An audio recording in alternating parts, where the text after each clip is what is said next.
Chapter 1. The Ghost Returns Home. Who am I? A resounding thunderclap reverberated as pale lightning sliced through the inky clouds. Torrents of rain cascaded down, drenching the muddy earth, while the rippling puddles mirrored a fragmented figure clad in crimson. It was a youth draped in a vibrant red theater robe, stumbling through the mire as if intoxicated. The wide sleeves billowed in the tempest. The mud staining the robe was washed away by the rain, revealing a striking crimson that was alarming against the backdrop of night. Be quiet, be quiet. Silence. I am on the verge of remembering. I will remember my name, my own name. The boy's damp black hair hung just above his brow, and his dazed eyes were filled with confusion. Struggling to move forward, he clutched his head as if grappling with elusive memories. His anguished cries echoed down the deserted street, but their resonance was swiftly swallowed by the relentless downpour. Suddenly, he stumbled over a protruding stone and fell heavily to the ground. A trickle of crimson blood rolled down from his forehead, and he lay there in a daze. In that instant, as if a memory had resurfaced, a glimmer of clarity flickered in his murky gaze. Chunling, a name flashed through his mind. The moment he uttered those two syllables, a fragment of memory emerged from the cacophony that felt as though it might burst his skull, merging with his frail body. Was this a transcendence? Chunling furrowed his brow, grappling with the memories of this body, his head pounding as though cleaved in two. That his name was Chunling, 28 years old, an intern director at a theater in the capital. After a performance one evening, he remained on stage to choreograph the actor's movements. Suddenly, a violent earthquake struck, and he remembered only a sharp pain above his head before everything went black. Reflecting now, he deduced he had likely been struck dead by a falling spotlight. At this moment, Chunling was slowly assimilating the memories of this body. To his astonishment, the original owner also bore the name Chunling, yet their fundamental perceptions of the world were starkly different. The fragmented memories clashed within him, creating a sensation as if his mind might shatter. He inhaled deeply, struggling to rise from the ground, his robe a chaotic patchwork of black and red, utterly disheveled. For reasons unknown, his body felt unbearably heavy, as if he had been laboring for several days without rest. Utterly drained, I should return home. The fatigue of his body and the disjointed thoughts rendered him nearly incapable of rational thought, compelling him to rely on his bodhi's instincts to navigate toward home. Though he knew not how he had arrived here, the original owner's memories led him to a place he recognized. Each day, after tending to his younger brother at the clinic, he would traverse this route back home. Typically, it was a mere 2 to 3 minute journey. However, in his current state, that distance felt interminably long. The rain, imbued with a biting chill, coursed over Chunling's body, causing him to tremble uncontrollably, with a steadfast resolve against the biting cold and overwhelming fatigue. He trudged through the rain for 10 minutes until he finally stood before the familiar door of his home. Chunling rummaged through his pockets, only to discover that he had no keys on him. Skillfully, he retrieved a spare key from the bottom of the newspaper box beside the door and unlocked it. The door creaked open, and warm light spilled forth from within, illuminating a corner of the dark, rainy night and casting a glow upon Chunling's pale visage. The moment he beheld the light, the tension in his body eased. As if the warmth dispelled some of the chill and weariness that clung to him, he stepped inside, only to find two figures seated at the dining table, their eyes rimmed with red, as though they had just emerged from a bout of weeping. Upon hearing the door creak open, both individuals paused in surprise before turning in unison. Dad, Mom, and back. With a heavy head, Chunling instinctively prepared to change his shoes at the threshold, only to realize that he had been barefoot all along. His soles and toes were caked with mud, leaving two large, dark footprints upon the floor. The two figures at the table, upon seeing the red-clad Chunling enter, had their pupils dilate in shock. The man's throat constricted as he gaped, his expression one of sheer disbelief. Mom, is there any water at home? Imzotiesti. Upon returning, Chunling felt utterly relaxed, his consciousness teetering on the brink of unconsciousness. He muttered to himself as he stumbled into the kitchen, grasping the water jug with fervor and drinking deeply. Gulp, gulp, gulp in the kitchen. That figure in red resembled a beast, ravenously consuming the life-giving water. Drops of water trickled from the corners of his mouth, splattering onto the floor and pooling, reflecting the terrified, pale faces of the two in the living room. Aling, The woman mustered her courage, trembling as she spoke. How did you get back? Chun-Ling, clutching the water jug, continued to gulp down the liquid, oblivious to her words. Then he seemed to find the pace too slow, thrusting the jug's neck, as thick as a fist, into his mouth and biting it apart. The synthetic material crunched beneath his teeth, and the torrents of water surged into his mouth, a blissful indulgence. I walked back. A voice emerged from behind Chun-Ling. Indeed, from behind him, a tea that moment. Chun-Ling was still immersed in his fervent drinking, yet his voice resonated clearly in the ears of the two, as if another unseen Chun-Ling in red stood behind him, arms outstretched, responding as if it were the most natural thing. The rain was quite heavy, and I think I got lost. I might have fallen a couple times on the way, and I lost my shoes. Mom, I made a mess on the floor. If it's not urgent, they'll clean it up tomorrow. When I wake up, I'm just too tired right now. Gazing at this chilling scene, the man and woman in the living room felt a shiver run down their spines. The kerosene lamp flickered as if an invisible hand was teasing the wick. Their faces paled, yet they stood rigidly in place, paralyzed by fear. Finally, the water jug was emptied. Chun-Ling wiped his mouth and set the jug down, then turned to leave, each step leaving a dark footprint on the floor as he staggered toward his bedroom. Father, mother, you should retire for the night as well. Good night. He mumbled these words indistinctly, then closed the door behind him with a swift motion, followed by the dull thud of a heavy object landing on the bed. The living room fell into a profound silence. Time passed, though it felt indeterminate, before the two figures, resembling statues, slowly turned their heads, locking eyes with one another. The flickering wick regained its steadiness, and the eerie glow of the oil lamp barely illuminated the dim living room. They trembled as they sat upon their chairs, their faces devoid of any color. He has returned. The man spoke hoarsely. How can this be? If he is truly ailing, then who did we kill last night? Chapter 2. We are watching you. Is it a ghost? The torrential rain pounded against the cold window, and the hearts of the two were like the flickering flame within the lamp, unsteady and wavering. I do not know. The woman swallowed hard. Should we inform the enforcers? Have you lost your mind? Upon hearing the words enforcers, the man, momentarily stunned, regained a semblance of rationality. Once the enforcers get involved, everything we've done will inevitably be revealed. That absolutely not. Then, what do we do about him? The woman paused. Do you think there could be a calamity attached to Alling's corpse? They both directed their gaze toward the tightly shut bedroom door, sinking once more into silence. After what felt like an eternity, the man, as if resolute, retrieved a black raincoat from the doorway and pushed the door open. Where are you going? To the place where we buried the body. Now? What for? To verify.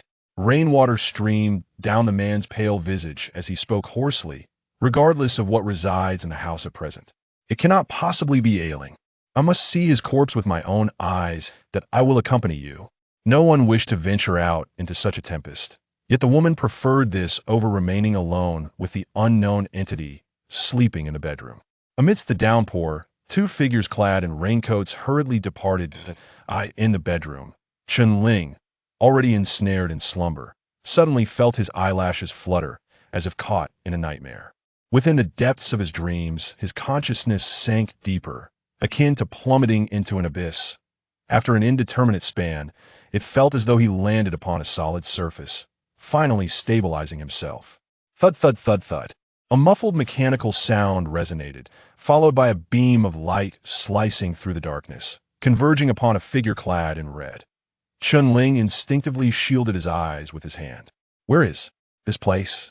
As his muddled consciousness began to awaken, he gradually acclimated to the intense light, and he looked around in bewilderment. Within the confines of the beam, he could discern the scarlet costume adorning his body, the aged wooden floor beneath his feet, and the black curtain illuminated in one corner. Behind him, beyond the beam, lay an expanse of endless uncertainty and darkness. Upon witnessing this scene, Chun-Ling paused abruptly. It seemed he recalled something. Squinting upwards, the beam that illuminated him emanated from spotlights affixed to a steel framework. A stage? As a director employed in a theater, Chun-Ling was intimately familiar with the stage. Until the moment he was struck by a falling light in his previous life, he had been contemplating positioning on the stage, his comprehension and insight far exceeding those of the actors. At this moment, His initial reaction was that he had once again returned to a previous life. However, this was incorrect. The lighting effects of a theater stage in his past life surpassed those of the current, setting the curtains were not black, nor was the floor composed of such worn wooden planks. Was he merely dreaming? Chun-Ling tentatively took a step forward, the aged floorboards emitting a shrill creak. A S's form began to exit the illuminated circle.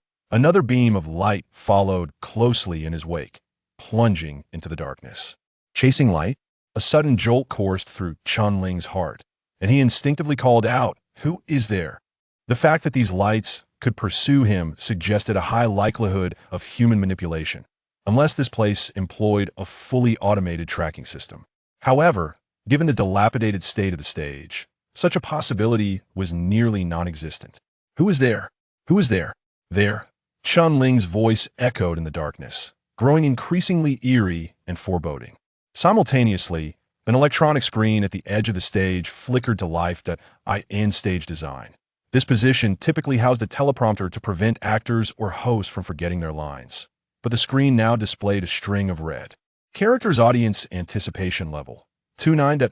In the lower left corner, a few smaller words appeared. Please do not allow the audience's anticipation level to drop below 20, or the theater cannot guarantee the safety of the actors. Upon seeing this screen, Chun-Ling felt a sense of bewilderment. Audience? Where had these spectators come from? Thud, thud, thud. The familiar sound of lights being turned on resonated once more. The darkness before the stage receded like a tide, revealing countless wooden chairs arranged in a tiered formation extending into the distance, densely surrounding the front of the stage. The term auditorium flashed in Chun-Ling's mind.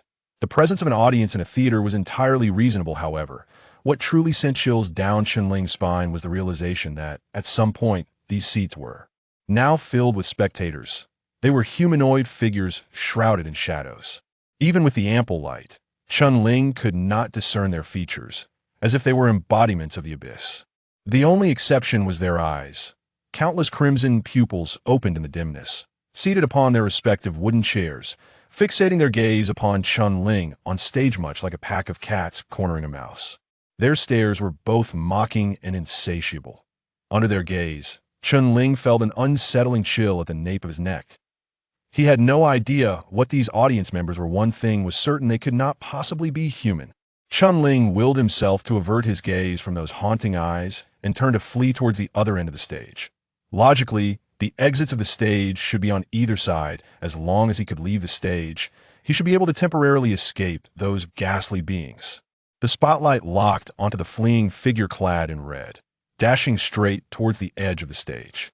Yet, what awaited him was a stark, unadorned wall. Chun-Ling was taken aback. Defiantly, he sprinted to the opposite end of the stage, only to encounter the same fate.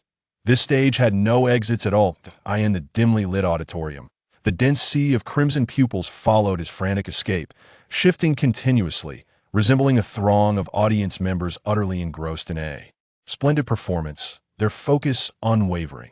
The protagonist of this performance is none other than Chun-Ling, clad in a striking red attire. Simultaneously, the characters on the central display flicker, causing the audience's anticipation to rise from a mere 29 to 30. What a wretched nightmare I have created! Chun-Ling pinched himself forcefully, striving to awaken from this dream. Yet, aside from the familiar sting of pain, there were no signs of him regaining consciousness. The intermission has concluded. Please continue the performance. A new line of text appeared on the screen, followed by a sudden, clear chime resonating from above the stage. Dingling. Before Chun-Ling could react, the scene before him shattered inch by inch, his consciousness rapidly blurring. Just before he succumbed to unconsciousness, he hazily perceived the enormous, enigmatic black curtain behind him slowly drawing apart. Bang! Chun-Ling jolted upright in bed. The sheets were drenched in cold sweat, his chest heaving violently, his eyes wide with terror. He swallowed hard, scanning his surroundings, and upon confirming he was in his own room rather than that damned stage, he finally relaxed. Was it a dream? What a bizarre dream it was. He steadied his nerves, rose from bed, and made his way to the living room. Outside, the rain had nearly ceased, though the sky remained overcast. Chun-Ling called out for his parents several times, but received no response. The house was eerily silent. Did they leave for work so early? He murmured to himself. He placed a hand on his hollow stomach. It seemed the nightmare from the previous night had drained him of too much energy, leaving him feeling as though he were floating. Reluctantly, he headed to the kitchen in search of something to eat. Upon entering, he stumbled over an object and looked down to find the remnants of a bucket, seemingly ravaged by some wild beast. What on earth happened to this bucket? Did the cold cause it to crack? Chen-Ling could not recall the events of the previous night, pondering in suspicion as he set the bucket aside in the corner and retrieved a cloth to wipe up the spilled water on. The floor as he crouched down, he froze in place. The water on the ground began to move autonomously, as if an invisible figure was squatting opposite him, dipping its fingertips into the water to inscribe something upon the floor. In the next moment, the transparent water visibly transformed into a deep crimson, forming a twisted and eerie inscription, "Before Chen-Ling, we are watching you." Chapter 3. Catastrophe. Chen-Ling's pupils suddenly constricted. Yet, when he blinked, the crimson characters on the ground vanished instantaneously, as if they had never existed. A mere illusion? Chen-Ling stood there in a daze, those words burrowing into his mind. Impossible to forget. "We're watching you." Chen-Ling abruptly turned his head. In the empty living room, it seemed as though unseen scarlet eyes were scrutinizing him, the sensation of being watched reminiscent of a nightmare. He stood rigidly, akin to a statue, for a long while, forcing himself to take deep breaths. Perhaps he was merely fatigued from staying up late preparing for the enforcer examination a few days prior, his mind too taut. But that was the doing of the original owner of this body. It had nothing to do with me. Could it be that an issue arose during the merging of the two souls, impairing the psyche? It is said that severe schizophrenia can indeed give rise to indistinguishable hallucinations. Chen-Ling temporarily quelled his internal dread, attempting to rationalize everything scientifically. An overwhelming hunger surged within him. He casually grabbed a sausage from the cutting board and swallowed it in a few bites, gradually regaining his composure.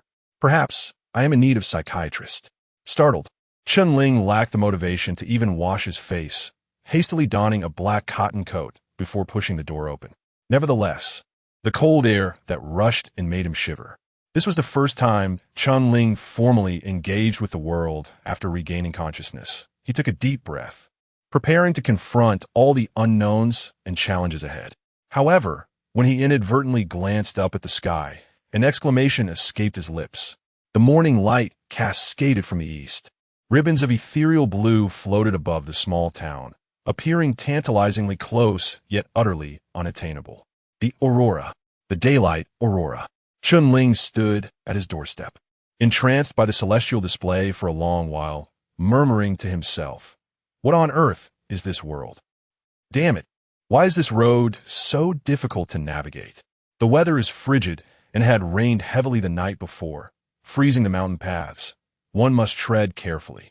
They dawdled along, and by the time dawn broke, a man wiped the sweat from his brow, asking, "How much farther do we have to go?" The mass grave should be just ahead. Two staggering figures climbed the peak, finally catching sight of the clustered mounds not far off.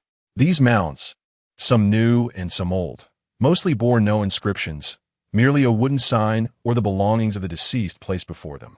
However, after the torrential rain last night, many of the mounds had been washed away, sticks and other items scattered haphazardly around the site, a scene of utter disarray.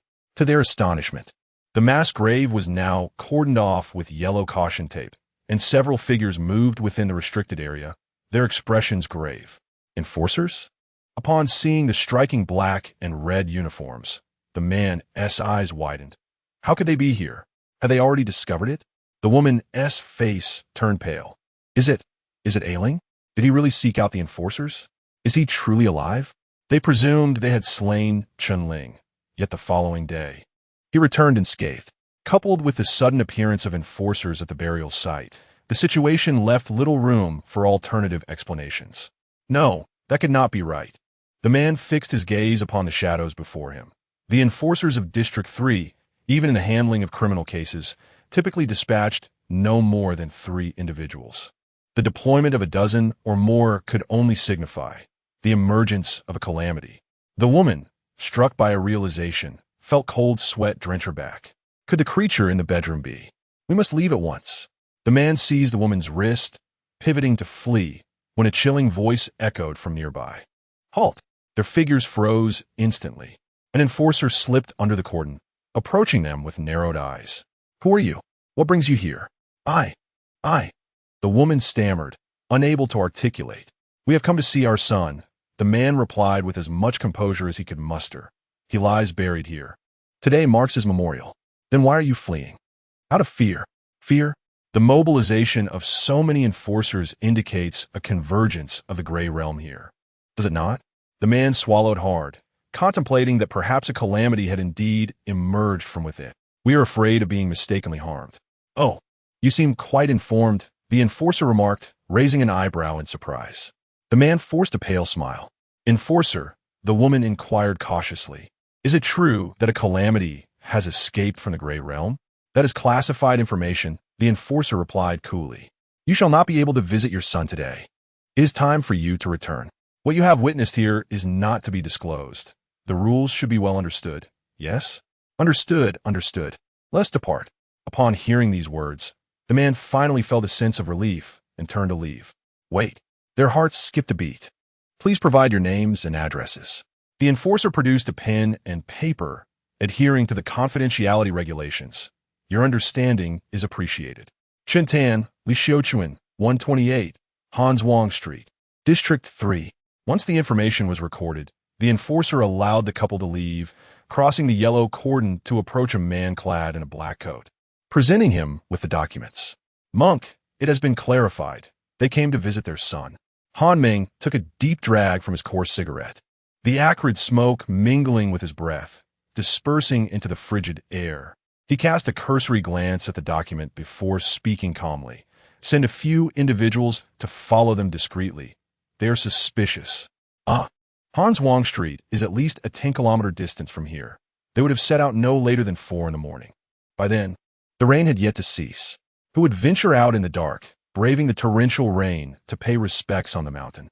Moreover, this is a mass grave, a resting place for those who have no kin or have perished far from home. How could they, as parents, bury their child here? The enforcer was momentarily taken aback, suddenly smacking his forehead in realization. Of course, how could I have overlooked that? Xiaoqin, how did you manage to pass the enforcer's examination? The enforcer, referred to as Xiaoqin, chuckled awkwardly and deftly shifted the topic. By the way, Mengge, did any calamity emerge from the gray realm last night? Han Ming offered no reply, instead retrieving a palm-sized device from the inner pocket of his coat. The device featured a central mechanism resembling a compass, with various colors denoting different scales, clear and distinct. Is this the calamity pointer? Jiang Qin inquired, her curiosity piqued as she reached out to touch it, only to receive a sharp reprimand to her hand. This object is exceedingly precious. You will have your day to touch it once you ascend to the rank of enforcer. Jiang Qin rubbed her hand ruefully, pondering the device's function. This is a device for detecting the danger level of calamities. Once activated, the pointer indicates the magnitude of any calamity fluctuations that have occurred nearby. If it is merely an intersection with the gray realm, devoid of any calamity encroaching upon the real world, it will remain unresponsive. The higher the level of the calamity, the more vigorously the pointer will sway. Jiang Qin nodded, her concern evident as she spoke. Mengge, surely there won't be any calamity emerging, will there? There's a high probability that there won't be. After all, if a calamity had indeed descended here yesterday, the 2nd and 3rd districts would be in utter chaos by now. That's a relief. Just to be safe, we must proceed with the detection. As Han Ming spoke, he activated the calamity pointer, prompting the other enforcers to gaze over with intrigue. 1 second, 2 seconds, 3 seconds. The calamity pointer remained unresponsive. Just as Han Ming exhaled in relief, the pointer suddenly began to tremble violently. It swept through the various colored zones, emitting a piercing screech from within the device. Han Ming's pupils dilated in shock as he instinctively released the calamity pointer. Bang! Countless components shattered in midair, and the sharp edge of the pointer grazed Han Ming's cheek, leaving behind a vivid crimson streak. The calamity pointer had exploded. Chapter 4: Their Existence. The chill. Chun Ling Meng sneezed in the frigid wind. Having grown up in the northern regions, he found himself somewhat unprepared for the weather here, cold and damp, despite the glaring sun overhead that offered no warmth. Make way, make way! A languid voice called from ahead, pulling Chun Lingmeng from his reverie. Instinctively, he pressed himself against the roadside. At the end of the path, a tricycle approached slowly, ridden by a young lad, with another boy seated on the rear bench beside 2 large barrels of salt. The rider scooped up salt with a spoon and scattered it across the frosty ground, watching as the ice gradually melted away. Hey, Chun Ling. The boy sprinkling the salt noticed Chun Lingmeng standing by the roadside, his eyebrows raising in surprise. Didn't he expect to see a top student here? Weren't you supposed to be taking the enforcer exam? Did you fail? Recognizing the face, a wave of memory washed over Chun Lingmeng. The boy was Zhao Yi, who had grown up on the same street as him. However, Zhao Yi had always been envious. During high school, his mother often compared him to Chun Lingmeng, who excelled academically, which led to Zhao Yi's disdain towards him. I passed the written exam, but there's still the practical, Chun Lingmeng replied casually, standing by the roadside. Well, I wish you good luck in your endeavors, Zhao Yi said with a smirk, before he scooped a hefty spoonful of salt and flung it towards the side of the road, accidentally splattering Chun Lingmeng in the process. The flying salt particles dusted Chun Lingmeng's hair and cotton robe. He anticipated such a prank from Zhao Yi and quickly brushed the salt off, turning to glare at him. By this time, Zhao Yi had already settled back onto the tricycle, wobbling away, 1 foot perched on a salt barrel, and he stuck out his tongue, making a face at Chun Lingmeng. As a 28-year-old man who had weathered the trials of life, Chun Lingmeng felt a mix of annoyance and amusement at the juvenile prank. However, he had no desire to chase after the boy for retribution. He simply tucked the incident away in his mind, for he had more pressing matters to attend to. Just as he was about to move forward, his gaze fell upon the ground beneath him, and he paused in surprise. The frost that had come into contact with the salt was melting away, leaving behind a faint white residue, and in that fleeting moment, Chun Lingmeng beheld a string of words coalescing into view. Audience anticipation, 27. Before Chun Lingmeng could process what he had seen, the salt completely dissolved, and the previous scene felt as though it had been a mere illusion. Rubbing his eyes vigorously, he murmured to himself, could it be? A sense of urgency surged within him, prompting Chun Lingmeng to quicken his pace as he headed directly towards the clinic. A few minutes later, he pushed open the door of the clinic. Though it was termed a clinic, it was essentially a modest 2-story house on Frost Street, its rectangular, earthy gray exterior reminiscent of his rural home. Yet, for all its roughness, it stood as one of the better establishments on Frost Street, offering 2 floors and some shelter from the wind. Ah, it's you. A man draped in a white coat turned slightly from behind a wooden table. Back again to fetch medicine for your brother? Did he not transfer to the hospital in the 2nd district? This time, it is not Ayen but myself. Chun Ling's younger brother was previously hospitalized here and is quite familiar with Dr. Lin. He walked to the table and sat down, a hint of nervousness evident in his demeanor. Oh, are you feeling unwell? Aye, my head is not quite right. Is it a physical headache or... Recently, it seems I've been experiencing hallucinations. Psychiatry? Dr. Lin raised an eyebrow, adjusting his black-framed glasses. This is my area of expertise. Please elaborate on your condition. Last night, I had a dream in which I found myself on a stage, with a multitude of spectators below. I cannot discern their faces, but they did not appear human. I was desperately running on the stage, yet I could never find an exit. Interpreting dreams is not within my purview. I am aware. Chun Ling inhaled deeply, but upon waking, I felt as though they were still watching me. Upon hearing this, Dr. Lin's interest was piqued. You fantasize about being observed? It does not feel like a fantasy. It seems they reside within my mind, seated in the audience, scrutinizing my every move, and I am merely a performer, a tool to amuse them. Are you suggesting that your life is a stage, and you are its sole protagonist? That interpretation is correct, although it is not as positive as you portray. And the spectators? Apart from observing you, do they engage in anything else? Chun Ling paused for a moment, uncertainty clouding his thoughts. It seems they can influence the things around me. Influence reality? That sounds somewhat fantastical. Dr. Lin remarked as he took a sip from his teacup, ready to speak further when suddenly his expression shifted drastically. Doctor. Lin spat a mouthful of crimson blood onto the floor. Dr. Lin? Ling was startled. What illness have you contracted? No, that is not right. Dr. Lin wiped the blood from the corner of his mouth. The blood was not his own. Furrowing his brow in contemplation, his gaze fell upon the teacup at the edge of the table. Unbeknownst to him, the cup was now filled with thick, viscous blood. Dr. Lin's complexion darkened. He distinctly remembered steeping a bag of powder tea in it just a minute ago. During this time, there were only the two of them in the clinic, and Ling had remained under his watchful eye, making it impossible for him to have switched the tea. That full cup of blood had appeared as if conjured from thin air. Ling seemed to grasp something as his face grew increasingly pale. Just as I mentioned, he rasped, they may indeed exist. Doctor. Lin stared at the cup of blood for a long while before slowly directing his gaze back to him. How long has this been occurring? One day. Ling hesitated for a moment. Since I became aware, it has only been one day. And what about before you became aware? What were you doing? Suddenly, the image of him staggering through a torrential downpour last night flashed in Ling's mind. I do not know. I cannot recall. Therefore, you are uncertain whether this symptom began last night, and you possess no recollection prior to that evening? Indeed. Have you ever been possessed by calamity? Doctor. Lin adjusted his glasses, or perhaps I should rephrase my inquiry. Last night. Did you encounter the convergence of the Gray Realm? Chapter 5. The Gray Realm. The term Gray Realm indeed exists in Ling's memory. The original owner must have encountered it somewhere. Don't tell me you've forgotten even the Gray Realm. Dr. Lin stood up and poured the fresh blood from the teapot into the drainage pipe, then slowly began to speak. Before the great catastrophe, there was a hypothesis proposed.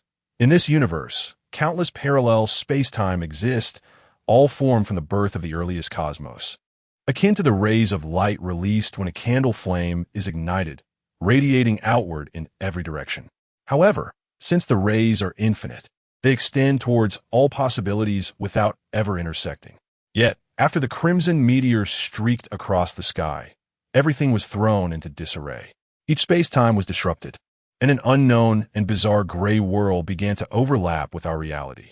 After finishing with the teapot, Dr. Lin did not discard the water within. Instead, he placed it on the table. Due to the exertion during the process, the surface of the water began to ripple. Dr. Lin tore off a piece of paper and affixed it above the flowing water. The undulating current soon began to wet the paper, with uneven little droplets gradually permeating the entire surface. Initially, only a small portion intersected, but as time passed, the area of convergence expanded, and the matter and creatures from that world began to emerge into our own. In fact, a substantial portion of what once belonged to humanity's habitat has already been claimed by that realm, leaving only 9 domains to shelter humanity and preserve the flame of existence. As the sky of that world is gray, we refer to it as the Gray Realm. When the Gray Realm intersects with reality, a series of inexplicable and bizarre events occur, and even monsters from the Gray Realm may descend, which we refer to as calamities. Generally speaking, among the survivors who encounter the intersection of the Gray Realm or are attacked by calamities, 80% will experience mental instability, with most unable to recover for life. I suspect your current condition is related to the Gray Realm. Reflect deeply on whether you have encountered the intersection of the Gray Realm and been drawn into it. In response to Dr. Lin's inquiry, Ling strained to search the original owner's memories, but ultimately found nothing. No matter how hard he tried to recall, he could not remember any details from last night. I don't know, he spoke bitterly. Dr. Lin pondered for a moment, then retrieved a sheet of letter paper from the drawer and began to write swiftly. Your situation is no longer a mere mental illness. I am just an ordinary person and cannot heal you.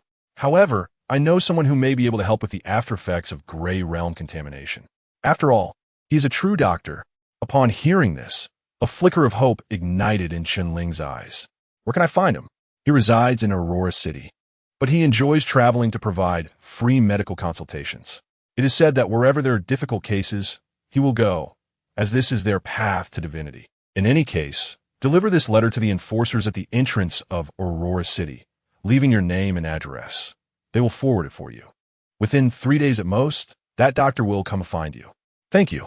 Ling received the envelope, and expressed his heartfelt gratitude. In truth, he had sensed something amiss while observing the salt grains dissolve along the way. The events unfolding in his life seemed beyond the scope of mere illness.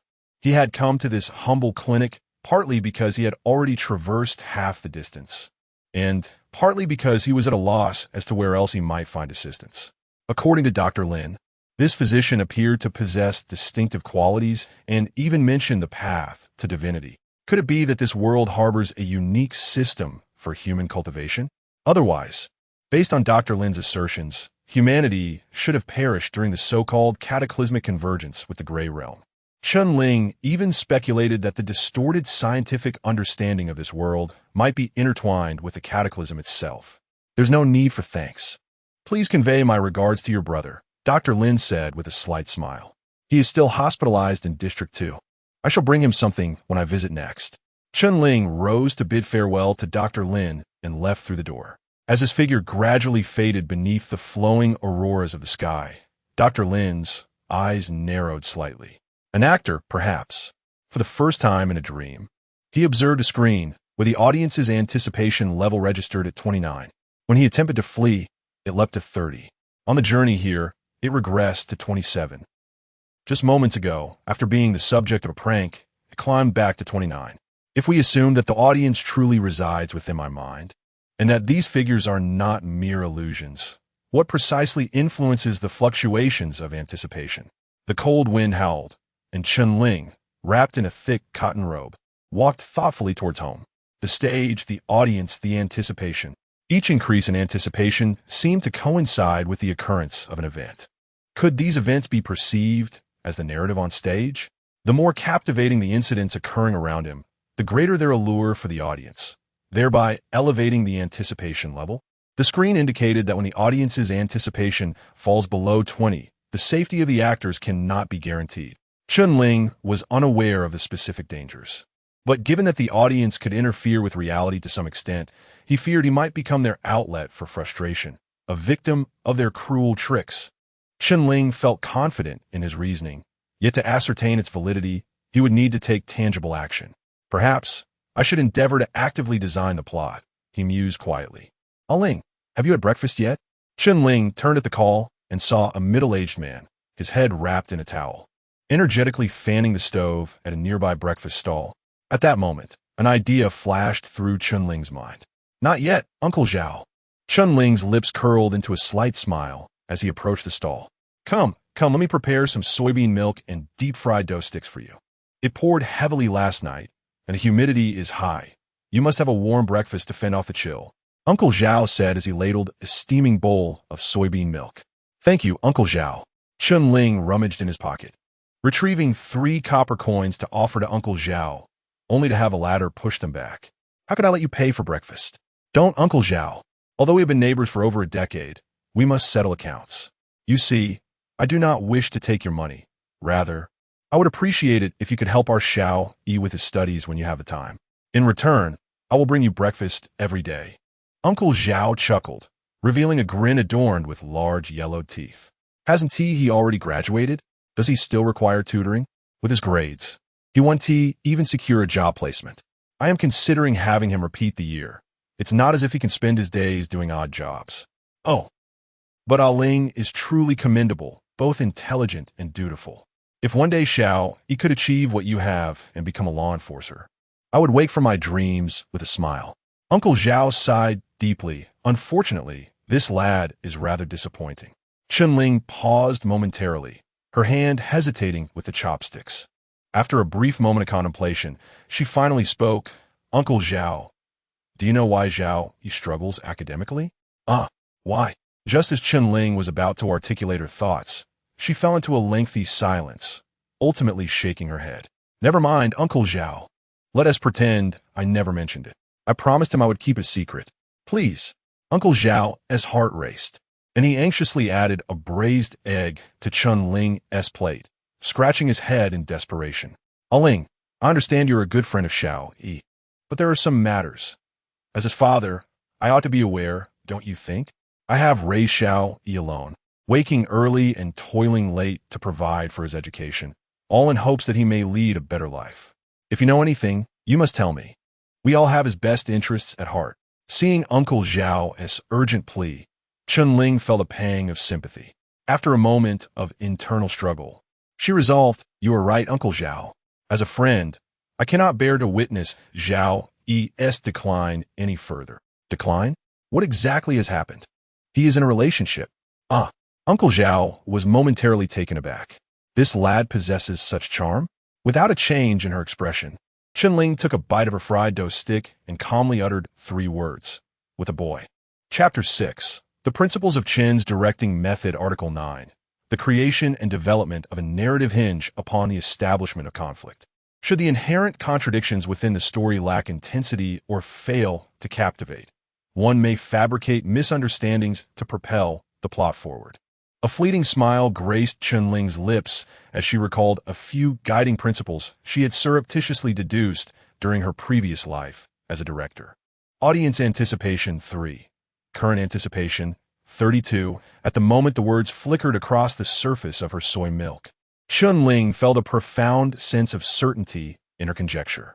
Uncle Zhao's expression was visibly rigid. He stared at Chun-Ling in disbelief, his demeanor shifting from confusion to shock, ultimately descending into a profound silence. "Uncle Zhao, I promise Zhao Yi to keep this confidential, but you must understand, he is your only son, and you surely wish for him to carry on the family legacy. Moreover, he spends an inordinate amount of time with another boy, which could adversely affect his studies." Chun-Ling sighed. "Today, I even saw him laughing joyfully in the back seat of that boy's car." Uncle Zhao's body trembled slightly, his hands clenching into fists, his breath growing increasingly labored. "All right, I understand." He managed to muster a strained smile that appeared rather unsettling. "Thank you, Ling. By the way, Uncle, I must reiterate that I promised Zhao Yi to keep this a secret, so you absolutely cannot tell him that I informed you. Rest assured, I will not disclose it," Uncle Zhao replied. After finishing the last sip of her soy milk, Chun-Ling bid farewell to Uncle Zhao and departed the shop. Yet, Uncle Zhao seemed oblivious, engrossed in searching for something within the confines of the establishment. Moments later, he emerged from a corner with a thick stick, slowly taking a seat on the bench outside the shop. A cold breeze swept through the street, ruffling the few strands of hair on Uncle Zhao's head and the sweat-drenched towel resting on his forehead. He sat quietly, one hand propping the stick against the ground, his bloodshot eyes fixed intently on the end of the street, resembling a general radiating a palpable aura of menace. Though appearing to have left the street, Chun-Ling had secretly circled back through an alley, standing in the shade of a tree where she could observe the entire shop unobtrusively.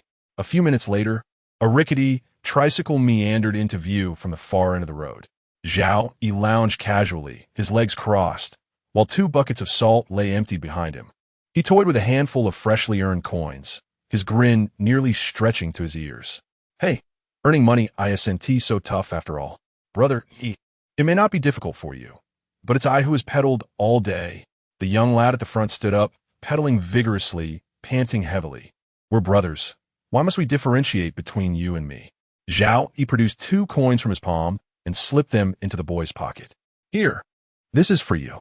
Not far away, Uncle Zhao observed with a jolt as Zhao Yi casually placed his hand on the boy's waist.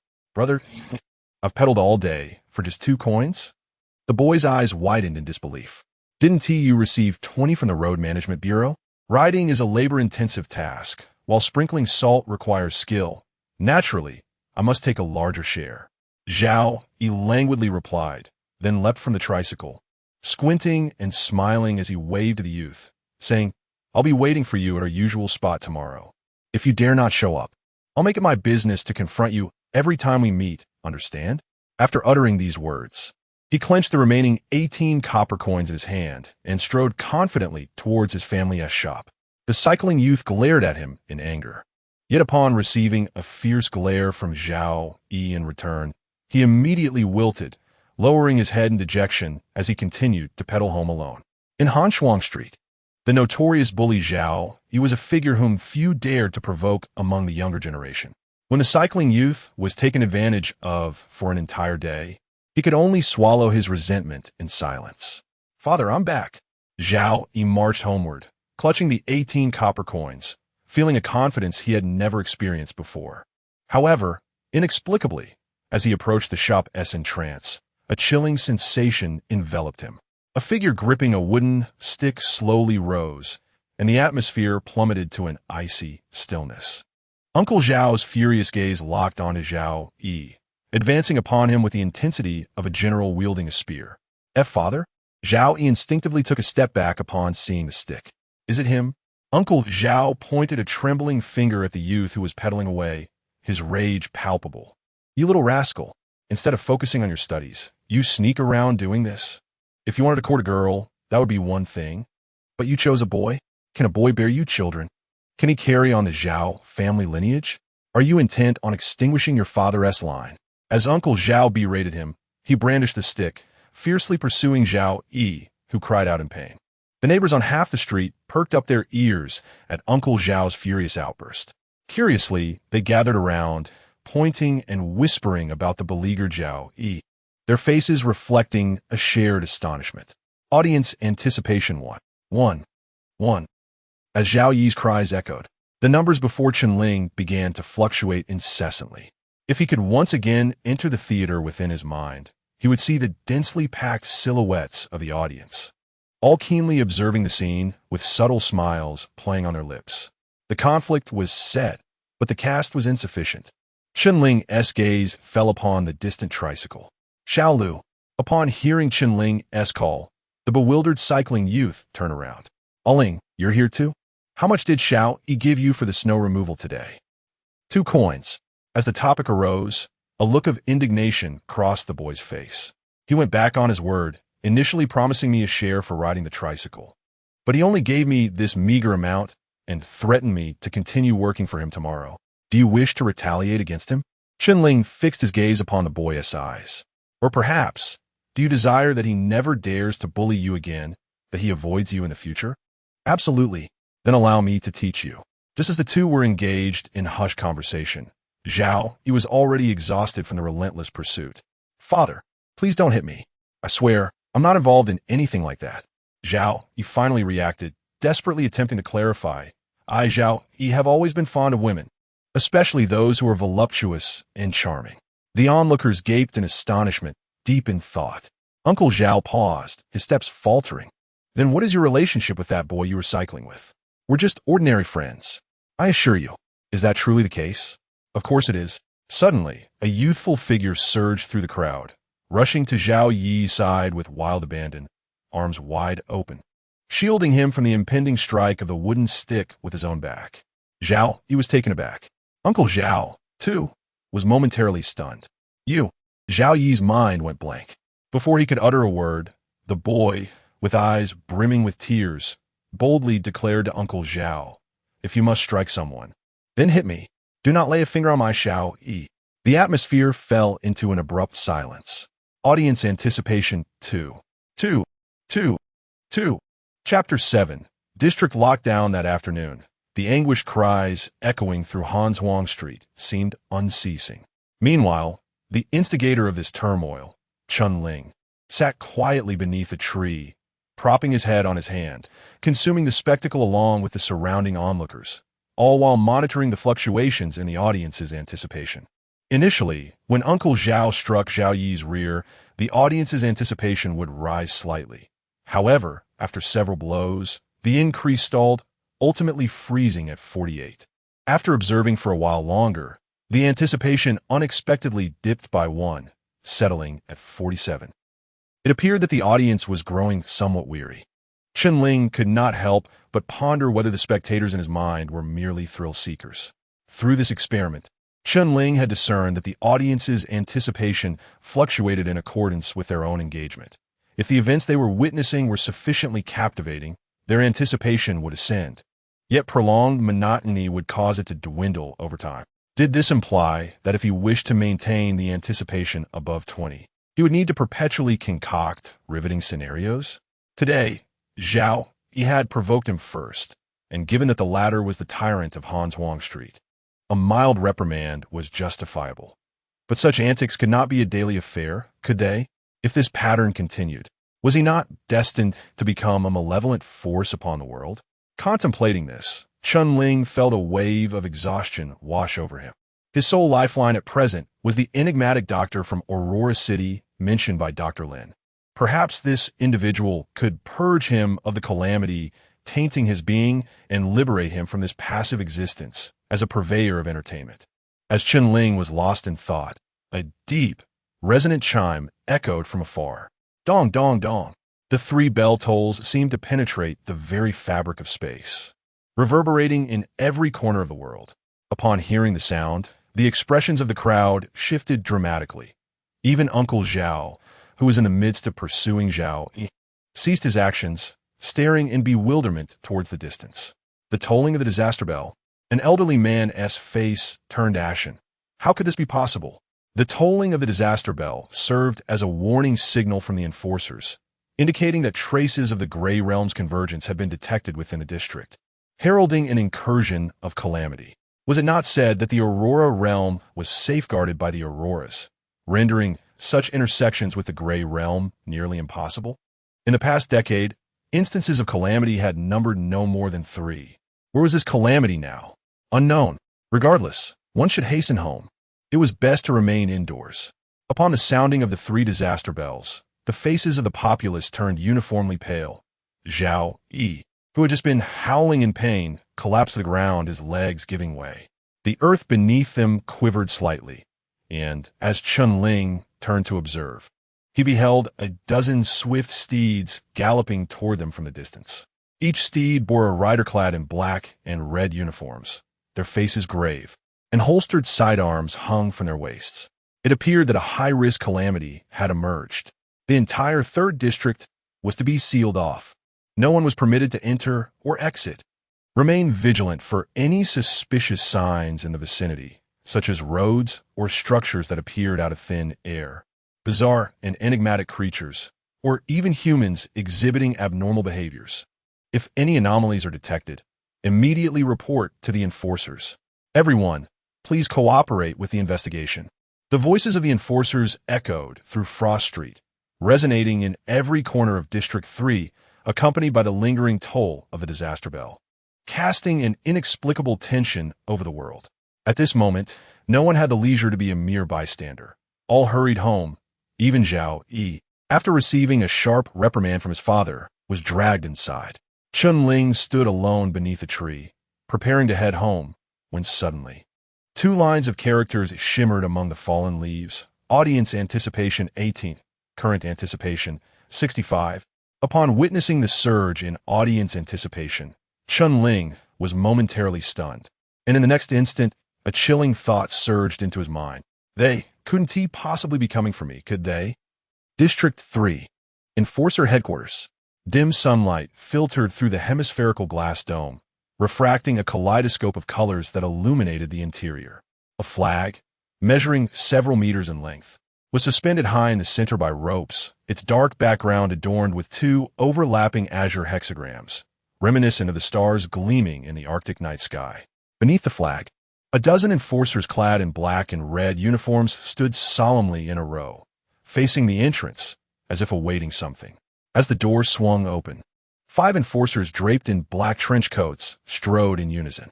Among them, Han Meng walked at the center, the hem of his coat etched with 4 silver lines, while the others bore only 3. With their arrival, all present enforcers stood to attention. What is the situation? Han Meng inquired in a deep voice. The disaster bell has already tolled. District 3 is currently under complete lockdown, yet there have been no signs of the calamity. One enforcer hesitated momentarily before asking, Brother Meng, the self-destruction of the disaster pointer. What does it signify? The self-destruction of the disaster pointer indicates 2 possibilities. Han Meng replied calmly. First, there may be a special calamity present, the capabilities of which would render the disaster pointer ineffective. However, this explanation remains theoretical, as no such calamity has ever been documented. Second, there could be a level 9, commonly referred to as a world-ending calamity invading, its residual energy fluctuations exceeding the pointer's threshold, leading to its automatic detonation. World-ending? The faces of the crowd turned pale. There is no need to be so anxious. Surely, you don't genuinely believe a world-ending event is imminent? One enforcer beside Han Meng chuckled lightly. A world-ending calamity could annihilate an entire human domain, and there are only a few in the entire gray realm. If a world-ending calamity were to descend, not only District 3, but even Aurora City would be reduced to ashes in its wake. Upon hearing this, the crowd finally exhaled in relief. So, it should merely be a special calamity? At present, that is the only plausible explanation. However, with the disaster pointer malfunctioning, how shall we proceed with its assessment? It cannot be assessed. Han Meng shook his head, stating that unless it reappeared, we would have to confront it. The utmost priority now is to mobilize all available personnel for a comprehensive search to locate it before it has the chance to inflict harm. A thorough search, indeed. But our manpower may be insufficient. Then let us temporarily summon the reserve enforcers. After all, the written examination concluded a few days ago. Gather the qualified individuals and inform them that this is the practical test. Certainly. Chapter 8, The Killing Game, Frosty Street. Two disheveled figures stood at the threshold of their home, their faces etched with hesitation. This house, once a sanctuary belonging to them, was now occupied by a being that had returned from the dead, or rather, a creature that had assumed the guise of Chun-Ling. The mass grave had been tainted by the gray realm the previous night, so it was highly likely that the entity within was a calamity masquerading as Chun-Ling. What should they do now? Li Xiuquan swallowed hard. What could they do? Chun Tan took a deep breath, suggesting they enter, gather all their belongings swiftly, and flee. Flee to Zone 5 or 6. In any case, the farther away from here, the better. But what if it awakens? It has already left. Chun Tan gazed at the muddy footprints at the entrance, confidently asserting his conviction. Upon hearing this, the woman finally exhaled in relief, unlocking the door, and the two hastily rushed inside. Only take coins and valuables. Leave behind anything too cumbersome. I'll head to the bedroom. You go to the living room. Hurry, hurry. We have no idea when it might return. The two frantically pulled out 2 burlap sacks, each beginning to fill them with items. The man opened a drawer, stuffing all the money into his pockets, and just as he was about to depart, he caught sight of the axe by the bedside, a tool for self-defense. After a brief moment of hesitation, he tossed it into the sack as well. Their financial situation was far from affluent, and valuables were scarce. It was precisely because of this that they were reluctant to abandon what little they had painstakingly earned. Li Xiuquan hastily shoved 3 cotton linen garments into her pocket, confirming there was nothing left behind before rushing to the living room. The two hoisted their sacks onto their shoulders, ready to exit when Li Xiuquan suddenly spoke. What about Yin when we leave? Then we'll head to Zone 2. After retrieving him, we'll flee together. Chun Tan replied decisively. He will surely seek out his brother. His brother is dead. As Chun Tan spoke, he prepared to open the door. Just then, the sound of a key being inserted into the lock interrupted them. Their figures froze in place. The door creaked open, and a young boy stepped inside. Chun-Ling, upon seeing the two with the sacks, paused momentarily, questioning with confusion. Dad, Mom, where are you going? Chun Tan and Li Xiuquan, as if confronted by a specter, turned pale. Simultaneously, a swift horse galloped past outside, the shouts of enforcers echoing through the streets. Suspected high-risk calamity detected. Zone 3 is on lockdown. No one is permitted to enter or exit. Be vigilant for any suspicious signs in your vicinity, such as roads or buildings that appear out of nowhere, bizarre creatures, or humans displaying abnormal behavior. Report any anomalies immediately to the enforcers. The enforcer's voice gradually faded, and within the confines of the narrow room, an eerie silence enveloped the atmosphere. Upon hearing the sounds from outside, both their legs trembled, eyes filled with terror as they gazed at the boy before them, who appeared as a ghastly fiend from the depths of hell. Chun-Ling's gaze fell upon the 2 large burlap sacks, and recalling the enforcer's earlier words, he spoke to offer some reassurance. Do not be overly concerned.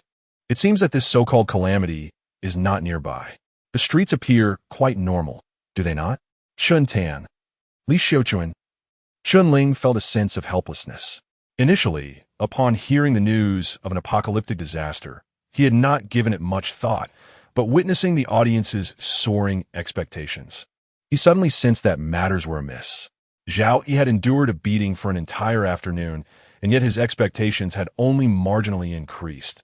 The enforcer's mere shout, however, had sent the expectations skyrocketing to over 60. From Chun-Ling's current understanding, this indicated that they had discovered something exceedingly stimulating. Unfortunately, this stimulating factor might very well be himself. Previously, Dr. Lin had mentioned the intersection of the gray realm and calamity, and coincidentally, he had traversed into this realm the previous night, with the original owner's memories from that night now vanished. All these clues combined suggested that this so-called calamity must be none other than himself. Chun-Ling speculated that what the enforcers sought could very likely be the audience residing within his mind. He had contemplated whether to confess directly to the enforcers, hoping they might find a way to address the audience in his head, but judging by their attitude towards the calamity, the likelihood of them eliminating him alongside it seemed far greater. In any case, it was prudent to weather this storm first and observe the situation. Noticing that the two remained tense and visibly anxious, Chun-Ling sighed and extended a hand to assist Li Xiuquan with the burlap sack. "Mother, where did you possibly run to at this time? Both District 2 and District 3 have been sealed off. There is no way to escape. Shall we then sleep on the streets?" Upon hearing the first sentence, Li Xiuquan was momentarily stunned. Only after processing the latter part did she manage to regain her composure. Forcing a nervous laugh, "Yes, you are right. Father, you should also relax. Do not be too tense. What will happen to a yin if we flee?" Chun Tan swallowed hard, his gaze fixed intently on Chun-Ling, searching for even the slightest hint of anomaly or malice on his face. But he failed. Every action of Chun-Ling's bore no resemblance to that of a calamity. He was indistinguishable from the Chun-Ling in Chun Tan's mind. Yet deep down, Chun Tan understood all too well. He was not Chun-Ling. Chun-Ling was already dead. "Please sit for a moment. I shall fetch you some water from the kitchen," Chun-Ling remarked, observing the pallor on their faces. He pulled out a chair from the table and then turned to enter the kitchen. Li Xiuquan and Chun Tan exchanged glances, ultimately resigning themselves to sit down obediently. As Chun-Ling poured water in the kitchen, he pondered how to lighten the atmosphere and casually remarked, "By the way, Mother, the grilled sausage you left for me this morning was quite fragrant. How did you prepare it?" "Grilled sausage?" Li Xiuquan responded, somewhat perplexed. "Just last night, she and Chun Tan had ventured to the mass grave. Where could they have left any grilled sausages?" "That one on the cutting board," Chun-Ling replied. Li Xiuquan's confusion deepened, and she strained to recall, finally appearing to remember something, her complexion turning as pale as a sheet. "What did you leave him, a grilled sausage?" Chun Tan whispered urgently. I did not leave any." Li Xiuquan lowered her voice and trembled as she responded, "On that cutting board, there was originally a bone-cutting knife, but just now when I was tidying up, I discovered the knife is gone." Chun Tan's expression similarly shifted dramatically.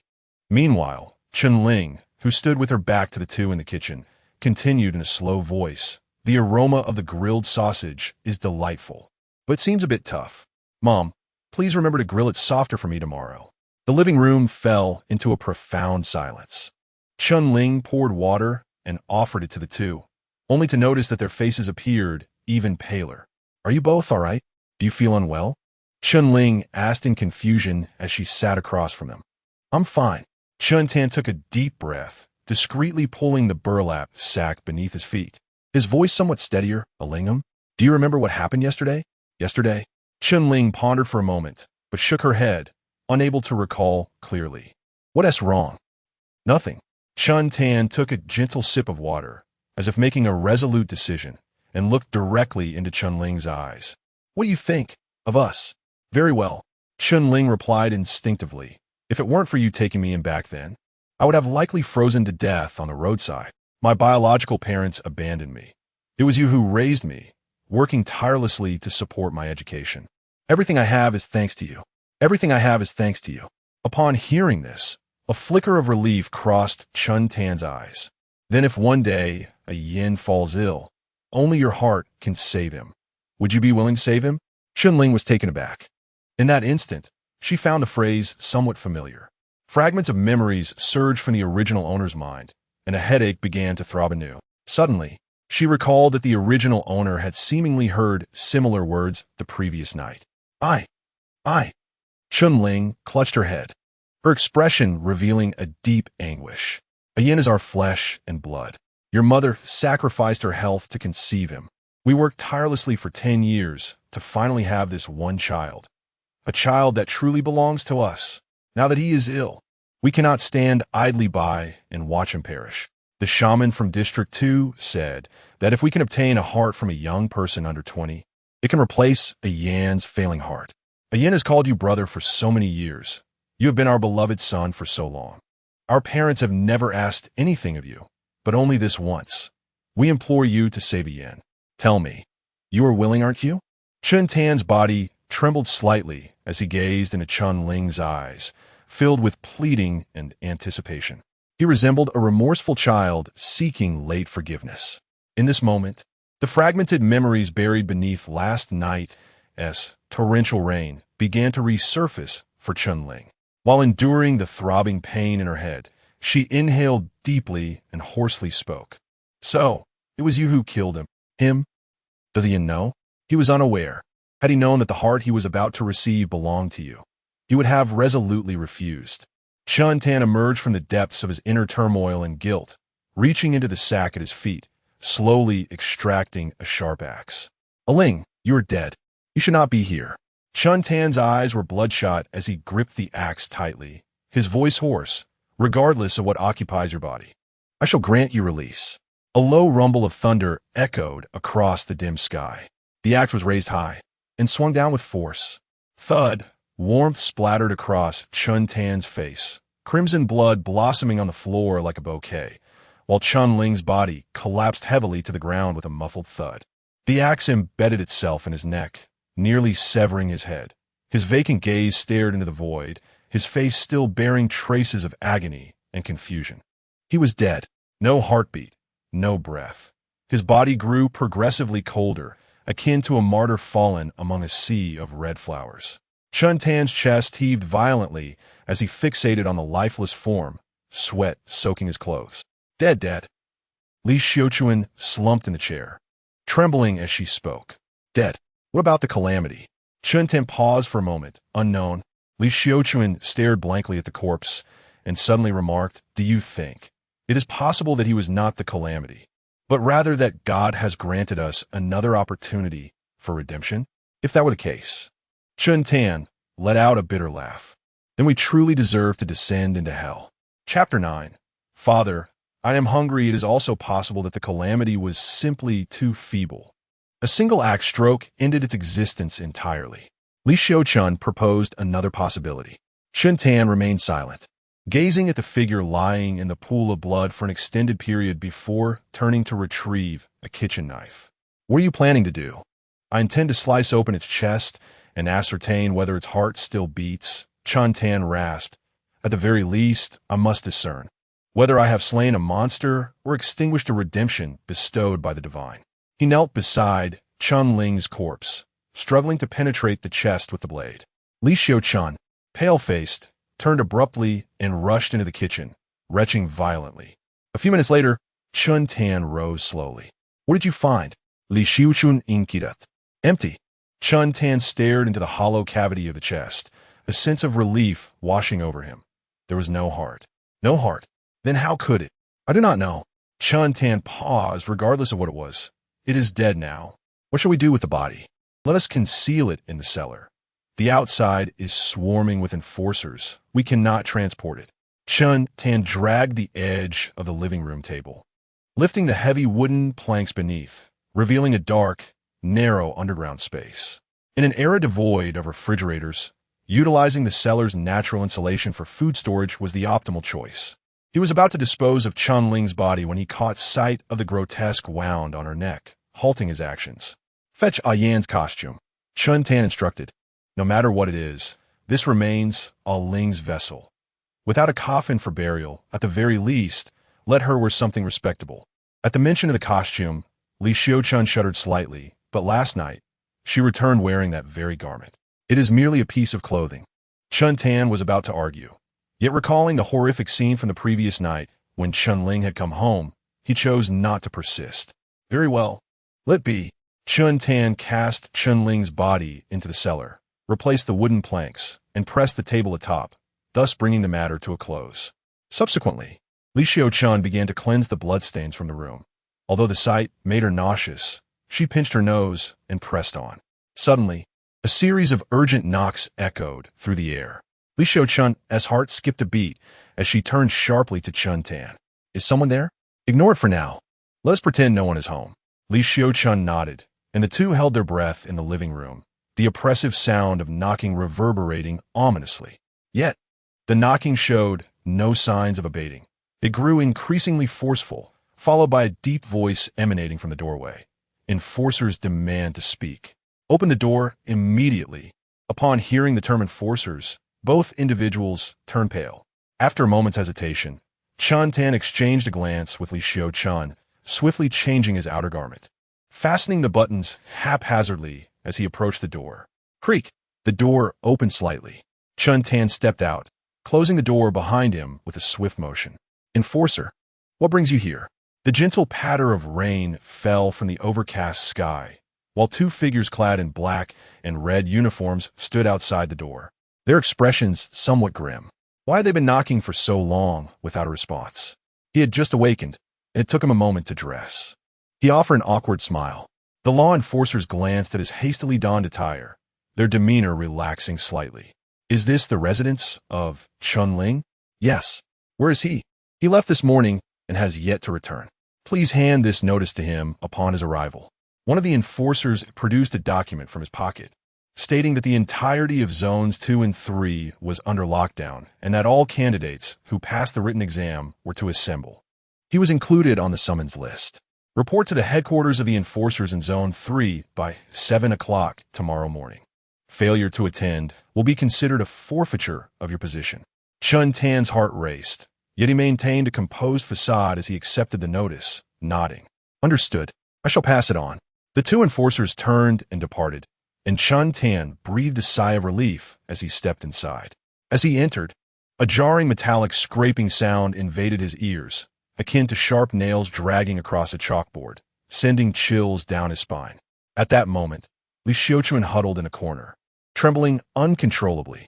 Upon seeing Chun Tan return, her nearly shattered gaze finally lifted, and she slowly extended a hand, pointing towards the kitchen. In the kitchen, a crimson figure stood with its back to them, its head bowed, as if gnawing on something. The sight of that silhouette rendered Chun Tan's mind blank. It was a boy whose neck had nearly been severed, the crimson flesh visibly mending at an alarming rate. In his left hand, he clutched a kitchen knife, while his right held a bloodied axe, both being shoved into his mouth. It seemed that he sensed Chun Tan's return, for the figure clad in a vibrant red robe gradually turned around. It was Chun Ling, heartless and nearly decapitated Chun Ling. His cheeks bulged slightly as he ravenously chewed on remnants of metal and wood, his vacant eyes resembling those of a beast, eerie and chilling. Dad! A voice echoed from behind him. I'm hungry. Chun Ling had a dream. It was an afternoon shrouded in clouds. As usual, he had finished his training at the martial arts field in the suburbs, drenched in sweat as he pushed open the door to his home. It was not his birthday, yet the dining table was adorned with a cream cake. The orange flames of the candles flickered in the dimly lit living room. Where two figures sat at the table, their eyes slightly reddened. A cream cake, worth 200 copper coins, was something their family could never typically afford. Confused, he inquired what day it was, and his parents informed him that it was the day of his younger brother, A. Yan's impending surgery. Upon hearing this, he felt a surge of joy. His brother's congenital heart condition had haunted their family for far too long. To treat his brother, his parents had tirelessly sought help, but every clinic was at a loss. Just days prior, they had mentioned finding a hospital in Zone 2 that had assured them they could provide a cure. Upon receiving the joyous news, he gleefully finished the cake. However, soon his consciousness began to wane, and he slumped over the table. The last image he beheld was that of his mother, Li Xiaochun, covering her mouth, weeping profusely. I'm sorry. I truly am sorry. He heard his father's murmurs, revealing that a Yan's ailment required a heart. You would be willing, wouldn't you? He opened his mouth, seemingly attempting to respond, but ultimately succumbed to unconsciousness. Then, he felt himself being encased within a bag, rain pattering against its surface. After a prolonged duration, he was finally lifted onto a table. He sensed the cold steel as his chest was opened, and something was extracted from within. Subsequently, he was draped in a garment and transported to another location amidst the torrential rain, the heavy soil gradually engulfing his body, plunging everything into darkness and silence. In the abyss of darkness, Chun-Ling's eyes suddenly fluttered open. Spotlights above flickered to life, illuminating the figure clad in red at the center of the stage. After a brief moment of disorientation, Chun-Ling propped himself up, unsteadily rising to his feet. Damn it, how have I returned? His complexion turned pale as his gaze instinctively fell upon the screen at the center of the stage, his pupils constricting in shock. Audience anticipation 1. Audience anticipation 1. Current anticipation 67. Connection to the actor lost. Performance interrupted. Audience anticipation -50. Current anticipation 17. Warning. Warning. Audience begins to intervene in the performance. Chapter 10. The Audience Galoo. Shintan could not help but swallow hard. How? How is this possible? He rasped, devoid of a heart, and with his head severed. Yet he still moves? Where did this costume come from? Do we not leave him without it? I do not know. Li Xiuquan was utterly consumed by fear, responding in a disjointed manner. He was wearing this costume when he crawled out from beneath the earth. It was the very costume we draped over him last night when we buried him. He is a ghost. He truly is a ghost. A ghost come to demand our lives. Nonsense. There are no ghosts in this world. The scene before them was so bizarre that Chun Tan's legs trembled in terror. Nevertheless, he mustered his courage, seized a dining knife from the ground, and thrust it toward Chun-Ling's face. He had killed Chun-Ling twice. Surely, he could do so a third time.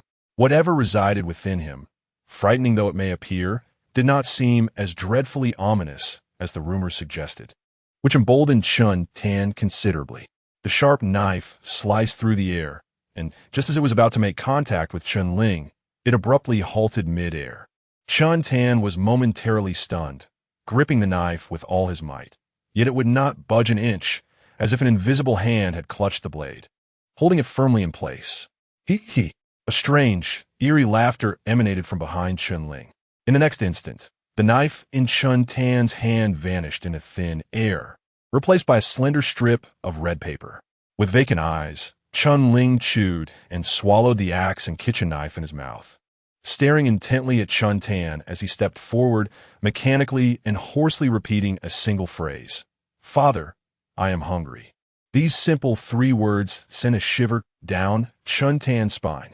He had no doubt that in the next moment, Chun-Ling would seize his head and force it into his mouth, chewing it to pieces. His bones could not be any tougher than the axe and knife. Run. Seek the enforcers. Chun Tan turned and fled toward the door with frantic urgency. He understood that the situation had escalated beyond their control. Their only hope for survival lay in seeking help from the enforcers, those formidable officials who surely possessed a means to resolve this calamity. As for how the enforcers would subsequently judge their premeditated murder and organ theft, that was a matter for another time. After all, serving time in prison was preferable to losing one's life. Li Xiuquan, trembling in a corner, was jolted back to reality by Chun Tan's shout. She scrambled toward the tightly shut door. Seizing the moment while Chun-Ling's attention was fixed on Chun Tan, she reached the door and grasped the doorknob, but found nothing. Li Xiuquan looked down in bewilderment, only to discover that the doorknob had vanished. No, not just the doorknob. The entire door had transformed into an image on red paper, shifting from 3-dimensional to 2-dimensional. She could not open a door that was merely painted on paper. Hee. A cacophony of sounds enveloped the room, as if countless invisible figures filled the space, their mocking gazes fixated upon the 2 individuals. Scarlet paper fluttered around Li Xiuquan, and in a daze, she beheld eerie faces emerging through the haze. She screamed incessantly, retreating until only the purest terror remained in her eyes. Ultimately, her gaze rolled back, and she collapsed to the ground, succumbing to unconsciousness. Meanwhile, Chun Tan felt the ground beneath him give way, and he fell heavily to the floor. In shock, he turned back, only to see the entire surface transformed into a crimson tide, undulating like waves. He stared blankly as the red-clad Chun-Ling approached, and a realization struck him, eliciting a terrified cry. it's true. What the enforcers said is real. You are the calamity. You are the usurper of Aling's body. Upon hearing this, the red-clad Chunling halted. The corners of his blood-red lips curled slightly, and with a pale finger raised to his lips, he gestured for silence. Just as the endless sea of red paper was about to engulf Chuntan, two loud crashes reminiscent of shattering glass echoed from nearby. Calamity sighted at 128 Hanfrost Street. Destruction level assessed at 4. Immediate enforcer support requested. Two figures clad in black and red uniforms burst through the window, one swiftly scanning the room before speaking. Received. Support is on the way. Please do your utmost to delay the adversary. A serious voice emanated from one enforcer's radio. One enforcer chuckled wryly. A level 4 calamity? How can we possibly hold it back? Upon witnessing the sudden intrusion of the enforcers, the spectators in the void emitted soft gasps, as if discovering a more intriguing plaything. The red-clad Chun-Ling flicked his wrist, causing the fallen Chun-Tan to lose consciousness, blood streaming from his orifices, gradually staining the earth beneath him. Create distance. Preserving life is paramount. One enforcer quickly retreated, drawing a firearm from his waist and firing repeatedly. The shots rang out, bang, bang, bang, yet the brass bullets sliced through the void, transforming into tiny red paper shards before reaching the red-clad Chun-Ling. With a gentle lift of his hand, countless paper fragments surged forth from the voluminous sleeves of his costume, ensnaring the two enforcers like serpents. The wrappings twisted violently, resembling a corkscrew, before crashing heavily to the ground. The red-clad Chun-Ling's form began to swell, his costume straining against an unseen force. As if numerous faces were about to burst forth from beneath his skin, chaotic whispers saturating the air. In mere seconds, he transformed into a grotesque entity, his body adorned with writhing red paper appendages, pairs of crimson pupils opening upon the paper surface, erasing any semblance of Chun-Ling.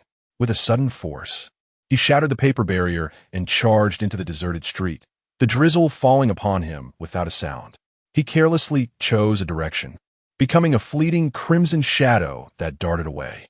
Almost simultaneously, a figure clad in black sliced through the dark clouds, rapidly pursuing its target. Is it of the world annihilation level? A voice laced with concern emanated from the intercom. Judging by its aura, it appeared to be no more than level 5. Indeed, it seemed that a calamity had descended last night, though the gauge had misjudged the entity's energy intensity. A level 5 threat is still quite perilous. Be cautious, Meng. Without uttering a word, Han Meng followed the fleeting crimson shadow into the desolate outskirts of Zone 3, and then, like a cannonball, he plummeted downwards. Boom! The black meteorite collided with the wilderness, creating an invisible shockwave. Shattered sand and debris cascaded in all directions, forcing the crimson figure to a halt. Its myriad red paper tentacles swaying gently in the wind, as all eyes turned towards the swirling dust. A silhouette emerged, lowering his head to ignite a thick cigarette, stepping forth with measured strides. The hem of his black trench coat fluttered, revealing 4 silver lines that glimmered faintly. An ethereal realm, as gentle as a breeze, unfolded around him, enveloping the red paper monster within its confines. I am Han Meng, Chief Enforcement Officer of the Aurora Domain, Zone 3. One hand clasped a cigarette while the other drew forth a sleek black pistol from his waist. With a flick of his thumb, he disengaged the safety, causing the gravel within the realm to shudder slightly. An ominous aura materialized, locking onto the red paper creature with lethal intent. His lips parted, and his words flowed with an almost rhythmic cadence. I uphold the justice of human civilization. I hereby pronounce your demise. Chapter 11, Trial. The moment the words fell, Han Meng pulled the trigger. Click! The mechanism clashed, yet no bullet was discharged. Simultaneously, the earth before Han Meng instantaneously disintegrated. Soil and rubble dissolved into nothingness, as if an imperceptible bullet had shattered matter at the molecular level.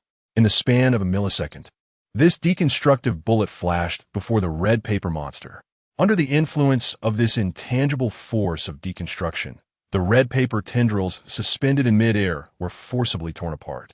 revealing a gaping wound with a radius of 1 meter, completely penetrating the creature's body. Through that immense circular aperture, Han Meng could even glimpse the distant streets of District 3 as this shot obliterated 2/3 of its corporeal form. Just as Han Meng prepared to lower his weapon, an unexpected turn of events transpired. The red paper monster, now with a gaping maw at its center, did not succumb to death. Instead, it continued to extend its red paper appendages as if unfazed, wildly expanding outward. Within merely 2 seconds, it not only repaired the central void, but its size ballooned to more than 3 times its previous dimensions. It now resembled a colossal red sun crafted from paper, with countless sheets twisting and hovering above the desolate wilderness. Audience anticipation -1. Current anticipation 14. Han Meng's pupils constricted slightly. He immediately lifted his gun, aiming upward, and pulled the trigger 3 times in quick succession. The power of deconstruction blasted 3 large holes in that red sun. Fine rain cascaded from the 3 apertures, splattering against Han Meng's solemn face, chilling him to the bone.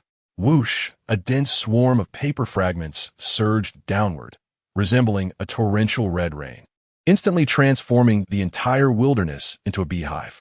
Han Meng fired frantically, yet could only manage to tear a narrow gap in this deluge, just enough to preserve his life. This is bad. Han Meng's back was already drenched with sweat. He sensed that he was no match for this catastrophe.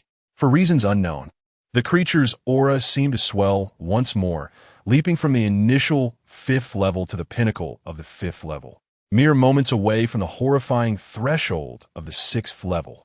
At that instant, a hand clad in a theatrical robe extended from the paper monster, delicately yet precisely pressing down on Han Meng's head.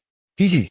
A light chuckle echoed in Han Meng's ears, and in the next moment, he was forcefully pressed down, his head crashing heavily against the ground. Boom! The earth cracked, and at the epicenter of the force, Han Meng violently spewed a mouthful of blood, collapsing like a broken ragdoll. The flames of battle had extinguished, as the sky filled with red paper returned to the monster's main body, a fine drizzle cascading over the scarred earth. Just as the red paper monster seemed poised to depart, the hand from the theatrical robe suddenly gripped the red paper body tightly, forcefully tearing at it as if something were attempting to emerge from within. 5 minutes earlier, the audience began to intervene in the performance. Chun Ling's heart sank upon reading the final line. He abruptly raised his gaze towards the stage. Countless crimson eyes continued to watch him from the darkness, yet in a corner of the audience, several wooden chairs stood empty. A portion of the spectators had vanished. Thud, thud, thud. The shadows in the audience relentlessly trampled the theater floor with their feet, generating a rhythmic and muted sound. In the confined space, it resonated like continuous thunder, their crimson pupils fixated on Chun Ling, brimming with fury and inquiry. Thud, thud, thud. Beneath their synchronized stomping, Chun Ling felt as though the stage itself trembled, the spotlight above quivering slightly, seemingly on the verge of collapse. Chun Ling began to comprehend the grim reality.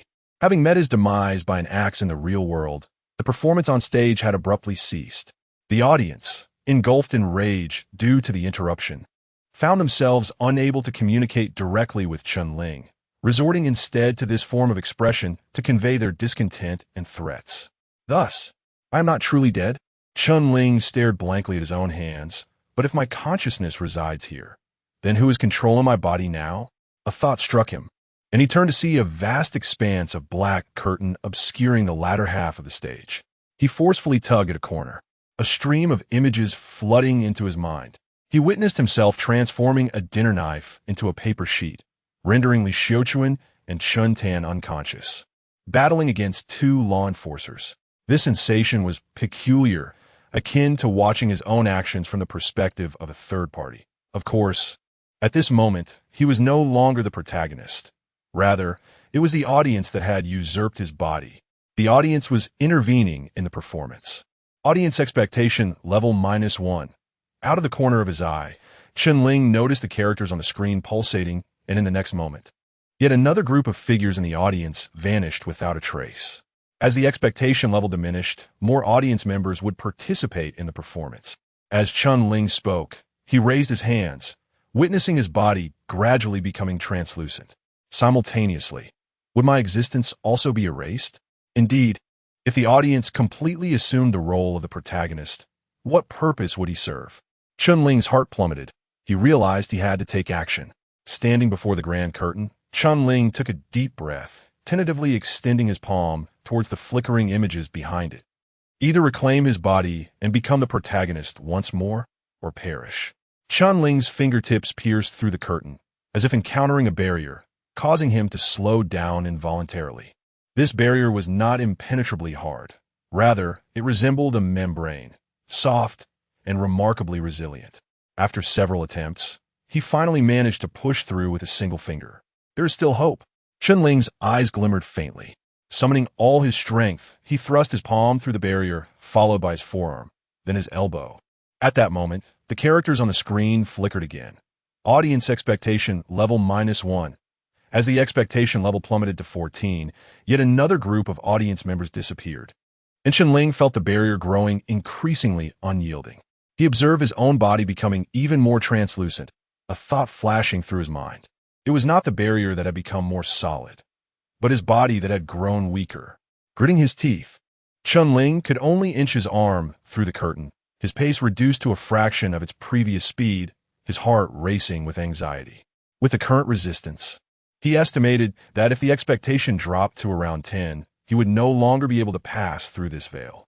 Finally, through his relentless efforts, one of his arms completely broke through the curtain. He beheld Han Meng struggling under the crimson rain, hesitating for a moment before decisively slapping his forehead. Utilizing the strength of the crimson paper monster to render him unconscious on the ground. In doing so, no one would witness his passage through the veil, returning to reality. He inverted the curtain with his arm from the realm of reality and then, with a vigorous tug, tore a narrow gap. His second hand emerged from the opening, forcefully prying it apart until it was wide enough for his body to pass through. Chun Ling took a deep breath and plunged himself into the breach. Chapter 12.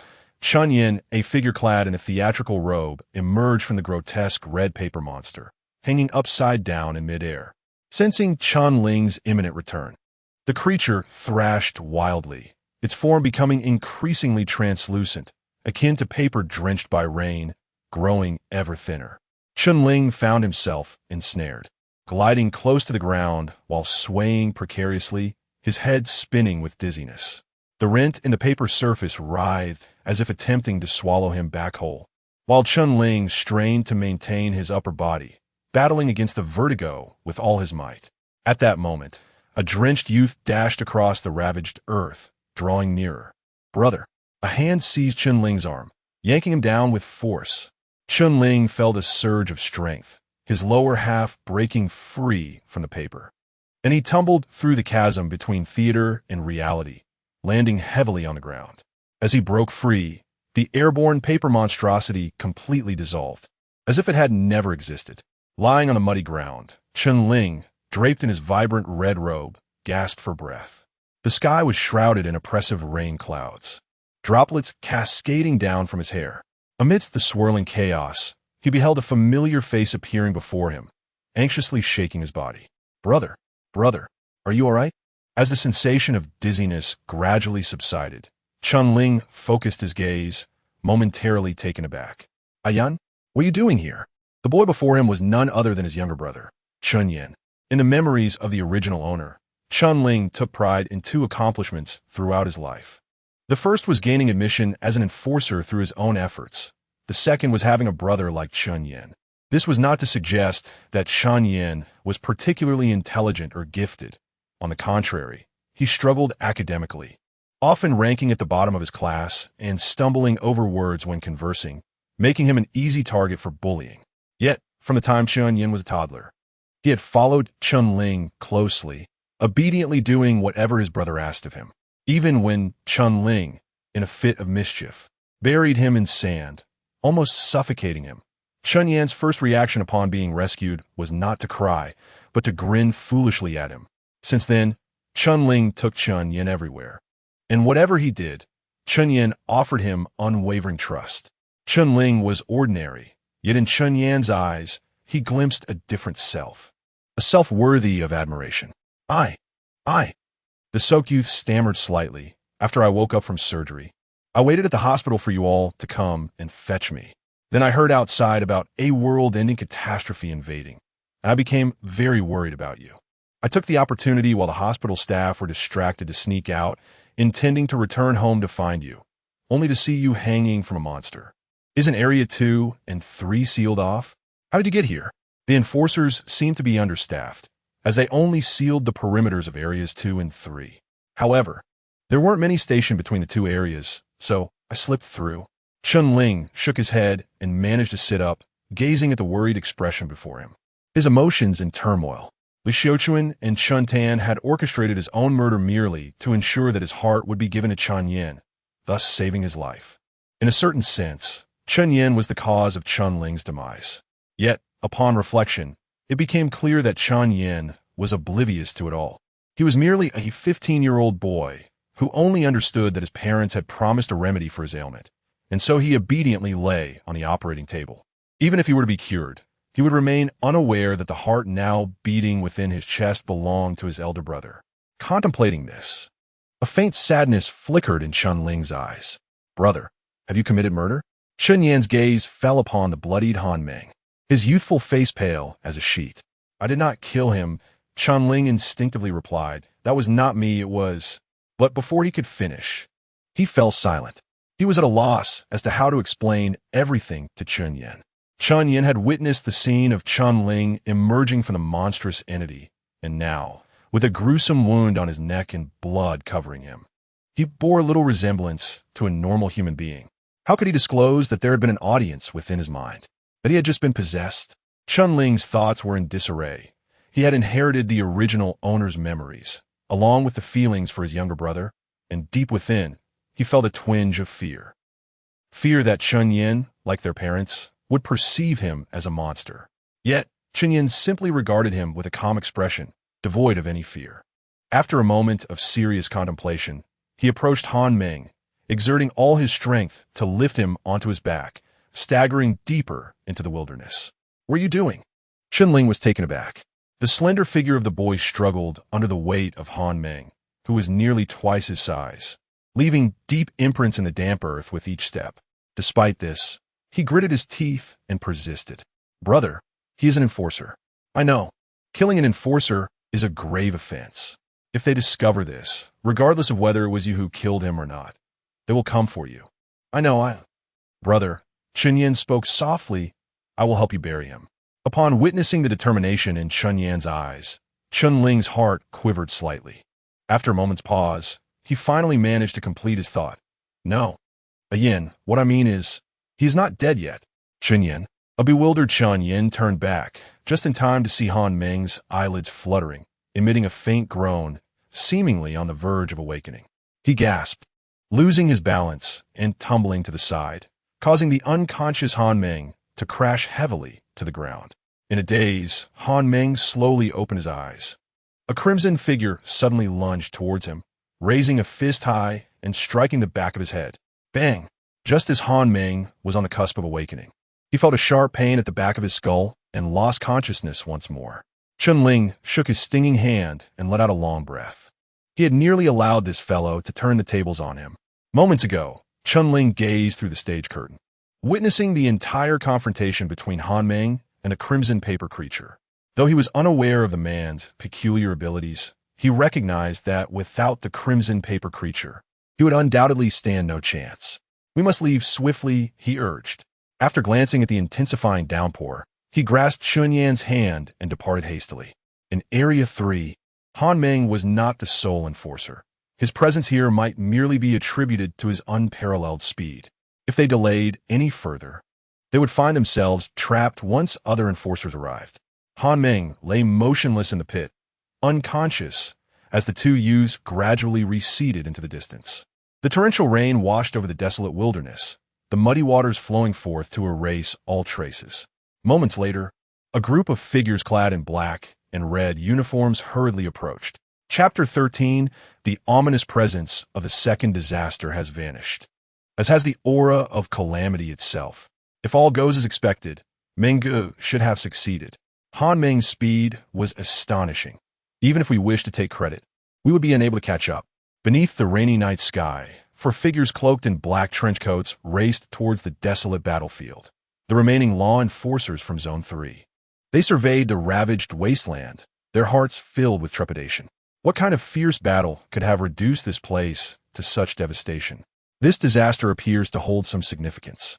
As they spoke, their gazes shifted to the opposite side of the battlefield, where a blood-soaked figure lay motionless on the ground, resembling a corpse. Mengge, one enforcer dashed forward, lifting the unconscious Han Meng, anxiously checking for his breath. The other three enforcers stood still, exchanging glances, their eyes glimmering with an unusual light. Is he dead? One of them inquired. He was the second seat of Zone 3's enforcers, Mahjong. Not dead. He is still alive. A barely perceptible flicker of disappointment crossed the faces of the three, two of whom turned their eyes toward Mahjong. After a moment's hesitation, he shook his head. What about the disaster? Why don't we see the body? Has it fled? The absence of a corpse suggests it has escaped. The group immediately began searching the vicinity. The relentless rain had washed away any traces. The disaster that had battled Han Meng just moments ago seemed to have evaporated into thin air. Maji. At that moment, a law enforcer clad in a black and red uniform hurriedly approached from a distance. What is the matter? Why the rush? Mahjong raised an eyebrow. We just received information from Zone 2. Last night, they also experienced a disaster attack, resulting in a bloodbath on half a street, with a total of 36 fatalities. What? Matsong exclaimed in surprise. Is it the same one?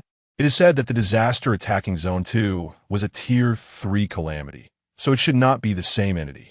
Two disasters emerging simultaneously from the same intersection of gray realms? That is quite unusual. Matsong pondered. Were they eliminated? No. They reported that after the disaster finished its slaughter, it retreated to the back mountains. It is possible it crossed the mountains and entered Zone 3. Zone 2 hopes we can send some reinforcements. Their casualties are too numerous, and the enforcers are overwhelmed. Understood, I will handle this matter. The law enforcers swiftly transported the unconscious Han Meng towards the hospital, while Mahjong's gaze lingered on the battlefield's ruins and the silhouette of the distant back mountains. Deep in thought, the same intersection of gray realms, two disasters, quite intriguing. Brother, aren't we running away? As the night deepened, two young boys walked along an unfrequented path, heading towards Frost Street. Why should we flee? Chun Ling retorted. Chun Yin paused, scratching his head in contemplation, hesitating to respond. Moreover, even if we were to run, where could we possibly go? Chun Ling sighed in resignation, remarking that the Aurora realm was rather limited, comprising merely one city and 7 districts. It was evident that ordinary individuals could hardly gain entry into Aurora City and between the other 7 districts. The second and third had been entirely sealed off. Shall we then seek refuge in a secluded valley? He proposed. Hiding would be futile. They will inevitably discover our whereabouts. We cannot afford to retreat indefinitely. Chun Ling countered vaguely. In truth, he too harbored the desire to find a place of concealment, yet he felt incapable of doing so. Although he had reclaimed his place on the stage, the audience's anticipation lingered at a mere 20%. If he failed to elevate their expectations soon, he risked losing his body to usurpation, transforming into a monstrous entity. Chun Yin sensed a dissonance in the logic, but did not dwell on it. After all, if his elder brother insisted on not hiding, there must be a valid reason behind it. Yin, he called. Yes? Aren't you afraid of me? In the darkness, Chun Ling turned to face him. You must have seen that I just transformed into a monster.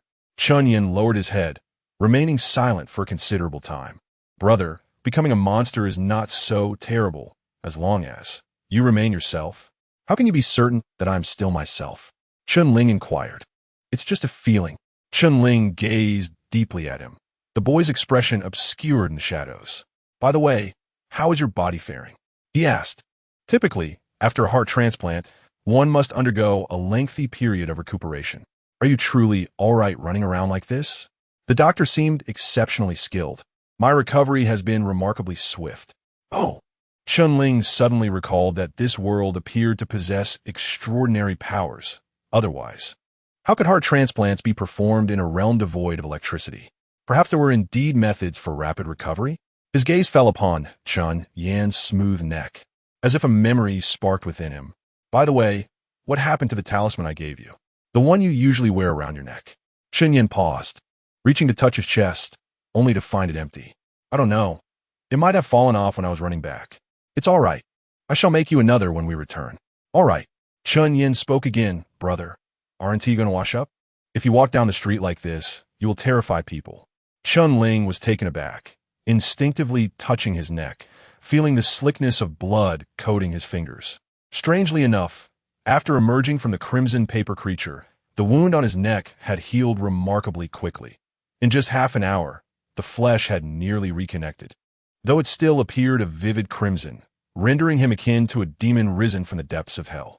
Reluctantly, Chun Ling sought a nearby stream, shedding his crimson theatrical robe and commencing the task of cleansing the bloodstains from his body. Brother, there's something I've been meaning to ask, Chun Yin ventured, puzzled. Why are you wearing my robe? I do not know, Chun Ling replied, staring in bewilderment at the garment enveloping him. He distinctly remembered not being clothed in such an attire when he was struck down by the axe. Upon reflection, it occurred to him that on the night he returned home, he was draped in this striking scarlet theatrical robe.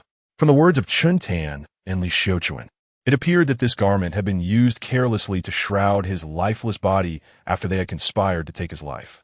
Yet, why had they not adorned him with it this time, allowing it to return to him of its own accord? Chen Ling found himself perplexed and decided to cease his speculations. Since his arrival in this realm, peculiar occurrences had only multiplied. He initially contemplated incinerating this ominous robe, but upon noticing Chun Yan's pitiable gaze nearby, he sighed and silently proceeded to wash it along with the garment. Chapter 14. You are a calamity. This theatrical robe undeniably belongs to Chun Yan. 8 years prior, a small and dilapidated troupe graced the 3rd district, erecting a modest stage in the wilderness to perform a couple of plays. At merely 7 years of age, Chun Yan became enamored with this art form. In a world where dramatic culture is not prevalent, the troupe painstakingly spent 2 days setting up the stage, yet only 5 souls attended. Among them were Chun Yan, drawn by the allure of performance, a passerby laborer recruited to bolster the audience, a beggar who approached the troupe seeking alms, and a teacher from the 2nd district, genuinely passionate about theatrical arts. Of the 5, only Chun Yan and the teacher attentively absorbed the entirety of the performance. Chun Ling succumbed to slumber midway. The laborer hastily departed at the outset, and the beggar, during intermission, rushed onto the stage to solicit donations, only to be unceremoniously kicked off by an actor portraying a martial character, muttering curses as he exited. Yet, Chun Ling observed that his younger brother's eyes sparkled with light as he gazed at the stage. From that day forth, Chun Yin embarked on a self-directed study of drama. He scavenged 2 books, rising early each morning to practice singing and transcribing scripts, even teaching himself sewing to craft costumes. The robe that Chun Ling wears was fashioned by Chun Yan's own hands, adorned with a minuscule blue flower stitched into its hem. Here, it's for you. After washing the robe, Chun Ling casually handed it back to Chun Yan. He gazed into the flowing water, noticing that the wounds and bloodstains had nearly vanished. The 2 brothers cautiously traversed the narrow path to the edge of Frosty Street, peering toward their home. They beheld the shattered entrance to their dwelling, now thoroughly cordoned off by police tape, as several enforcers clad in black and red uniforms moved about. On 2 stretchers at the entrance lay the bodies of a couple, draped in white cloth. What is the situation? There is no hope. One enforcer cast a mournful glance at the white shroud. These 2 were the couple the Mongol had ordered to be tracked. It seemed they had discovered a disturbance within their home and bravely confronted the calamity, ultimately sacrificing their lives in the fray. And the couple? Are they dead as well? No. The enforcer's gaze shifted to the doorway, where a man and woman were being assisted out by other enforcers, their eyes vacant, faces ashen, and bodies trembling as if their very souls had been stripped away. They survived. Weren't they the first to be attacked by the calamity? How did they manage to survive? We suspect that although they were the initial targets, they refrained from resisting. The 2 enforcers who drew their weapons angered the calamity, provoking its lethal response. Are you suggesting that the calamity was merely toying with them? That is the implication. Are there any other leads? Hardly any. The calamity's abilities are exceedingly peculiar. It ravaged a significant portion of the house, leaving behind scant valuable information. We cannot even ascertain the direction from which it intruded. Frosty Street is vast, yet it fortuitously invaded this particular residence. Could it be mere coincidence? It is difficult to articulate. Shuang Street lies at the outermost edge of the 3rd District, with a mountain looming behind it, followed by the chaotic burial ground at the convergence of the Gray Realm. Beyond that is the 2nd District.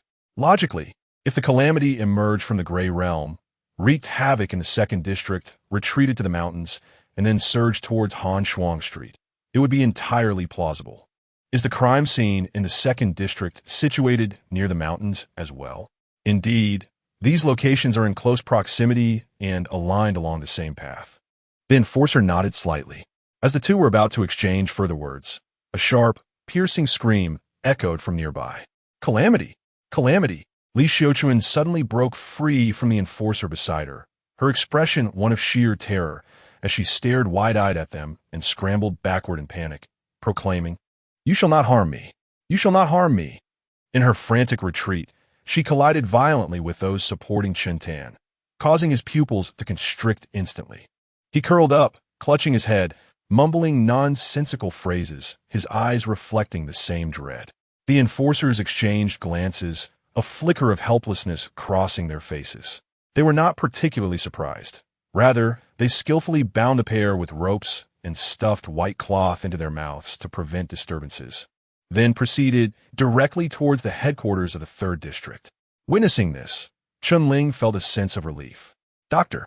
Lin had mentioned that among survivors of Gray Realm encounters or calamity attacks, 80% exhibit signs of mental instability, with most remaining incurable for life. It seemed this affliction had manifested in both Li Xiuquan and Chun Tan. For Chun-Ling, this was fortunate, for only 4 individuals had witnessed his transformation into a calamity. 2 enforcers had already been slain by the audience. Should Li Xiuquan and Chun Tan divulge the truth, he would be immediately hunted down. Thankfully, with both of them now deranged, his identity would remain concealed, allowing him to navigate the streets freely as Chun-Ling. Of course, this was contingent upon the enforcers not uncovering his identity. Yet, it remained precarious. It would be prudent to devise a method to entirely obstruct their investigation. Chun-Ling harbored a disdain for risk and an aversion to having his fate dictated by others, his mind racing to formulate the most secure plan. Just then, a figure burst forth beside him. "Dad! Mom!"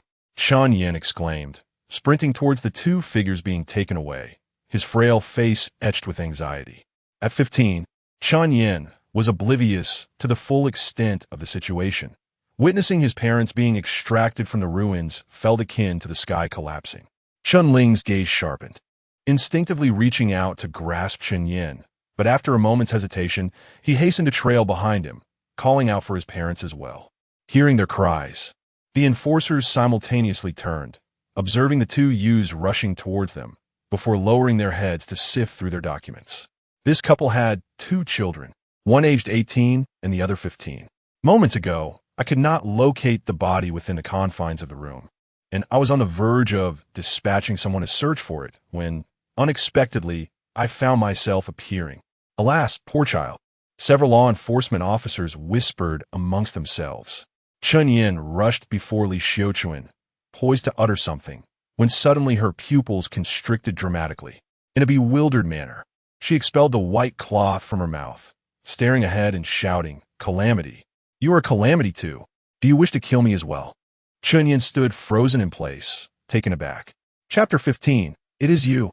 Meanwhile, Chun-Ling strolled quietly behind him, her gaze traversing the multitude of enforcers until it met Li Xiuquan's. At the moment their eyes locked, Li Xiuquan's pupils constricted once more. "You! It's you!" Li Xiuquan frantically attempted to free herself from her bonds, yet was firmly restrained by the other enforcers. "You should be dead. You should have perished long ago." "Calamity! You are the calamity!" Li Xiuquan's furious cries reverberated through the night, while Chun-Ling stood silently, her eyes reflecting a tumult of emotions. "Again, A yin, she softly called to Chunyin beside her. Please wait over there. I will handle this.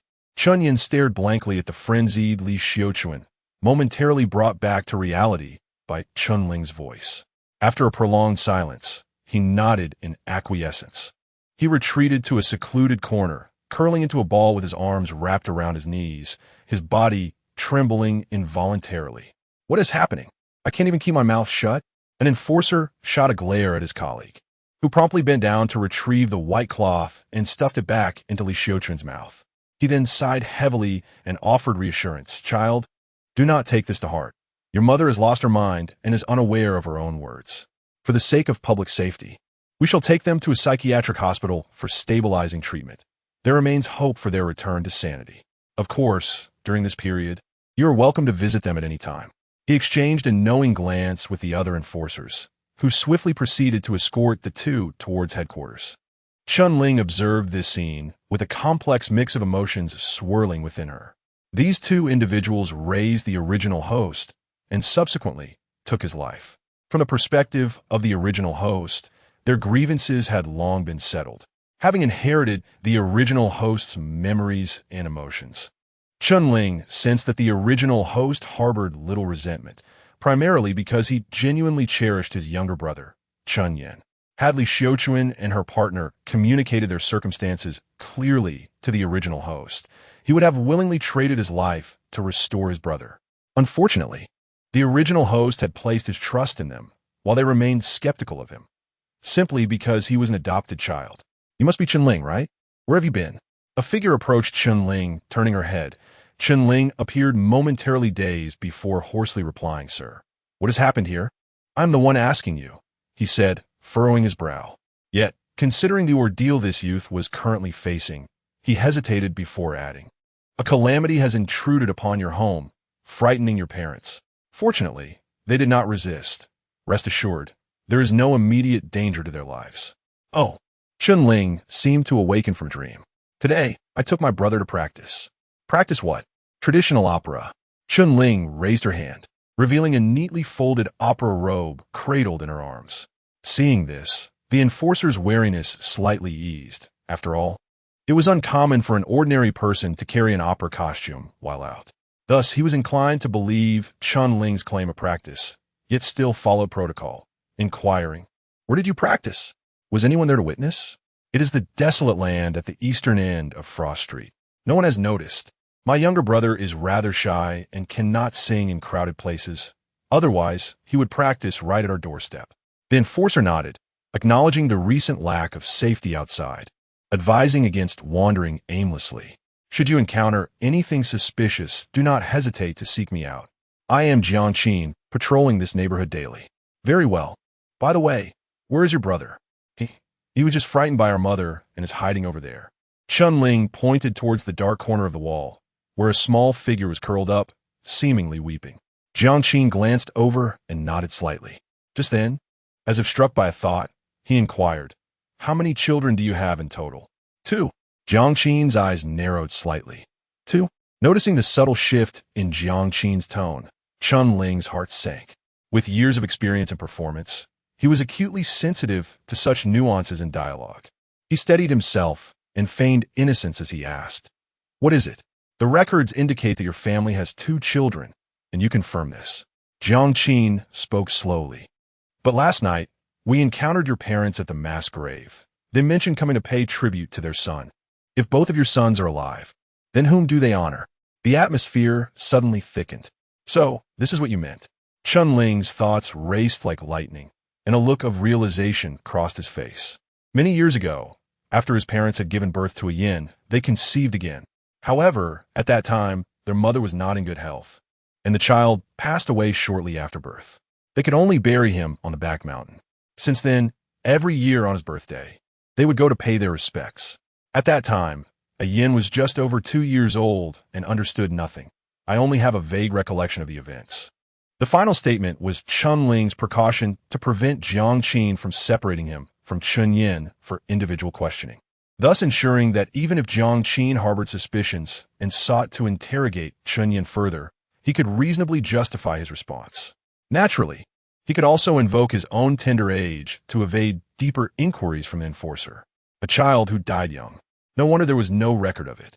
In truth, Chun Ling had overthought the situation. The enforcer named Jiang Qin did not possess such heightened vigilance. He nodded, jotted down a note, and turned to leave. Chun Ling sighed in relief inwardly. He had not anticipated that on the night of his return, Li Xiuquan and another had also ventured to the mass grave, nearly caught by the enforcer. Oh, right. Jiang Qin turned back once more. Chun Ling. Is this never-ending? Just as Chun Ling's anxiety peaked, Jiang Qin produced a letter from his pocket and handed it to him. This was discovered on Chun Tan. It is a summons from the enforcers for you. Report to headquarters tomorrow morning, and do not be late. With that, Jiang Qin departed, this time truly leaving. As the enforcers withdrew, Frost Street fell silent once more. And Chun Ling approached the dark street corner, his emotions in turmoil. Ian. Chun Ling gazed at the bowed head of Chun Yin, uncertain of what words to utter. At this juncture, even Chun Yin, no matter how naive, understood that the calamity that had befallen their home was indeed his own doing. Though he had been usurped by the audience at that moment, he was at a loss as to how to explain this to Chun Yin. The normally articulate Chun Ling found himself at an unusual loss for words. Brother, Chun Yin softly began, I am weary. Chun Ling was taken aback. He never anticipated that Chun Yin would ultimately utter only these 3 words. There was no anger, no questions, no confusion. Chun Yin's chestnut eyes regarded Chun Ling with the same crystalline clarity and tranquility as always. Chun Ling stared for a long while, realizing he could not decipher the thoughts of this youth. He gently bent down and stroked Chun Yin's hair. Tired? Then sleep. I will watch over you, he murmured. The once cozy home now bore 2 gaping holes, and the living room lay in disarray. Should any thief or burglar happen by, it would be quite a disservice to their profession not to take something.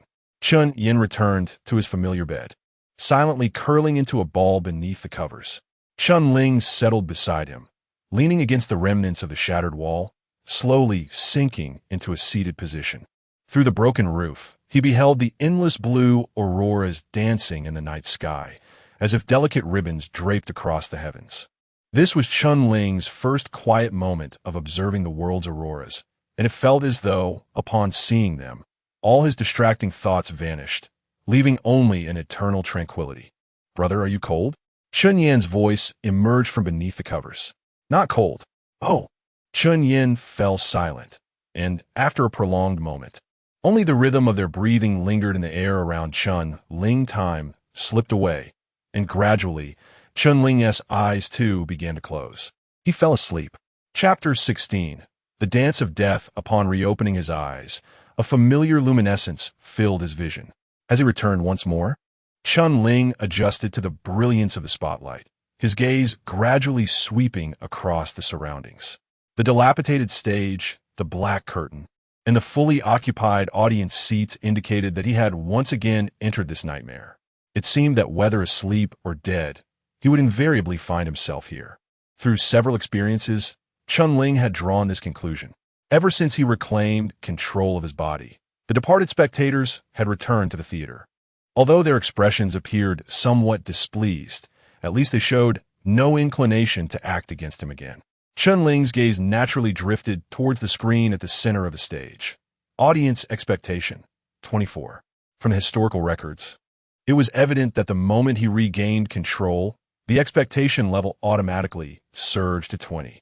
After engaging in a battle of wits with the enforcers, the expectation rose again, ultimately stabilizing at 24. The last time he had died, a staggering 50 of the expectation had been deducted. He pondered, if he were to meet his demise again, what would occur if the expectation fell below 50?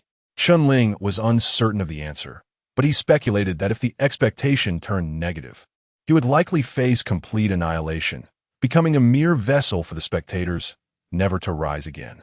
As Chun Ling was about to divert his gaze, he suddenly noticed a quivering little treasure chest had appeared in the bottom right corner of the screen, unknown to him until now. He distinctly remembered that this item had not been present when he first entered the theater. After a moment's hesitation, he tentatively extended his hand and tapped the chest. Ding, ding, ding. The instant Chun Ling's fingertip made contact with the treasure chest, an exhilarating melody erupted from the speakers flanking the stage. The sudden burst of music startled him, and the next moment, several beams of light shifted behind him. Turning to look, he discovered that a table had materialized out of thin air at the center of the stage. It was an unremarkable wooden table, seemingly a bit worn, harmonizing perfectly with the wooden floor of the stage. The spotlight illuminated the table, casting a pale glow upon a piece of paper resting atop it. Chun Ling approached the wooden table directly, as two beams of light converged, ultimately merging into one. At the top of the paper, a few lines of small text read, "Detection of audience expectation has first surpassed 60, unlocking achievement. Mostly positive. You have earned an additional chance to draw. Upon use, a random character skill will be selected from all characters appearing in this performance for you to learn." Chun Ling's gaze swept over the text. But before he could fully comprehend, the white paper abruptly vanished, replaced by a set of cards laid out on the table. These cards varied in color, predominantly white and gray, with an occasional splash of blue. The surface patterns ranged from simple to intricate. The more vibrant the color, the more elaborate the design appeared, suggesting greater value. In the next moment, the cards were simultaneously flipped over, revealing a uniform back, then rapidly shuffled together, finally dispersing neatly across the table surface.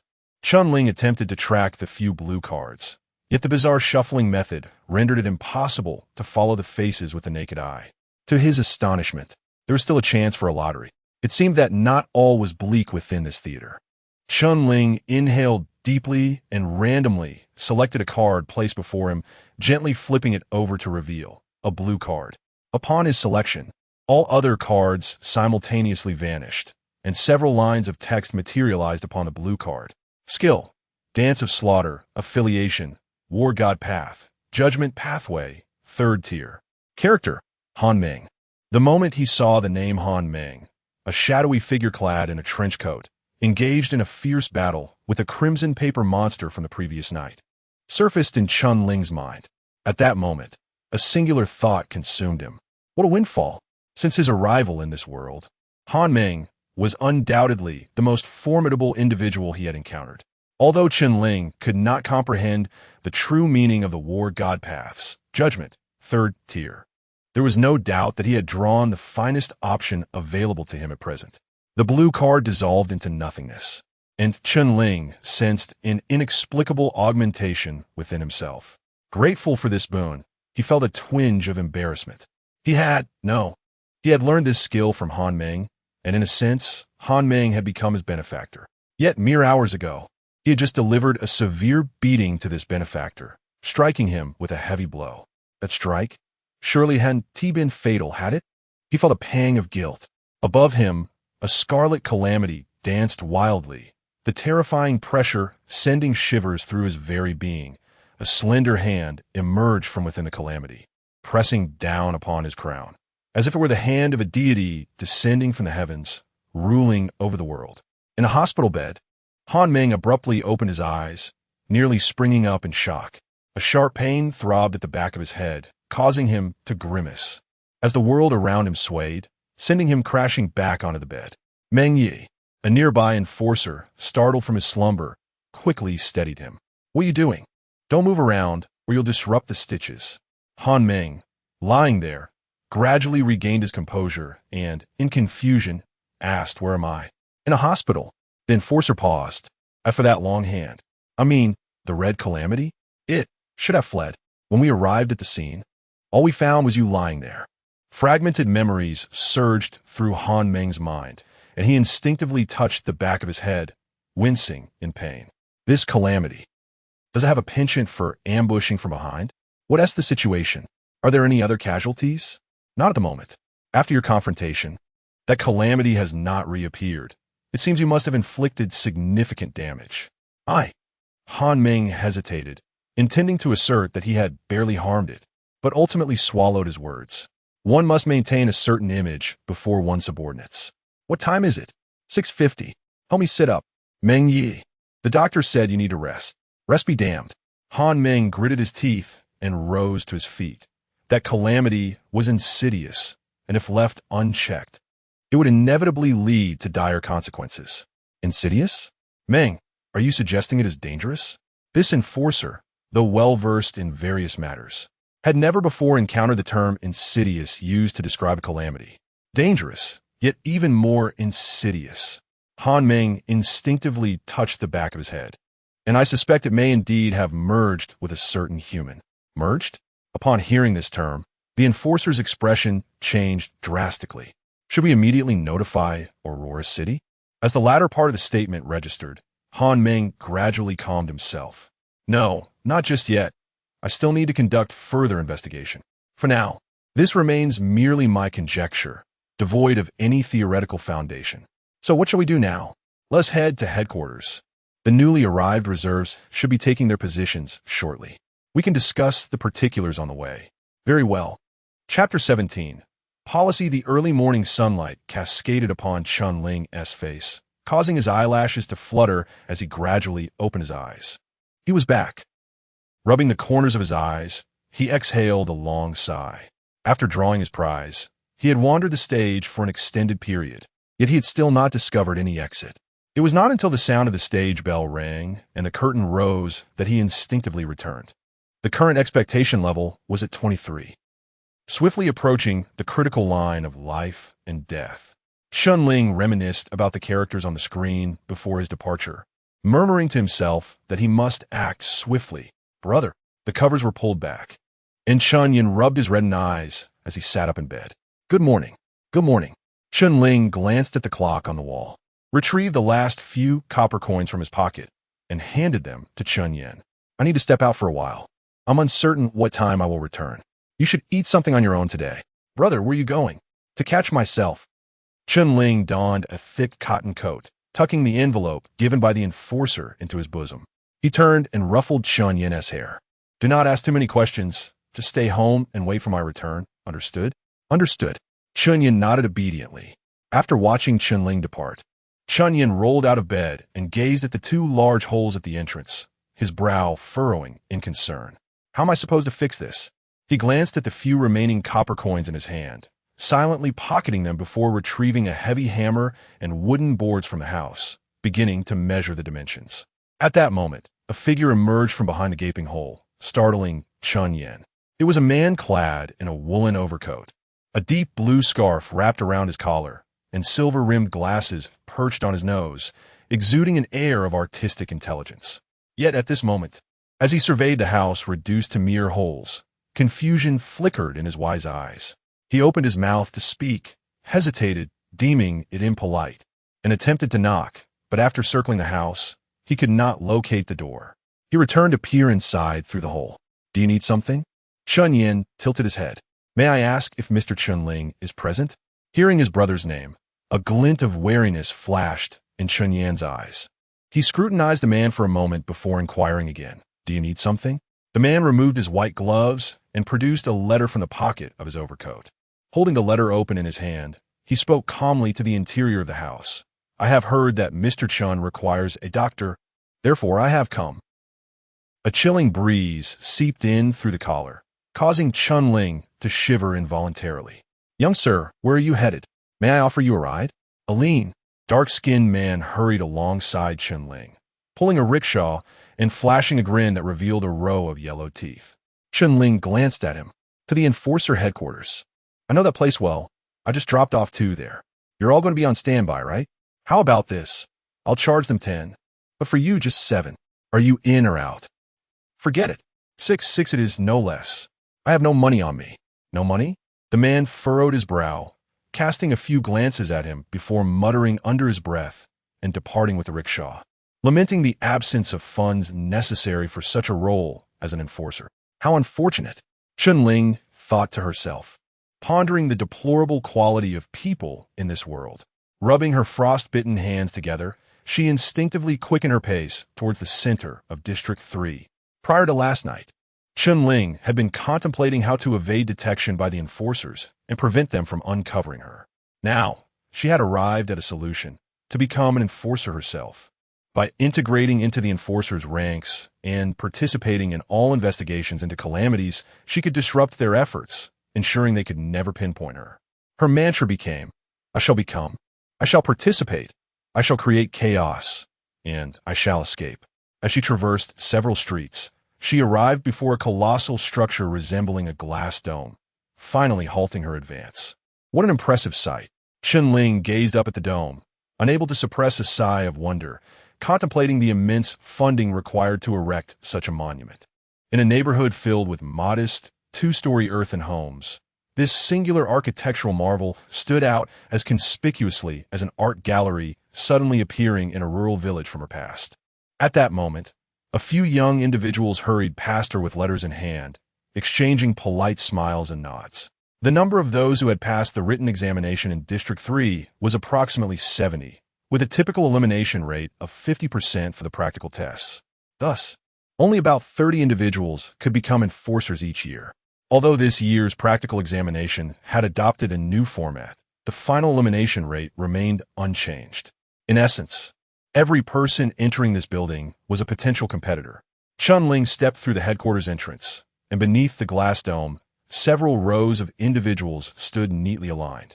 Like Ling, they donned the attire of ordinary citizens, 10 in each row, each standing tall with muscles taut, resembling warriors poised for summons. Arriving rather late, Ling could only position herself at the edge of the last row. Once she settled in, an enforcer glanced over the roster, nodding slightly. Everyone had arrived. Another enforcer picked up a prepared speech, poised to address the assembly when the headquarters doors were forcefully pushed open and two figures strolled in. Meng discarded his extinguished cigarette, but beneath his foot, the 4 silver stripes on his black trench coat gleaming. His calm gaze swept across the preparatory seats, and an inexplicable sense of oppression enveloped everyone present. Except for Ling raised an eyebrow in surprise, her gaze instinctively drawn to the back of Meng's head. Had he healed so swiftly from the blow she had dealt him the previous day? Was he truly so resilient? It was indeed Meng. He had come after all. Who is Meng? He is the chief enforcer of District 3 and the only 4 stripes enforcer in the district. Rumor has it he is a prodigious genius, having ascended to 4 stripes by the age of 24, and he had once thoroughly outperformed all his contemporaries in Aurora City. A true beacon of hope for our 7 districts. Had he really overshadowed the enforcers of Aurora City? Could be true, since he is so formidable. Why hasn't he been absorbed into Aurora City? I don't know. It is said that there is a conflict with a prominent figure in Aurora City. I have heard he is quite skilled. My mother is particularly fond of him. How old is your mother this year? Almost 50, with the arrival of Meng. The individuals in the preparatory seats began to whisper among themselves, and even the numerous law enforcers nearby instinctively straightened their posture, their expressions turning grave. Standing beneath the dome, Meng suddenly felt a chill at the back of his neck, as if someone were scrutinizing his vulnerabilities. He instinctively turned around and noticed a group of preparatory members quietly observing him. Upon meeting Meng's gaze, all the preparatory members lowered their heads, ceasing their discussions, and the entire headquarters fell into an eerie silence. My name is Meng, and I am currently the highest official of District 3. Meng adjusted his demeanor and slowly spoke. The next 3 days will be your martial assessment. Out of the 72 of you, only 30 will remain. 30. That's even lower than the anticipated pass rate. Ling mused thoughtfully. This ratio equally astonished the other preparatory members, who could not help but exchange glances filled with confusion. However, among these 30 individuals, 3 will be granted early access to the ancient repository of martial arts. As soon as Meng uttered this statement, the entire headquarters erupted in astonishment. Even the law enforcers standing nearby widened their eyes in disbelief. Ling was left perplexed. Among the numerous preparatory members present, more than half were similarly confused. Noticing their bewilderment, Meng leisurely began to explain. Do you know the difference between a law enforcer and an enforcer officer? Chapter 18. The Divine Path. The crowd shook their heads. The difference between a law enforcer and a law official is but a single word, yet it represents an abyssal divide. This is not merely a distinction of rank, but rather one of power. A law enforcer is merely an ordinary individual endowed with the authority to enforce laws, while a law official possesses a unique pathway to divinity. It is said that prior to the Great Calamity, The world boasted 18 divine paths, each distinct. However, with the passage of time and the decline of civilizations, only 14 remain today. These 14 paths are script, medicine, warfare, yellow, green, craft, chess, performance, puppet, witchcraft, power, divination, theft, and prostitution. It is rumored that each divine path leads to a divine position. Should one traverse them all, they may transcend the mundane and ascend to divinity. In the Aurora realm, the law enforcers preside over the warfare divine path among these 14. According to the regulations of Aurora City, each law enforcer, upon completing 3 years of service, is granted the opportunity to enter the ancient repository of warfare. If they succeed in the trials within, they may be chosen by the warfare divine path and officially embark upon this divine journey. Once one steps onto this path, Aurora City will alter their status from law enforcer to law official. Upon hearing Han Meng's explanation, the eyes of the crowd sparkled with excitement. Completing the divine path grants one the opportunity to attain godhood. This prospect holds immense allure for a group of newly matured youths. In Chunling's mind, the image of the red paper monster battling Han Meng from the previous night surfaced. Han Meng seemed to have unleashed some mysterious realm, exhibiting extraordinary prowess. Was that the power of the warfare divine path? Is it true that one can only obtain the divine path by entering the repository? A voice in the crowd cautiously inquired. Theoretically, that is not the case. Han Meng shook his head. The crux of embarking on the divine path lies in gaining the divine path as recognition. If one possesses exceptional talent in a particular divine path, or if the divine path deems that one is destined to traverse it, it will naturally guide them. Such individuals are referred to as favored by the divine. I once encountered a young man from the South Sea realm who, at the age of 3, began painting, mastering the art without a teacher. By the age of 5, he effortlessly created erasing boat's mural on the ground with plain rice porridge, earning the favor of the green divine path and becoming the youngest divine path possessor in history. The crowd gasped in astonishment. However, those chosen by the divine path are exceedingly rare. The vast majority must rely on entering the repository to pursue their divine journey.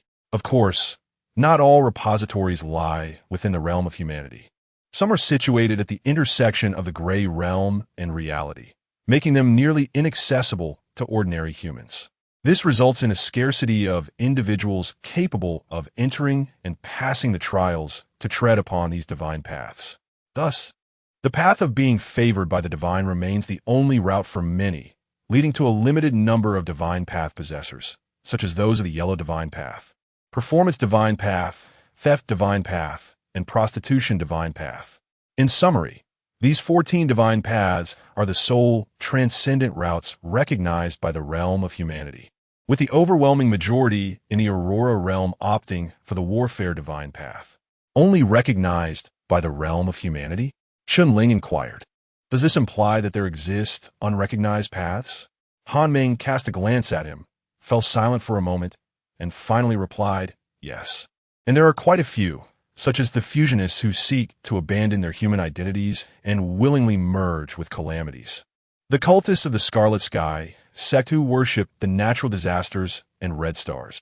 However, you must never tread upon these paths. Once someone embarks on these journeys, there is but one fate awaiting them: to be hunted down by all realms of humanity, ultimately leading to utter annihilation. Upon hearing the term utter annihilation, Chunling's heart skipped a beat. If he was not mistaken, the audience within him should indeed be a calamity. Did that mean he had merged with it? Chunling was uncertain and dared not inquire further. He suddenly felt that his previous decision to refrain from seeking the law enforcer's assistance was indeed the wisest choice. If he were truly a fusionist, the law enforcer's immediate reaction upon discovering this fact would likely be to eliminate both him and the calamity residing within. As he gazed at the solemn and imposing group of law enforcers not far away, sweat began to bead in the palm of Chunling's hand. Audience expectation 10. Current expectation 33. 2 lines of characters flickered in the void before him, and he could not help but inwardly curse the audience's perversion. Their joy was entirely predicated upon the precariousness of his own existence. Nevertheless, despite the tension, Chunling felt a strange sense of composure. After all, It was unlikely that even Han Meng could have anticipated that there existed a fusionist who not only did not flee upon encountering the law enforcers, but instead approached them, attempting to blend into their ranks.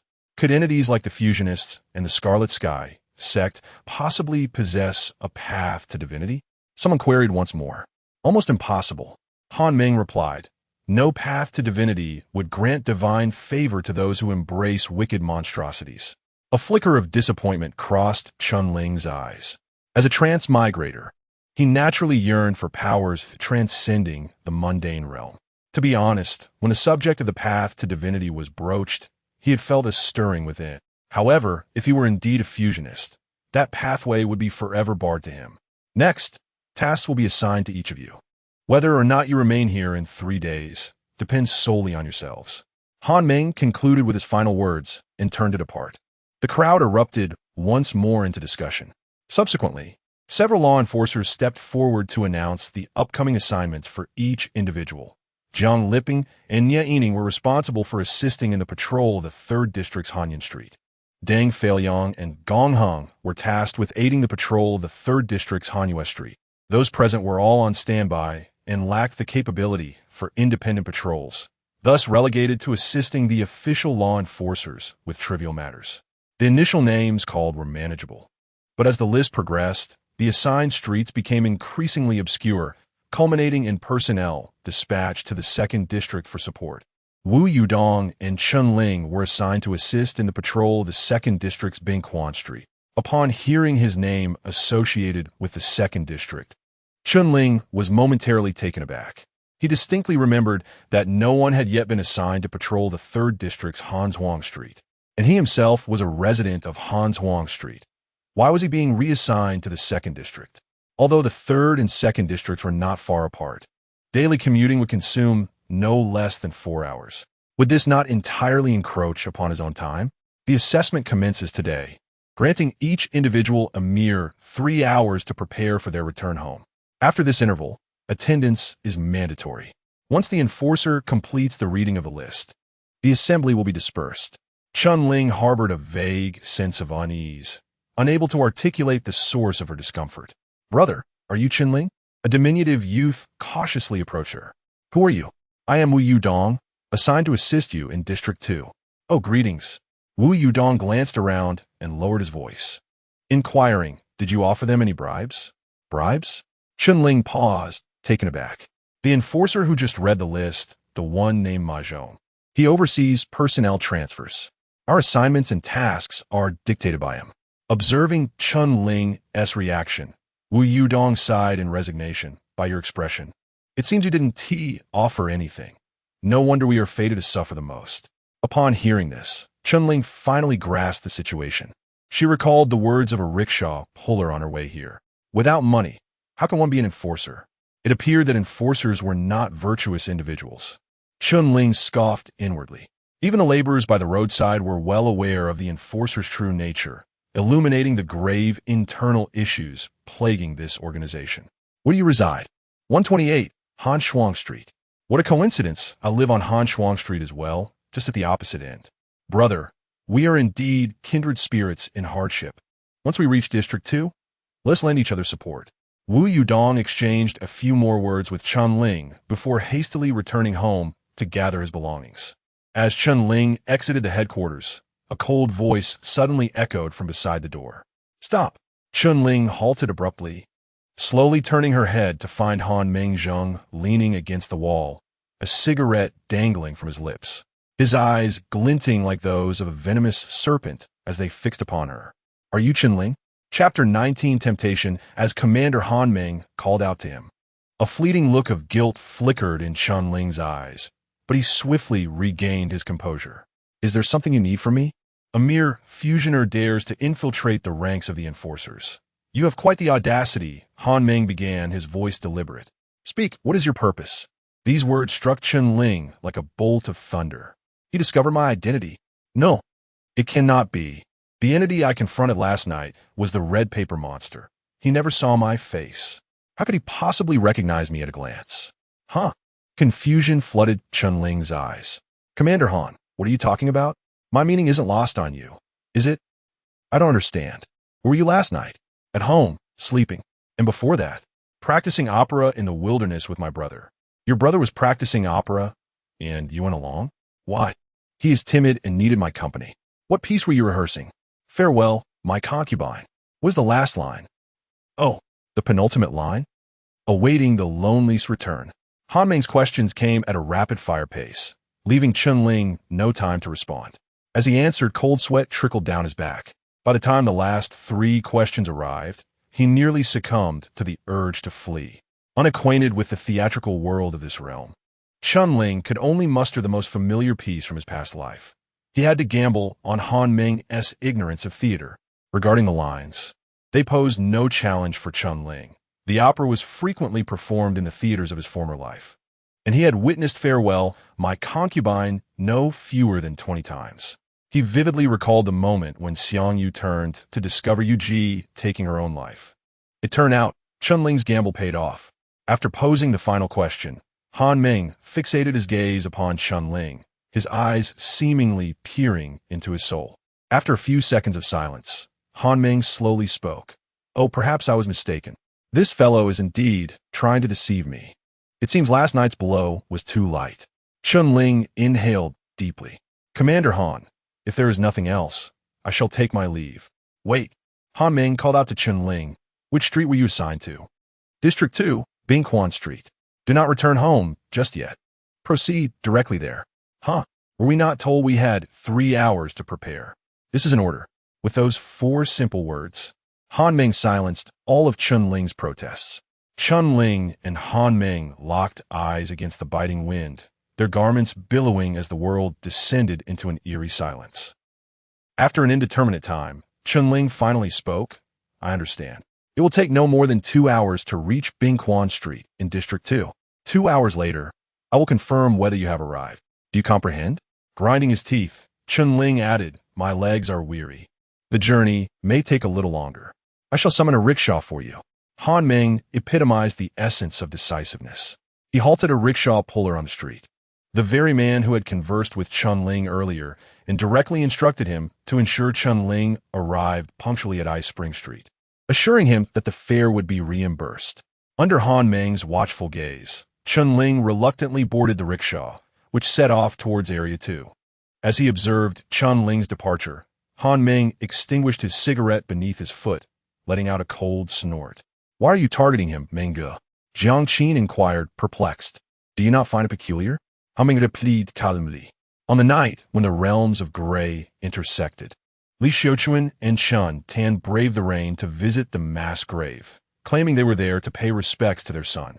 The following day, calamity unexpectedly struck their home, resulting in the deaths of 2 pursuing law enforcers. Yet they were inexplicably spared.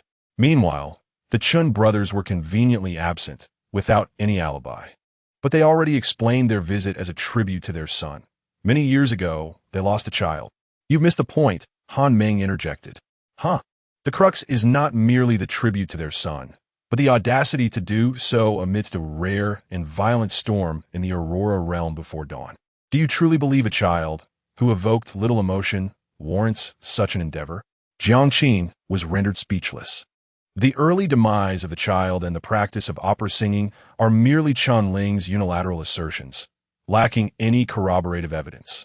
Anmeng bata jiang, qin's shulde. As law enforcers, we must rely on our own observations rather than mere hearsay. I understand now, Mengge. Let's proceed to 128 Frost Street. What for? Chun-Ling has already been diverted. What remains is to interrogate Chen Yan. Han Meng's eyes narrowed slightly. The rhythmic sound of a hammer echoed as it drove nails into the wall. With the wooden boards neatly aligned, the gaping hole was gradually mended. Chun Yan wiped the sweat from his brow and secured the final plank in place before collapsing onto a chair, panting heavily. He glanced back at the living room, where a man wearing silver-rimmed glasses curiously examined the newly installed wooden boards, lost in thought. You could have offered some assistance, Chun Yan muttered under his breath. In truth, Chun Yan was reluctant to admit this man into his home. However, the presence of his brother's handwritten letter rendered him an official guest. Yet, he couldn't fathom why his brother had never mentioned having friends in Aurora City. Once Chun Yan completed his task, The man slowly rose and approached the meticulously nailed wooden boards, astonished as he spoke. How did you achieve this? Repairing a house is not overly difficult. My brother once took me to build a wooden hut when we were young, albeit for the birds. Chun Yin proudly lifted his chin. I've heard that people from Aurora City are rather delicate. Surely you lack such fine craftsmanship?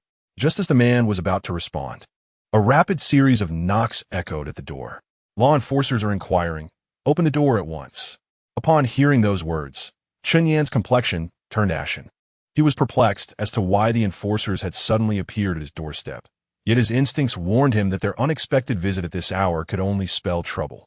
Swiftly, Chun Yin formulated a plan and instructed the man, when the time comes, you shall answer the door and assert that no one is home. With that, he swiftly retreated to the bedroom, concealing himself from view.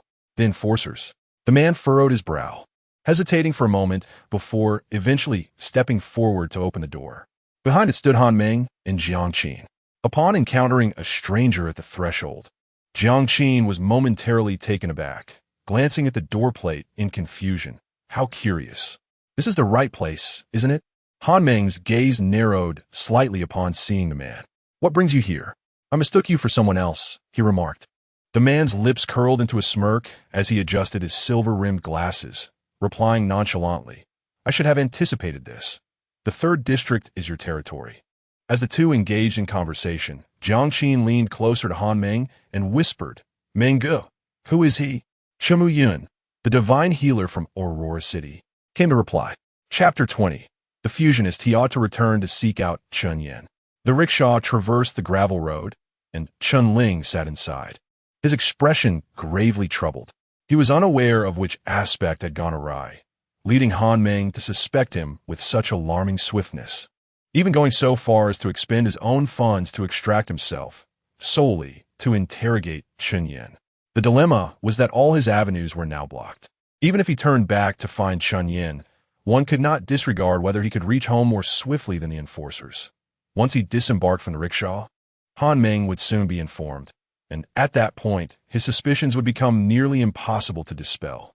Henceforth, it would all hinge on how Chun Yin chose to respond. Nonetheless, Chun Ling had already devised a plan in his mind. Should his identity be exposed, he would flee directly from Area 2. For Han Meng would require time to traverse from Area 3.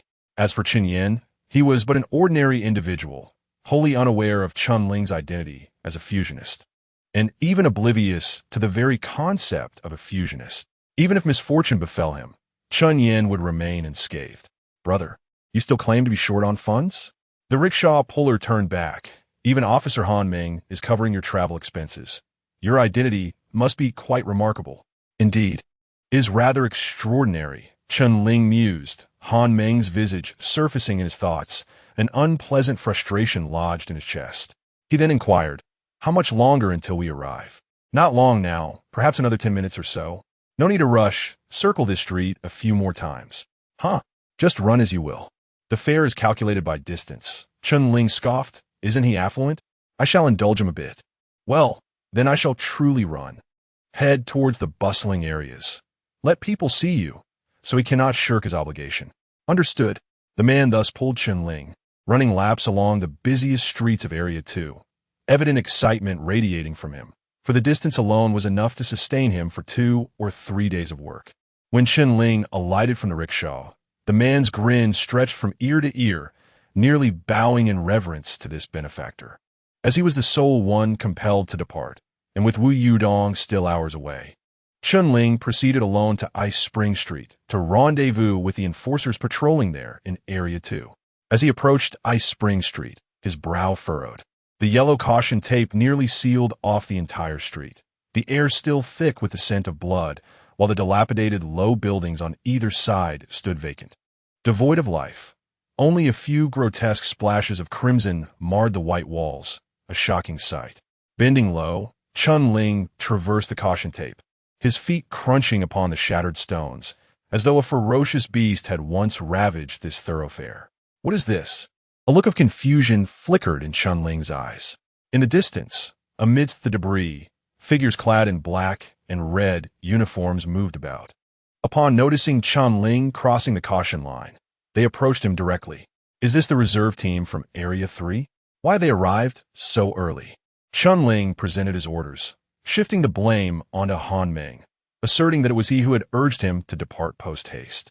The enforcer nodded, indicating that their early arrival was fortuitous, as they were currently short-staffed. I am Qian Fan, the enforcer in charge of Bingquan Street. You will be working with me for the next few days. All right. Chunling paused momentarily, then inquired, Brother Fan, what exactly transpired here? Have you not heard? Qian Fan replied with surprise. The night before last, on the day of the Gray Realm convergence, a calamity infiltrated District 2, claiming the lives of an entire half of a street. Chunling was taken aback. The night before last? Indeed. Qian Fan nodded. Did not the enforcer Ma Zhong from your District 3 inform you? During this Gray Realm convergence, it is likely that two calamities have escaped, one of level 5 and another of level 3. The one that appeared in your District 3 is level 5, though it seems to possess relatively low destructive capability, resulting in minimal casualties. However, the level 3 calamity in our District 2, despite its lower rank, exhibits a truly lethal nature. Upon hearing this, Chunling's mind struggled to comprehend the situation. He had always believed that the singular calamity that had emerged from the Gray Realm was the only one. But now, another had appeared? What about the level 3 one? Was it captured? If it had been apprehended, why were so many of us still here? Qian Fan sighed. After the massacre, that calamity vanished, though some enforcers witnessed its direction of departure, which seemed to lead towards the rear mountains. The rear mountains. Chunling recalled that they lay between District 2 and District 3. These two calamities are peculiar, he remarked. Typically, when a calamity descends and creates chaos, is swiftly captured. This is due to their large size and their uncontrollable urge to kill. Yet, remarkably, both of these calamities have disappeared simultaneously, as if they had evaporated into thin air. Chunling's curiosity piqued, and he casually asked, I have heard of beings referred to as fusers? Fusers. Qian Fan shook his head. Do you think merging with a calamity is a simple task? To successfully fuse with a calamity and survive, one must meet 3 crucial conditions. First, you must ensure that the calamity does not kill you. This alone eliminates 99 of calamities, as the vast majority lacks self-control. You could argue that one might incapacitate it first, but the next challenge arises. You must ensure that your physique is compatible with it. This is inherently unpredictable. A human and a calamity are not of the same species. The probability of their compatibility is akin to casually picking up a stone and discovering that its natural patterns spell out your name. Even if you are extraordinarily fortunate and meet the first 2 criteria, you must also guarantee that, after merging with the calamity, you will not be driven mad by its will. To my knowledge, most fusers end up as lunatics and do not survive for long. Chunling retorted, if what you say is true, the probability of a fuser's emergence is nearly 0. Precisely, Qian Fan affirmed with a nod. However, I have heard that some within the fuser faction are researching methods to enhance the success rate of fusion. To what extent they have progressed, I cannot say. Initially, Chunling had always perceived himself as a fusionist, but after listening to Qian Fan's description, he began to feel an unsettling discord. His connection with the audience was entirely founded upon the theater itself. It seemed devoid of the merging process he had previously envisioned. Although these spectators occasionally drove him to madness, a thought suddenly flickered through Chunling's mind. If he did not truly belong to the realm of fusionists, might there be a possibility for him to carve out a divine path, uniquely his own? Chapter 21. The Talisman in Summary. Your task over the next few days is to scour this street, searching for any remnants of calamity hair or other peculiar artifacts concealed beneath the ruins. Peculiar artifacts? The influence of a calamity can distort the surrounding reality, and the nature of this influence varies according to the type of calamity. Some calamities merely stand there, warping everything nearby, while others may ignite flames. The more bizarre ones are said to have the ability to manipulate humans. We refer to this phenomenon as the calamity domain. The higher the level of a calamity, the greater its destructive capacity and the broader its range. Generally, we categorize all existing calamities into 9 levels, with each level having alternative names that vividly illustrate their destructive power. For instance, A level 9 calamity is commonly known as world annihilation. World annihilation. Chunling was momentarily stunned. So a level 9 calamity really possesses the power to obliterate the world? While it may contain an element of exaggeration, it is not far from the truth. It is said that a calamity of this magnitude has the capability to completely eradicate a human realm. Qianfan seemed to recall something, lowering his voice to speak. Did you not know? What escaped from your zone 3 the night before last was a world annihilation.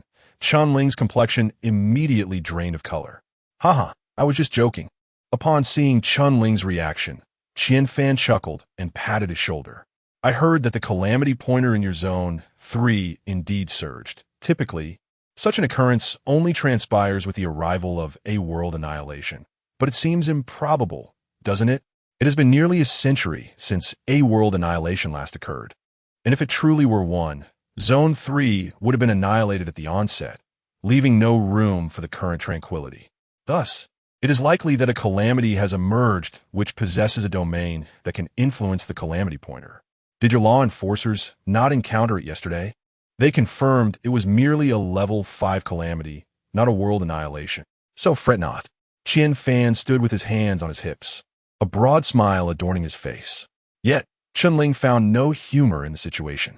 As the instigator of Han Meng's defeat, he understood all too well the true nature of the level 5 calamity Qianfan spoke of. The level 5 calamity Han Meng faced was not genuinely a level 5. It merely coincided with the audience's anticipation level, which hovered between 14 and 15, thus usurping the stage's power and correlating to the strength of a level 5 calamity. Chunling distinctly remembered that the number of audience members who fled was less than 1% of the total seating. What if the entire audience fled? Would that not imply the imminent arrival of a complete world annihilation? The thought sent a chill down Chunling's spine. He had considered the possibility of a formidable calamity within the audience, but he had not anticipated it to be this potent. A super calamity capable of world annihilation, an unpredictable bomb with the potential to obliterate the human realm. All right, you should get back to work, Qianfan declared contentedly. Understood. As Qianfan departed, the desolate streets lay bare, with only Chunling remaining solitary amidst the ruins. He inhaled deeply, momentarily suppressing the fear that gnawed at his heart, and bent down to begin his search amid the rubble. Regardless of the audience's caliber, it appeared they were bound by the theater's edicts. As long as Chunling maintained the audience expectation level above 20, calamity would be averted. Audience expectation level -1. Current expectation level 32. 2 lines of text flickered among the debris before vanishing in an instant. Ever since the undercover agent infiltrated the enforcers, the audience expectation surged by 10. However, as time wore on, it continued to decline at a steady rate. At the current pace, if he remained idle, it would plummet back to 20 within a maximum of 36 hours. For the next few hours, Chunling meticulously scoured the ruins, yet despite his efforts, he found no traces of fur or remnants from the disaster domain. Truth be told, Chunling was quite curious about the calamity that had emerged alongside his audience. Chunling, a voice called from nearby. As Chunling lifted his gaze, he spotted his comrade Wu Yudong approaching. I heard you arrived early this morning? Wu Yudong, visibly sweating, had presumably trekked from Zone 3 on foot. How did you get here so quickly? Didn't you go home? I didn't go home. Something came up. Is it related to your brother? At this, Chunling's head snapped up. What did you say? Oh, when I was on my way here, I passed by your house. I saw Commander Han Meng there. He mentioned he was looking for your brother. Wu Yudong wiped his brow, unable to suppress his astonishment. But brother, your living conditions are even worse than mine. The house is riddled with holes? Chunling chose to disregard Wu Yudong's jibe and pressed on. Did Han Meng question my brother? No. There was a tall man with silver-rimmed glasses inside, speaking to him.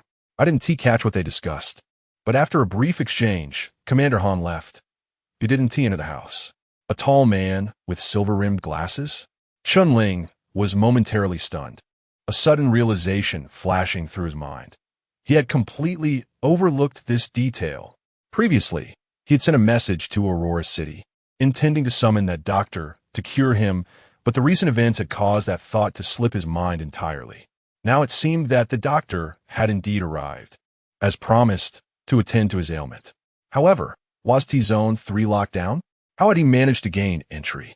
A myriad of questions swirled within Chun Ling's mind, compelling him to return home and uncover the truth of what had transpired. I can't chat any longer. My task is to assist the surviving residents of Ice Spring Street, and I have a multitude of responsibilities to attend to, Wu Yudong remarked, glancing at the time before bidding farewell and hastily departing. With Han Meng distracted, there would be no opportunity to interrogate Chen Yin. Thus his home remained a bastion of safety.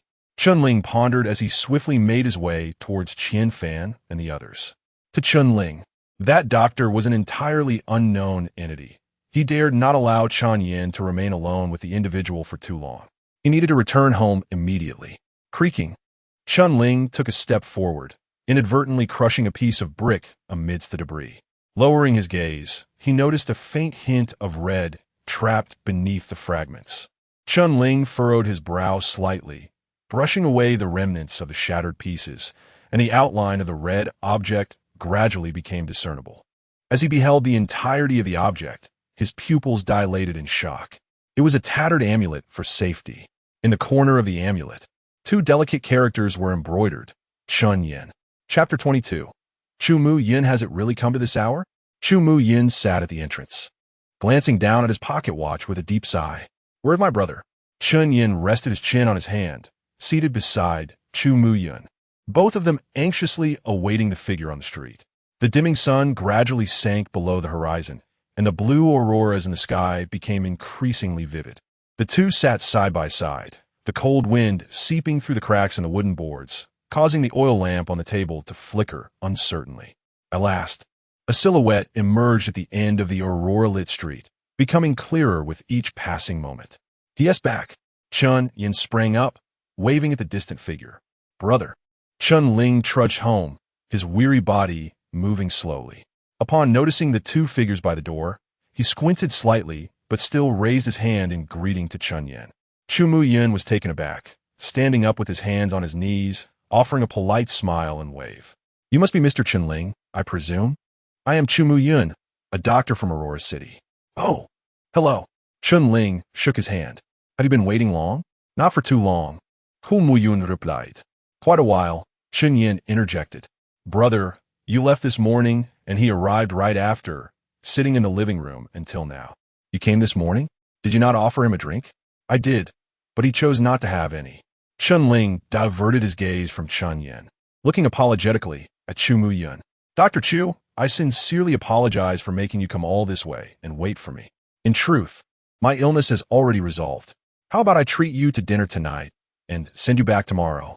Initially, Chun Ling sought the doctor's help due to his fright from the audience, but now he no longer considered it an illness, nor did he believe anyone could cure him. A calamity of apocalyptic proportions cannot simply be remedied by any physician, not to mention the existence of a mysterious theater capable of suppressing such devastation. Chu Mu Yin lingered here, and not only was there no remedy for himself, but over time, he might even unearth the catastrophe lurking within his mind. Chu Mu Yin was momentarily at a loss. He studied Chun Ling for a while, hesitating before speaking. Well, Mr. Chun, often the human body does not recognize its ailments. You may feel fine now, but that does not necessarily mean you are. Perhaps you require a thorough examination. No, I do not need that. Chun Ling's refusal was resolute this time, to be aware that he currently lacked a heart. Allowing Chu Mu Yin to examine him would be tantamount to revealing his true identity. Chu Mu Yin remained silent. Dr. Chu, I am truly grateful for your journey from Aurora City, but I genuinely do not require an examination or treatment. Chun Ling sensed the abruptness of his tone and quickly added sincerely. Very well. Chu Mu Yin sighed. However, I may not be able to return now. Why not? Area 3 has been completely sealed off. No one is permitted to enter or exit. You are not aware of this? Then how did you manage to come in? I have a friend among the enforcers. Please allow him to come in. Chu Mu Yin smiled helplessly. Yet you must understand that while gaining entry is relatively simple, departing is a different matter altogether. The enforcers have sealed off Area 3 with the intention of preventing disasters from escaping. As some calamities are minuscule enough to conceal themselves within human backpacks or even within their very bodies, or they may merge with humanity. In essence, the challenges of entering and exiting are not of the same magnitude. Chun Ling, who has recently joined the Enforcer Reserves, is acutely aware of this. Chun Ling found himself in a predicament.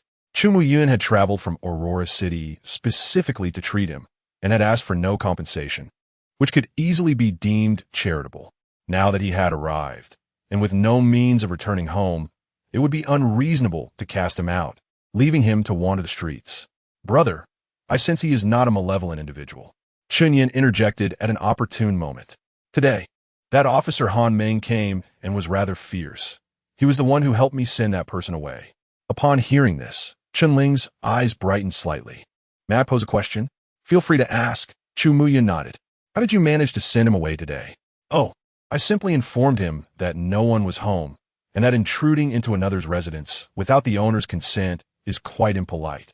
But he's an officer, and officers possess the authority to search private homes." Chun Ling expressed skepticism regarding the notion that such a hard-nosed individual would leave so easily. "When I speak, he tends to listen," Chu Mu Yun replied nonchalantly. "A few years ago, I saved his life twice."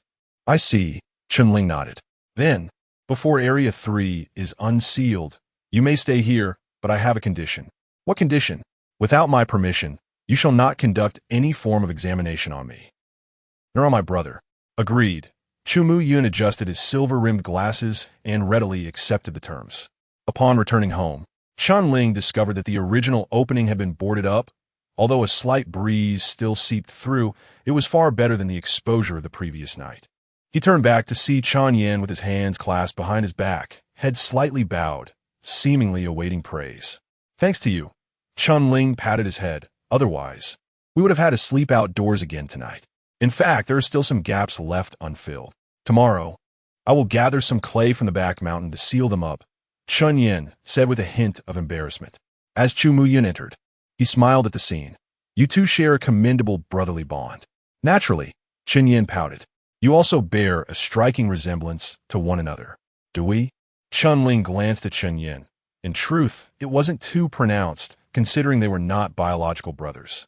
However, living together over time does indeed lead to such similarities. "I believe you resemble each other quite a bit," Chun Yin replied earnestly. "By the way, that room over there is yours. The conditions are a bit rudimentary, so I hope you won't mind." Chun Ling indicated the room that had belonged to Chun Tan and his wife. "No worries, I am not particular," Chu Mu Yin responded. Chun Yin observed this exchange from the living room, a complex expression flickering in his eyes. Subsequently, Chun Ling took it upon himself to prepare dinner for the three of them. After a day filled with toil and exertion, he was ravenously hungry. Fortunately, his culinary skills, honed during his previous life as a corporate worker, allowed him to sustain himself even in this unfamiliar world. Half an hour later, the hot dishes were ready, their tantalizing aroma causing Chun Yin and Chu Mu Yun, seated at the table, to swallow in anticipation. Mr. Chen's culinary prowess was indeed commendable. Chu Mu Yun took a bite of the potato slices and couldn't help but exclaim that it surpassed most restaurants in Aurora City. "Just call me Chun Ling," he said. As he enjoyed his meal, Chun Ling discreetly observed Chu Mu Yun. Judging by his attire and demeanor, he epitomized the quintessential intellectual. His manner of speaking and eating exuded an air of refinement, evoking a refreshing sense of comfort akin to a gentle breeze. Such an aura was something Chun Ling had never encountered in the 3rd or 2nd district. Indeed, the individuals from Aurora City were distinctly different. Suddenly, Chun Ling seemed to recall something. "Dr. Chu, how much do you know about the Path of Communion?" Chapter 23. Divine Favor. Upon hearing these words, a flicker of surprise crossed Chu Mu Yun's eyes. "What? Are you also intrigued by the Path of Divine Communion?" "A bit intrigued, and I intend to become an enforcer soon." "So?" "Enforcer." Chu Mu Yun nodded. "So, do you plan to tread the War God path?" "That seems likely. Enforcers can only follow the War God path, can't they?" "Who says so?" Chu Mu Yun chuckled lightly. "Enforcers, or rather the majority among them, Indeed, follow the war god path because it is the only path to divine communion mastered by the Aurora realm. However, among the enforcers in Aurora City, there are also those who have chosen different divine paths. They too can become enforcers. I possess no exceptional talent. Perhaps I have no chance of becoming a divinely favored. Chun-Ling sighed. Most likely, I will have to wait 3 years until I can try my luck at the ancient repository of war. Brother, who says you lack talent? Chun Yin immediately set down his chopsticks, speaking earnestly. You are so remarkable. Surely many divine paths are eager for you. Chun-Ling managed a bitter smile. His words rang true. From his previous life, he had been but an inconspicuous droplet submerged in the tide of mediocrity. In his childhood, his parents had indeed pressured him to learn various arts, yet he had mastered none. All had faded from memory as he grew. His academic performance was average, and his physical health was lacking. He was a person who might grasp a little of everything, but truly excelled at nothing. This life mirrored that of Chun-Ling's past.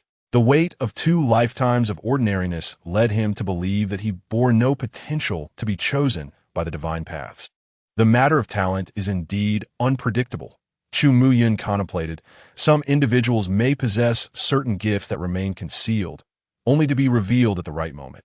And if it concerns the war god path, how can one ascertain whether they possess the talent? Simple. Chu Muyun's smile gradually faded, his tone becoming exceedingly indifferent. You will know by taking lives. 1 is insufficient. Strive to slay 10, or even 100.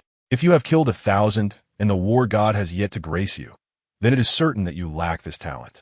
Chun-Ling halted his chopsticks, the living room falling into an eerie silence. Just joking, Chu Muyun laughed, as though the ice were melting, a gentle breeze sweeping over the dining table once more. If killing is not an option, then you may only enter the ancient repository. 3 years may seem long, but you are still young. You can afford to wait. Killing. Chun-Ling gazed at the rice in his bowl, recalling the scene when the red-papered monster had slain 2 enforcers that fateful night, and suddenly felt a wave of nausea. Chun-Ling was an ordinary person. Despite having taken countless lives in games in his previous life, and having witnessed numerous bloody films, when faced with the prospect of wielding a weapon to kill, he found himself paralyzed by fear. He could not cross the line drawn by reason and compassion within his heart. What is that path? Chun-Ling recalled the dance of slaughter he had drawn from Han Meng, which originated from the judgment path of the war god. Yet he remained unclear about what the path truly entailed. Are you familiar with paths? Chu Muyun regarded him with a look of surprise. To elucidate, if ascending to divinity is akin to a mountainous journey, then the summit not only boasts broad thoroughfares but also narrow trails. The divine path represents the main road, while paths are extensions shaped by the unique personalities and talents of individuals. For instance, Han Meng, being rather obstinate and possessing a strong sense of justice, embodies the path of judgment. Consequently, the abilities he acquires upon reaching different tiers may significantly differ from others, reflecting his personal traits. Chun-Ling pondered. How many paths might there be along a singular divine road? This is uncertain. Some divine paths are frequented by many, thus leading to a multitude of explored and extended paths. For example, the path of the war god, to my knowledge, encompasses 7 distinct paths, whereas lesser-known divine paths may possess only a few. Dr. Chu, are you also a possessor of the divine path? Chun-Ling inquired, recalling Dr. Lin's assessment of him. Her curiosity piqued. Indeed, Chu Muyun readily admitted, I traverse the path of the divine healer. The path of the divine healer? Does the ancient healing arts also reside within the Aurora realm? Upon uttering this question, Chun-Ling immediately realized her astonishment palpable. You are a divinely favored? Chu Muyun smiled enigmatically. Though Chun-Ling had suspected that Chu Muyun followed the path of the divine healer, she was taken aback to discover he was a divinely favored. Wasn't such a phenomenon exceedingly rare? How was it that she encountered one so casually? What does it feel like to become a divinely favored? Chun-Ling could not restrain her inquiry. Chu Muyun contemplated for a moment. It's challenging to articulate. Perhaps it is akin to a sudden transcendence, as if an unseen gaze is fixed upon you. Then, the surrounding environment shifts, and a divine path leading to the void materializes before you. The divine path? It truly exists? not merely an illusion. Indeed, it exists, at least in that moment. However, before you embark upon it, it will hover in the heavens, swaying incessantly like Chu Mu Yin struggled to find the right words. Like a satin ribbon? Chun Yin, who had been engrossed in his meal, interjected. A satin ribbon? Chun Ling turned to him in surprise. Yes, a satin ribbon. Chu Mu Yun's eyes brightened as he continued, and when you step upon it, it solidifies, only to vanish. Although you cannot see it, it will always reside within you.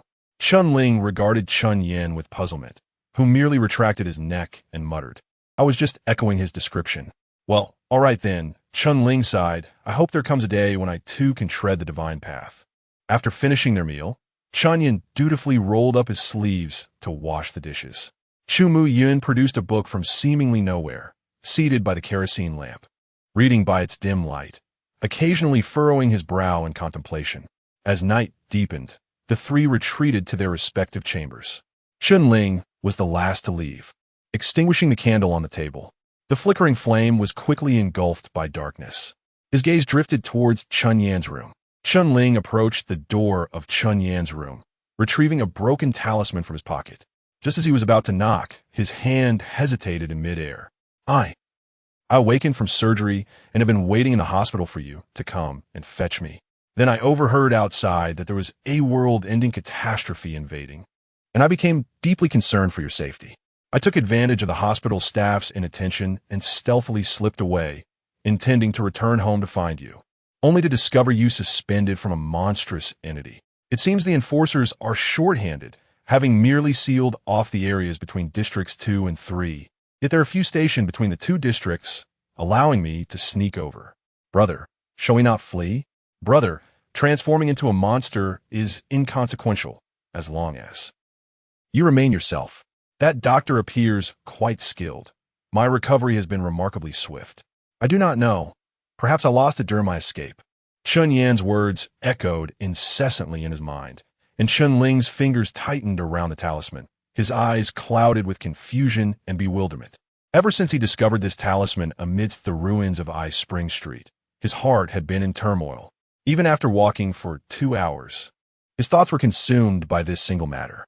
Upon reflection, since Chun Yan's appearance, numerous events remained inexplicable. The timing of his arrival, the very location, seemed far too fortuitous. Could a boy who had just undergone a heart transplant truly traverse the enforcer's blockade and walk for over 2 hours to reach the back mountain? Or perhaps he is no longer human? Chapter 24. Poker wait. Why should I use also? Chun Yin is Chun Yin, not some other entity disguised in his form. Chun Ling can assert this with certainty. Since the gray realm has descended once, and since the audience can merge with oneself, why can't the other calamity also integrate with humanity? Yet, all of this remains mere speculation on Chun Ling's part. The truth may only be revealed through a personal inquiry. Just as Chun Ling hesitated whether to knock on the door, it swung open from within. Bro. Chun Yin rubbed his eyes. What are you doing? I have a few questions to ask you. Chun Yin was about to respond when he glanced at Chu Mu Yun's room across the hall. He pulled Chun Ling inside and closed the door. Ayan, I will ask directly. Chun Ling gazed earnestly into his eyes. The bloodbath on I Spring Street. Was it you? Chun Yan's body trembled at the sight of the amulet fragment in Chun Ling's hand, and he silently lowered his head. Yes. Taken aback by Chun Yan's straightforward admission, Chun Ling paused, momentarily at a loss for words. It really was you? He probed further. So, you have merged with the calamity as well? I don't know. When I awoke, I was already standing there. You've lost some memories too? Yes. Chun Ling's brows furrowed slightly. He trusted that Chun Yin would not deceive him. After all, he himself was in a similar predicament. The inexplicable crossing, the mysterious emergence of an audience in his mind, and upon waking, he found himself back home. But the convergence of the gray realms occurred in the back mountains, right? You should have still been in surgery. Why were you affected? I don't know. Chun Yin shook his head again. I only remember the doctor administering anesthesia. When I woke, I was on I Spring Street. I was terrified, so I hid in the back mountains. When I emerged, I saw my brother crawling out from that monster's body. Upon hearing this, Chun Ling finally pieced together the sequence of events. However, the reason why Chun Yin was affected by the convergence of the gray realms remained a mystery. Could it be that when the calamity breached District 2, it happened to encounter Chun Yin on the operating table and then merged? Chun Ling struggled to comprehend this merging process, finding no further clarity. Understood. He nodded. Stay home these days. Don't go anywhere, all right? I will handle the other matters. Chun Yin hesitated. What's wrong? I originally wanted to see Mom and Dad. Chun Ling was taken aback. After a long silence, he spoke softly. Let me first clear your name, and once the storm is settled, I will take you to see them. All right? Okay. Chun Yin nodded obediently. Keep your distance from Chu Mu Yun these days. Don't let him approach you, and speak to him as little as possible. Understood. If Han Ming comes looking for you with questions, just respond like this. All right. After giving his instructions, Chun Ling turned and left. Chun Yin gently locked the door behind him and returned to lie upon the unyielding wooden bed. He turned his gaze towards the window, where the reflections of a vast azure aurora danced in his chestnut eyes. Suddenly, at the horizon of the aurora-laden sky, a flicker of crimson light emerged, resembling a star of cinnabar. Here it comes again, Chun Yin murmured to himself, as that cinnabar-like star grew ever more radiant. An ethereal path unfurled from the void, extending directly to the head of Chun Yin's bed. This path swayed and floated between the star and him, akin to a delicate satin ribbon. Chun Yin lay on the bed, calmly observing this divine pathway, which seemed to be an olive branch cast forth by a deity. After a brief moment, he slowly raised his hand and grasped the elusive ribbon. Then, with a firm squeeze, he crushed it, with a faint sound like a whisper. The divine pathway shattered beneath his single hand, transforming into a cascade of dust that dissipated into nothingness. Simultaneously, the cinnabar star in the sky dimmed rapidly. He rejected divine favor. Chun Yin opened his palm, revealing a fragment of the divine path, no larger than a thumbprint, resting quietly in his hand, resembling a piece of cinnabar glass. He casually opened the drawer of his bedside table, tossed the piece of glass inside, and then closed it tightly, locking it shut. Within the dark drawer, over 30 identical pieces of cinnabar glass flickered softly. Morning arrived. Chun Ling rose early to wash up. Today, no benevolent soul would reimburse his transportation costs, so he would have to walk to Ice Spring Street, a journey that would consume over 4 hours round trip, compelling him to rise earlier and return later than the other reserve law enforcers. To his surprise, Chu Mu Yin seemed to have awoken even earlier than he. As Chun Ling stepped into the living room, he found Chu Mu Yun seated at the table, clad in a casual shirt and knitted vest, engrossed in an ancient medical text, occasionally adjusting his glasses. It was as if he were not in a drafty, dilapidated living room, but rather in an elegant CAF within Aurora City. Noticing Chun Ling's arrival, he smiled and set down his book. Good morning. Morning, Chun Ling replied absent-mindedly, hastening out to the nearby Zhao's breakfast shop for a meal. Since the last time he had tipped off Uncle Zhao, he felt a twinge of guilt, prompting him to visit daily, as a means of bringing in more business for Uncle Zhao. As for Zhao, he had been grounded by Uncle Zhao for a week and had yet to step outside. After Chun Ling departed, Chu Mu Yun slowly set down his book. Rising to his feet, he walked directly towards Chun Ling's room, his footsteps silent upon the aged floorboards, almost like a specter. Arriving at Chun Ling's bedside, his eyes narrowed slightly behind his lenses. He donned white gloves and retrieved a pair of tweezers from his pocket, meticulously collecting the strands of hair scattered across the pillow, along with minute flakes of skin, placing them into a brown, empty vial. Having completed this task, he quietly exited the room, waving his hand lightly as a gentle breeze swept across the floor, erasing all traces of his presence. He did not return to his room, but instead walked straight out of the house, traversing several streets until he arrived at the entrance of a dilapidated convenience store. The tinkling of a bell rang out as he pushed open the door. "What do you wish to purchase?" inquired a woman lounging at the counter, stifling a yawn with a casual tone. "A glimmer of hope," he replied. At the sound of his answer, the woman's demeanor shifted abruptly. The previous air of indolence vanished, replaced by a pair of cold, piercing eyes fixed upon Chu Mu Yun. She slowly spoke, "Present your identification." With a subtle flick of his fingers, a white card materialized in his palm, which he then placed face down on the counter.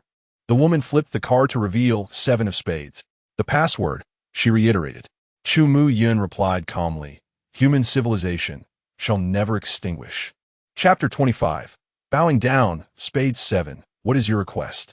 I require a quiet chamber. The reason? To investigate a suspected merger and conduct a calamity-level assessment experiment. A merger? The woman raised an eyebrow in surprise. Is there a possibility of assimilation? The target can be ruled out as a member of the fusion faction. Yet there is a tendency for law enforcers to join. Whether they possess assimilation value will depend on my assessment. Understood. The woman retrieved a key from the bottom of the cabinet. The quiet chamber is located on the 2nd basement level. Chu Muyin took the key, opened the dark door to the basement, and with a flicker of his form, vanished from sight. The woman stepped out from behind the counter, subtly observing her surroundings before flipping the sign at the entrance to indicate closure. In the darkness, Chu Muyin lit an oil lamp and descended the narrow staircase step by step. The dim light sank gradually, revealing a space of approximately 10 square meters at the bottom of the stairs. Chu Muyin bent down to place the oil lamp at the center of the floor, then took out a small brown vial, pouring its contents onto the ground. He removed his glasses, and a cerulean glow emanated from his eyes as an overwhelming pressure transformed into a whirlwind, stirring the air in the space. Diagnosis. Commence. Ice Spring Street. Chun-Ling navigated through the shattered ruins, meticulously searching. He felt immense relief at being assigned to this location, tasked with uncovering clues. If Chan Yen had left any traces here, he would be the first to discover them and the first to sever the connection. If the talisman had not been found by him yesterday, but had fallen into the hands of other law enforcers, the consequences would have been dire. Yet, it became evident that Chun Yen had not left anything behind. Chen-Ling spent the entire morning thoroughly scouring the ruins of Ice Spring Street. Aside from various remnants of flesh and blood, nothing else was found, not even the traces of calamity that Yen spoke of. Chen-Ling couldn't help but ponder the nature of the calamity within Chun Yen. What power could it possess? Just as he was deep in thought, a figure approached from the distance. Wu Yudong? Chen-Ling recognized the newcomer and paused momentarily.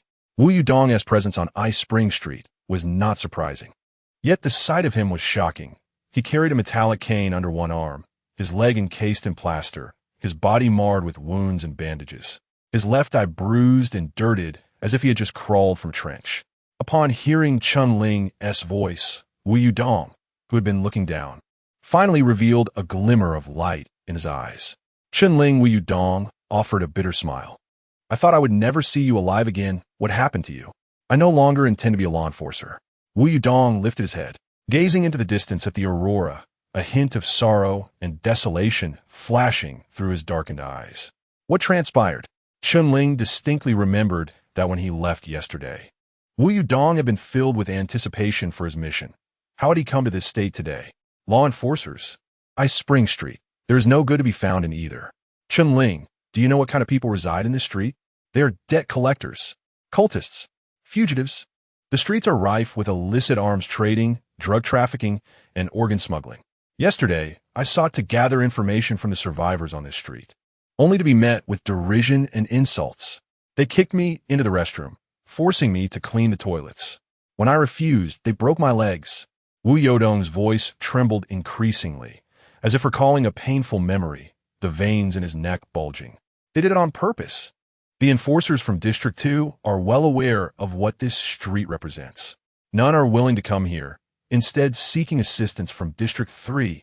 I am oblivious to the deal they struck with Ma Zhong, who summoned personnel from the reserves of District 3. He knows we are newcomers, impoverished and lacking influence. Who else would he call if not us? To put it mildly, we are here as reinforcements. To put it harshly, we are merely offerings provided by the higher-ups of the enforcers. I stake my life on it. The higher-ups are undoubtedly linked to the underground dealings on Ice Spring Street. Why should this be? My parents sacrificed everything to fund my education. I earned my place among the enforcers through my own merit. What right do they have to humiliate me like this? Wu Yudong roared in fury, his eyes bloodshot. Yet even at this juncture, he dared not raise his voice too loudly, for the enforcers of District 2 were not far away. under the gaze of a lion. Even the most furious ants must remain subdued and silent. Wu Yodong's chest heaved violently, as if he were on the verge of confronting Ice Spring Street or the enforcers. But at the sound of voice, he trembled once more. Wu Yudong, Chunling, what are you discussing? Approached Qian Fan, clad in a black and red uniform. Arms crossed, curiosity etched on his face. Wu Yodong's complexion turned ashen. Wu Yudong, did you not claim you would no longer serve as an enforcer? Qian Fan continued. You voluntarily withdrew from the enforcer examination, yet there is no chance for reversal. For individuals of your ilk, this should have been a chance to alter your fate. Have you truly made up your mind? Or, if you believe the enforcers are currently lacking in any regard, feel free to voice your concerns, and we can discuss it further. Wu Yodong's expression shifted repeatedly, caught in hesitation.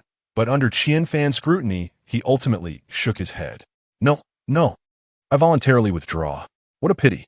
Chunling observed Wu Yudong with a tangle of emotions. Wu Yudong dared to passionately accuse the enforcers of their transgressions before Chunling, yet before the enforcers, he could scarcely utter a word.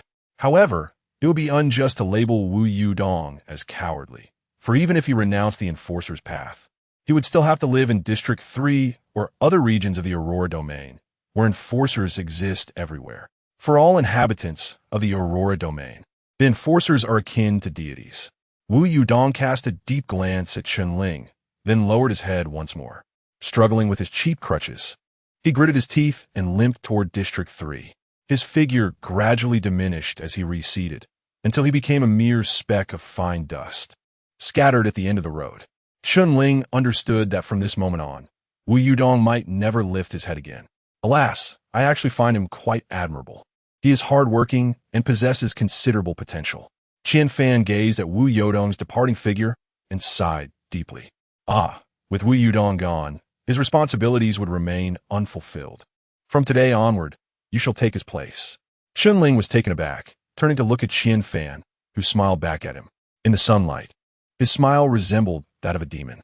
Chapter 26, Are you prepared to answer my inquiries? Qian Fan uttered these words before departing. Chunling remained rooted in place, her mind involuntarily recalling the image of Wu Yudong, his head bowed and fists slightly clenched. Wu Yudong had lowered his gaze, but what of him? In a previous life, Chunling might have resembled Wu Yudong, for only by bowing one's head could one carve out a path for survival in society. Yet this time, Chunling slowly turned her head, gazing at the remnants of the street on Ice Spring Street, her eyes glacial and piercing. Do you wish for me to bow my head? District 3, basement. A frigid gale surged from the void, howling as it struck Chu Mu Yun. The kerosene lamp on the ground flickered violently before extinguishing, plunging the entire basement into a suffocating darkness. Chu Mu Yun let out a muffled groan, crashing heavily to the ground. He raised his head in astonishment, his eyes brimming with shock and disbelief. Just moments ago, at the instant he activated the eye of retrospection, he felt as though he had glimpsed pairs of blood-red eyes peering at him from the boundless void. That single glance had sent tremors through his path to divinity. Chu Mu Yun remained dazed for a long while before snapping back to reality. He scrambled to his feet, rushing up the stairs and back to the convenience store. What has happened to you, Spade 7? The woman furrowed her brow at his frantic and disheveled appearance. I saw it. What? The world annihilator. The woman paused, momentarily perplexed by the meaning of his words. That entity is a mere world annihilator. Chu Mu Yun spoke with conviction. It is impossible. No one can merge with a world annihilator. Even the leader of the amalgamation faction cannot. You must have misinterpreted. I did not misinterpret. Its gaze even instilled fear within my divine sense. We must immediately inform the Red King and the Gray King. Chu Mu Yun approached the counter, extracting paper and pen, writing swiftly. If this is true, then we may be in grave trouble. The woman swiftly recognized the severity of the situation. Even if the Red King and Gray King were to join forces, we might not be able to vanquish it, unless Lord Aurora also allies with us. Upon hearing this, Chu Mu Yun's fingertips hesitated. What is it? The woman inquired. A world annihilator possesses the power to obliterate an entire human realm. Chu Mu Yun slowly turned to her, his eyes flickering with madness. What if we were to kill it liberating the world annihilator. Will we not then be spared from executing that plan? The woman was taken aback.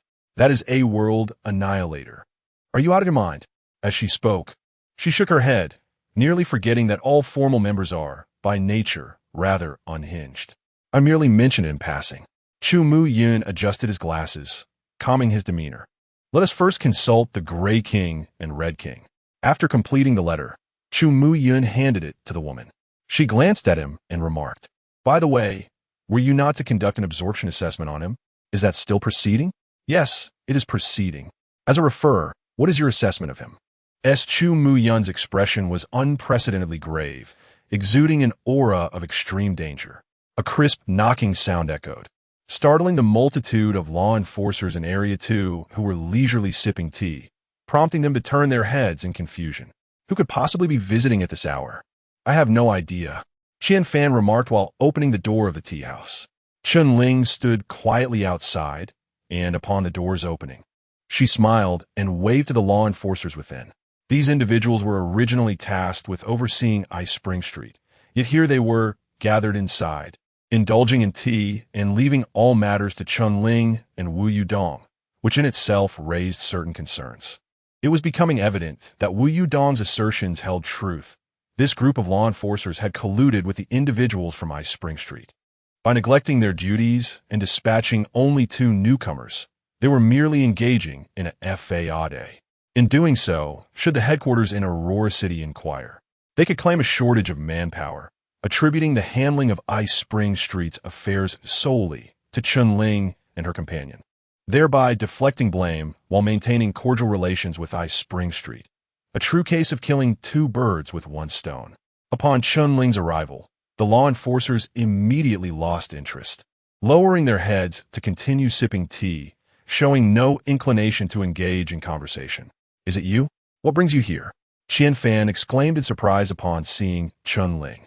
"There are matters regarding my duties that require clarification from all of you esteemed individuals." "What matters?" "My task is to inquire with the survivors of Ice Spring Street regarding information about the calamity, correct?" "Indeed. And what if they refuse to cooperate?" At this question, Qian Fan couldn't help but smirk inwardly while maintaining a facade of patience. "If they refuse to cooperate, you shall find ways to compel their compliance. We are law enforcers, endowed with the authority to enforce the law. Therefore, may I resort to force?" "Certainly." Chun Ling's inquiry elicited laughter from the other law enforcers present. "Understood," Chun Ling nodded. "If they do not cooperate, I shall bring them forth for your judgment." "That's good to hear. Off you go. Your assessment concludes tomorrow, and you must accomplish your task today." With Chun Ling's departure, Qian Fan closed the door behind him, and soon after, unabashed laughter erupted. "This kid is truly thick-headed. Even more so than Wu Yudong. Did you hear that? He intends to use force. Does he really not grasp what Ice Spring Street entails? He hails from a poor background. How could he possess such extensive channels of information? Let's not mock him. Back to tea." Faint laughter drifted through the crack of the door, reaching Chun Ling's ears, yet she remained utterly unfazed. At this moment, his attention was fixated on the flashing prompts before him. Audience Anticipation 1. According to the 13th rule of the Chun directing method, when existing contradictions are clearly defined, one may appropriately heighten emotional climaxes through the dynamics of character relationships, thereby tugging at the audience's sentiments and intensifying the gratification at the moment of conflict's eruption, even introducing subsequent conflicting pleasures. While Chun Ling could certainly create a ruckus on Ice Spring Street, such an approach would yield a rather singular conflict, and the audience anticipation would not significantly increase. Thus, he opted to involve the enforcers. Chun Ling traversed the remnants of the once vibrant Ice Spring Street, arriving at the locale with the highest concentration of survivors, the Black Axe Tavern. This establishment was ordinarily a favored gathering spot for the residents of Ice Spring Street. However, with half the street now reduced to ruins, it had become a temporary refuge for some. Just yesterday, Wu Yudong had suffered humiliation within these very walls. Yet, Chun Ling was not Wu Yudong. One hand grasped a survey form while the other pushed open the tavern door, which creaked ominously as it swung ajar, plunging the entire establishment into an eerie silence. Countless malevolent and frigid gazes converged upon him at the entrance, and he declared with unwavering resolve, "Greetings. I am Enforcer Qinling. Are you prepared to answer my inquiries?" Chapter 27. The response after a brief silence. The tavern erupted in uproarious laughter. Just as one scoundrel departed, another arrived. Officer Ma truly demonstrated his sincerity. What more can be said?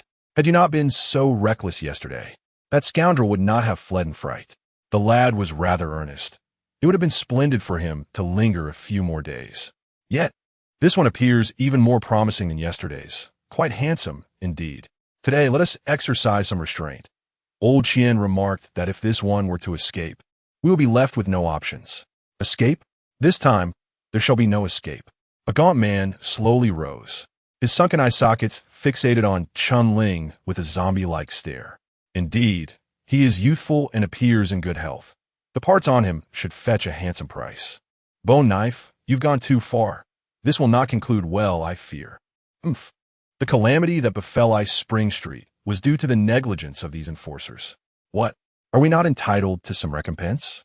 The gaunt man known as Bone Knife sneered. The patrons of the tavern scrutinized Qinling at the entrance, akin to a pack of ravenous beasts assessing their prey. Qinling stood there, seemingly oblivious to their words, pulling a pen from his pocket and tapping it against a form.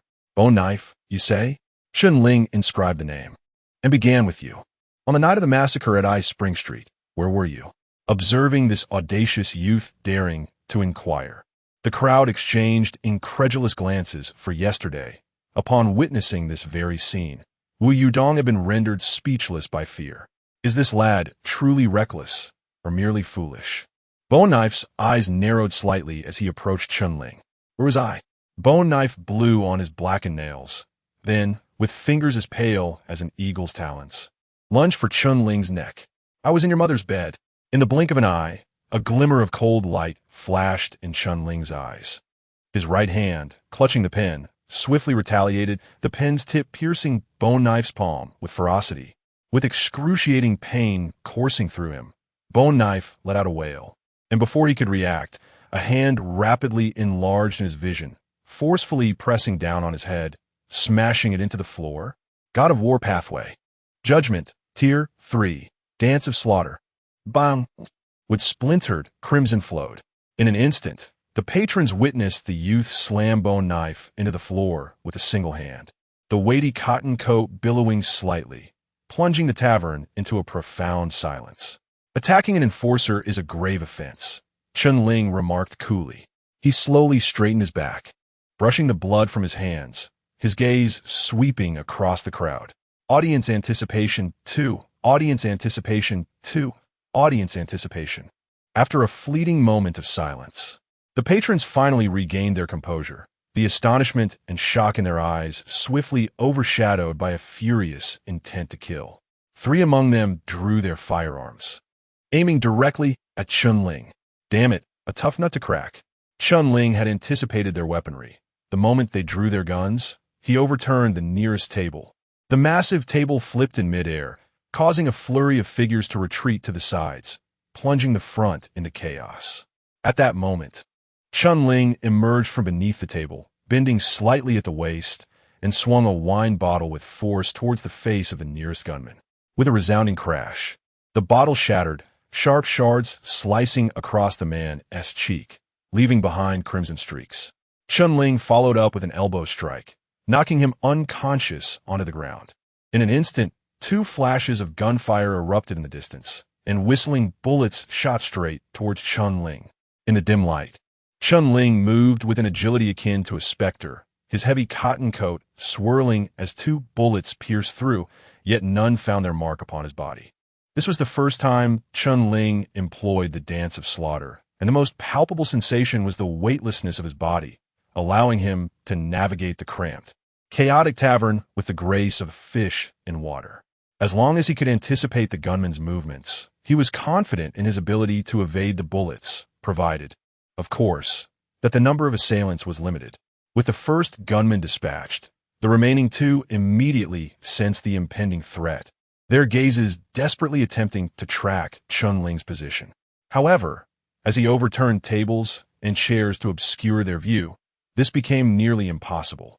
A sudden whistling sound pierced his ears, and in the next moment, one of them suffered a heavy blow to the head, losing consciousness. Once again, Chun-Ling dealt with another gunman, swiftly snatching the weapon and firing at the several knife-wielding brutes charging towards him. Bang! Bang! Bang! Blood erupted in blossoms upon their legs, eliciting screams as they collapsed to the ground. The air filled with wails of despair, curses, gunfire, and the clatter of fallen furniture. Within a mere 30 seconds of Chun-Ling's entrance, the tavern lay in utter disarray, with 13 out of the 14 patrons reduced to incapacitated forms. Chun-Ling casually discarded the emptied handgun and stepped over the body of a man whose ribs he had shattered. As the man cried out in agony, Chun-Ling leisurely approached the only intact chair in the room and sat down. "Boss, a glass of whiskey," he commanded, delivering another kick to the man, eliciting yet another pained cry from him.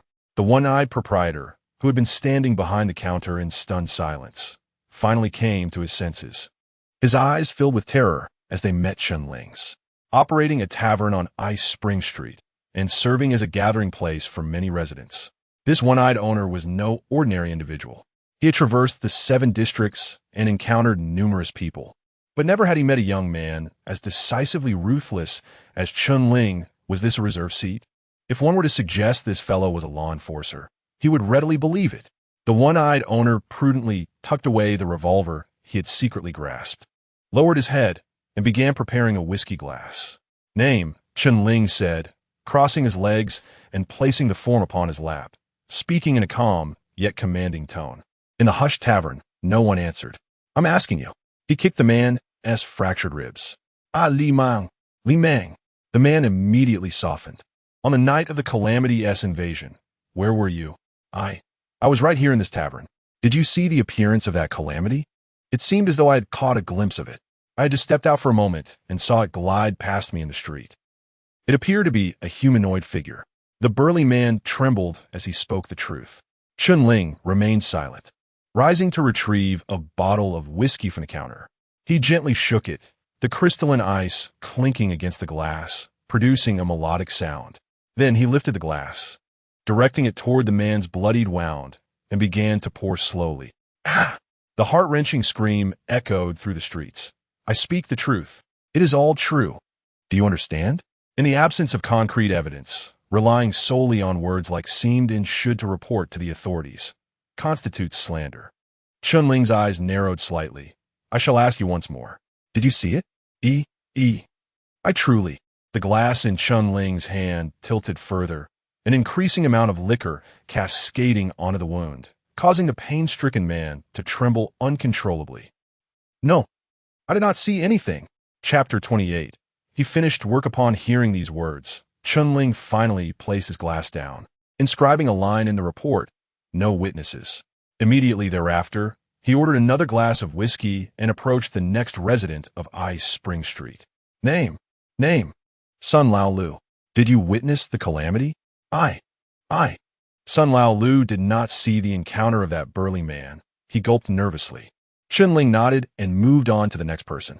As he observed Chun-Ling effortlessly overpowering everyone and calmly inquiring, a singular thought surged in the minds of Sun Lao Lu and the others.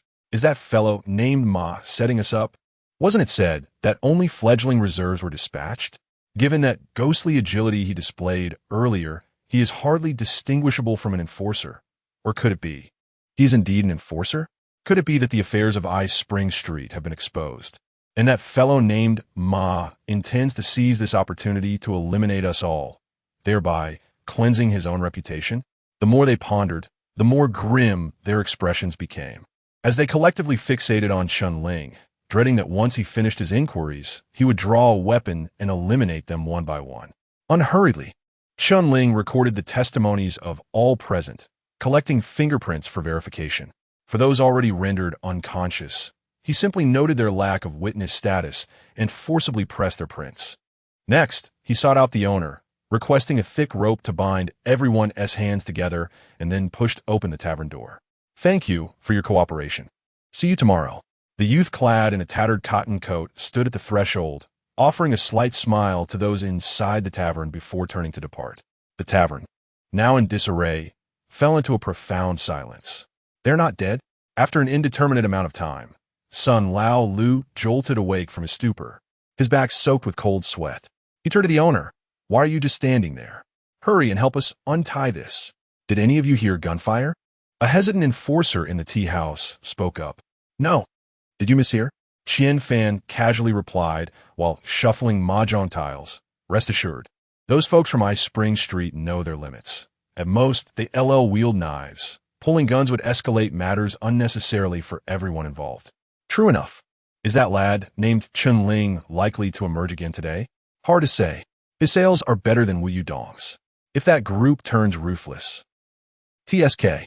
What if someone ends up dead? Wouldn't that complicate matters in District 3? What's so complicated about it? Just a poor lad from Han Shuang Street. Rumor has it his parents were frightened senseless by the calamity.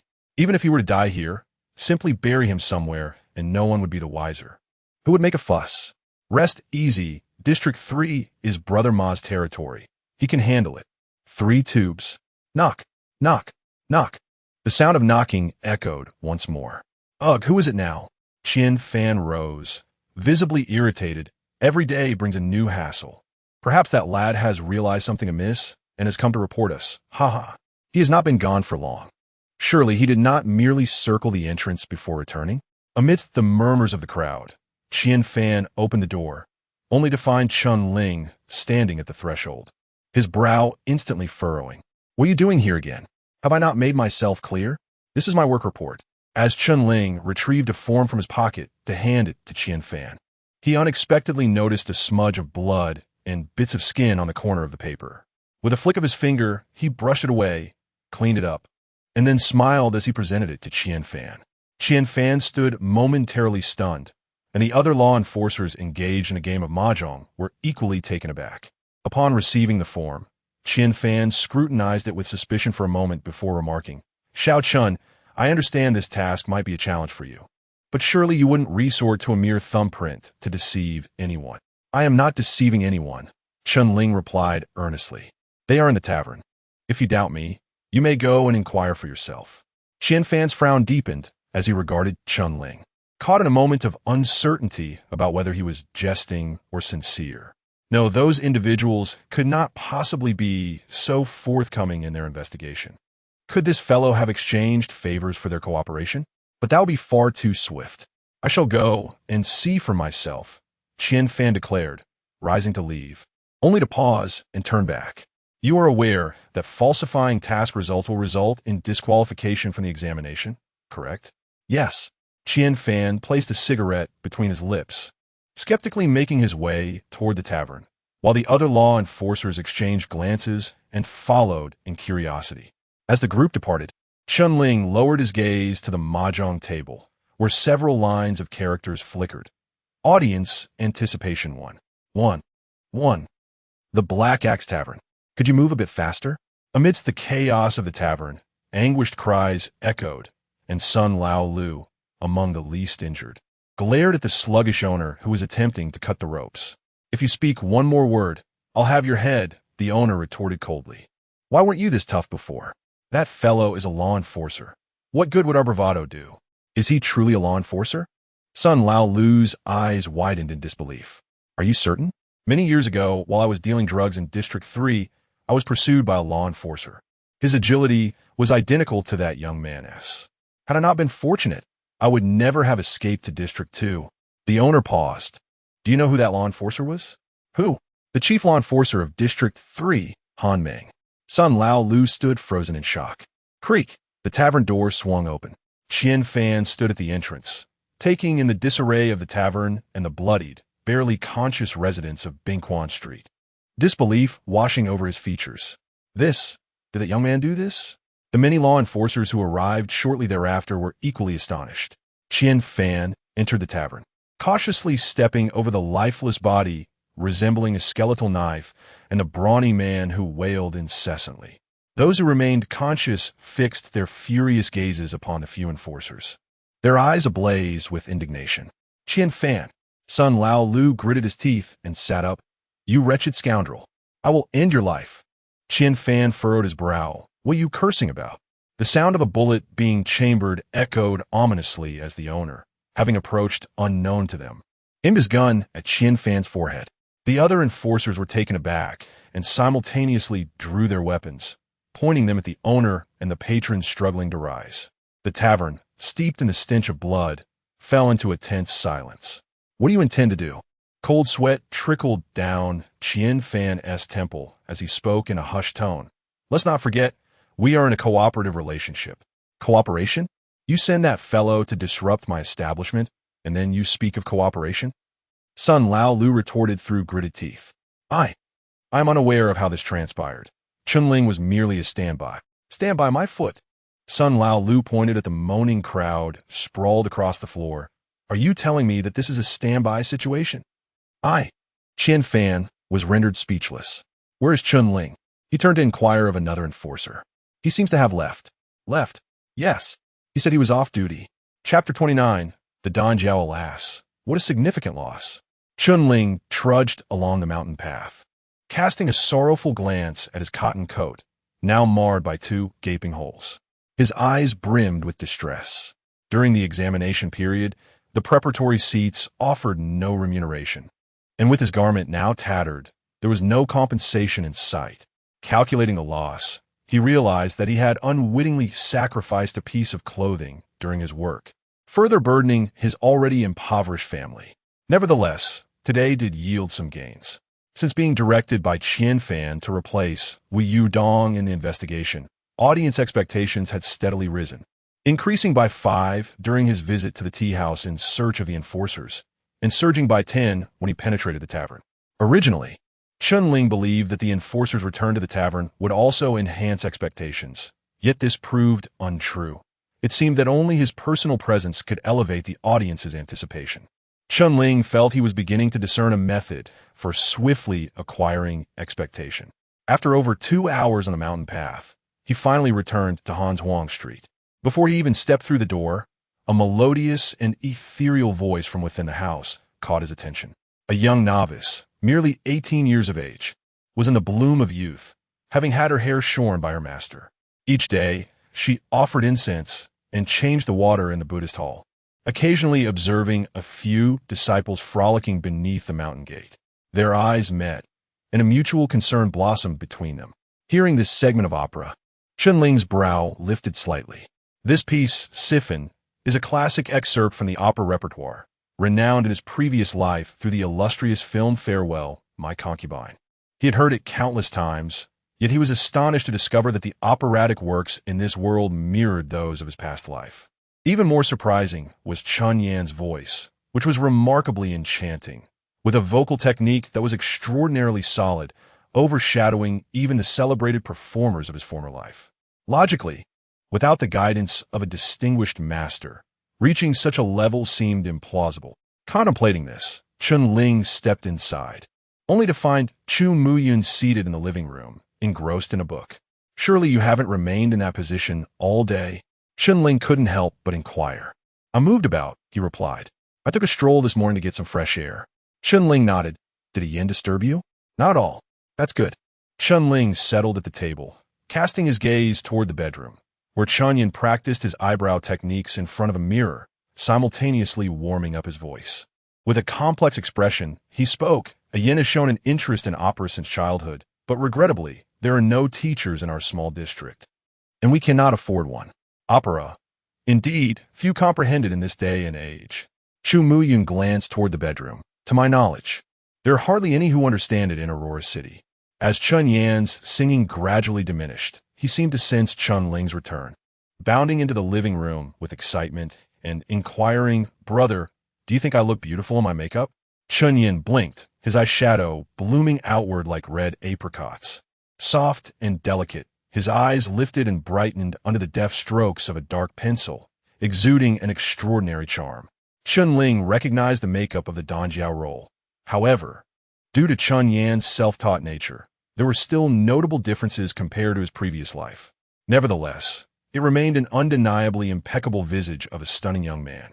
Beautiful, Chunling replied sincerely, though he sensed some discrepancies in the details. When I have time, I shall refine it further. Brother, do you also have an understanding of theatrical makeup? A little, Chun Yin replied, his gaze filled with admiration.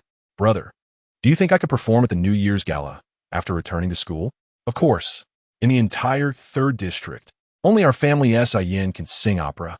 When the time comes, don your costume, apply your makeup, and when you sing, your classmates are sure to be astonished. Chun Ling chuckled. But does he still need to attend school? Chu Muyin queried in surprise. Yes, Chun Ling nodded. He just started his first year of high school. Though he fell ill shortly after enrollment, now that he has recovered, he should be able to join the next cohort of freshmen.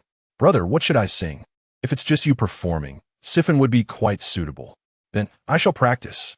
Chen Yan's eyes sparkled as he donned the open crimson robe, dashing back to his room to rehearse.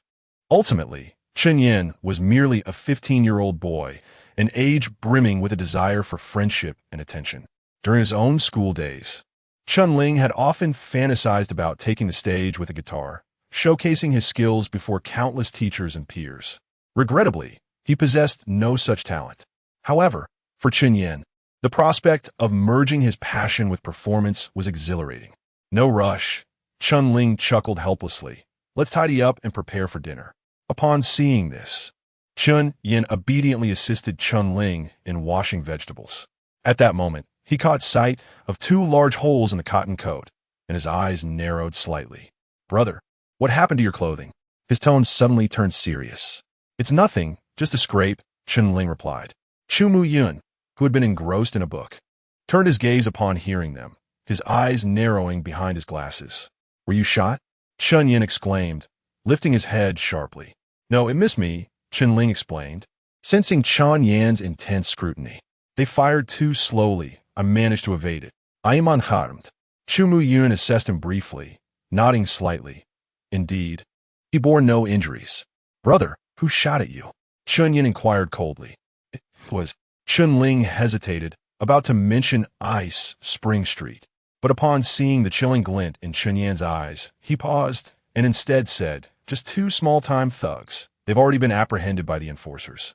He knew Chun Yan was a fusion user and was aware of the carnage Chun Yan had unleashed on Ice Spring Street that night. If he uttered those 3 words, he feared Chun Yan might embark on a rampage there once more. It was worth noting that the street was likely under the enforcers' control by now. Should Chun Yan return, he might well encounter the Judicator. Upon hearing this, Chun Yan's expression softened. He silently picked up the tattered cotton coat and murmured, I shall mend it for you. Chun Yan crafted all his theatrical robes himself. Thus, repairing a garment posed no challenge for him. They held guns. How did you manage to win?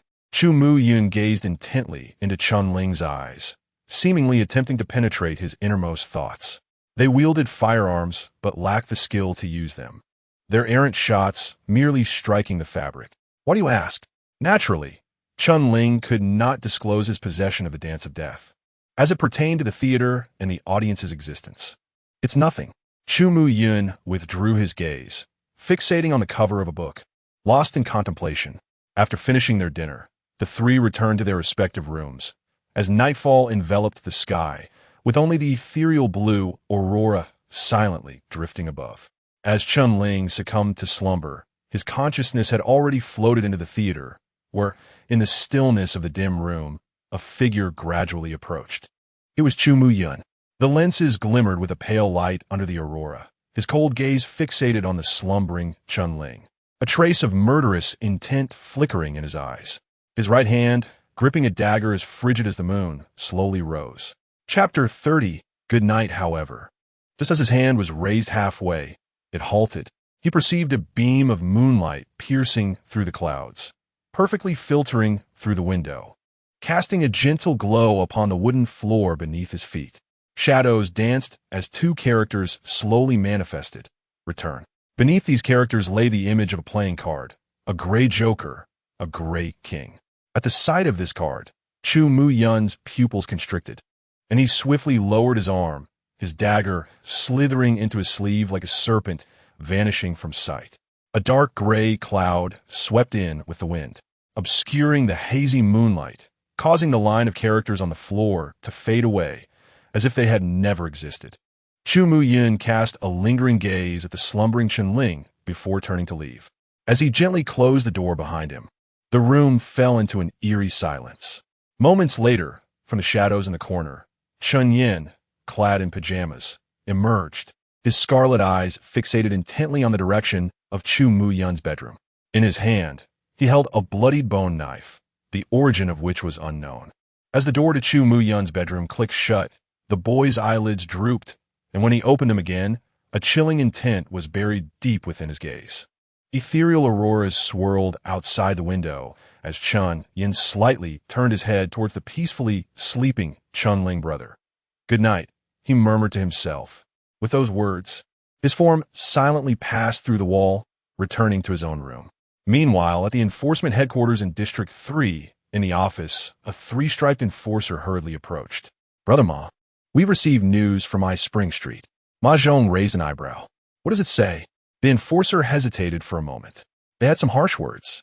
Ma Zhong inquired, "Why? Is it because the blockade hasn't been lifted?" "No, they claim you lack integrity. Not only failing to uphold your end of the agreement, but also sending someone to insult them." The enforcer added, "It's regarding the reserve you dispatched to support Ice Spring Street. Apparently, the folks at Black Axe Tavern were beaten, and the bone knife is about to explode with rage." "The reserve?" Ma Zhong echoed in confusion. "Who are they?"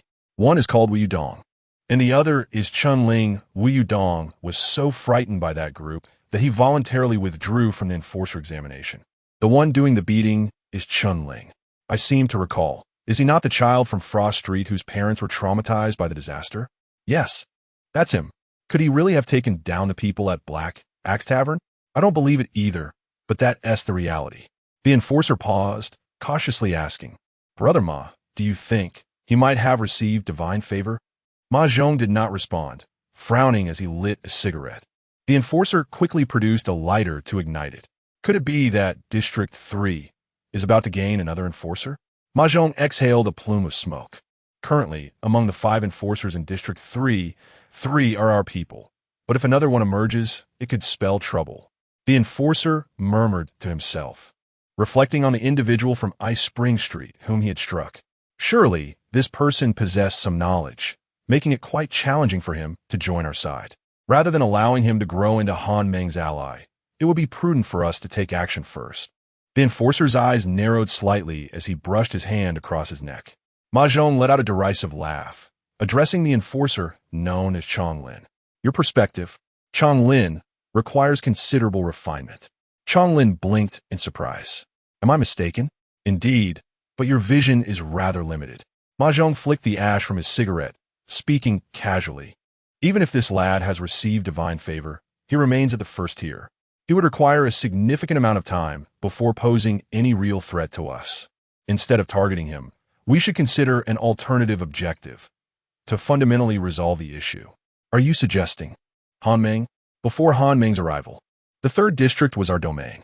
Our enterprises were once the largest within the 7 districts, and even now, Ice Spring Street operates at only half our capacity. However, ever since this boy took command as the 3rd district's chief, he has systematically purged the area, severing our financial lifelines and forcing us to renegotiate our relations with Ice Spring Street." Ma Zhong's gaze grew increasingly frigid as he extinguished his cigarette. "He is the chief enforcer of the 3rd district. Under normal circumstances, we would have no opportunity to act, but now the situation has changed. What makes it different?" Chong Lin pondered momentarily as a realization dawned upon him of a disaster. Each district's chief enforcer holds a significant position, and should anything untoward occur, the Aurora City authorities would undoubtedly launch an investigation. While we cannot touch him in ordinary times, we now have a ready-made culprit.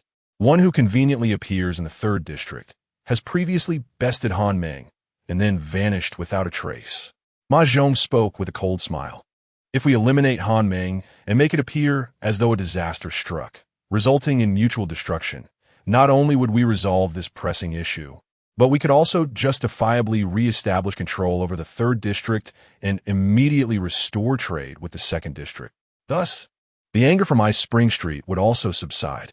However, what if, after the matter is resolved, that disaster reemerges? Who could prove that the one who appears later is the same as the current one?" Chong Lin paused, unable to suppress his admiration.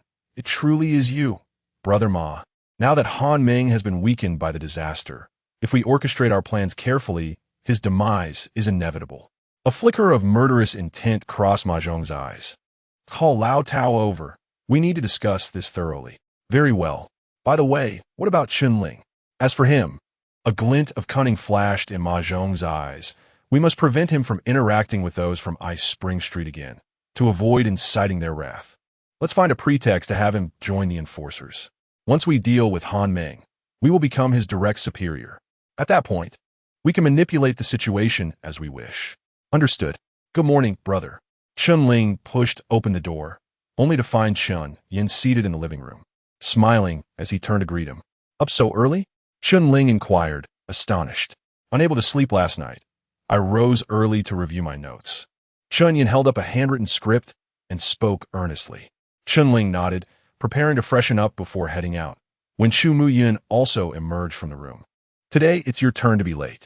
Chu Mu Yun replied casually, his eyes slightly shadowed, suggesting he too had spent a sleepless night. Is your exam concluding today? Chu Mu Yun seemed to recall something. Yes, today is the final day. Good luck, brother. Chun Yin encouraged, making a gesture of support. You will surely become an enforcer. Let us hope so, Ling replied with a smile. After the events of yesterday, Ling no longer held high hopes of becoming an enforcer. For an ordinary person like him and Wu Yudong, achieving such a position through sheer effort felt nearly impossible. Moreover, having confronted the ruffians at the Black Axe Tavern yesterday, he had effectively made an enemy of Magistrate Ma Zhong from District 3, who would undoubtedly hinder his advancement. Yet, even if he could not become an enforcer, harvesting some expectations on Ice Spring Street would not be a bad alternative, Ling mused, stroking his chin thoughtfully. Chapter 31. Extinguish, a combined chapter. As Ling pondered, he stepped outside, catching sight of several white flakes drifting through the air. He paused momentarily, raising his gaze to the sky. Was it snowing? Beneath the azure auroras, snowflakes descended like delicate wisps from the heavens. Ling extended his hand to catch one, the octagonal crystal slowly melting in the warmth of his palm. The Aurora realm, unlike other realms, was devoid of seasons, only embodying the chill of winter. Chu Miyun emerged from the dwelling, also extending his hand to catch a snowflake, his brow furrowing in mild confusion. Isn't this snowfall a bit sudden? Is it really sudden? Ling inquired. Just a few days ago, we experienced an unprecedented downpour, and now, snow begins to fall. It feels as though the celestial phenomena in the Aurora realm are becoming increasingly chaotic. Chu Muyun contemplated this, his frown deepening. Brother, the snow is falling so rapidly. Chun Yin exclaimed, donning his theatrical robe as he dashed into the street. He stood amidst the thickening snowflakes, his chestnut eyes brimming with delight and anticipation. At this rate, we'll have enough to build a snowman by tomorrow. Observing the red-clad youth attempting to catch snowflakes, Ling felt a wave of warmth wash over him. He chuckled. You build them every year. Haven't you had enough? This time is different, Chun Yin replied earnestly. The snow is substantial. I might be able to build a dozen in one go. We could construct a tall platform, and I could practice my performance there, with the snowman as my audience. Am I not a sufficient audience for you? Brother, who performs with only one audience member? Chen Yin pouted. What if I freeze up when I perform at school without an audience? Indeed. Ling chuckled softly, lifting his gaze to the sky once more. Then let us hope this snow keeps falling. If it keeps falling, it might lead to a snow disaster, Chu Muyun interjected, adjusting his glasses. After a brief hesitation, he retrieved a wool coat from inside and draped it over himself. I need to step out for a while. Ling exchanged a glance with Chun Yin. Will you return for dinner? I will. As Chu Muyun's figure gradually faded into the distance, Ling glanced at the time. I should also be on my way. The mountain paths are treacherous in this snow. Wait. Chun Yin seemed to remember something and hurried back into the house. Retrieving the cotton coat he had mended through the night and thrusting it into Ling's hands. Brother, I've fixed it. Be careful on the mountain today and avoid any fights. His tone was unusually serious. Ling examined the coat closely, noting it showed no signs of damage. Appearing as pristine as ever, he couldn't help but praise, as expected of our talented Ayan. Yin grinned widely. Off I go. Ling waved his hand and headed straight towards District 2. The snowfall, just as Chun Yan had anticipated, grew increasingly heavier. By the time Ling reached the halfway point, the accumulated snow had already engulfed his shoes, the icy water soaking through to his feet, sending a chill coursing through him. As he rubbed his hands together against the cold, he mused, could this truly turn into a disaster? He walked for quite some time, and the number of pedestrians on the street dwindled, while the enforcers hastened by in greater numbers. Dressed in black and red uniforms, they galloped hurriedly towards a certain direction, not sparing a glance at Ling as they passed by. The snowflakes, disturbed by the gusts of wind, struck Ling's face. He wiped his face and gazed curiously towards their departing figures. What had transpired?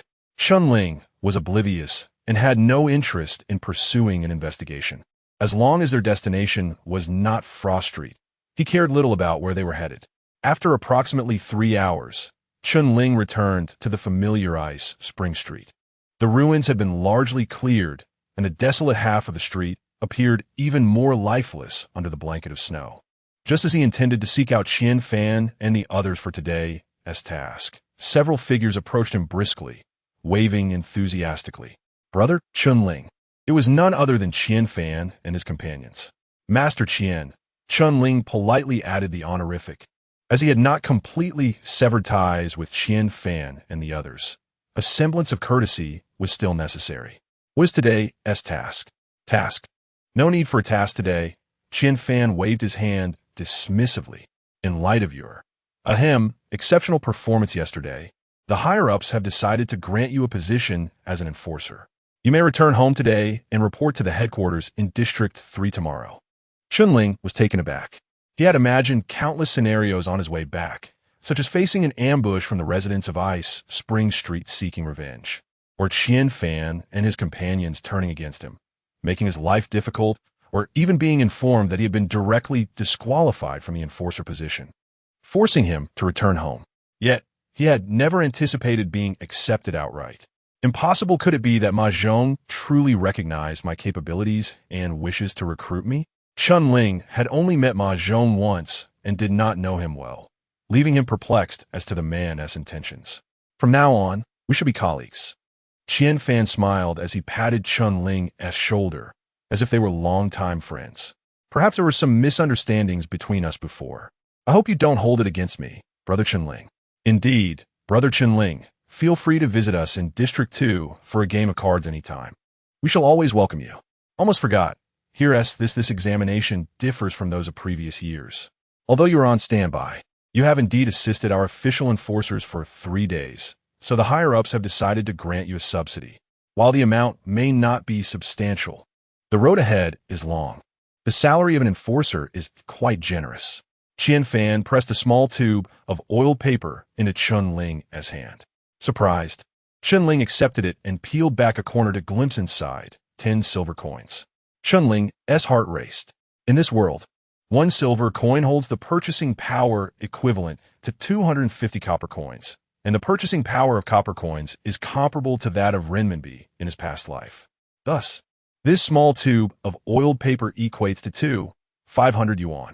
Though not an enormous sum, it was noteworthy that Ling had only worked for 2 days. Meanwhile, Zhao Yi and his companion in the road bureau had toiled for an entire day only to earn 20 copper coins. If the subsidy for merely 2 days on standby was already so high, what might the salary of a formal enforcer be? Ling cast a deep glance at them, unable to suppress a sigh. At times, respect and courtesy are indeed reserved for the strong. Just yesterday, they had driven Wu Yudong away. Had it not been for his possession of the Dance of Slaughter, he too might have faced a similar fate. Yet now, they could only wear 4 smiles, for he had gained the qualification to stand on equal footing with them. Ling did not consider himself a typical protagonist of a triumphant narrative, unable to act solely on a surge of bloodlust that would lead him to eliminate these hypocritical individuals on the spot. Such an action would be tantamount to declaring war against the entire Aurora jurisdiction's enforcement system. His home remained in Frost Street, and he had a younger brother about to return to school. Furthermore, his pursuit of the path of the war god required him to maintain an identity as an enforcer. From any perspective, He ought to go with the flow and let the matter rest here.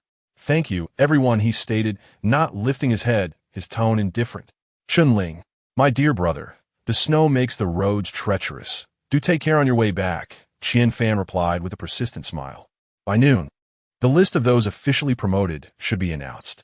Keep an eye on it during your journey home. Perhaps we shall meet again by fate. Chunling responded coolly to a couple of his remarks before turning to head home. As Chunling departed, the warm smiles of Qian Fan and the others gradually faded, replaced by cold disdain. This Chunling truly knows no bounds, sneered one enforcer. Once Ma Ji's business concludes, the 3rd district will undergo a transformation. Let's see how far he can continue to thrive.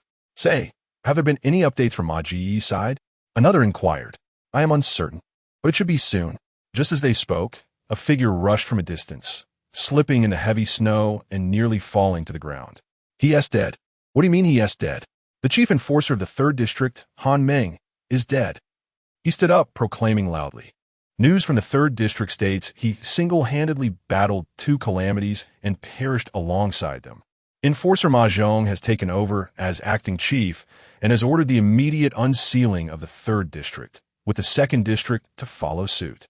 Upon hearing this news, the eyes of the crowd brightened with excitement. It's done. Is it confirmed? Han Meng is truly dead? Qian Fan asked again. The message from the 3rd district confirms it, relayed by Ma Gu's trusted aide. Qian Fan instantly felt a weight lift off his shoulders, beaming with joy. With Han Meng, this formidable obstacle, out of the way, our lives will be much easier. The business on Ice Spring Street can finally operate. Go! Gather the Bone Blade and their crew, and find more dancers and courtesans. Let us prepare a grand feast.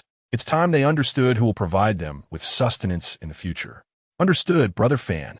Meanwhile, Chunling, with 10 silver coins in hand, slowly traversed the rear mountain, the swirling snow turning his black hair to a frosty white. He had just spent 2 hours walking from the 3rd district, stayed only 5 minutes, and now had to retrace his steps. By the time he returned to Frost Street, it would likely be noon. Nonetheless, he received some delightful news and acquired 10 silver coins, sufficient to procure a few new garments for himself and Chen Yan, as well as to enlist someone to mend the leaks in his abode, thus sparing him from the biting cold on snowy days. His hopes were still high, and he anticipated a few days of tranquility. Chunling cast a glance at the characters flickering in the snow and murmured to himself. However, compared to the time when he had just crossed over, it seemed he had indeed improved significantly, since he reclaimed his body from the audience. They had not interfered with his surroundings for quite some time, and everything was progressing in a more favorable direction. He trudged through the snow for a considerable while, until the drifts surpassed his ankles, finally returning to Frost Street. Just as he was about to head home, his peripheral vision caught sight of a snack shop preparing to close. A thought crossed his mind, and he gradually halted his steps. Excuse me, how much for that cake? Chunling inquired, pointing to an exquisitely crafted cake displayed in the window. 200 copper coins, the owner replied, glancing up and recognizing Chunling, his brows slightly raised. Ah, it's you, Ailing. What brings you to buy a cake all of a sudden? Being neighbors on Frost Street, the shop owner was familiar with Chunling. Yet given his family's circumstances, it was rare for them to purchase anything from the store. To be frank, in the entirety of Frost Street, few could afford a cake priced at 200, and even the 50-coin cupcake was seldom bought. I passed the martial examination. Chunling smiled. Just thought I'd celebrate with a cake. My younger brother has never had one. Have you officially become an enforcer? The owner exclaimed in surprise. Then indeed, a celebration is in order. Here, I'll charge you 150. Thank you, kind sir. No need for thanks. Frost Street will rely on your patronage in the future. The owner meticulously packaged the cake, tying it with a festive red ribbon, and presented it to Chunling with both hands. Chunling accepted the cake, paid, and proceeded directly home. Just a few steps later, he overheard several enforcers rushing by. The calamity has been eradicated. District 3 is reopened. The calamity has been eradicated. District 3 is reopened. As the enforcers' voices faded into the distance, some residents of Frost Street began to emerge from their homes, each feeling a sense of relief. Ever since the disaster bell tolled, District 3 had been sealed off for 5 days, leaving everyone in a state of unease. Now that the calamity had been vanquished, life could return to normal.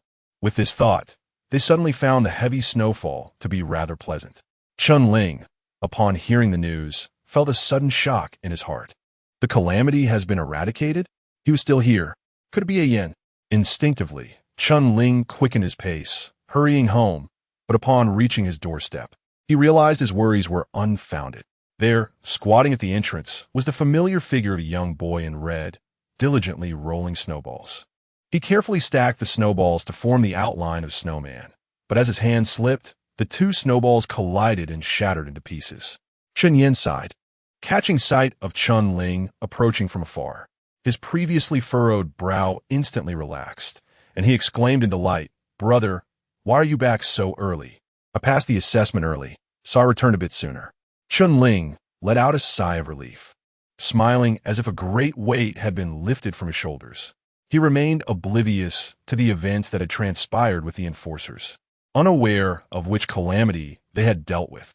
As long as both he and Shun Yin were safe, nothing else mattered. "Did you pass?"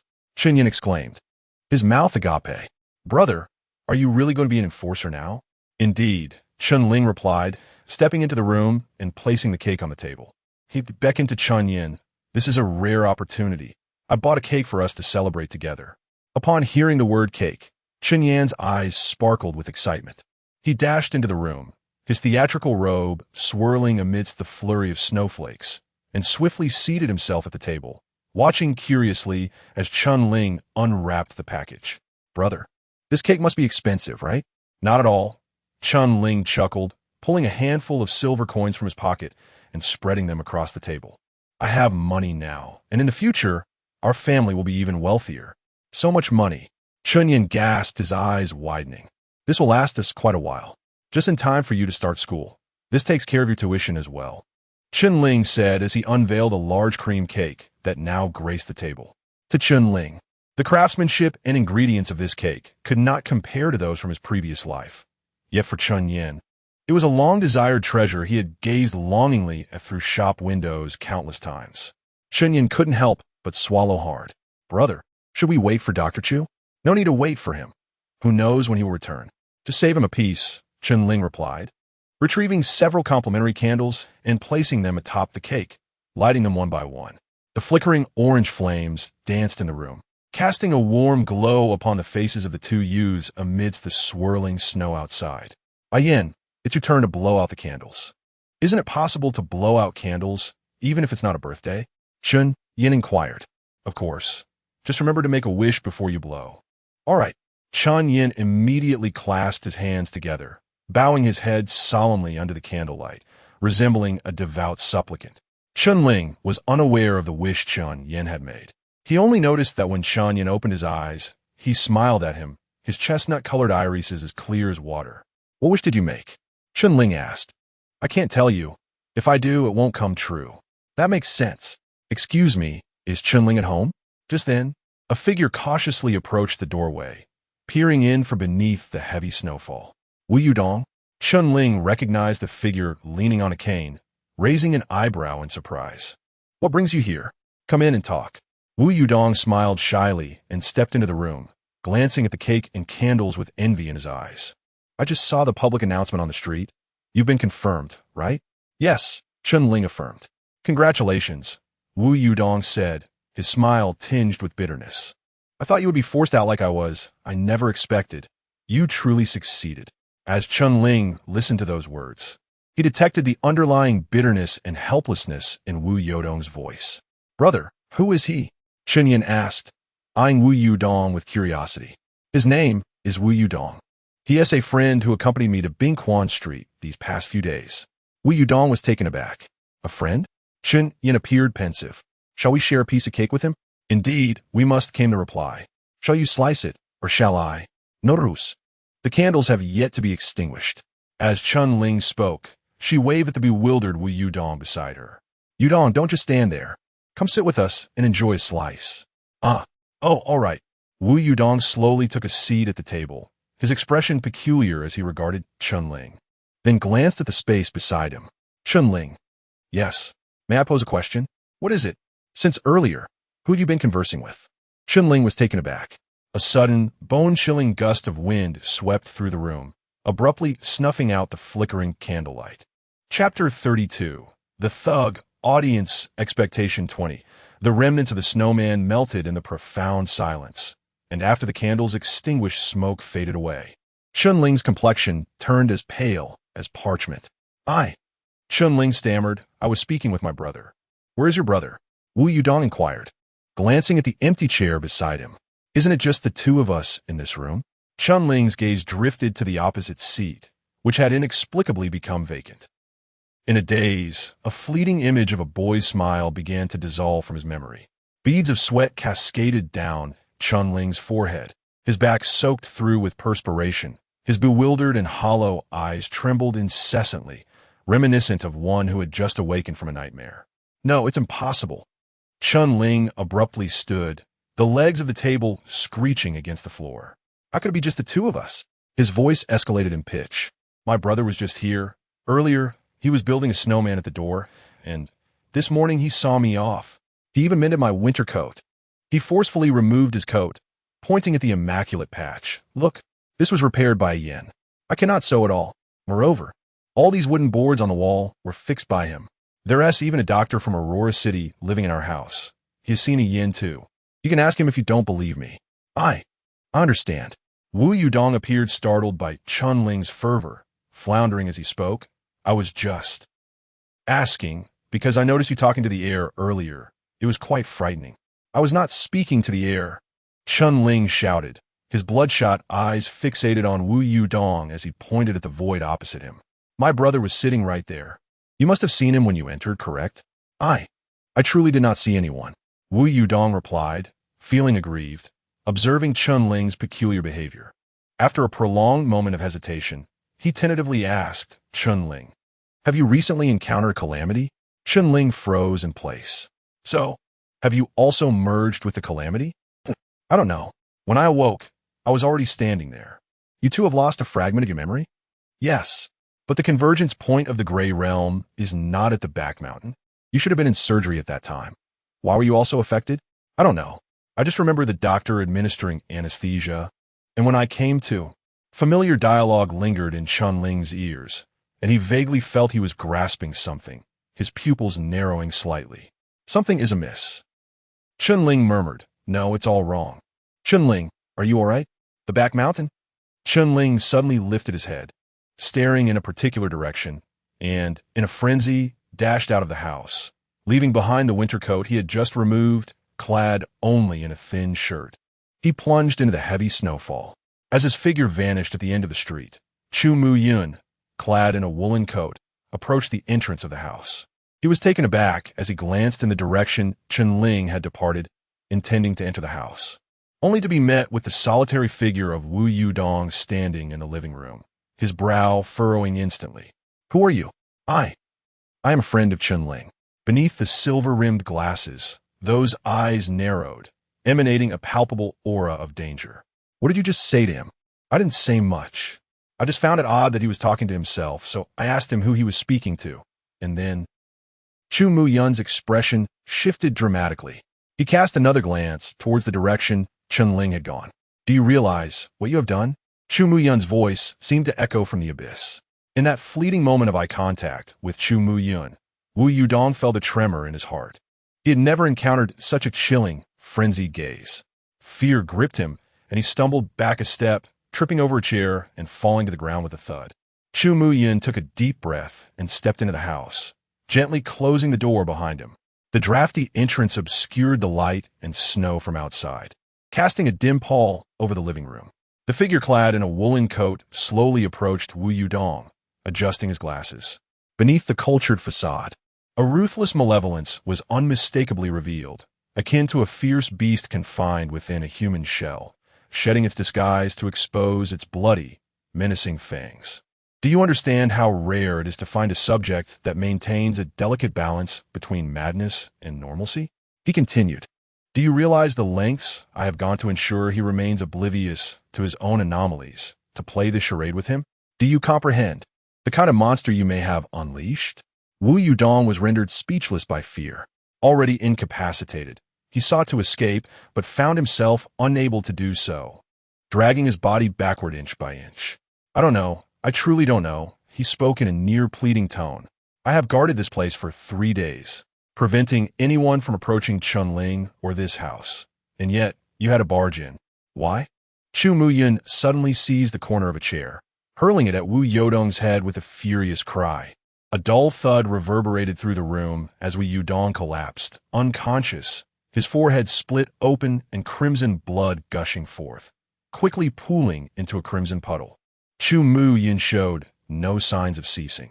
He fixated on the motionless form of Wu Yodong on the ground, raising the chair again and again to strike him. Why? Why? Why? Scalding blood splattered across the woolen coat, a vivid streak creeping up the lenses of his silver-rimmed glasses. Chu Muyun had shed his previous cultured demeanor, transforming into a brutal executioner, unleashing his fury in the darkness where no one could witness. With each strike of the chair upon the lifeless body, Wu Yodong's breaths grew fainter. With a final crash, the chair splintered into pieces. Chu Muyun wiped the sweat from his brow, his chest heaving violently, bloodied fingertips adjusting his glasses, his deep blue eyes fixated on the pool of blood beneath him. Uncertain of how much time had elapsed, the madness in his eyes gradually faded, and a sharp scalpel fell into his palm. Simultaneously, a figure stumbled through the snow, making its way to the back mountain. His thin garments were soaked with sweat, and the heat and cold intertwined upon Chunling's body. He crossed the deserted yellow caution tape and navigated through the mounds of snow marked with wooden signs as if in search of something. This was the origin of it all, and the place where the truth lay buried. The Mass Grave. Chapter 33. Memory Chunling had never been to this place, except for the time when he was dragged here by Chuntan and another to be buried, as recalled in his inherited memories. Yet, inexplicably, as he set foot on this desolate burial ground, an unusual sense of familiarity washed over him. This feeling was not singular, but dual. He gazed upon the mounds of graves, blanketed by thick snow, and fragmented memories surged forth, as if two distinctly different recollections were converging here. One belonged to Chunling, the other to Chunyan. Guided by instinct, he navigated through the graves, seemingly in search of something. At last, he halted before a mound devoid of a wooden plaque or any identifying marker. He stared blankly at this mound for a long while, kneeling upon the thick layer of snow, the pale whiteness swaying in his vision. In a daze, the memory that belonged to Chun Yin grew ever clearer. Name: Chun Yin. Age: 15. ID number: 39180 on the frigid operating table. Chun Yin answered cautiously. A blinding light beamed down from above, rendering him unable to open his eyes, only able to perceive shadowy figures moving around the table. The realization struck: it was true. At such a tender age, afflicted by this illness. How long until the surgery begins? Just a moment longer. The heart from that side hasn't arrived yet. If it doesn't come through, we won't be able to manage here. With the prices of hearts skyrocketing in the black market, did that couple truly manage to procure the heart we requested? Procure my foot. They're just a family of paupers. They would have to sell their house and still couldn't afford it. So where would the heart come from? Hey, you don't know? What? They plan to use their eldest son's heart to save the younger one. Is that true? Surely they wouldn't go that far. That couple had been diagnosed years ago, told they could not have children, so they picked up a child from the street to raise, intending to rely on him in their old age. But who knew that a few years later, unexpectedly, they conceived again and bore a son, turning their resigned lives to joy, immediately treating him like a treasure. If it were you, would you choose a street child or a beloved son born through divine favor? Hearing this exchange, Chen Yin, lying on the operating table, suddenly opened his eyes wide. He struggled to sit up, gazing at the two conversing figures, his pale face filled with shock and disbelief. You mean, whose heart is it? Your brother's. The surgeon, clad in sterile attire, casually blew on his nails. What, didn't your parents tell you? Otherwise, how could you expect that, with your family's meager finances? They could find a suitable heart for you? Brother. Chun Yin remained on the operating table for a long time, until the two doctors beside him urged him to lie down again. It was then that he regained his senses and began to struggle frantically. I don't want to. I won't do it. I refuse this surgery. Chun Yan's voice was tinged with a hint of sobbing. I do not want my brother's heart. Let me go. I do not want his heart. The heart was already on its way. Whether to accept it was beyond her choice. I beg you, tell my parents. Tell them I do not want the heart. I do not want to go back to school. I do not want to perform. I do not want anything anymore. Just spare my brother. I implore you. Lie still. Lie still. It was unclear from where Chun Yin drew the strength, but she managed to break free from the grip of two adults, tumbling off the operating table and stumbling towards the surgical door. Just then, the door swung open, revealing a figure carrying a mysterious metallic case. Chun Yin collided with him and fell to the ground. The heart is in hand now, the man stated. Impressive. That couple seems cowardly, yet their efficiency is quite remarkable. Bone Knife accepted the metallic case with surprise, a smirk curling at the corners of his mouth. Chun Yin sat dazed on the floor, her vacant pupils reflecting the shadow of the metallic case. Her lips and complexion turned pallid, her body trembling uncontrollably. No, I do not want. A syringe gently pierced her skin. Bone Knife crouched behind Chun Yin, his narrow eyes squinting like a serpent's. You do not wish for it? He. As the liquid from the syringe was gradually injected, Chun Yin felt her head growing heavier, consciousness ebbing away like a receding tide. Before she fell into complete oblivion, she vaguely sensed someone leaning close to her ear, whispering like a demon, "Surely, you do not believe. We would actually transplant the heart to you?" Suddenly, Chun Ling awoke. The cold wind swirled with snowflakes, howling through the graveyard. His brows and hair were dusted white with snow, the biting chill seeping through his clothes, chilling him to the marrow. Even so, he could not stop the cold sweat from breaking out on his body.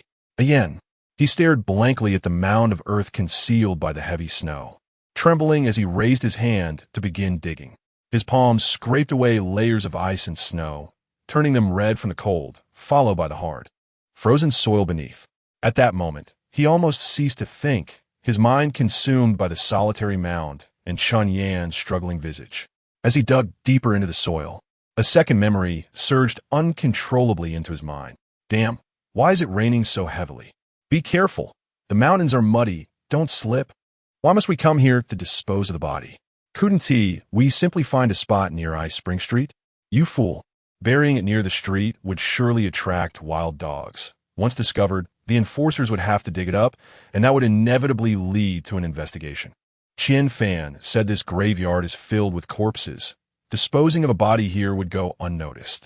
Do we need to share this job with Qian Fan's crew?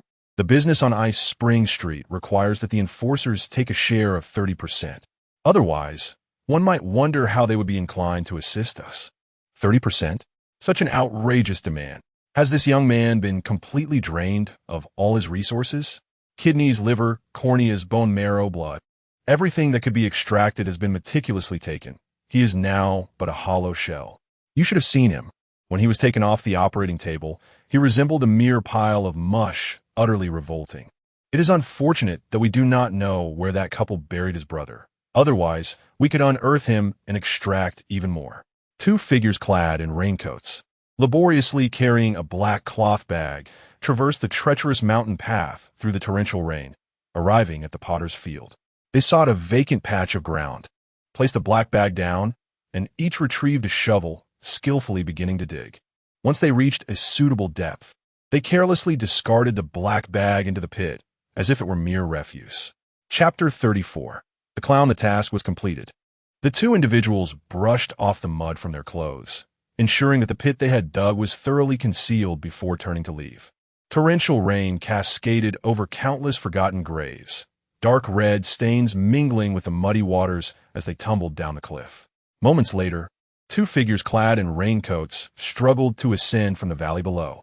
Here we are.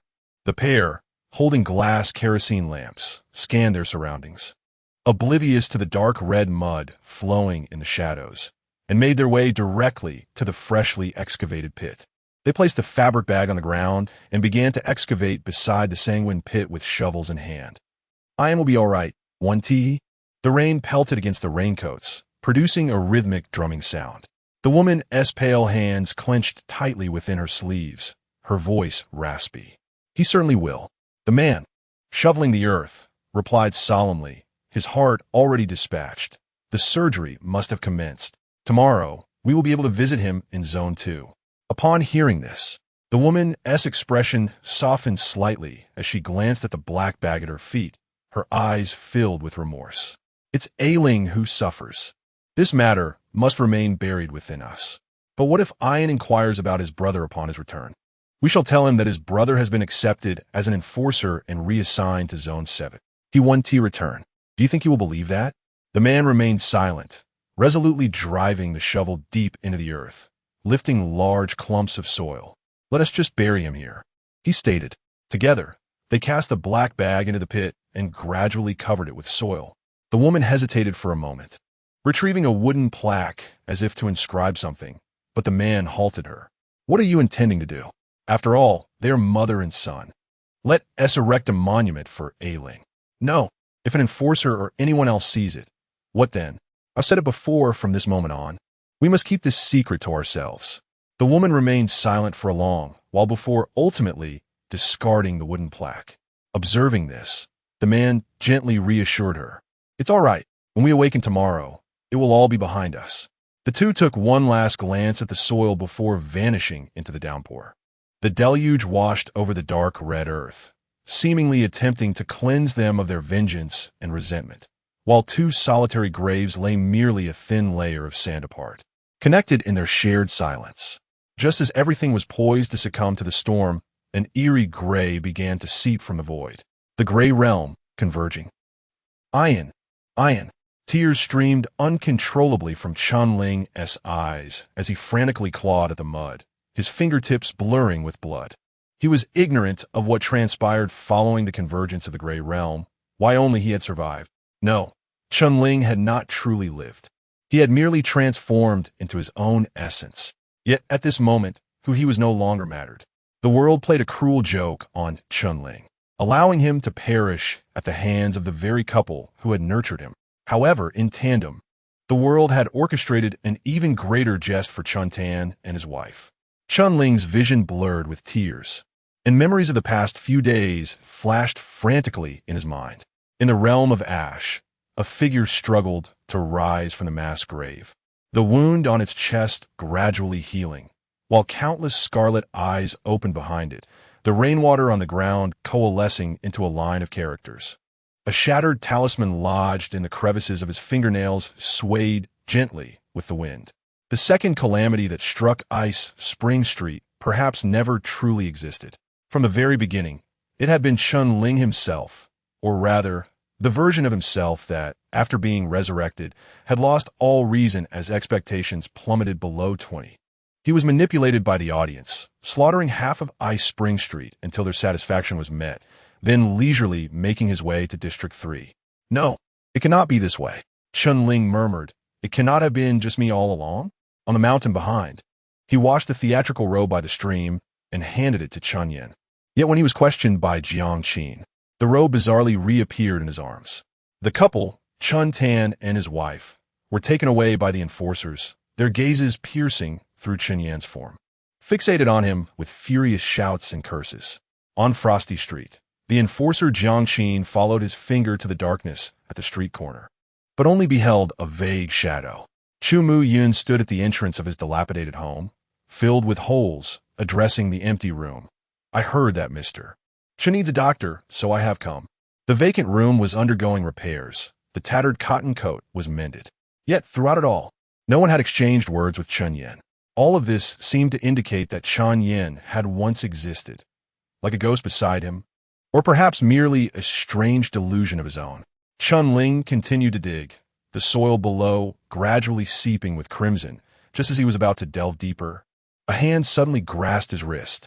Immediately, a large red theatrical robe was gently draped over him, shielding him from the swirling snow. Chun Ling was taken aback. He looked up to see the familiar youth squatting before him, tears streaming down his cheeks. Brother, please stop digging. I beg you, don't go any deeper. Okay? Ayen. Chun Ling stared blankly at him, his bloodied and muddy hand raised, seemingly wishing to touch Chun Yan's face. And he did. Ayen, are you alive? Chun Ling's voice trembled. You are alive, aren't you? Aye. Chunyin glanced at the blood-stained soil, lowering his head, unable to meet Chunling's gaze. I'm already dead, brother. But you are clearly here.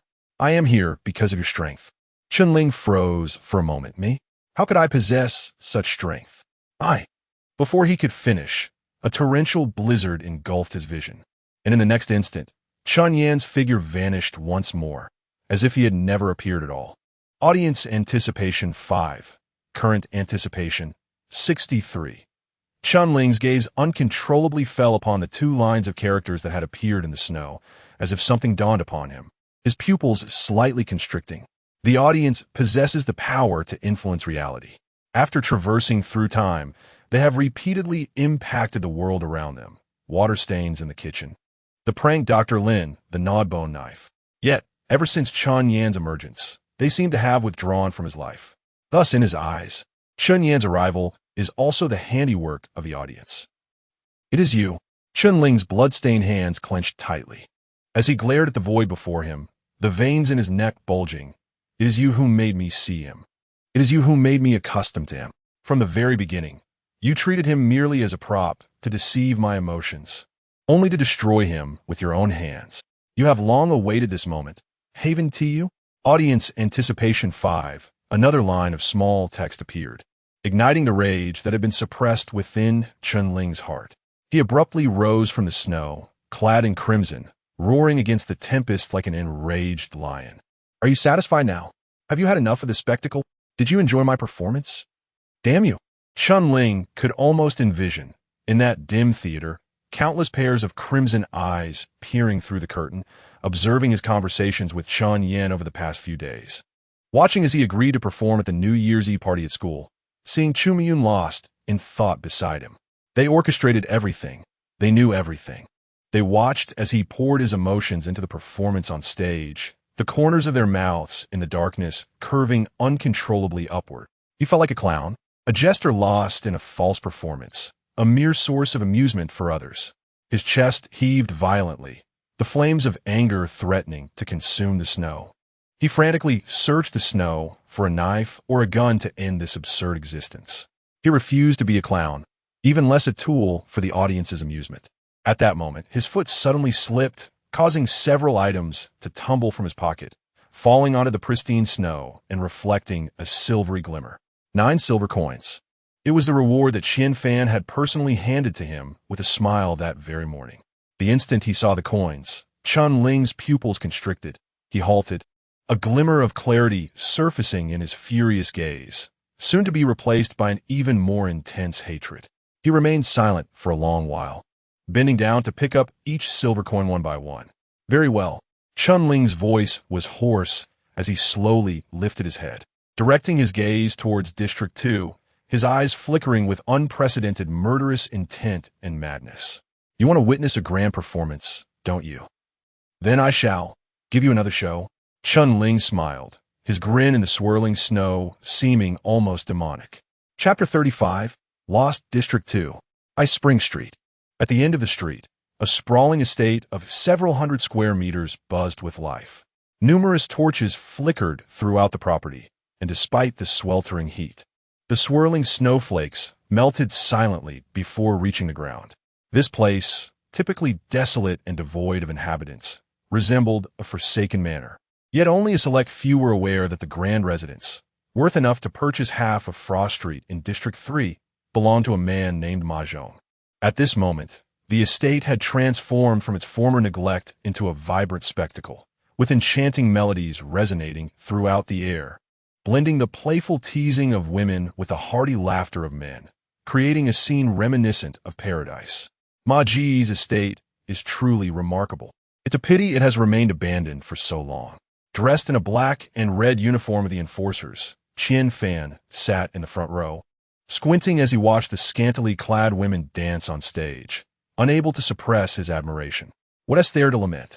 Ma Ji's residence in District 3 is even larger than this. Another enforcer beside him raised his glass to clink with Qian Fan's, downing the fine liquor in one gulp.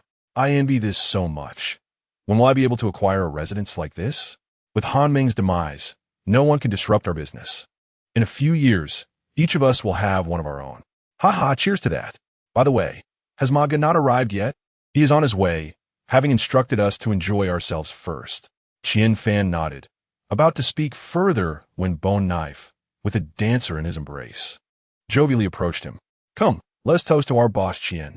We've had our misunderstandings in the past, so I hope to count on your goodwill in future business dealings. Bon boss, Yuyist. This gathering is hosted by Maga. I'm merely here to partake. Qian Fan replied with a smile. Yet he added, business matters should indeed be based on sincere cooperation and mutual benefit. Well said, mutual benefit. The 19 residents of Ice Spring Street present rose to toast with Qian Fan, each involved in various illicit trades, arms, narcotics, and vice. But in this moment, their laughter was disarmingly benign.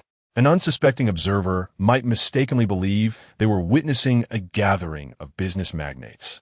Boss Qian, how did that batch of goods fare a few days ago? Bone Knife, recalling something, lowered his voice with a grin.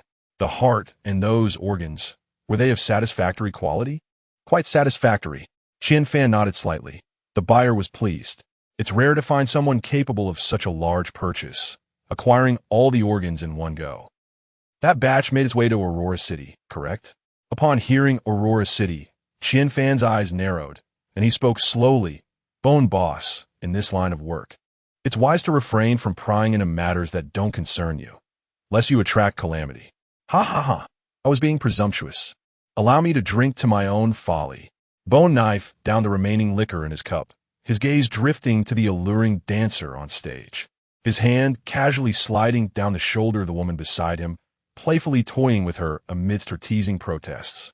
Speaking of which, we always see the same few performances. Is there nothing else to watch? What else would you like to see? I have heard of the performances in the Aurora City, featuring singing, skits, magic, and operatic displays. Yet here, all we have is dancing? As you mentioned, that was in Aurora City, in a place like Zone 3, where such variety is scarcely found. It is already quite remarkable to have gathered so many dancers and accompaniment. How utterly dull. The cheeks of Bone Knife flushed with the warmth of alcohol as he pushed aside the two beauties in his embrace and strode directly to the center of the stage, disrupting the formation of the performing dancers, who gazed at one another in bewilderment.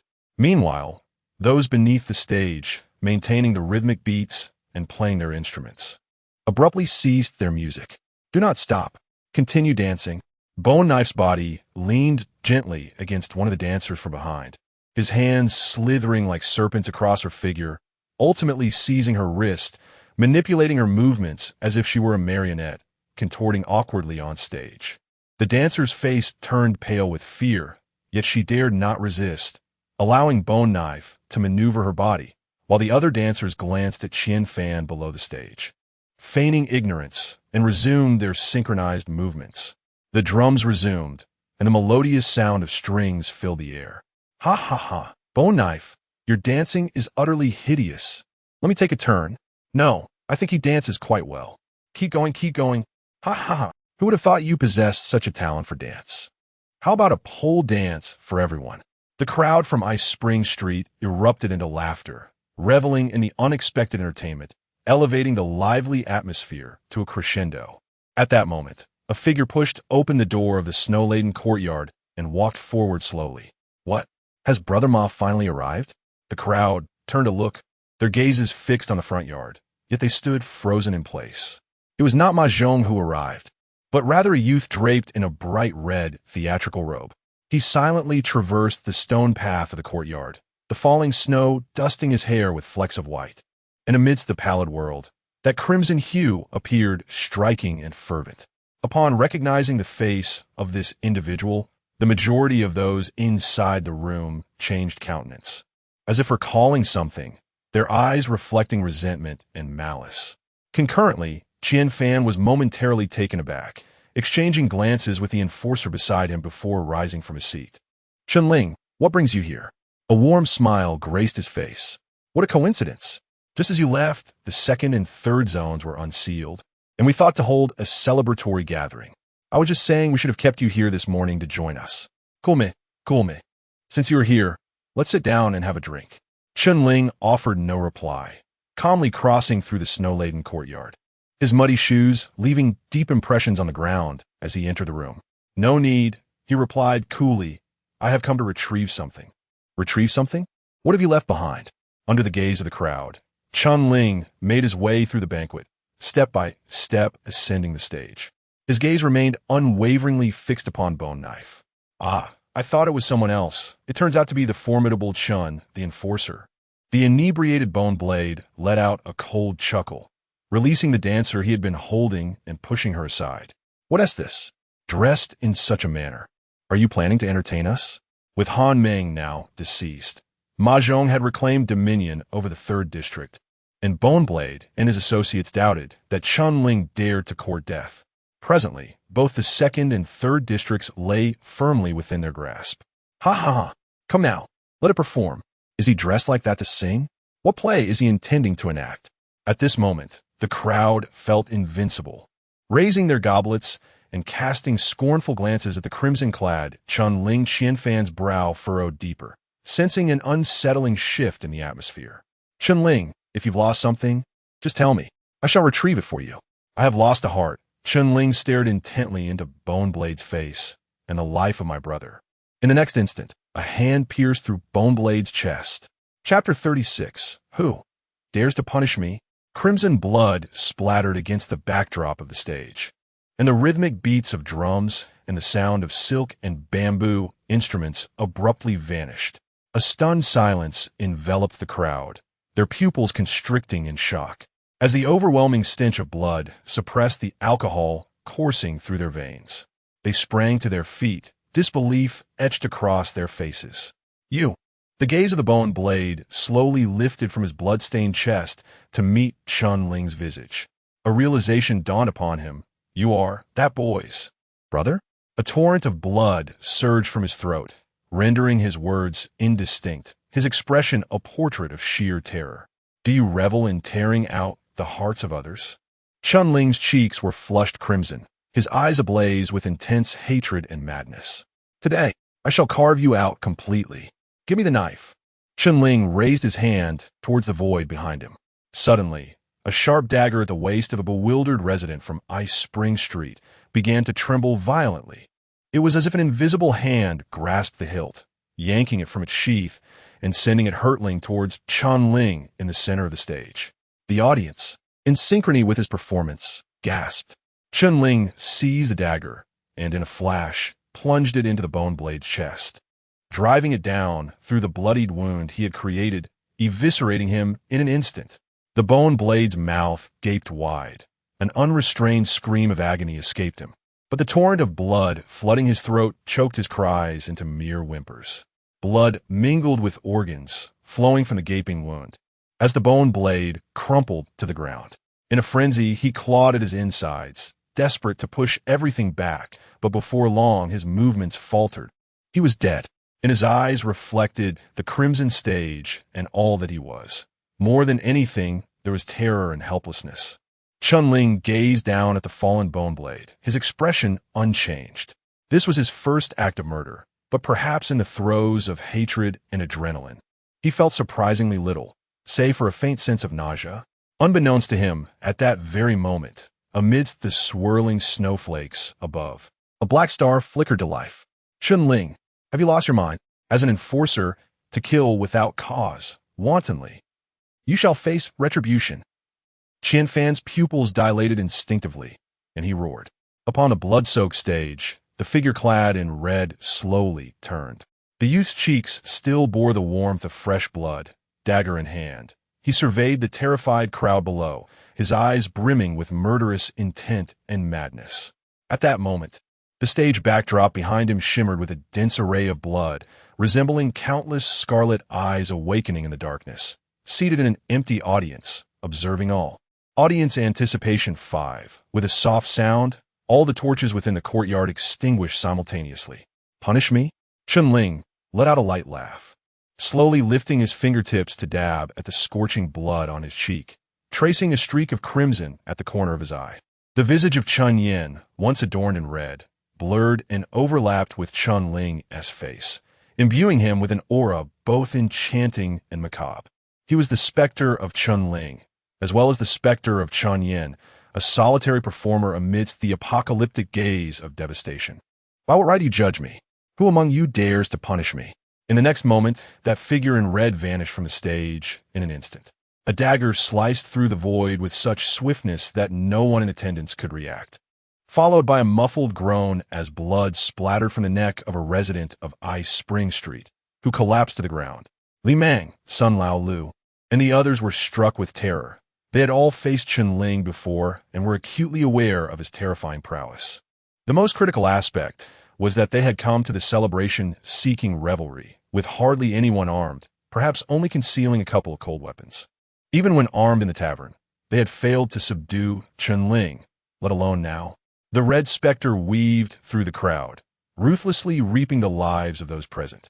As the number of victims grew, Chen Ling had utterly transcended the shadows of his malevolent deeds, becoming inexplicably adept.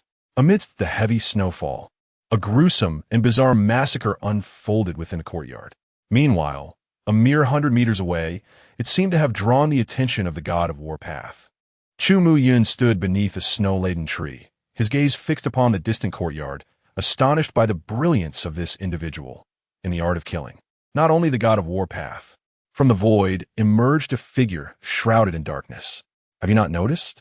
The stars of the Witch God Path are also responding. Witch God Path. Chu Mu Yin was taken aback. What connection did he have with the Witch God Path? Why would it be invoked? I do not know. But do you not find it strange? What? A synthesizer provoking the attention of divine paths? Moreover, he bears the weight of a world-destroying synthesizer. There is nothing peculiar about it. He merely attracted attention, akin to his innate talent being noticed by the divine path, yet has not truly attained divine favor. The path of the divine will not be bestowed upon monsters. I see. However, this lad is indeed quite mad and ruthless. Your insight is commendable. Chu Mu Yun smiled slightly, remaining silent. Yet, he was about to face difficulties. Why? Ikan sensei talia. The shadowy figure paused momentarily. The enforcer named Qian Fan bore the aura of a sacrificial vessel. In the courtyard, as Chen Ling's blade fell, 7 or 8 residents of Ice Spring Street met their demise in succession. Lacking firearms, these residents chose to flee en masse. But their speed paled in comparison to the rhythm of slaughter embodied by Chen Ling. Just as they reached the front courtyard, they were swiftly hunted down. Fangge, what shall we do? An enforcer exclaimed urgently. He must have already attained divine favor and embarked upon the path of divinity. In Qian Fan's mind, the scene of Chen Ling effortlessly seizing the dagger replayed, leaving his countenance exceptionally grim. Damn it, which path of divinity has he chosen? Does that not make him an enforcer? Another enforcer's face turned ashen. How could we possibly stand against him? Where's Brother Ma? Time is running out. If this continues, not only will Ice Spring Street be utterly annihilated, but we may also fail to preserve our own lives. A glint of ruthlessness flashed in Qian Fan's eyes as he reached into his bosom, revealing an object wrapped in black cloth in the palm of his hand. As he gradually unraveled the black fabric, a severed phalanx was exposed to the air. Chapter 37. The Descent of Divine Favor, the Sacrificial Vessel. The 2 enforcers beside him were rendered speechless, their eyes widening in astonishment at the unfolding scene. As the finger bone was exposed to the air, an inexplicable warmth began to permeate both the interior and exterior of the room, casting a barrier that repelled the swirling snow beyond the courtyard. As if an invisible domain had unfurled, Qian Fan grasped the finger bone tightly, his gaze fixed on the distant figure clad in crimson, who was wreaking havoc with abandon. A flicker of murderous intent igniting within his eyes. This sacrificial vessel had been procured 2 years prior in the black market of District 5, purchased at a considerable cost. Allegedly originating from the corpse of an enforcer tainted by the contamination of the Grey Realm. For years, it had served as his secret trump card for survival. Never once employed, but this time he had no alternative. Seize him, Qian Fan growled, driving the finger bone deep into his palm, as blood flowed over the bone. It seemed to awaken, ravenously consuming Qian Fan's flesh. Simultaneously, a shadow flitted across the surface of the bone. In the courtyard, the snow-covered ground convulsed violently. Chen Ling barely registered the shift before the snow at his feet erupted, a pale, rib-like spike shooting forth from the earth, piercing through his shoulder with lightning speed. Even though Chun-Ling had caught a glimpse of the trajectory of that rib, its sudden emergence left him no time to react. In a desperate instinct, he sidestepped, narrowly evading a fatal blow. The agonizing pain of his shoulder being impaled surged through him, momentarily halting Chun-Ling's movements. Almost immediately, a second and a third rib surged forth from the ground. Chun-Ling's body was already skewered by the first rib, leaving him with little room to evade. He could only feebly shift his body, brushing against the ribs, but this action diminished his mobility further.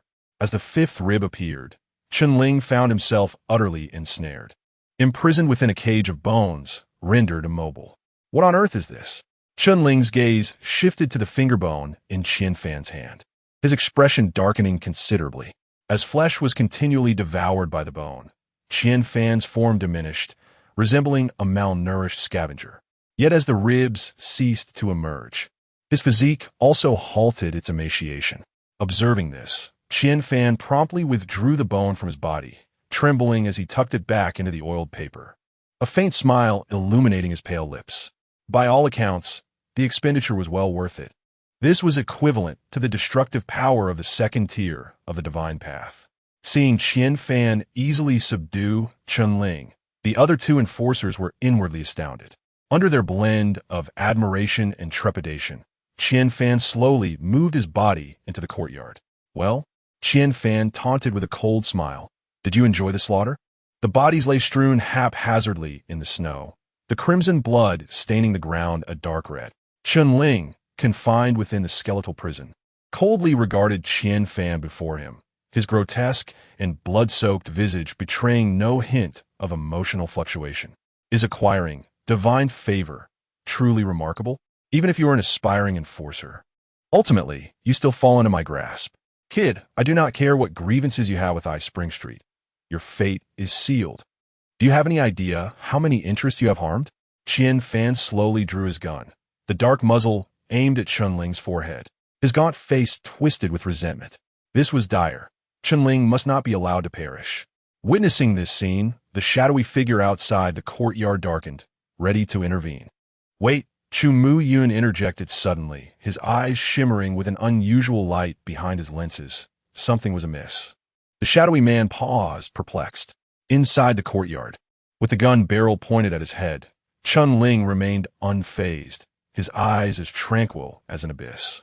Just as Qian Fan was about to pull the trigger, two celestial bodies in the sky suddenly blazed with brilliance, their majestic light akin to colossal pillars crashing through the snowy veil, enveloping Chun-Ling within the skeletal cage. Boom! The surging aura of divine essence rippled through the void, forcing Qian Fan back several steps, stumbling to the ground. He gazed in astonishment at the descending divine pillars, his eyes filled with disbelief. Divine favor? How could this be? Hadn't he already received divine favor? The black one represented the war god path, while the purple one was the shaman god path. The other two enforcers were equally astonished. To be simultaneously graced by two divine paths, what manner of creature was this youth? Amidst their astonished gazes, Chun-Ling, bloodied, slightly raised his head to behold the two radiant stars above, his eyes reflecting surprise. He had prepared himself to die once more. After all, his expectation value was sufficiently high, and even in death, resurrection was highly probable. Yet he never anticipated that he would invoke divine favor. Moreover, he had summoned two. Reflecting on his earlier act of slaying the bone blade wielder, he indeed felt an inexplicable sensation, not joy or disgust, but rather a sense that he was destined to perform such deeds. As Chu Mu Yun had mentioned earlier, this was his first act of murder, drawing the attention of the war god path, marking him as an extraordinary talent. However, Chun-Ling was perplexed by the identity of the second purple star. Just as he pondered, a third star in the heavens began to glow. It was a vermilion star, sparkling in the sky like translucent glass, its satin-like divine light piercing through the void, joining the other two divine auras to envelop Chun-Ling. He was taken aback. Another divine path? The simultaneous bestowal of three divine paths. How could this be? Wait, which divine path did this star represent? It felt unfamiliar.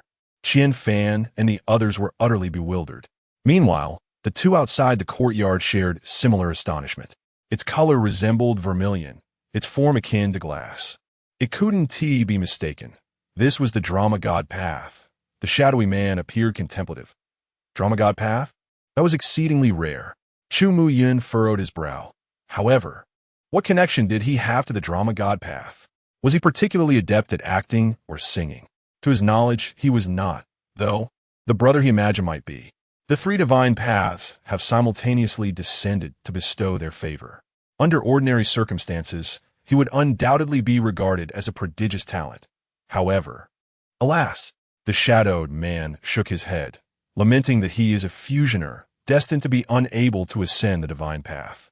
The manifestation of the three divine paths will surely draw attention from Aurora City, and they will undoubtedly dispatch someone to investigate. There is no need to wait for Aurora City. The shadowed man slowly turned his gaze toward a certain direction amidst the wind and snow, where an enforcer was steadily approaching, drawing near. I cannot allow him to disrupt this moment. I shall intercept him. Chu Mu Yun turned toward that path. No need. Why? Someone is already on their way to intercept him. Chapter 38. The Retreat of the Divine Path Amidst the Boundless Snowstorm. A figure clad in a black overcoat trudged forward, leaving a series of footprints in the snow. Dark boots pressed into the white blanket, and blood trickled from the hem of the coat, adorning the ground like a delicate crimson thread. With a flick of his fingers, Sparks ignited a cigarette, and he inhaled deeply, savoring the acrid smoke before exhaling slowly. The purge is nearly complete. Only a few remnants remain. This time, I shall resolve it in one fell swoop, he murmured to himself. The hem of his blood-stained coat shimmered with 4 silver patterns. At that moment, 2 stars in the gray sky ignited simultaneously, casting an ethereal light upon a distant estate. Observing this, his brow arched slightly. Deba un favor? Given the direction, it must be Ma Zhong's residence. Among that group of remnants, there exists a chosen one? As he pondered, another star flared to life. A third beam of divine grace cascading down. 3 divine blessings? His astonishment morphed into shock. What sort of anomaly was this? Unconsciously, he quickened his pace. Snowflakes danced in the air, biting cold pierced through him, and the outline of the distant estate remained ever elusive. 1 minute, 2 minutes, 3 minutes. His brow furrowed deeper. No matter how he advanced, the estate remained shrouded in a haze, showing no signs of proximity, akin to a mirage in the snow. At last, he sensed something amiss and turned to glance behind him. To his bewilderment, the footprints he had left were entirely gone. The cold wind wailed in his ears, and in the vast whiteness, it seemed he was the sole presence in existence. Who? He spoke coldly. His voice dissipated amidst the swirling snowflakes. As if devoured by some monstrous force, an eerie silence enveloping him. A trickster. A glint of malice flickered in his eyes as he grasped the grip of his gun at his waist, an invisible field expanding abruptly. He closed his eyes, the cigarette at the corner of his mouth smoldering silently, as if he was intently attuned to something. Suddenly, he raised his gun with lightning speed, aiming at a certain direction beside him, and without hesitation pulled the trigger. Bang!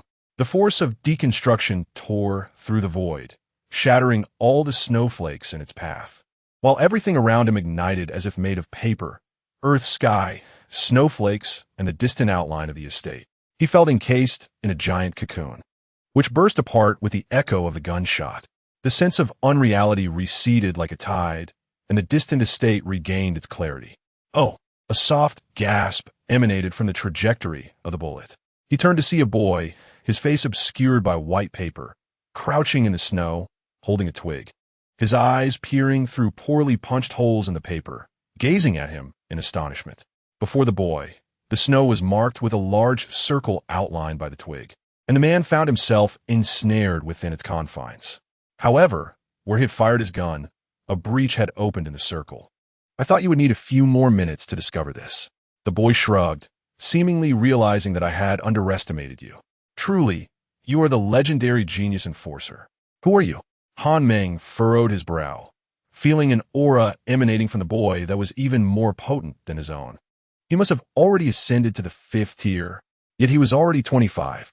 The boy before him appeared to be merely 15 or 16. A fifth tier at such a tender age? He had never heard of such prodigies in the Aurora realm. I've covered my face. How can I possibly tell you who I am? The boy gestured to the white paper obscuring his visage, and then, seemingly finding it a tad suffocating, he poked a hole at the position of his nose and continued in a languid tone. At your age, why is your mind not sharper? Han Meng's expression darkened ominously. Do you know the penalty for obstructing an enforcer in the execution of their duties?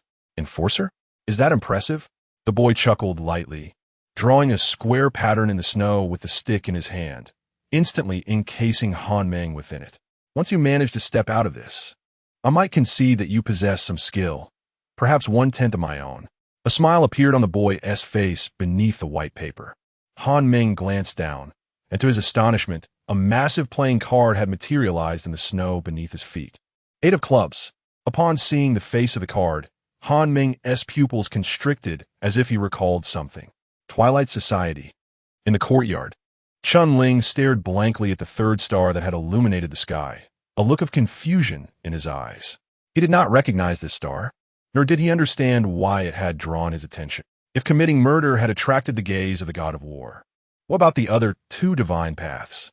Chun Ling could not fathom this, so he chose to dismiss it, for determining which divine path to tread upon was the pressing matter at hand. As long as he embarked on a divine path, he would command extraordinary power. Perhaps one day, he could liberate himself from the audience. A single individual cannot traverse multiple divine paths simultaneously, just as one cannot split oneself to walk 2 roads.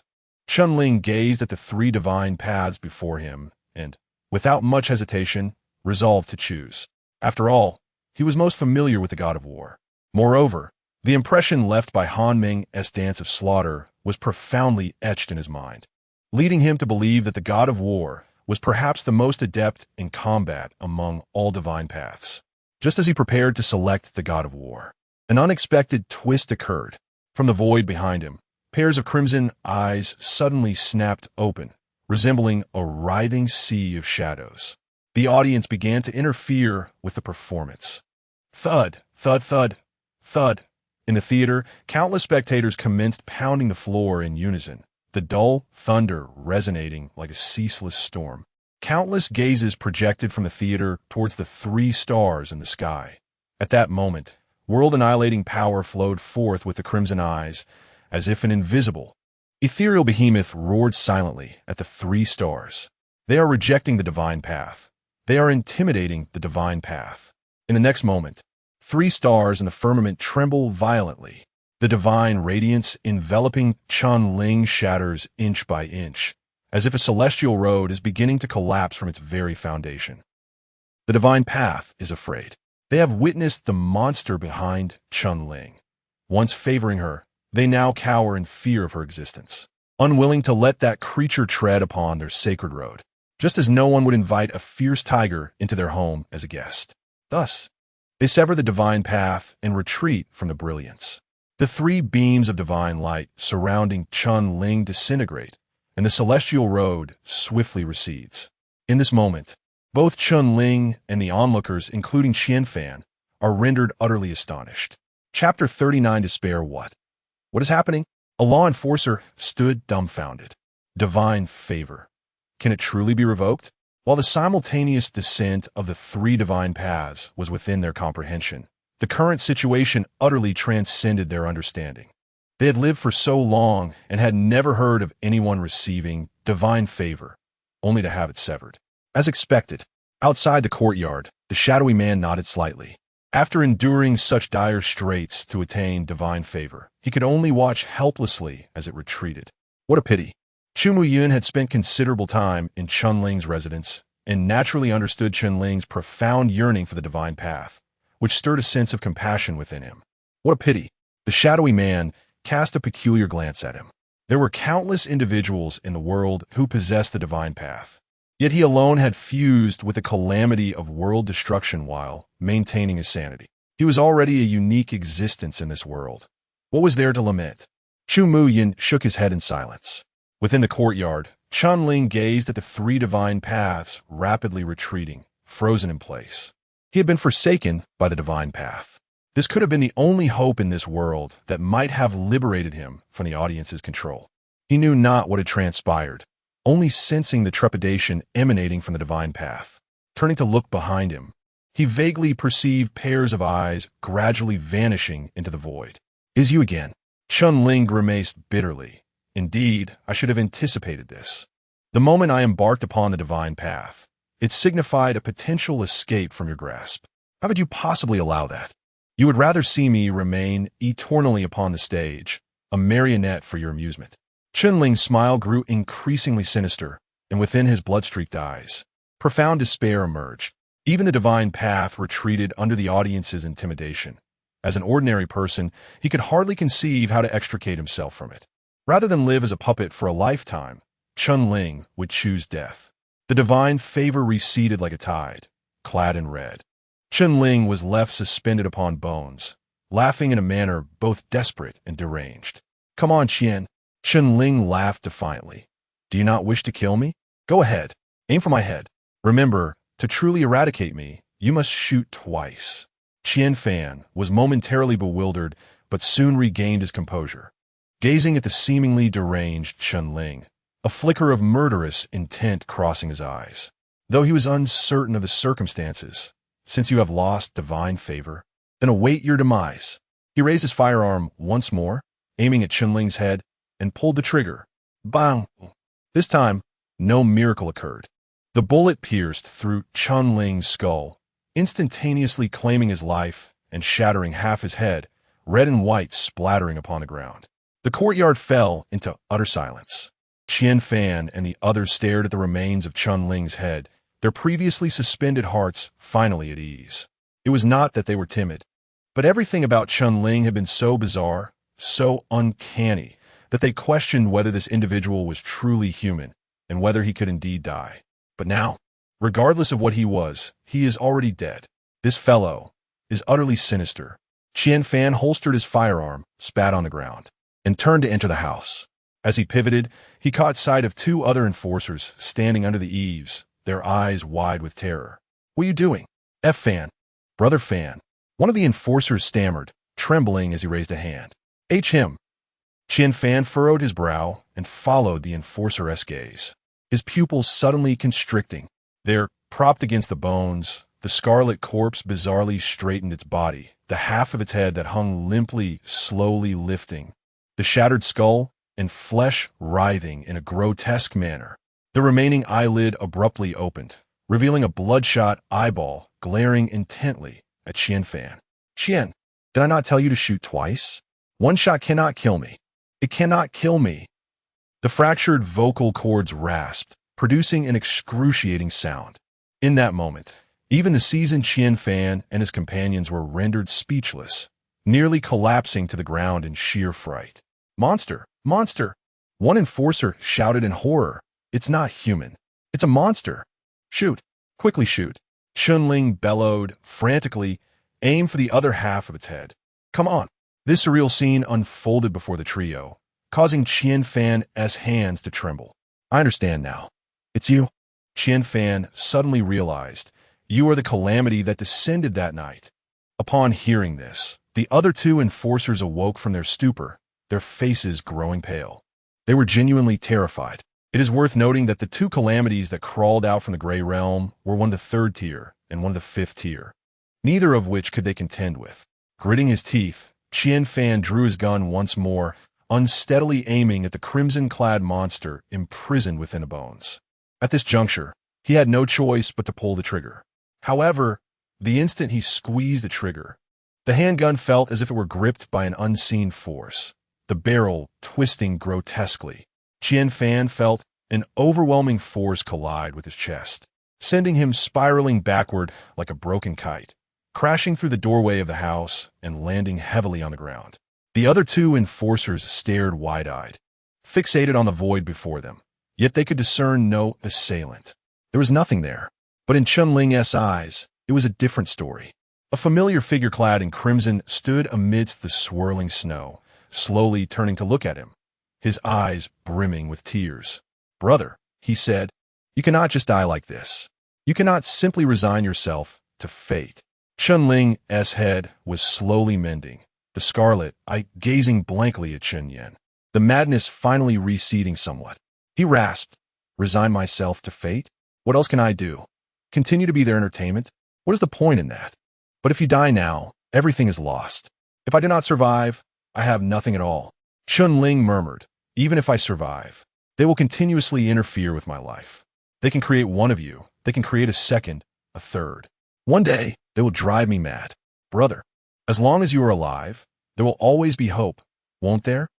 Hope. Chunling gazed into Chun Yan's bloodshot eyes, fell into silence for a long time, and suddenly smiled. "I understand." Chunling turned to look behind him, his bloodshot eyes seemingly fixated on something. "You are afraid. You know that if I die again, it will be permanent. You fear my death because then no one will perform for you. So you conjured his likeness to deceive me into living. Am I right?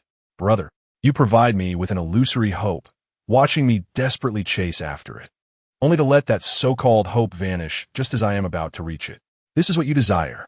Brother, you wish to manipulate my life, to toy with my mind. How delusional you are. Brother." A furious roar interrupted Chunling's fierce outburst. He turned to see Chun Yin standing there, his face streaked with tears, his gaze filled with desperation. "Brother, I am sincere. You must believe me.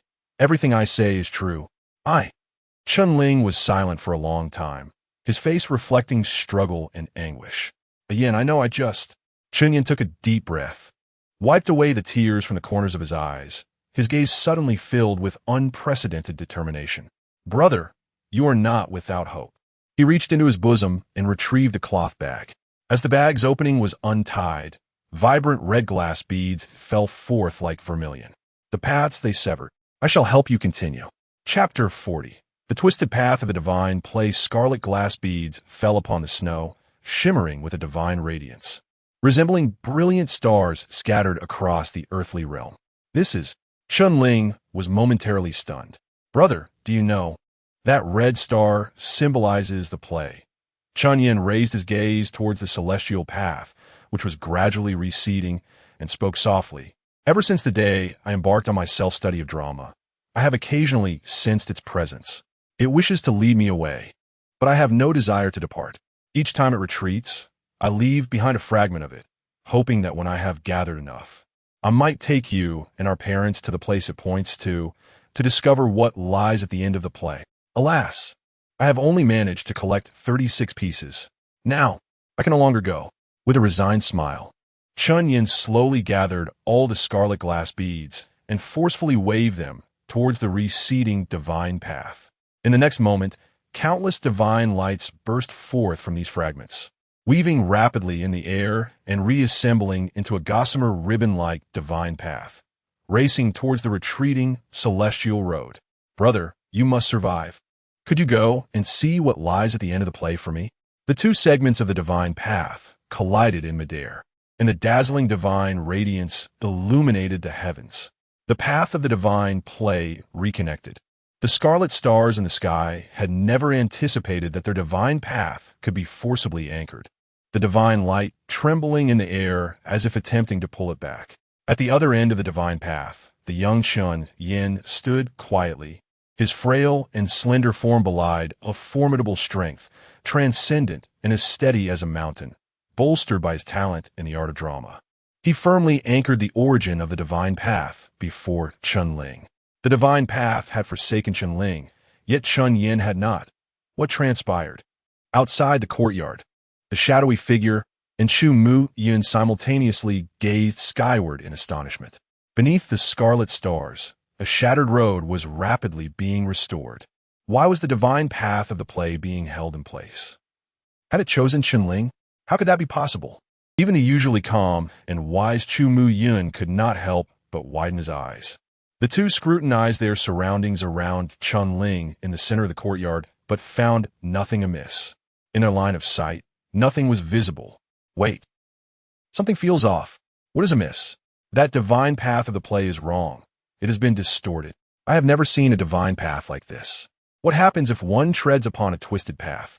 If a road's markers have been altered, who can say where its final destination lies? Heaven? Or perhaps, hell, are you suggesting? Hurry, stop him. He must not tread upon that twisted divine path.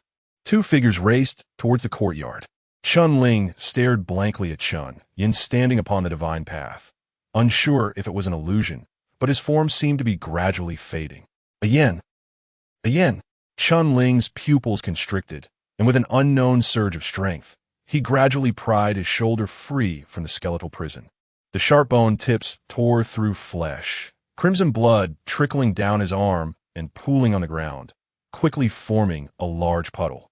He gritted his teeth, unable to suppress a howl of pain, and after several agonizing seconds, he finally broke free from the confines, stumbling towards Chun Yin. Yin. He reached out with one hand, but it merely passed through the void. Previously, he had been able to touch Chun Yin. Brother, this time I truly must leave. A pure and gentle smile, unique to youth, graced Chun Yin's face.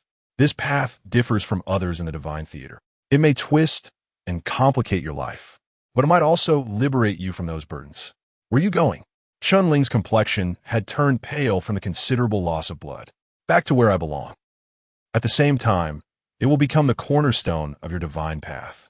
Chun Yin took a step back, fully revealing the divine path before Chun Ling. His form nearly faded into nothingness, leaving only a voice that lingered in Chun Ling's ears. Upon walking this path, the world shall belong to brother. Chun Ling, stop. You cannot tread that path. Chu Mu Yun's urgent voice pierced through, yet Chun Ling seemed oblivious. Clad in a vivid red theatrical robe, he stood at the threshold of the divine path, slowly lifting his right foot, and then stepped upon it. Boom! The moment his foot met the ground, the ethereal divine path solidified like a ribbon, transforming into a blood-red staircase ascending towards the heavens. In the next instant, this celestial staircase rapidly diminished beneath Chun Ling's feet, ultimately dissipating into the void. The twisted divine path seemed to vanish, or perhaps it had already manifested beneath Chun Ling. Chu Mu Yun and his companion arrived at the scene, leaving Chun Ling standing there alone, head bowed. Chun Ling, did you not hear me calling just now? Chu Mu Yun furrowed his brow and approached, about to speak again when he suddenly halted. What is it? The shadowed man inquired. Chu Mu Yun's voice echoed once more. The shadowed man paused, turning to look at Chu Mu Yun, only to find the latter had not uttered a word. What is it? Soon, his own voice emerged from ahead. Both turned their gazes forward, a biting cold wind sweeping across the snow-laden ground, where the youth in the bright red robe stood with his back to them, his neck twisting oddly backward. Chun Ling, did you not hear me calling just now? What is it? Chun Ling, did you not hear me calling just now? What is it? Chun Ling, did you not hear me? The voices of Chu Mu Yun and the shadowed man intertwined, emanating from Chun Ling's throat, while his visage continuously shifted between the two. Indeed, it shifted. Chun Ling's face appeared as if adorned with a mask that could be easily torn away like a calendar. With each utterance, he transformed into the corresponding individual, only to have another layer of his face ripped away with the next phrase, morphing into yet another's likeness. Every detail was flawlessly replicated, his eyes, stubble, dark mole, and voice. As they observed Chun Ling's face, which was continually morphing into each of their own, an unsettling chill coursed through them. What has happened to him? The shadowy man inquired. Bewildered. Generally speaking, embarking on the path of the divine implies ascending to the first tier. With each elevation, one instinctively acquires a corresponding skill of the path. His appearance must be the result of the first tier skill of the divine play. The first tier skill of the divine play is face swapping. Block 7 had previously mentioned that most skills awakened at the first tier of the divine play are thousand faces, an extension of the actor's fundamental ability of disguise. The description seems to resonate with Chun Ling's current state. But why does he appear so disoriented? His divine path is distorted, and the skill he has awakened must also be warped. It seems likely that he has been harmed by his own skill. So that explains it. No wonder he was mimicking our speech earlier. But now he has ceased. Chu Mu Yun observed the suddenly silent Chun Ling, a frown creasing his brow as he spoke. I have an ominous premonition. Just as the shadowy man was about to inquire about this foreboding feeling, Chun Ling lifted his head once more.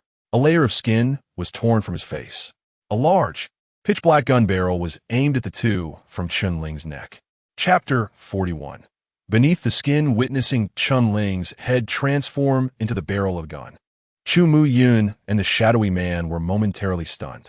Bang! Chun-Ling's vocal cords mimicked the sound of a gunshot. A blinding flash erupted from the gun's muzzle, and the two figures standing directly in front of him snapped back to reality, swiftly dodging the imminent danger. They traversed several dozen meters across the snow with astonishing speed before halting in their tracks. Turning back, they were bewildered to discover that no bullets had emerged from the barrel. Only sparks incessantly shot forth, as if it were merely simulating the act of firing a weapon. Did Block 7 ever mention that Qian Mian could transform into a gun barrel? The shadowy man asked, perplexed. Absolutely not, Chu Muyin replied, shaking his head. Qian Mian is the ability of disguise, solely capable of altering one's appearance. Yet, it appears he can even transform inanimate objects. That is utterly grotesque. Is this the power of that distorted divine path? The shadowy man mused. However, great power often entails an even greater cost. Chu Mu-yun gazed calmly at the figure in red, lost in the fantasy of being a gun barrel, his expression a mix of emotions. Bang, bang, bang. The gun barrel embodied by Chun-Ling incessantly fired into the void, resembling a soulless automaton, until, at last, the gun's muzzle focused on the three men, who were paralyzed with shock beneath the eaves of the residence, abruptly halting its movements, as if in contemplation. Does he still possess any remnants of rationality? The shadowy man inquired, astonished. One might say it is instinct. The instinct for revenge, Chu Mu-yun replied coolly. Simultaneously, the three men, now targeted by the gun, turned pale once more.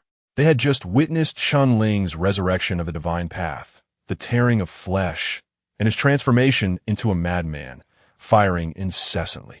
The continuous cognitive shock had nearly ceased their mental faculties. Damn it! Why won't you die? Why do you still persist? Qian Fan roared, raising his gun once more and repeatedly pulling the trigger at the crimson-clad monstrosity. Bullets struck Chun-Ling's body, splattering blood. Yet even as his form morphed into that of a firearm, the resilience of his flesh had not significantly augmented. It was as if he had merely donned a different skin. In the next moment, a layer of skin was once again peeled from Chun-Ling's face.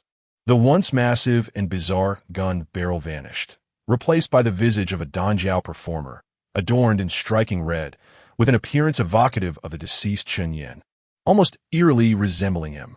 The grand crimson robe stepped delicately across the snow, like a solitary splash of scarlet in a pallid world. The Danjiao figure fixed an unwavering gaze on Qian Fan and his companions, her lips parting slightly, and then Chun Yan's melodious and penetrating voice resonated through the courtyard. The little nun, just 28 years of age, in the bloom of youth, had her hair shorn by her master. Daily, she would light incense and change the water in the Buddha hall, observing several disciples playing beneath the mountain gate. The operatic tones lingered, the figure in red leaving behind a fleeting shadow, vanishing in an instant. Qian Fan felt a flash before his eyes, and suddenly, his wrist was slashed by a dagger. With a cry of agony, his firearm slipped from his grasp and fell into the snow. He instinctively reached into his bosom with one hand, intending to retrieve the sacrificial vessel once more, yet a cold flash of light interrupted him, and the other hand floated away effortlessly.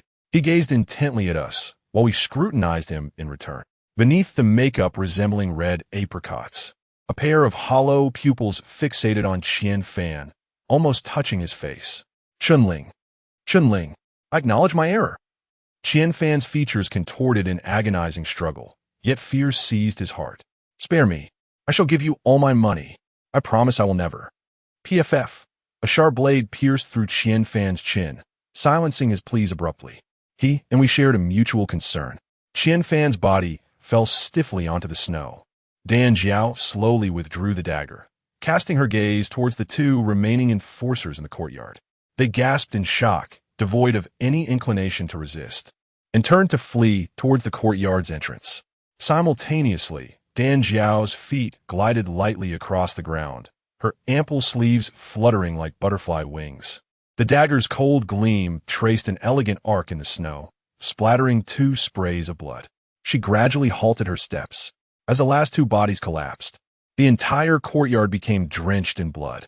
The figure in red stood amidst the carnage, blood dripping from the blade, as if a demon emerged from the depths of hell. Time seemed to stretch infinitely, until the visage of Chun Yin faded away, and Chun Ling returned to her original form.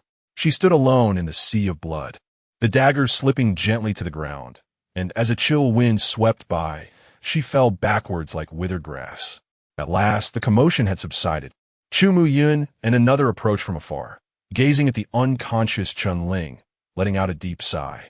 The world-annihilating level of Calamity's fusionist had embarked on a twisted path of divinity.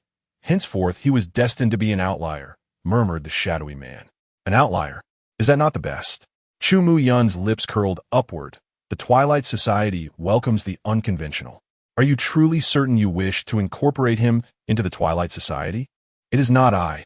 Chu Mu Yun retrieved an envelope from the pocket of his coat, pinching it between his fingers. The envelope bore the imprint of a red Joker card. It was the Red King. Boom! A deafening roar erupted from the void, shattering the falling snow in an instant. Several kilometers away in the wilderness, a boy idly holding a branch suddenly looked up in astonishment. In the center of the snowy ground, a grotesque fissure spread wildly, and Han Meng's hands emerged from the crevice, gripping its edges and pulling forcefully. The plum blossom ate, shattered in response, and Han Meng's body fully breached the void, his black trench coat covered in dust and clots of blood, appearing utterly disheveled. He truly managed to break free? The boy gasped, covering his mouth, or rather, the large hole representing a mouth on a blank sheet of paper. Han Meng's chest heaved violently, as if the earlier exertion had drained him significantly. He fixed his gaze unflinchingly on the seated boy, raising the gun without hesitation. Do not be so agitated. I admit I underestimated you a bit. I never expected there to be true geniuses within the realm of the Aurora. The boy propped his chin with interest. Your name is Han Meng, correct? Would you care to join our dust society? Not interested, Han Meng replied, his voice as cold as ice. A filthy organization comprised of lunatics and executioners. How dare you appear so brazenly in the realm of humanity? It seems your prejudice against us runs deep, the boy remarked. That is a fact, Han Meng declared, an invisible domain unfurling around him. According to Article 139 of the Human Covenant, in any realm, should any member of the Dust Society be discovered, they are to be placed on the highest extermination list, prioritized even above the fusion faction and the arsonists. You are sworn enemies of the human realm. Do not speak so harshly. We have committed no heinous acts, the boy retorted, clearly displeased. Is that so? Han Meng scoffed, including the extermination of an entire human realm? Chapter 42, Secret Eyes. The boy raised an eyebrow, poised to utter something, when a streak of light shot up into the sky from the courtyard behind him. Indeed, the prejudice of the world against us is substantial. The boy casually waved his hand, dismissing the moment. One day, you shall comprehend. Han Meng squinted, immediately pulling the trigger. The buzzing gunfire echoed as the gust of wind flared his coat, and the annihilating bullet pierced through the boy's body, leaving a gaping void the size of a head. Yet, as the bullet traversed his form, not a drop of blood was shed. The boy's silhouette gradually faded, resembling a withered piece of parchment. Han Meng, is it? I shall remember you, until fate brings us together again. The boy's body grew increasingly flat, transforming within mere seconds into a two-dimensional depiction, which was then hurled by the cold wind onto Han Meng's face. Furrowing his brow, Han Meng removed the portrait, revealing the boy, adorned with a white paper mask, seated cross-legged and defiantly giving him the middle finger. In a fit of rage, he tore the portrait into fragments. The Dawn Society had emerged within the realm of the Aurora. This spells trouble.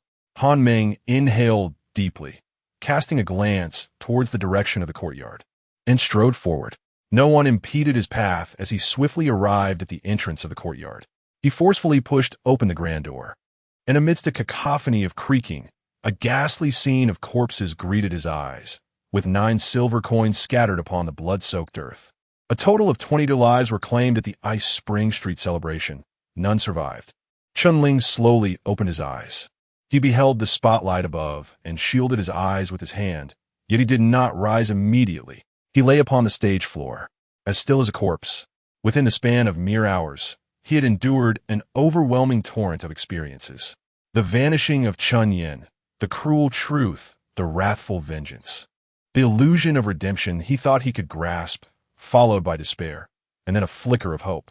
All of this rendered Chun Ling numb and despondent. He yearned for this to merely be a dream, awakening to find his mother calling him for breakfast, hurriedly donning his clothes and badge to continue his toil at the theater. Alas, what awaited him was the same eerie and silent theater. After a prolonged moment, Chun Ling finally sat up slowly, his gaze falling upon the multitude of crimson eyes before the stage, his emotions a tangled web. Even if he embarked upon the path of the divine actor, would there truly come a day when he could escape this audience? Or would he merely become more entertaining in their eyes? Chun Ling was devoid of answers. Yet, at the very least, he now possessed a tenuous reason to persist. Rising from the floor, he approached the grand screen at the center of the stage, a series of characters illuminating before him. Audience expectation 1, audience expectation 1, audience expectation. Current expectation, 77. Lost connection with actor detected. Performance interrupted. Audience expectation -50. Current expectation, 27. These were the fluctuations in expectation occurring within the courtyard, and after Qian Fan had shot himself once, he had already lost a connection, resulting in a deduction of 50% in expectation. However, perhaps due to the fact that the expected value remains above 20 even after deductions, not a single audience member chose to depart. As long as the total expected value is well managed, even in the face of demise, the previous scenario of bodily usurpation would not recur. It may be regarded as an opportunity for resurrection. Yet, elevating the expected value to above 70 is no simple feat. Chun Ling's gaze fell upon a corner of the screen, where the pulsating treasure chest icon reappeared. He tapped lightly, and exhilarating music resounded in succession, synchronized with the stage lights. When Chun Ling turned to look, an additional table had appeared at the center of the stage. Upon detecting that the audience's expected value had finally surpassed 70, an achievement was unlocked. Special praise. You have earned an extra opportunity to draw lots. Upon usage, one skill from among all characters in this production will be randomly selected for you to learn. Chun Ling approached the table, where cards of various colors and patterns materialized before him. Similar to last time, most were white and gray, but the quantity of blue cards had notably increased compared to before. This likely indicated the emergence of new characters, along with an increase in skill cards. With a graceful flick of his finger, Chun Ling flipped over numerous cards simultaneously, their backs flashing with astonishing speed before they came to a neat halt. Previously, Chun Ling had drawn Han Mengslaughter Waltz here, which had dramatically altered his fate.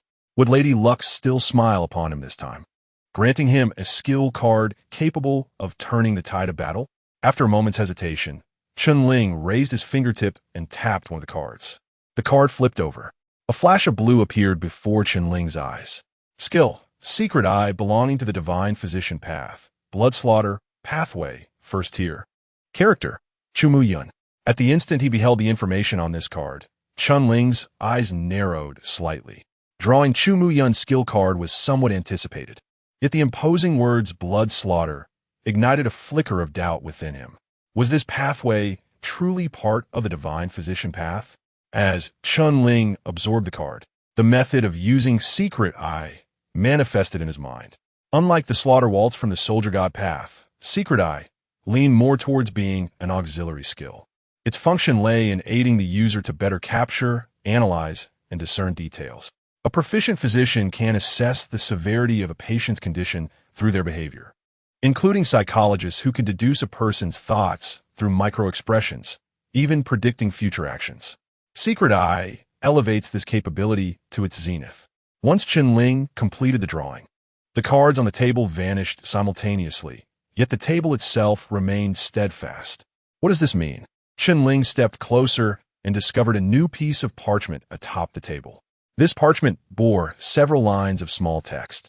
Congratulations on completing the production. Initial chapter, Heartless. Highest audience expected value for this production, 78. You have earned a designated opportunity to draw lots. Upon usage, you may designate a specific character from all those appearing in this performance and randomly extract their abilities. The probability of obtaining rare skills correlates with the overall audience expectation of this production. After perusing the text, the spotlight illuminates the tabletop, and suddenly, pages of paper materialize out of thin air, revealing a multitude of words. Who am I? Boom! A pale flash of lightning pierces through the inky clouds, and rain pours down in a torrential deluge, as if the wrath of the heavens is drenching the sodden earth. Chapter 43, the first play, Chun Ling's gaze swept across the opening lines. As he turned the pages, he encountered numerous familiar scenes and phrases, as if everything he had experienced in recent days had been woven into a script meticulously recorded. It's you. Behind the wooden table, a man clad in a white coat slightly turned. Coming to fetch medicine for your brother again? Hasn't he been transferred to the hospital in District 2? Iling, you're already dead. You should not be here. Chen Tan's eyes were bloodshot as he clutched the axe tightly, his voice hoarse. No matter what occupies your body, I will set you free. A low rumble of thunder echoed through the dim sky. Do not be afraid, brother. Chunyin whispered. I have buried him for you. Greetings, I am the enforcer Chun Ling. Are you prepared to answer my questions? Rather than live as a puppet for eternity, Chun Ling would prefer death. Monster! Monster! An enforcer cried in terror. He is not human. He is a monster. The final line was a descriptive passage. He stood alone in a sea of blood, the dagger slipping gently to the ground as a cold breeze swept by. He collapsed to the earth like withered grass. Upon reading this, Chun Ling felt a surge of unease. Although he had long sensed he was being watched, it was only at this moment he truly grasped the strangeness of it all. The most crucial aspect was that Chun Ling could only perceive his own role. All events that transpired in his absence were obscured by thick, black lines. Even he, the protagonist, lacked full editorial rights over the script. Based on my personal experiences woven into a play, Chun Ling murmured. As the last line concluded, the sheets of paper automatically bound themselves in the void, landing in Chun Ling's hands, with several striking lines on the cover. The first play, Prologue, Heartless, starring Chun Ling, other cast, Chun Yin, Han Meng, Chu Mu Yun, Chen Dan, etc. Meanwhile, in a corner of the stage, a wooden bookshelf appeared out of thin air. Chun Ling gazed deeply at the script in his hands, and after a long while, he stepped towards the bookshelf. He placed the script in the leftmost slot of the first row, the words Heartless prominently facing outward, easily visible. Just as Chun Ling was about to turn and proceed with the second designated lottery, a familiar voice resonated beside him. Intermission is over. Please continue the performance. The black curtain slowly parted, and Chun Ling's consciousness drifted away from the theater into the void. Are you awake? As Chun Ling opened his eyes, the voice of Chu Mu Yun drifted from nearby. The heater hummed in the room. Chu Mu Yun had already shed his woolen coat, donning a shirt and waistcoat, quietly seated by the window with a medical book in hand. Before he could utter another word, a short knife flashed like lightning to his throat, the chilling intent extinguishing the candlelight in an instant. In the dimly lit room, Chu Mu Yun's eyelids twitched as he gazed at the figure clad in red, who slowly spoke. It appears that the divine path indeed influences your character. Is your murderous intent so profound?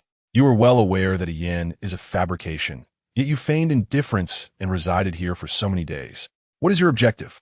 A fierce glimmer flickered in Chun Ling's eyes. I am a physician. My purpose in District 3 is, of course, to treat your ailment. Chu Mu Yun closed the book, adding, if I harbored any ill will towards you, you would have perished countless times already. Chun Ling fixed his gaze upon Chu Mu Yun, asking, what do you know? Quite unfortunately, I am aware of everything. Exactly how much is everything? What do you think? A smirk played at the corner of Chu Mu Yun's mouth as he slightly inclined his body towards Chun Ling. I'm quite curious. How do you maintain your composure while integrating a cataclysmic disaster? Or rather, how have you achieved equilibrium? At these words, Chun Ling's pupils constricted suddenly. From their first encounter, when Chu Mu Yun had meticulously sought to remain, the other party had likely sensed something amiss. In the following days, he had observed Chu Mu-yun closely, even broaching the subject, subtly probing into Chun Yan's characteristics. This man, adorned with silver-rimmed glasses and seemingly genteel, was indeed the most astute of them all. Yet, Chun-Ling had not anticipated that the moment he spoke, he would expose his identity as a fusion individual, along with the level of the audience. "So, what do you intend to do?" Chun-Ling retorted. "Are you planning to split open my mind for a glimpse? Hand me over to the enforcers? Or perhaps leverage this to compel me into assisting you with something? To be frank, I find the first proposition rather intriguing." Chu Mu-yun shrugged in resignation. "Alas, my superior forbids it. As for the second point, that is even less feasible. If I were to accompany you to the enforcer's headquarters, I would undoubtedly be the first to be apprehended." "Your superior?" Chun-Ling keenly seized upon the key point. "Are you not the miraculous doctor of Aurora City? Who is your superior? The director?" "The title of miraculous doctor is merely a guise I adopted to infiltrate Aurora City. And what is your true identity? Have you heard of the Dusk Society?" Chun-Ling shook his head. "The Dusk Society is a clandestine organization established beyond the 9 major realms of humanity. No, it should now be referred to as the 8 major realms, with all members numbered according to the faces of playing cards, secretly infiltrating various human realms to engage in covert activities. It does not sound like a righteous organization." "No, we are indeed a righteous organization." Chu Mu-yun adjusted his glasses, smiling. "However, in the eyes of the world, our righteousness embodies absolute evil. I apologize, but I have no interest in joining a cult." Chun-Ling had heard countless tales of such cults or pyramid schemes in his past life, merely indoctrinating individuals with twisted ideologies to control their thoughts. Even in this life, burdened with disaster, he had no intention of succumbing to moral decay. Thus, we're not a cult. Merely our ideals conflict with the ethos of this era. Chu Mu-yun patiently explained. "Moreover, our remuneration is exceedingly high, approximately 10 times that of becoming an enforcer." 10 times? Chun-Ling glanced at him in astonishment, then shook his head. "However, to me, money holds little significance. Even if one possesses wealth, it is essential to have life to spend it. In a previous life, upon hearing of a 10-fold salary, Chun-Ling would undoubtedly have been enticed, but now things have changed. Chun-Ling's foremost aspiration is to break free from the control of the audience. Everything else is merely ephemeral to him. We possess numerous resource channels. Should you encounter obstacles while ascending the divine path, you may seek assistance from other members. Are there many members among you? Currently, there are approximately 20 still alive. Let's discuss our sense of justice." Chapter 44. Interrogation No Need. Chun-Ling sheathed the short dagger and inhaled deeply. "I shall ponder this first." Chu Mu-yun slowly reclined against the back of his chair, seemingly unperturbed by the outcome. He made no attempt to retain her, merely speaking calmly. "No problem. Whenever you have made up your mind, feel free to visit Xiaofang grocery store. I shall be here waiting for you all day." As Chun-Ling rose to depart, Chu Mu-yun retrieved a small silver square from his pocket and extended it toward her. "What is this?" she inquired. "A gift from my superior." Chu Mu-yun replied nonchalantly. "Through it, you may gain a deeper understanding of us." Chun-Ling accepted the small square, examining it in her palm for a moment before nodding slightly. "All right, thank you. Also, be mindful of your mental state. Do not let the distorted divine path influence you. The path you tread is rather sinister." Chun-Ling did not respond. She had indeed noticed that since embarking on that path, her emotions had become somewhat peculiar. She needed to calm herself and reflect. Exiting the room, Chun-Ling ascended the staircase, ultimately arriving at a small convenience store. A woman, resting her head on the counter, glanced up at her before returning to slumber. Chun-Ling recalled Xiaofang grocery store. Despite its distance from Hanzhuang Street, it offered inexpensive goods. In the past, during the new year, she would occasionally accompany Chun-Yin there to purchase items. Little did she expect it to serve as a stronghold for Chu Mu-yun's organization. With no desire for conversation, Chun-Ling pushed the door open and stepped outside. The heavy snow continued to fall, undeterred by the curtain call of the first act, swirling down to the earth. The accumulation now surpassed her ankles, making movement increasingly cumbersome. Chun-Ling oriented herself and walked directly towards Hanswang Street. She herself did not understand why she felt compelled to return. There was nothing left for her there. Yet, apart from Hanswang Street, where else could she go? Unbeknownst to her, that small house on Hanswang Street was her sole sanctuary in this world, albeit one that had provided her with no fond memories. Chunling. As she approached her home, a voice rang out from nearby. Wu Yudong dashed towards her, nimbly traversing the snow. Chunling, where have you been? Are you feeling better? What brings you here? Chunling asked in surprise, observing Wu Yudong, who had been relying on a cane just hours earlier, now moving with ease and vitality. I came to express my gratitude to the divine physician. Wu Yudong exclaimed excitedly. The man residing in your house. He is truly remarkable.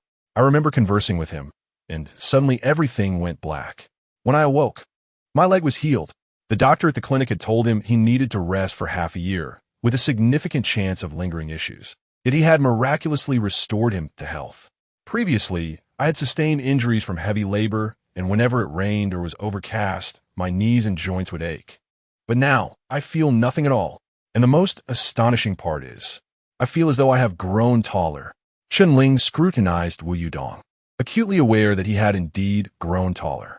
Previously, his head barely reached her chin, but now it was almost at her nose. Chu Muyun, so formidable? He has already departed. Chunling paused for a moment, adding, moreover, it is highly likely that he will not return in the future. Wu Yudong was momentarily taken aback. Disappointment unmistakably etched on his face. Well then, I shall take my leave. As she watched Wu Yudong disappear into the distance, Chunling approached her doorstep.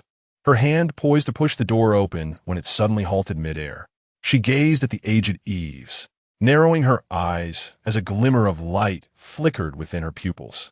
The extraordinary observational ability bestowed by this secret eye instantly pinpointed the fine snow residue on the eaves. Something was amiss. Someone had entered her home while she was away, and it was highly probable that they had not exited. Chunling cautiously retracted her arm and silently retreated 2 steps into the snow. At that moment, a voice emanated from within the house, beckoning her. Not bad at observing. Kumin. It was Han Meng, his voice as low and resonant as ever. You do not suppose you can evade returning home indefinitely, do you? Realizing her movements had been compromised, Chunling furrowed her brow, hesitating momentarily before resolutely pushing the door open. What are you doing in my house? She inquired, her tone grave as she beheld Han Meng seated at the dining table. Investigating. What distinguishes this from a burglarious intrusion? Law enforcement possesses the authority to investigate. Do I need to elaborate? Han Meng lightly tapped the table with his knuckles. Do not think that merely because I entered for an investigation, you can dictate my actions. Even if I were to set the house ablaze, what could you possibly do? Chunling's gaze grew increasingly frigid. However, I did not anticipate that you would know Chu Muyun. How did you come to be acquainted? Does it concern you? I am currently inquiring of you in my capacity as the chief enforcer of District 3. Chunling, be mindful of your demeanor. Anmang's Gaza Sharpanath. An inexplicable pressure enveloping the living room. Chunling held his gaze for an extended moment before slowly responding. Dr. Lin from the clinic at the street corner referred me. Why seek out a doctor? I was feeling unwell at the time. Unwell, necessitating Chu Muyun's assistance? Are you truly physically unwell? Or is your mind tainted by the gray realm? Han Meng's eyes turned piercing, like a hawk keenly discerning the human soul. Chunling's heart jolted.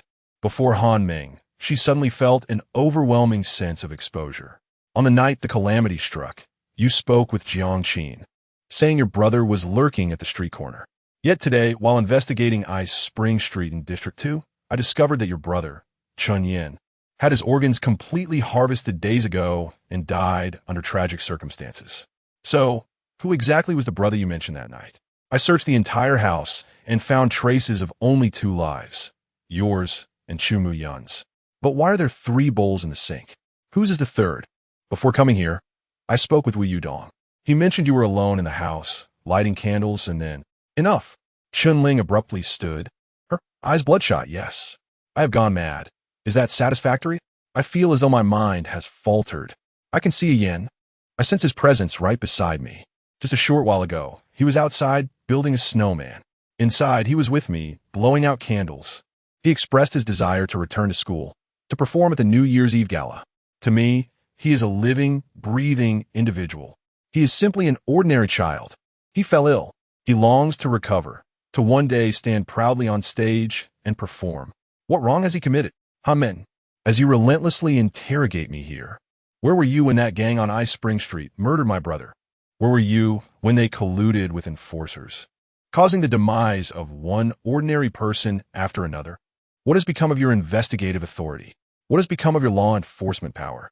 Han Meng's body trembled violently. Chun Ling's chest heaved intensely as he fixed his gaze firmly upon Han Meng's eyes. Han Meng's once calm gaze slightly constricted, involuntarily avoiding Chun Ling's stare. He sat there in silence, head bowed, resembling a statue. Chapter 45. USB drive time slipped away unnoticed as Chun Ling finally regained his composure. He spoke coldly. Director Han Meng, if your inquiries have concluded, please leave my home.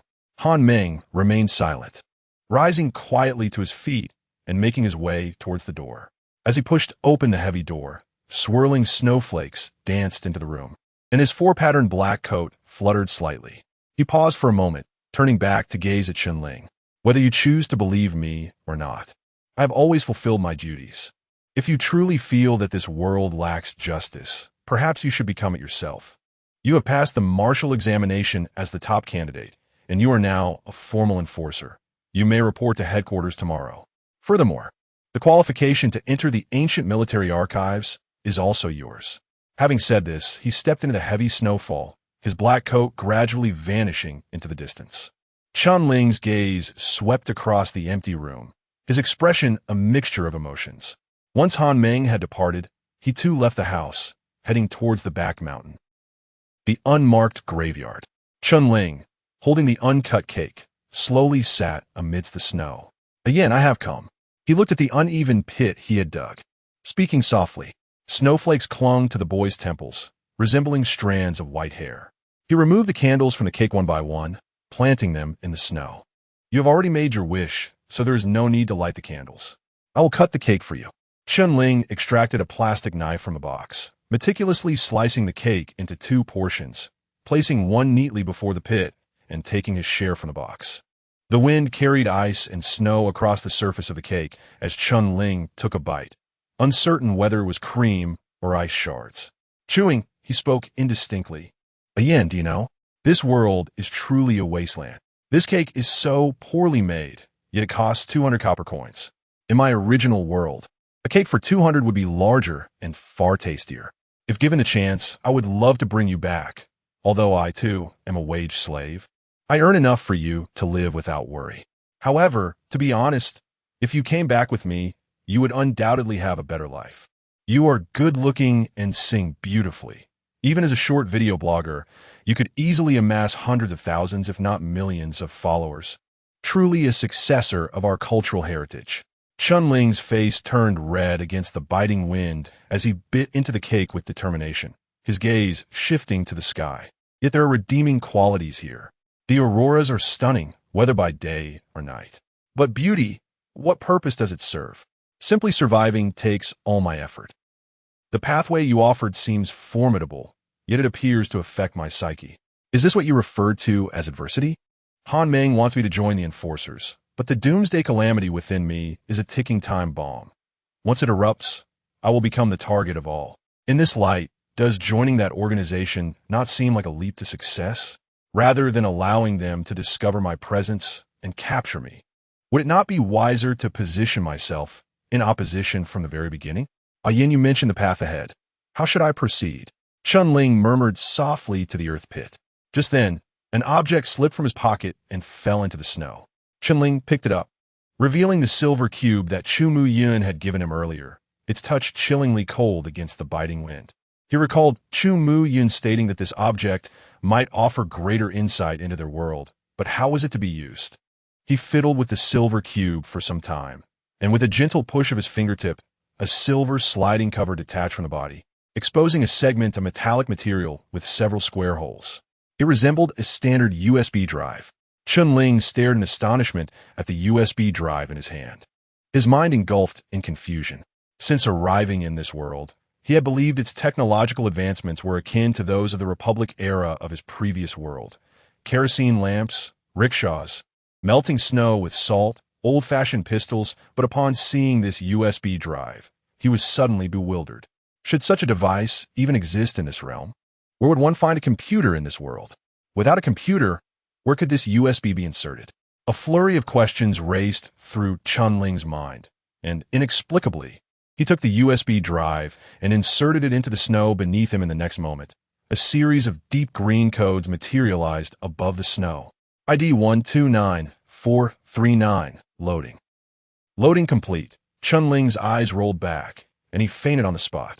The sound of rushing water echoed in his ears as Chun-Ling abruptly opened his eyes, as if awakening from a nightmare, cold sweat soaking his back. At some point, he had left the forsaken graveyard and found himself in a small, square space. The sound of a toilet flushing gradually faded, replaced by a series of urgent knocks at the door. "Brother, are you done yet? I can't hold it any longer." Chun-Ling snapped back to reality. Quickly scanning his surroundings, a restroom, Chun-Ling gaped in disbelief. This was not the dilapidated toilet of his home on Hanzhuang Street, but rather a clean, bright, modern restroom, with sensor lights overhead and a Toto toilet behind him, evoking a strong sense of familiarity. "Have I returned?" Confusion clouded Chun-Ling's eyes. "Brother, hurry up and put on your pants. If you don't, I truly can't hold it any longer." The man's voice at the door was filled with urgency. Chun-Ling promptly pushed open the restroom door. A man in a polo shirt outside beamed with delight, quickly slipping into the adjacent stall, slamming the door shut. Followed by a series of comfortable groans, Chun-Ling took a quick look around and instinctively quickened his pace, exiting the restroom. The first sight that greeted him was a bubble tea shop. Beside it stood familiar brands such as KFC, Muji, and Zhouheya, as well as the delicacies of Denyang dumplings. Observing these well-known establishments and the bustling crowd within them all, Chun-Ling felt his pupils constrict slightly. It seemed as though a realization struck him, propelling him forward through the throng as he dashed out of the mall amidst countless bewildered gazes. The moment he beheld the towering skyscrapers, a singular thought consumed his mind. He had truly returned. "Am I merely dreaming?" Chun-Ling murmured to himself, cradling his head in his hands. No, if this were a dream, why had he awakened in a restroom? Just moments ago, he had been at the mass grave conversing with a yin, and then he had inserted the USB drive into the snow, and then, was it that very USB drive?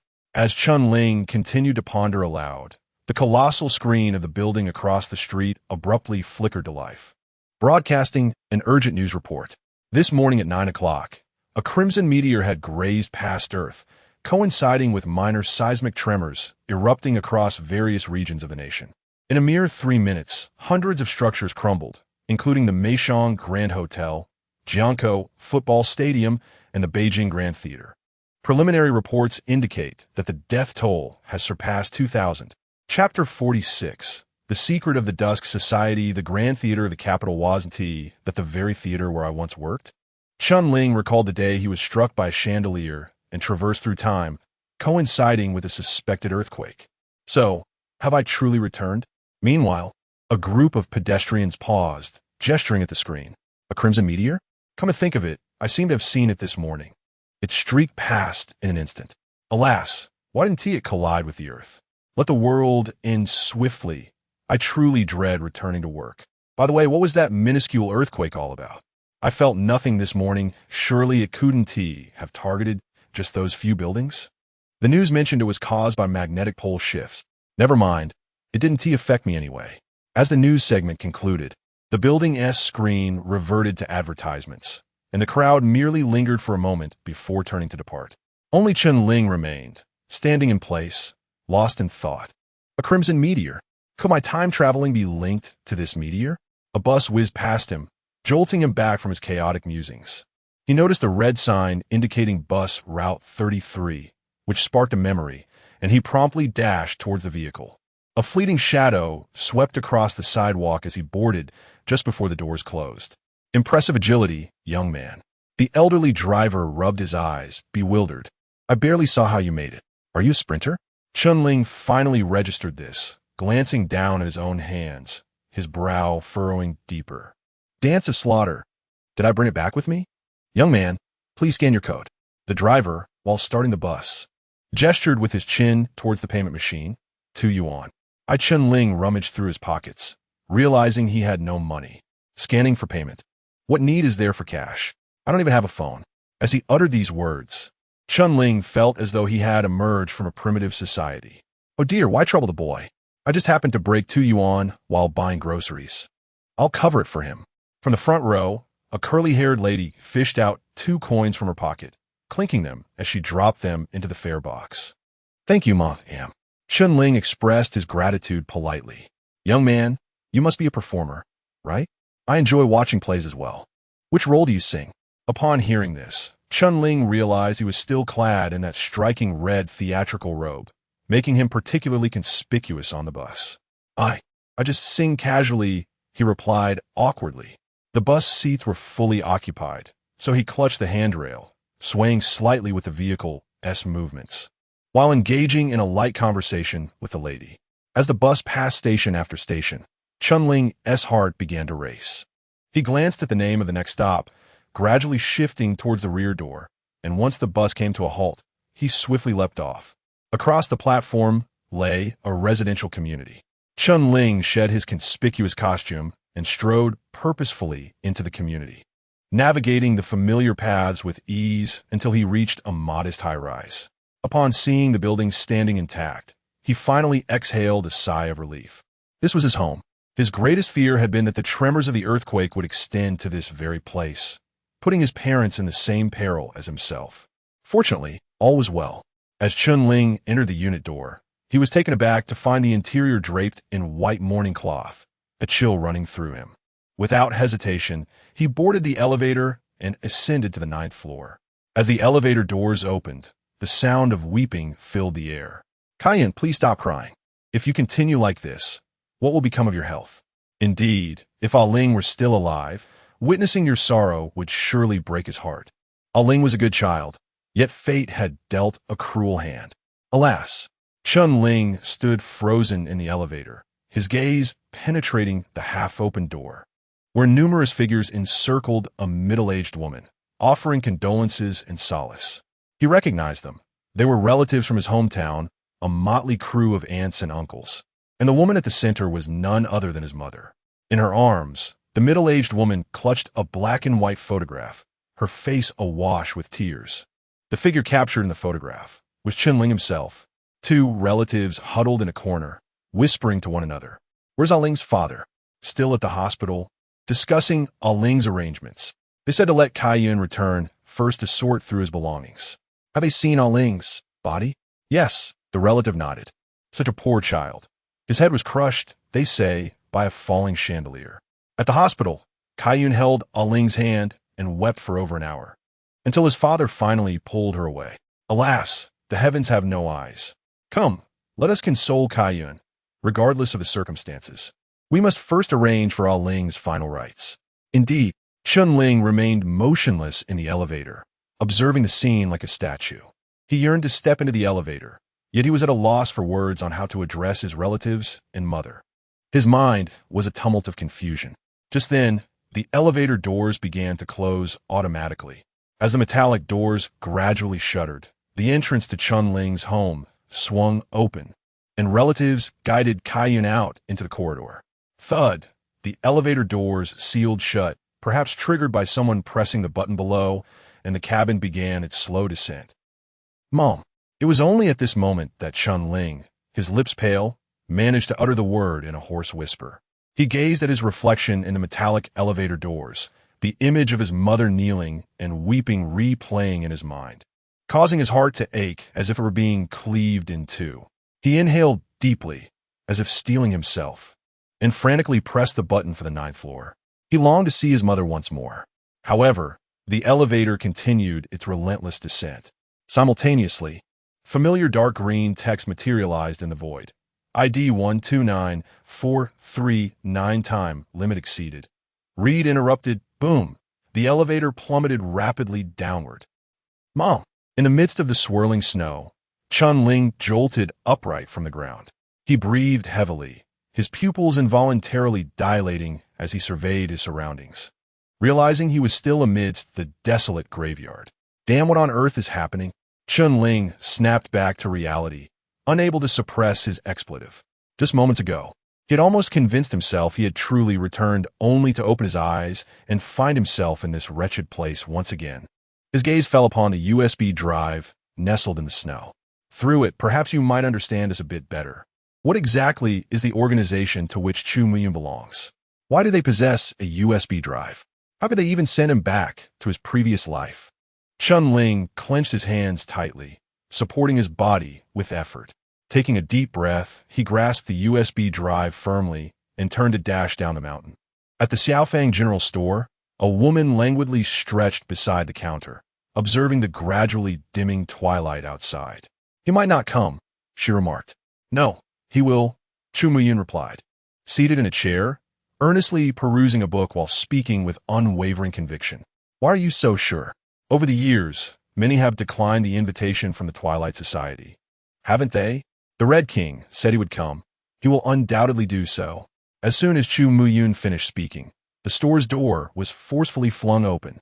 Chun-Ling stood outside in the heavy snowfall, his chest heaving as if he had sprinted from afar. "We need to have a serious discussion," he declared, raising the USB drive and speaking deliberately. Chapter 47.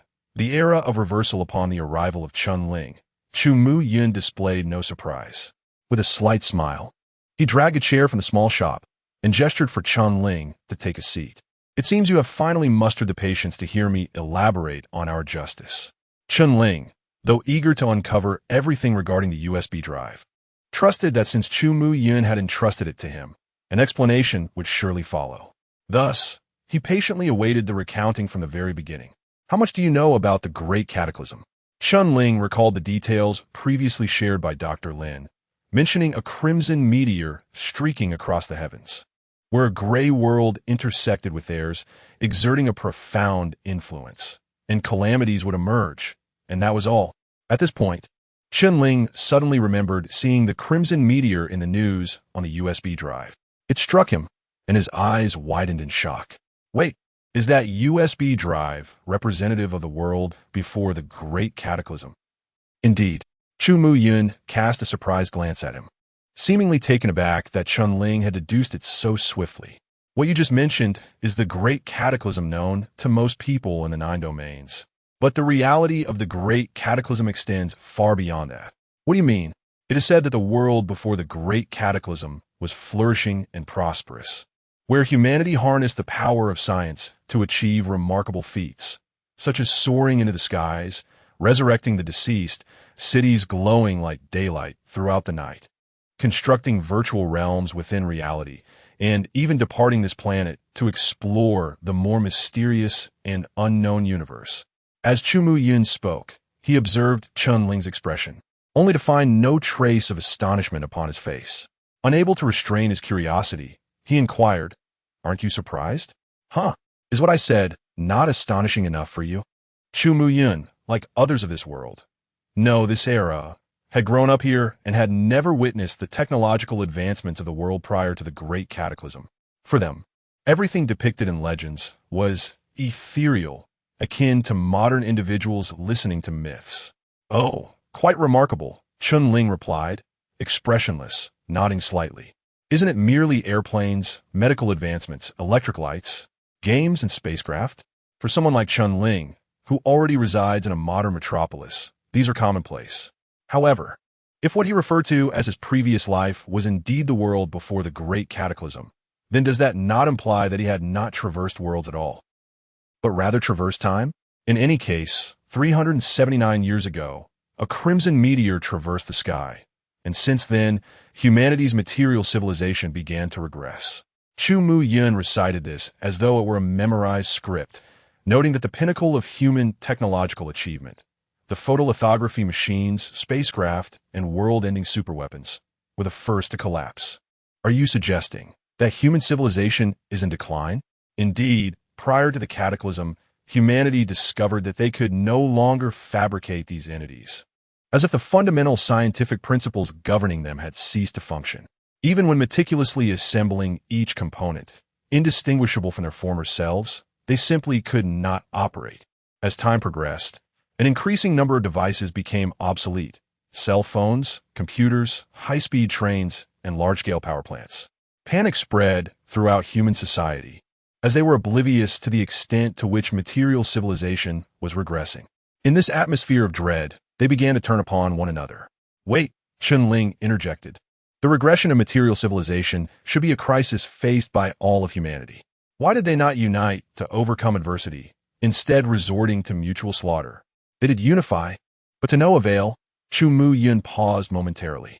Moreover, I mentioned that they possessed a superweapon capable of annihilating the world, though not every nation had access to such armaments. Once these weapons became inoperative, the technological civilization of all would regress to a uniform level, disrupting the balance of power. The powerful would no longer hold their advantage, and the weak would cease to be weak, in their bid to protect their status, resources, and wealth. The powerful would choose to launch all superweapons, obliterating the weaker nations.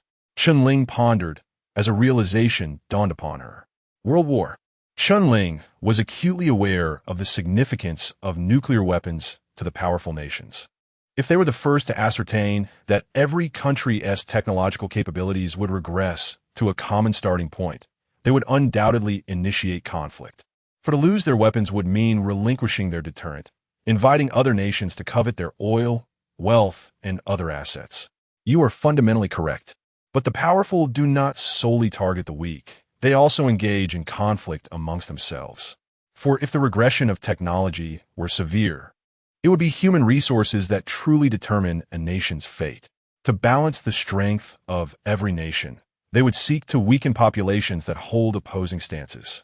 The culmination of centuries of human civilization, in the face of this regressive tide, ultimately devolved into mere instruments of slaughter. Chun-Ling remained silent for a long while before speaking softly. The convergence of the gray realm is not the root cause of the cataclysm. Rather, it is humanity's self-destruction that is to blame. In the aftermath of the cataclysm, the world lay in ruins. Those who survived believed they had established a new order, only to find that within mere days, the gray realm began to intersect with reality. Pollution from an unknown world corrupted the earth, and brutal calamities decimated living beings. The already exhausted human society suffered a devastating blow. Thereafter, the concept of nations vanished. Survivors gathered to form 9 bases. Eventually, they discovered methods to withstand the convergence of the gray realm, and the 9 bases gradually expanded, evolving into the present-day 9 domains. I see, Chun-Ling sighed deeply. Wait. If what Chu Muyin claims is true, does that not imply that one's own parents may have perished in the cataclysm? Not only the parents, but all the relatives, friends, and colleagues he knows will be ensnared in this catastrophe. How many will survive? Those who stood on the streets watching the news could hardly have imagined that soon the world would undergo monumental changes. Chun-Ling's eyes trembled slightly. He has come to comprehend everything that transpired in that era. He knows that nearly everyone he cares for is doomed to perish, yet he feels utterly powerless. That era is nearly 400 years distant. What can he do now that he knows? You tell me all this, and then what? Then comes the sole purpose of our twilight society, the justice we uphold. Chu Muyin gestured towards the door, asking, what do you think of the Aurora domain? Instantly, Chun-Ling's mind conjured the image of Wu Yudong, limping along, the rickshaw puller's disdain for the enforcers, the ruthless and arrogant crowd of Ice Spring Street, and the enforcers who colluded with them for profit. It's chaotic. Ultimately, he could only muster those 2 words. What if I told you that, in comparison to other domains, the Aurora domain is actually quite good? Chun-Ling was taken aback. The Twilight Society consists of a group of unfortunate souls rejected by society. To the world, we may appear as madmen, failures, or executioners. Our only commonality is our profound despair for this era. Thus we gather together. And then what? Chun-Ling inquired. The dimming sun gradually sank below the horizon, casting half of Chu Mu-Yun's face into shadow. He took a deep breath and spoke deliberately, to reverse the era, to restart the world. Chapter 48, Formless, Reversing the Era. Restarting the world? Each of these 8 characters was comprehensible to Chun-Ling, Yet their collective meaning eluded him. Is the literal interpretation, Chu Mu Yun spoke slowly. To reverse everything since the Great Catastrophe, allowing human civilization to return to the day when the Red Star descended. Are you suggesting a temporal regression? Not a regression, but a restart. There lies a significant distinction between the two. Chunling gazed at Chu Mu Yun in disbelief. Is this truly feasible? Have you not already witnessed it? Chu Mu Yun gestured toward the USB drive in Chunling's hand. Our experimental results. Instantly, memories flooded Chunling's mind of inserting the USB into the snow, transporting him back to his previous life. Undoubtedly, it was the world he once inhabited, the era just after the Red Star's arrival. The Twilight Society had perfectly recreated it and encapsulated it within this USB drive. How did you accomplish this? The notion of restarting the world seemed utterly fantastical to Chunling, yet he was a first-hand witness. The process is quite intricate. After our relentless efforts, we have only managed to complete this 2-hour archive, yet we have discovered a method. One day, we will allow this archive to supplant history and restart the world. But if the world can indeed be restarted, why do you, who should embody justice, find yourselves pursued by the 9 major human realms? Why not ally with them? Chunling countered. Kumuyun smiled. Adjusting his glasses, he replied calmly. In time, you will understand. Chunling fell silent for a moment, then nodded slightly. I have conveyed to you the fundamental principles of the Twilight Society. Chu Muyun's gaze fixed on Chunling now. It is time for you to make a decision. Will you join us, becoming the highest-level fugitive sought by the 9 realms, living a life of perpetual turmoil, despised and feared by the world? Or will you depart? Chunling's eyes sparkled. After a brief pause, he slowly lifted his head and declared firmly, I will join. Reversing the era, restarting the world. For others, the Great Catastrophe is merely a phrase inscribed in history. Yet for Chunling, it signifies the obliteration of everything he holds dear. He harbors disdain for this world, this era. He yearns to return to where he belongs, to honor his parents and live in peace. More than anything, he wishes to alter the course of predetermined history, ensuring the well-being of his father, relatives, and friends. He longs to return home. Upon hearing these 3 words, Chu Mu Yun smiled faintly. He retrieved 3 playing cards from his pocket and laid them on the table in succession. 6 of spades, 6 of hearts, 6 of clubs. What is this? For many of our members, joining the Twilight Society signifies a complete severance from their past, including their names, families, and identities. They use the faces of playing cards to represent themselves. You may also select one. Why are they all 6s? The number signifies seniority. The earlier one joins, the larger the number. For your cohort, it begins with 6. Chu Mu Yun shrugged, remarking that 6 was quite acceptable. He had joined a few years earlier and had only attained 7. But why are there only 3 suits? What about diamonds? 2 months prior, a newcomer had joined and claimed the diamonds. Very well. Chunling's gaze swept across the 3 playing cards, instinctively touching her chest, only to find it devoid beneath the skin. I choose hearts, heart 6. Chu Mu Yun raised an eyebrow, nodded, and pushed the card towards Chunling. Thus, we formally welcome you to the Dusk Society. Heart 6. The woman who had been silently seated in the corner began to clap at an opportune moment. Chunling cast her a peculiar glance, to which the woman yawned and turned away. Is she also a member of the Dusk Society? What card does she hold? Lacking a path of divination or any extraordinary abilities, she was merely an ordinary person, a peripheral member responsible for information dissemination, a role common across every realm and city. And what card do you possess? Spade 7, Chunling acknowledged. Gazing at the heart 6 in her hand, an unsettling sense of unreality washed over her. She had merely drawn a card from a convenience store and had somehow become a wanted member of the Dust Society across the 9 realms. Just hours prior, she had firmly believed it to be a cult. That archive is one of only 3 copies in the entire Dust Society, with one each for the Red King and the Gray King. This one shall be temporarily entrusted to you, but it can only be accessed once a month. Otherwise, its contents will be damaged. What should I do next? Chunling inquired, wondering where to report, complete formalities, and find accommodation. Chu Muyin shook his head in silence. The Dusk Society operated as a loose organization, allowing members the freedom to pursue their own agendas as they pleased. As long as you fulfill your tasks promptly and maintain a disguise to avoid detection by the human realm. Speaking of disguises, you should excel in that area. Me? Haven't you embarked on the path of the theatrical deity? Assuming different roles is presumably your forte. Chumuyin stated, moreover, your skills appear to be remarkably advanced. The path of the theatrical deity. Skills. Chunling seemed to recall something, her fingers brushing her chin. With a thought, she tore her facial skin apart. In the astonished gaze of the woman, two identical Chumuyuns sat facing each other. Indeed, this is it. The Chumuyun on the left nodded. Upon advancing a level in the path of the deity, one automatically acquires a corresponding skill. The skills vary based on the chosen path. You have embarked on a distorted path, so your skills must be unique. Now, I understand. The Chumuyun on the right looked down at his body, noticing that even his attire and voice had transformed.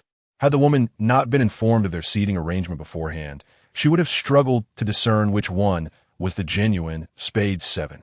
As far as I know, the first-tier skill of the ordinary deity path is called Thousand Faces, which allows one to freely alter their visage and voice, yet does not permit transformation into objects. However, you seem capable of both.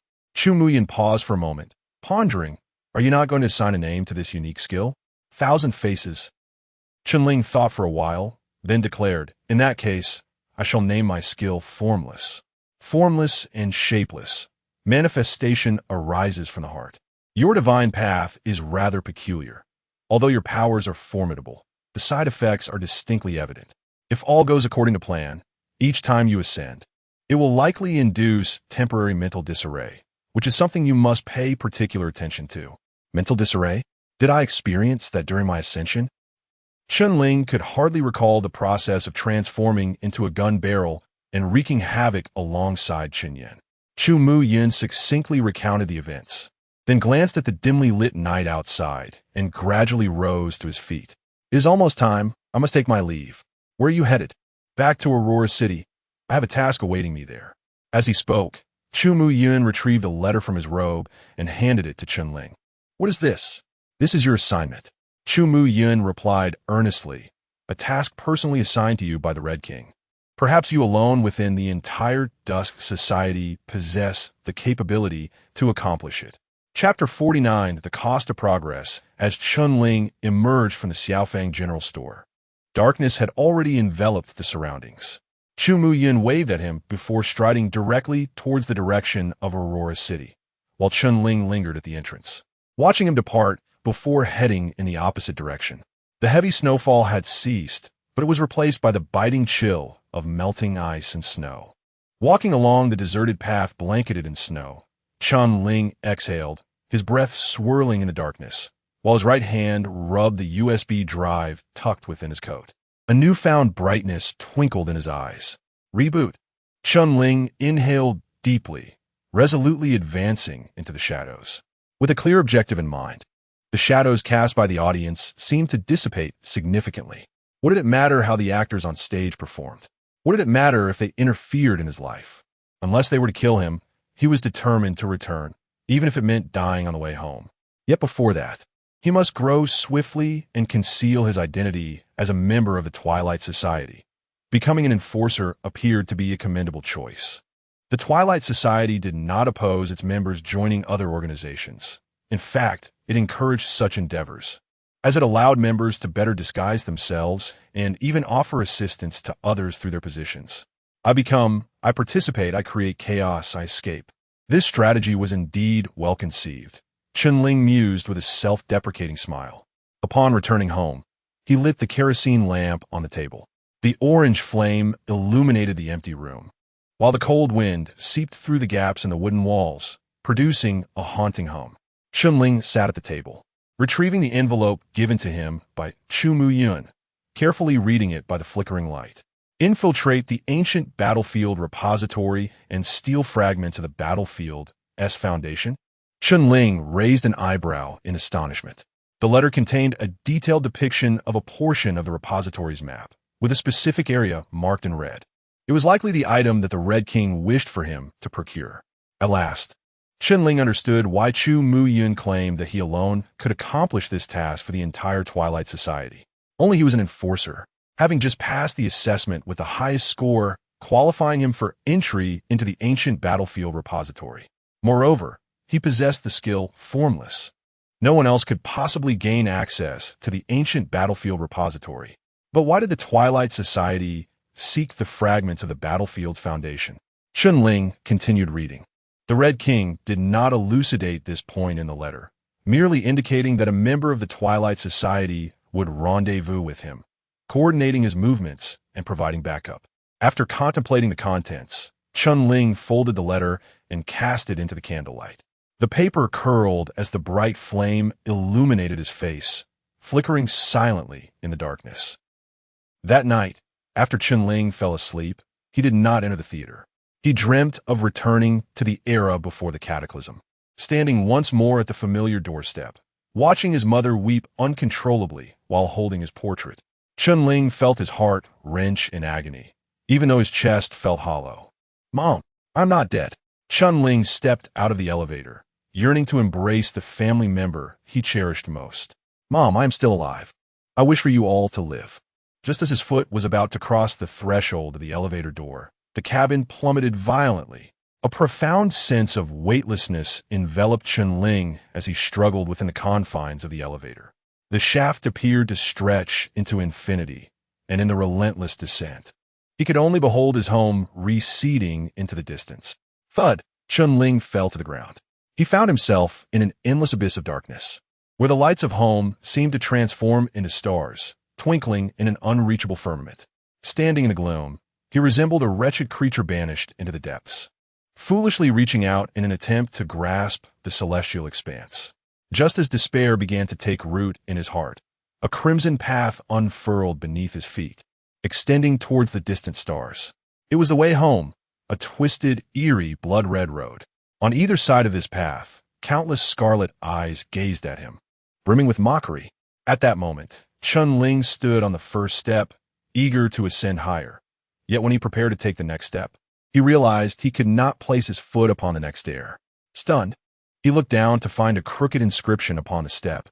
Complete a performance with at least 50 participants and ensure that none survive the conclusion. Upon reading this line, Chen-Ling's bewilderment deepened.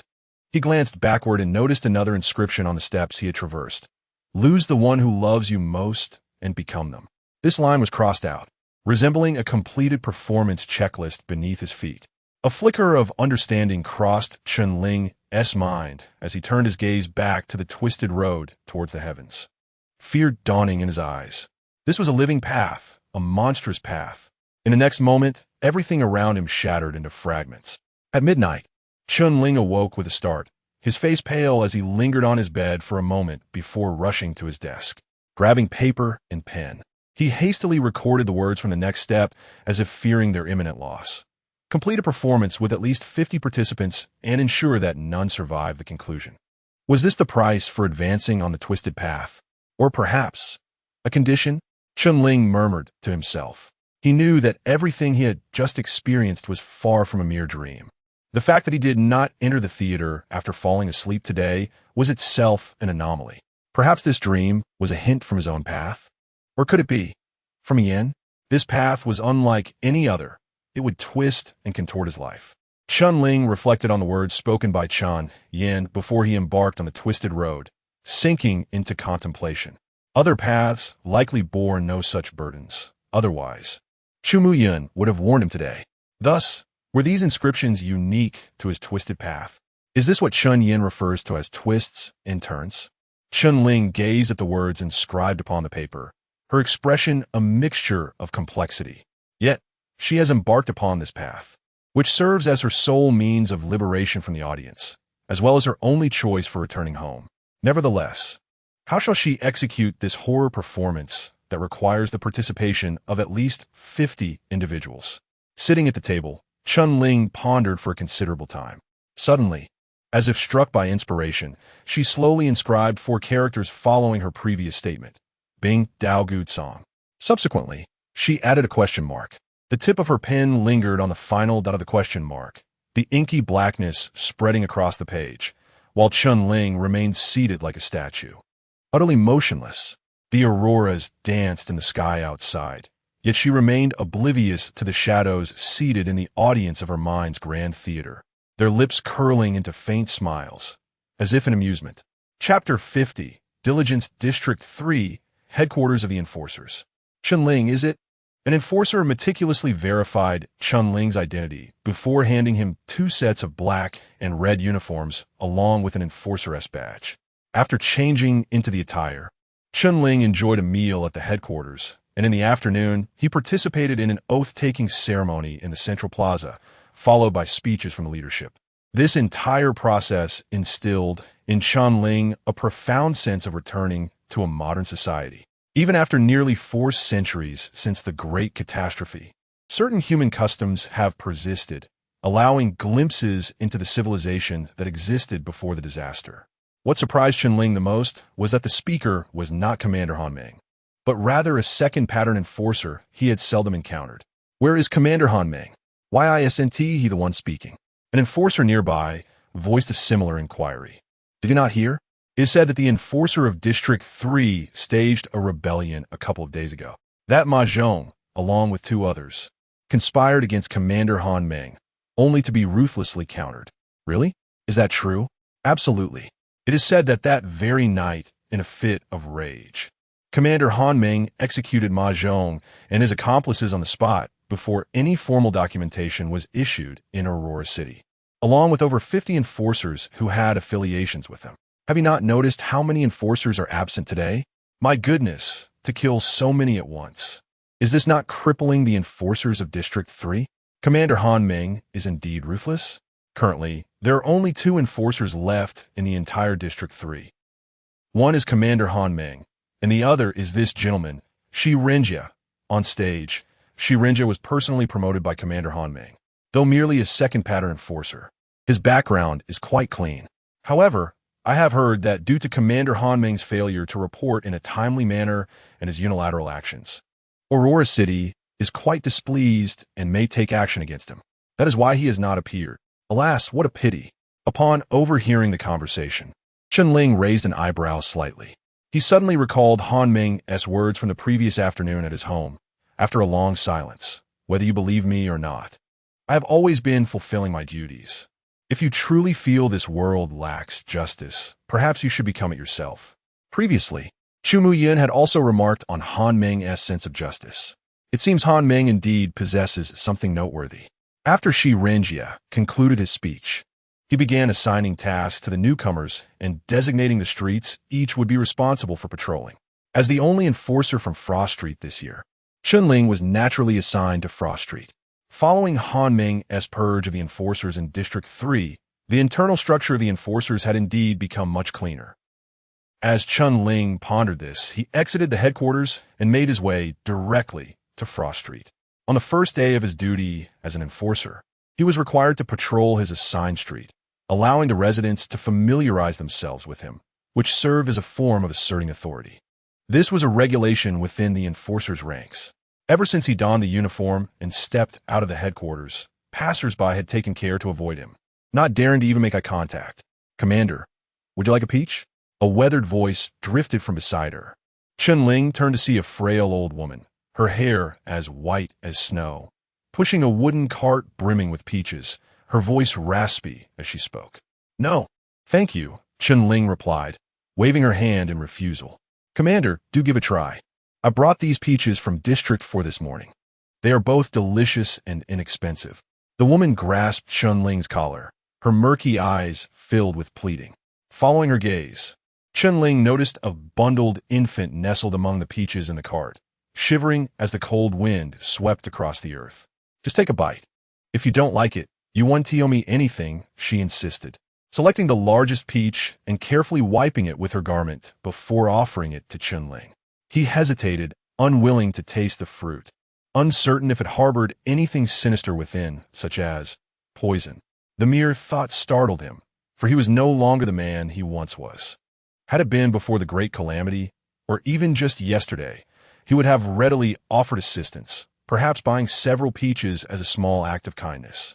This was his compassion and steadfastness. Yet now, these qualities seemed to be fading away. After a moment of shared silence with the elderly woman, he finally inquired, "How much for the peaches?" "1 copper coin per pound." "Then I shall take 2 pounds. With an impassive expression, Chun Ling retrieved 2 copper coins from his pocket and handed them to her. The old woman, upon receiving the coins, bowed deeply in gratitude, repeatedly thanking him, before selecting several of the largest peaches and placing them into a bag. At that moment, Chun Ling spoke again. "The child appears to have a fever. You should take him to get some medicine." With his secret eye, Chun Ling had discerned the infant's distress at a glance and felt compelled to offer a warning. The old woman paused, her gaze shifting to the baby, her eyes reflecting struggle and remorse, yet she remained silent, merely selecting 2 additional peaches for Chun Ling without weighing them. Even with the naked eye, he could tell that these 2 bags contained far more than 2 pounds. "Thank you, Commander, thank you." She expressed her gratitude profusely before pushing her cart onward. Upon encountering the next passerby, she hurriedly approached, her voice filled with desperation. "Sir, would you like some peaches? Fresh from District 4. The biting wind reddened her and the infant's cheeks, yet did not topple her frail form. Chun Ling sighed and shook his head in resignation. He had only purchased 2 pounds out of necessity, for he had but 2 copper coins left. The silver coins he had received from Chien Fan had long since been lost in the bloody courtyard. As he stepped on a frost street, he noticed several people discreetly standing at their doorways, casting glances in his direction. Upon seeing him approach in uniform, they began to whisper among themselves. "Oh, Commander Chun." The first shop on the street was the cake shop that Chun Ling had frequented. The owner, spotting him, immediately donned a sycophantic smile. "Commander Chun, you look truly dashing in that uniform." "Li boss."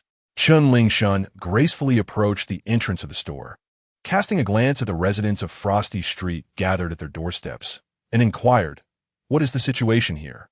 "Oh dear, everyone has come to see you." "To see me?"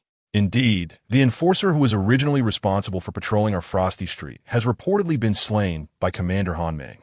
Today marks the inauguration of the new enforcer, and everyone is eager to witness who will hold authority over this street in the future."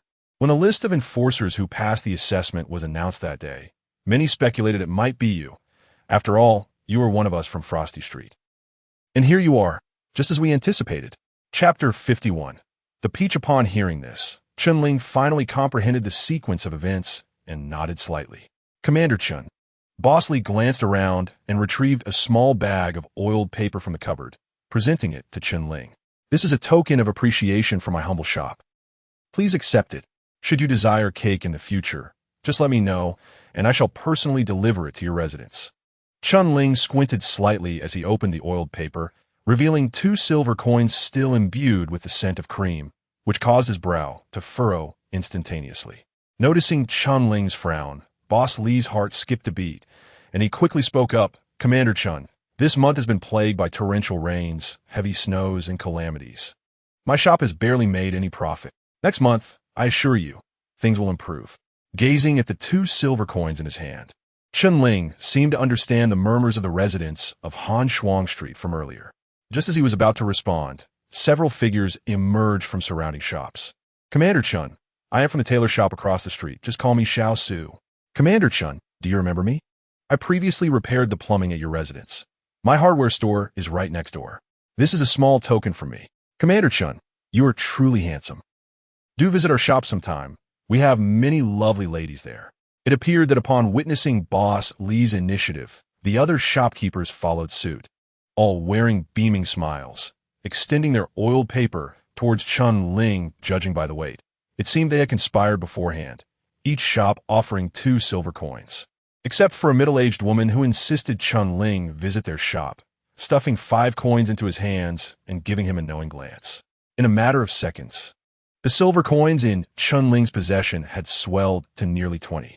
If converted to pre-cataclysm currency, this equated to 5,000 RMB, and he had only just set foot on the street.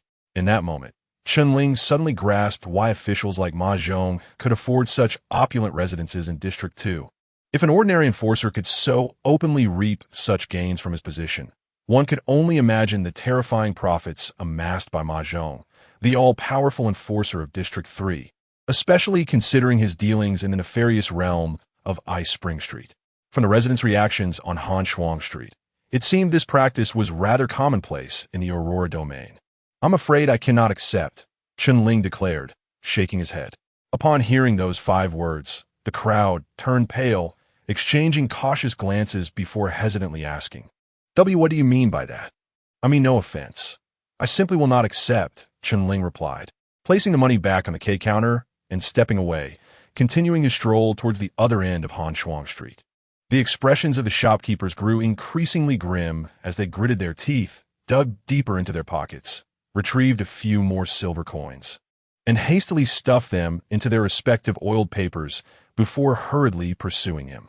"Commander Chen Ling, our revenue this month has indeed been poor.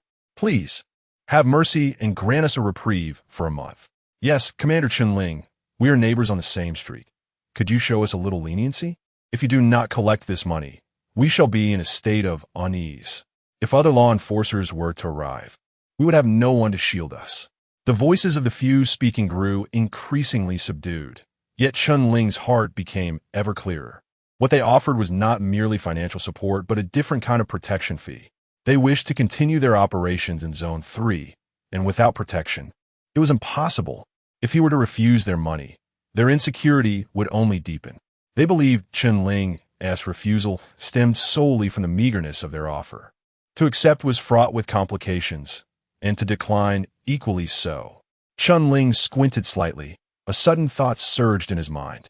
"You would use this to test the cadres?" He spoke coldly. Upon hearing this, the other businessmen were momentarily dumbfounded. "Oui. Then, how much do you want? Please, just name a figure." "I, Chen Ling, have never held any interest in money." "Then what is it that you desire? Just tell us, and we shall procure it immediately." Chen Ling slowly retrieved a peach from his bag and handed it to Boss Lee. "I want an identical peach. First, deliver a cartful." With that, Chen Ling turned and departed.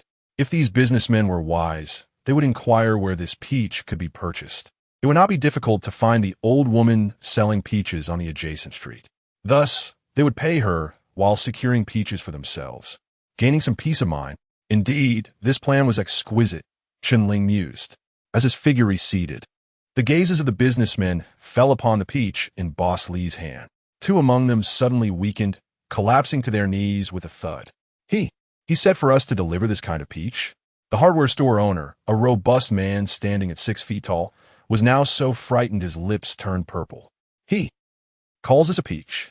At this moment, in Boss Lee's hand, a vivid red human heart gradually ceased its beating. Audience anticipation, too. Upon seeing this line emerge in the snow, Chen Ling was momentarily taken aback. Why, suddenly, had the audience's anticipation risen? Furrowing his brow, he replayed all his recent actions, yet failed to identify what had sparked this increase in anticipation. Could it be that the audience was stirring up trouble again? As Chen Ling pondered with suspicion, he ventured deeper into Frost Street, where an increasing number of shop owners approached, eager to cultivate a favorable relationship. Chen Ling promptly handed out peaches from his bag, informing them that he would only accept these, then turned to leave. The effect of distributing peaches seemed to surpass Chen Ling's expectations. Each time he handed them out, the group of businessmen ceased their pursuit, likely off to find places to buy peaches. Audience anticipation 2. Audience anticipation 2. Audience anticipation. As he observed the growing anticipation tally, Chen Ling's frown deepened, a sense of realization dawning upon him as he glanced down at the bag in his hand. Only a solitary peach lay among them, its surface smooth and succulent, exuding a fragrant aroma. Chen Ling picked up the peach, scrutinizing it for quite some time, yet failing to discern any flaw. Thus, with great care, she took a bite. It was sweet. Meanwhile, across the street, a household was peering at Chen Ling through the window. The mistress of the house, upon catching sight of her, rolled her eyes and fainted on the spot. Chen Ling quickly finished the peach, and, as the shadows lengthened on Han Shuang Street, she noticed the time was getting late and made her way directly home. Upon reaching her doorstep, she observed that the Zhao family breakfast shop diagonally across had pulled down its metal shutter. A twinge of surprise crossed her mind, for it was customary for Uncle Zhao to keep the door open at this hour. preparing ingredients for the next day, even if he wasn't operating. Nevertheless, she dismissed the thought and headed inside, changing out of her black and red uniform to sit on the eaves of her home. Time drifted by, and as she gazed at the desolate street, she found herself lost in contemplation. Why had no one come to deliver peaches yet? Chapter 52. The Enforcer of Demons. At this moment, within a shop on Frost Street, a gathering of dozens of proprietors convened, each with furrowed brows, as if the world were on the brink of annihilation. Did he truly demand identical peaches? One owner ventured cautiously. Indeed, he conveyed the same to me. When he handed over that heart, it was still dripping blood. I was nearly faint with fright. Do you comprehend? But where are we to procure a human heart? Surely he does not expect us to engage in some form of live sacrifice. This is utterly bizarre. The last enforcer, though tyrannical, could at least be appeased with money. Yet this Chun Ling, what does he desire a heart for? Today, a neighbor recounted that they witnessed Chun Ling on the street, devouring a heart in mere bites. Upon hearing this, all present widened their eyes, their minds conjuring images of Chun Ling, grinning maniacally as he tore into a heart. The temperature in the room plummeted. Gulp. Someone, it seemed, swallowed nervously. The more timid proprietors trembled visibly. He enjoys consuming hearts? Is that not the domain of the demons depicted in tales? If he does not relish it, why would he carry a sack of hearts about? So, from whence does he acquire these hearts? Wait, you are sounding increasingly absurd.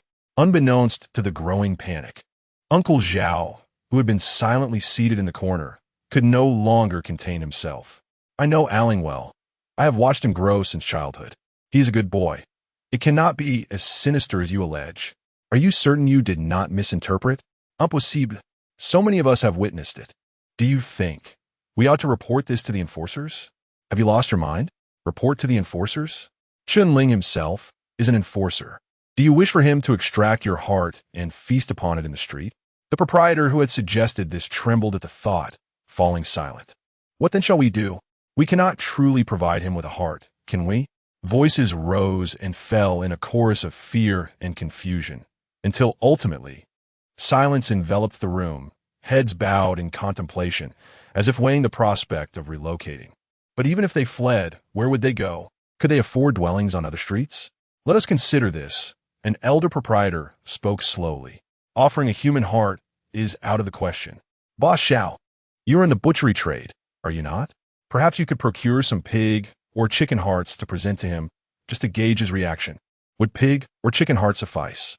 And if they do not, the kind of peaches he desires are unattainable for us. Let's first observe the situation. Above all, we must not provoke him. I have an unsettling premonition that he is more ruthless than any enforcer we have previously encountered. Understood. As night fell, Chun Ling awaited the arrival of his peaches, yet they did not come. What could have gone awry in the process? Did acquiring a few peaches truly require such an interminable duration? Chun Ling was at a loss. Just as he was about to rise and close the door to rest, a figure approached his doorstep. Upon seeing the person's visage, Chun Ling's eyes narrowed slightly. Director Han Ming? What brings you here again? Today, Han Ming was not clad in his usual black trench coat adorned with 4 symbols, but rather dressed in casual attire. Perhaps this was why Chun Ling did not feel the usual sense of oppression emanating from him. He appeared to be an ordinary young man standing before him. I have come to deliver some documents. Your quota for the military antiquities has been approved, Han Ming said, calmly pinching a piece of paper between his fingers. What? Aren't you going to invite me in for a moment? Chun Ling hesitated for a moment, but ultimately stepped aside to allow him passage. Had it been before, he would not have permitted Han Ming entry into his abode. But after the revelations he heard at headquarters today, his perception of Han Ming had shifted. Han Ming naturally took a seat at the table, glancing at the neatly stacked enforcer uniforms nearby and casually inquiring, "How does it feel to be an enforcer on your first day?" "The authority of an enforcer is far greater than I imagined," Chun Ling replied nonchalantly. "I'm still getting accustomed to it. That is quite normal. Many individuals become dazed by the sudden influx of power and benefits after assuming the role of an enforcer, leading to their moral decline. Yet you have not succumbed to such temptations. I did not misjudge you. How can you be so sure I haven't?" Han Ming glanced around at the still drafty house, choosing not to respond. Of course, being excessively lenient is also not advisable, as it may give the impression to the public that you're easy to bully. You must establish a sense of authority. Han Meng's words trailed off as a figure on a bicycle passed by Chunling's door. Perhaps due to the slippery entrance, the individual fell with a thud. Cursing under his breath, he prepared to leave, but upon seeing the house and Chunling, his expression changed drastically. "My apologies, Director Chunling. I did not mean to disturb your rest. I'm truly sorry." Without further ado, he knelt on the ground, bowing 3 times with forceful reverence. Then, he scrambled to his feet and fled from the snowy street as if escaping for his life, leaving his bicycle spinning in place at Chunling's doorstep. Han Meng was left speechless for a moment. "Your authority is quite established." Chunling recognized the man who had just fled in a panic. He was the shopkeeper he had met earlier that afternoon, who had even given him a peach. Yet, he could not fathom why the man had reacted as if he had seen a ghost. Let us return to the matter at hand. Han Meng extended the documents to Chunling tomorrow at noon.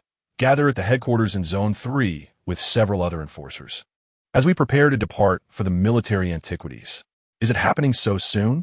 It had only been 2 or 3 days since the martial examination concluded, and he had just donned the enforcer's uniform, yet he was already scheduled to head to the military antiquities. Ordinarily, the military antiquities are opened 3 months from now. But this year is an exception. Han Meng paused for a moment. Yesterday, Zones 5 and 6 encountered a large-scale convergence of the Gray Realm, resulting in the emergence of a 5th-tier disaster, and nearly all enforcers from both zones perished. Another convergence of the Gray Realm? Chunling was taken aback and spoke up. Wasn't it said that the convergence of the Gray Realm within the human domain is quite rare? Indeed, it used to be. But recently, the Aurora Realm has exhibited some irregularities. Chunling recalled that Chumu Yun had mentioned similar observations before. The unprecedented torrential rain from a decade caused the convergence at the mass grave, and the continuous heavy snowfall over the past few days has triggered large-scale convergences in Zones 5 and 6. It seems that every chaotic celestial phenomenon incites such intersections. Is it related to celestial phenomena? Chunling inquired tentatively. Perhaps, Han Meng replied, as if struck by a thought, his eyes narrowing slightly, and the Twilight Society has also made an appearance. Upon hearing the term Twilight Society, Chunling's spirit stirred, and she casually asked, "Twilight Society? What is that?" Chapter 53.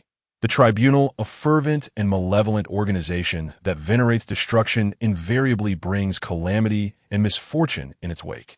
Is it truly that severe? You have not encountered them. Though the members of the Twilight Society are few, each one is a lunatic. Han Meng recalled the time he was toyed with by Plum Blossom 8, and a cold glimmer intensified in his eyes. Were the incidents in Districts 3 and 6 orchestrated by them? Chunling began to inquire indirectly. That should not be the case. Han Meng shook his head. They lack the capability to actively summon the Gray Realm, as that is the domain of the Scarlet Sky sect. Then what disasters and misfortunes have they inflicted upon the Aurora Realm? Chunling endeavored to maintain a tone of pure naivety, not wanting Han Meng to perceive that he was probing for additional information regarding the Twilight Society. Yet Han Meng, astute as he is, sensed the subtlety. He scrutinized Chunling for a considerable duration, refraining from answering his inquiry, and instead stated gravely, "Chunling, it is advisable that you harbor no curiosity towards this organization and refrain from any form of contact with them. They are exceedingly dangerous and adept at brainwashing. You must understand that if you encounter a member of the Twilight Society, the farther you keep from them, the better. Do you comprehend?" Regrettably, a newly initiated member of the Twilight Society sits right before you. Recognizing that Han Meng had divulged as much as he could, Chunling felt it unwise to press further and nodded calmly. In any case, the damage in Districts 5 and 6 is exceedingly severe. Preliminary statistics indicate that over 3,000 lives have been lost in this catastrophe, compounded by the annihilation of the enforcement officers. These 2 districts are effectively rendered inoperative. Even with Aurora City urgently reallocating enforcers to fill the vacancies, the personnel remains insufficient. Thus, they have advanced the opening of the ancient armory to expedite recovery. Indeed, Enforcers, 3 years post-confirmation, are granted an opportunity to enter the ancient armory, with a chance of being selected by the divine path to become enforcers. Early access to the armory signifies the potential to acquire a new batch of enforcers in a short time frame, albeit only at the first tier. In total, 70 enforcers from the 7 major districts, alongside those dispatched from Aurora City, will embark on this journey. You will need to traverse the frozen sea by ship to reach the farthest edge of the Aurora realm, where the ancient armory lies. Concurrently, 3 enforcers from Aurora City will lead the expedition, tasked with ensuring your safety. What is the nature of the ancient armory? The ancient armory is vast, yet the area designated for your trials occupies merely a small portion. You will discern the specifics upon your arrival. Han Meng glanced at the time and remarked coolly, "It is getting late. Rest early to conserve your strength. Furthermore, should you encounter any situations within the armory, do not be overly apprehensive. You are an enforcer of District 3. Even if you stir up trouble, I shall shield you. Do not bring shame upon our district." Upon hearing this, Chunling paused momentarily. Before he could pose any questions, Han Meng turned and departed. Chunling pondered Han Meng's final remark, sensing it bore an implicit meaning. Perhaps this was the very purpose of his visit today? Chunling pondered for a moment, then shook her head, turning to lie down on the bed as her consciousness gradually descended into slumber. Alas, could I not simply indulge in a peaceful dream? Upon opening her eyes, she beheld the glaring spotlight above and sighed inwardly. After the dream of the previous night, Chunling had almost believed that she might escape her nightly obligations at the theater and enjoy a restful sleep. Little did she anticipate that she would find herself back once more. Rising from the stage, Chunling strode directly to the screen and pressed the treasure chest button in the corner. Having completed the first act previously, there remained an unused opportunity for a designated character lottery. Now, as she was about to embark on a journey to the ancient military path, acquiring an additional skill for self-defense could only prove beneficial. As the stirring music erupted, Chunling turned to the table, where countless cards danced before ultimately settling neatly on the surface. Please inscribe the name of the character you wish to draw on the paper. A line of small text appeared on the paper. Chunling held the blank sheet in her hand, hesitating for a moment before finally inscribing 2 characters, Han Meng. Since it was a designated character, she naturally opted for the one with the highest potential. The only divine path holders beside her were Chu Miyun and Han Meng. Compared to the medical divine path, the military divine path was undoubtedly more adept in combat, or so she believed. Moreover, with Chunling already possessing a dance of slaughter, acquiring a skill from the military divine path would complement her abilities splendidly. If feasible, she even contemplated replicating an entire judgment path. This way, she could be considered a practitioner of both the drama and military divine paths, correct? As the name Han Meng materialized on the paper, all the myriad cards on the table vanished, leaving behind 12 cards neatly aligned. These represented all the skills possessed by Han Meng, though one card was gray and unselectable. From her understanding, Han Meng was a 4-pattern enforcer, corresponding to the 4th tier of the military divine path. Among these 12 cards, only 4 were blue divine skill cards. The remainder were likely ordinary skills, such as culinary tracking. The unselectable card was presumably the Dance of Slaughter that Chunling already possessed. A probability of 3 out of 11. No, the screen indicated that based on the total audience anticipation from the previous act, there would be a boost. Chunling rubbed her hands together, hesitating momentarily before selecting one of the cards. Skill: Judgment Court Affiliation, Military Divine Path. Judgment Path, 4th tier. Character: Han Meng. Here it is. Upon seeing this skill, a vivid image sprang to Chunling's mind of that day when Han Meng had faced the red paper monster, shattering its form with 3 precise shots. If all went well, this would be one of the core skills of the Judgment Path. As Chunling absorbed the card, all information regarding the skill flooded her mind. Unlike the Dance of Slaughter, this was a domain-type skill that would consume the user's mental energy upon release. Speaking of which, whether it was Formless or Secret Eye, Chunling had felt no burden when using them.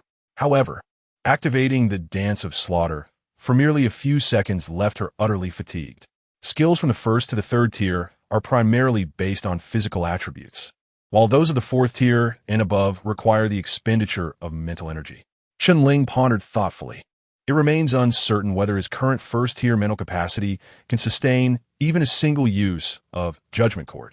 Chapter 54K18. After Chen awakened, he glanced at the time.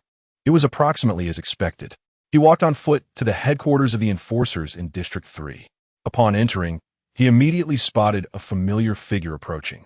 Chen, you finally arrived, Jiang Qin remarked as he checked the attendance list. Now we have everyone here. Chen recalled Jiang Qin, the enforcer.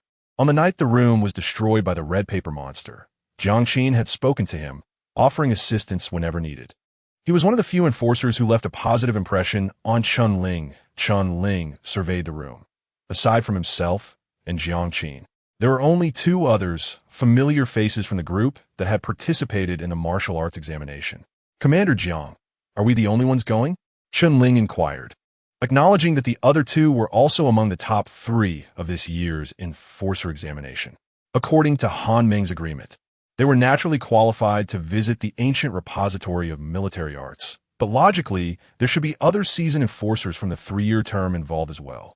Yes, just us, Jiang Qin shrugged. Originally, there were 5 or 6 of my peers joining, but a couple of days ago, their collusion with Ma Zhong was exposed, and they were dealt with by Meng Ge. Chen remarked, our situation in District 3 is already quite favorable. Just look at Districts 5 and 6. Their enforcers are either dead or incapacitated. Together, they barely have 5 individuals who can participate. Jiang Qin remained optimistic as he stowed away the personnel list and led Chen and the others outside. Commander Jiang, how do we get to the ancient repository of military arts? One of Chen contemporaries asked. Chen recalled his name, Zhong Yaoguang. The ancient repository of military arts lay within the frozen sea at the northern border of the Aurora realm. To reach it, one could only take a boat from the port. Winterport? That's quite a distance. Taking the train isn't too bad, Jiang Qin replied. A train? Chen was taken aback. He had assumed that such technology did not exist in this era. However, upon reflection, if it were a steam train, it indeed wouldn't require advanced technology. Yet, during his time in Frost Street, he had never heard anyone mention taking a train. Yes, Chen haven't you ever taken one? You'll be amazed the first time you see it. It's quite remarkable, Zhong Yaoguang exclaimed. I haven't either. The fare isn't exactly cheap. Another quiet companion interjected. Don't worry, this time, Meng Ge will reimburse the tickets, Jiang Qin said with a slight smile. The 3 followed Jiang Qin to the border of District 3, where a straight iron track stretched from the distant snowfield, leading to a small, dilapidated platform in front of them. The structure, referred to as a platform, was merely a large canopy erected on the ground with a few stone steps. Beside it stood a small ticket booth with a large 3 inscribed on it. For the majority of the residents of the Aurora realm, particularly those in the 7 districts, there was little necessity for train travel. Most lived their entire lives within their neighborhoods and had no concept of visiting the other major districts. The development across the 7 districts was largely uniform, as each area mirrored the other. The laying of railway tracks primarily serves to facilitate the transportation of goods between Aurora City and the 7 districts. Thus, the simplicity of the platforms is quite understandable. Jiang Qin approached the ticket booth and, after a brief moment, returned with 4 tickets in hand. Let us wait a moment. The train will arrive in just over 10 minutes. Our timing is quite fortuitous, as there's only 1 train a day, and missing it would be catastrophic. The 4 of them made their way to the platform, where the vast wilderness, apart from the ticket booth, left them alone in the biting cold wind. With the snow just beginning to melt and the platform exposed to the elements, they silently huddled together, straining their necks to gaze down the tracks, anticipating the arrival of a train that would rescue them. How are you, Chen? Are you cold? Jiang Qin's concerned voice broke through the silence. I see you're dressed rather lightly. I'm not cold, Chen replied, shaking his head. If it were, I could fetch a coat from the suitcase. We still need to enter the military path for our training later. Don't catch a cold on the way. Without waiting for a response, Jiang Qin crouched down, unzipping the hardshell suitcase and rummaging through it. Really, it's unnecessary. Chen hurriedly waved his hand. I have a strong constitution. I can withstand the cold. Before he could refuse, Jiang Qin produced a deep brown overcoat and draped it around Chun-Ling without a second thought. This time, I'm the team leader from District 3. You should listen to me. Jiang Qin patted his shoulder. But even if you do catch a cold on the way, it's all right. I brought 4 packets of cold medicine, which should suffice. Thank you. Chun-Ling, enveloped in the thick windproof coat, found himself at a loss for words. No need for gratitude.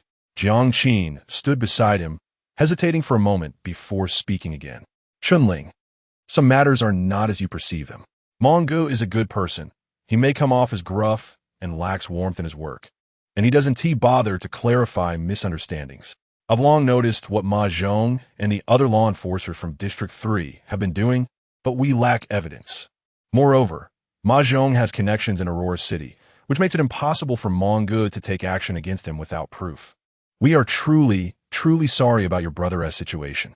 Jiang Qin looked at him earnestly, his eyes devoid of any insincerity. Chun-Ling was taken aback by his sudden admission, succumbing to silence amidst the cold wind. I suspected as much. Chun-Ling sighed. If Ma Zhong didn't have backing, he wouldn't be able to operate his illicit enterprises so brazenly in Districts 2 and 3. Meanwhile, Han Meng is merely a law enforcer ostracized by Aurora City. It is not easy for him to topple the powerful Ma Zhong faction.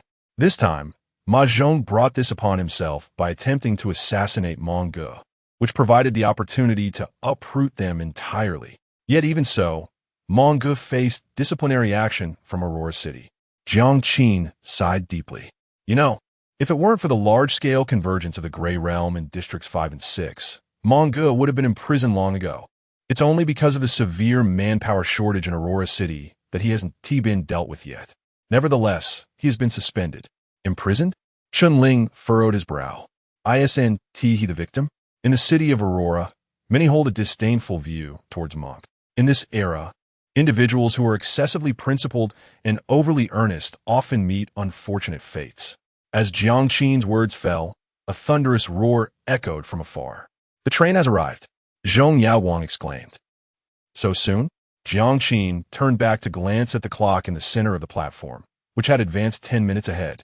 As the booming sound drew nearer, a massive black iron beast, exhaling plumes of steam, approached the platform with a deliberate pace along the snowy tracks.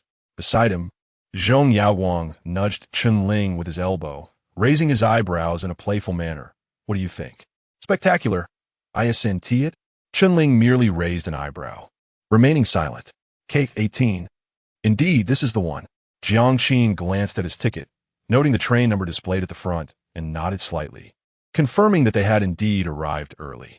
As the train gradually came to a stop, the conductor alighted and placed a boarding plank between the stone steps and the train door, announcing, "For those heading to Winter Harbor, please board." With this call, the crowd hesitated no longer and boarded the train in succession. As the whistle blared once more, the train began to move slowly along the tracks, gradually vanishing into the snowy horizon amidst the clattering sounds. A few minutes later, a figure emerged from the ticket booth. He surveyed the empty platform, a subtle smile gracing his lips before dragging out a blood-stained black cloth bag from beneath the counter and walking away into the distance. Clang, clang, clang. A black iron train traversed the snow, coming to a gentle stop at the platform. A conductor leaned out of the train, scanning the area before stating, "There's no one at this station. Let us depart." The hum of steam resonated once more as the train gradually disappeared into the distance. The bold red lettering on the top of the black locomotive clearly visible. K18. Chapter 55. The face thief Chun-Ling and her 3 companions stepped into the carriage. The train comprised 6 compartments. 5 were dedicated to freight, leaving only 1 for passengers. As they boarded, they noticed 4 figures clad in law enforcement attire seated together. Presumably, they were part of the same group heading to the ancient stronghold of Bingdao. Zhong Yaowang located their seats by following the signs, taking the window seat first. It was unfortunate. Had he anticipated the journey, he would have brought some fruit or snacks to alleviate the monotony of the ride. "If you're hungry, I have some," offered another colleague, handing over a bag of sunflower seeds. "Thank you," Chun-Ling replied, though she had little interest in the seeds. Since boarding, She had observed the condensation on the window forming two lines of characters. Audience anticipation 7, current anticipation 36. Something felt amiss. Each time she witnessed an inexplicable rise in audience anticipation, her body tensed, for it often signified that an event was imminent. Chunling, want you have some? Zhong Yaoguang extended the seeds towards her again. Chunling narrowed her eyes. This time, she did not decline. Instead, she accepted the seeds, crushing them in her hand and watching as they scattered to the floor. Not poisoned, she mused thoughtfully. Zhong Yaoguang raised an eyebrow. Even if you don't want to eat, must you go to such lengths? You could simply say no. Since their encounter, Chunling had maintained an icy demeanor, seemingly unwilling to engage with them. Frankly, Zhong Yaoguang did not mind her temperament. After all, everyone is shaped by their environment. Yet, her current behavior felt excessive. Quiet. Let us have a moment of silence. Chunling furrowed her brow, intently searching for the source of her unease, lacking the inclination to banter. The anticipation had surged immediately after they boarded, indicating that something was amiss on the train. Chunling, you. All right, enough noise. Jiangqin interjected at an opportune moment. We're all colleagues from Area 3. There is no need to quarrel over such trivial matters. Chunling is tired. Let her rest. Zhong Yaoguang, aren't you bored? How about we play some cards? With Jiangqin's suggestion, Zhong Yaoguang, though displeased, refrained from further comment. Since Chunling preferred solitude, he decided to let it be. Fine. Jiangqin appeared prepared, pulling out a deck of cards from his bag, and began to play with Zhong Yaoguang. Chunling surveyed half the carriage. Even with the enhancement of Secret Eye, she could discern nothing unusual. Additionally, her limited knowledge of trains in this era hindered her from gleaning useful information. Thus, her gaze fell upon the 4 law enforcers at the adjacent table. Which district are they from? Chunling inquired suddenly. Districts 5 and 6, Jiangqin replied, glancing at the insignia on their uniforms. Indeed, only 4 were present. Consistent with the list, it seemed that the 4 law enforcers noticed Chunling's scrutiny, turning to meet her gaze momentarily before returning their attention to the window. Their expression serene. Chunling recalled that since boarding the train, he had not heard a single word from the 4 of them, not even a casual exchange. A frown creased his brow. He sensed something amiss, though he could not articulate it. Where was Winter Harbor located? At the boundary between District 1 and District 2. What was going on? Winter Harbor should be farther from the other major districts. They had no means of arriving here other than by train. Chunling's mind raced, but why? Were we the only ones on this train, along with individuals from Districts 5 and 6? Jiangqin was taken aback. Perhaps District 7 was too far away, having traveled yesterday? But what about District 4? Districts 5 and 6 had chosen to depart today. It made no sense for District 4 not to board this train. Were there people? Zhong Yaoguang spoke in a low tone. We have boarded the train. So why concern ourselves with whether District 4's people are on it? Chunling disregarded his words, feeling he had grasped something significant. Commander Jiang, how many people from District 4 came this time? About 10, I believe. As the two conversed, Zhong Yaoguang, growing impatient while waiting, supported his head with one hand and glanced out the window. Huh? What's wrong? Inquired a fellow officer beside him.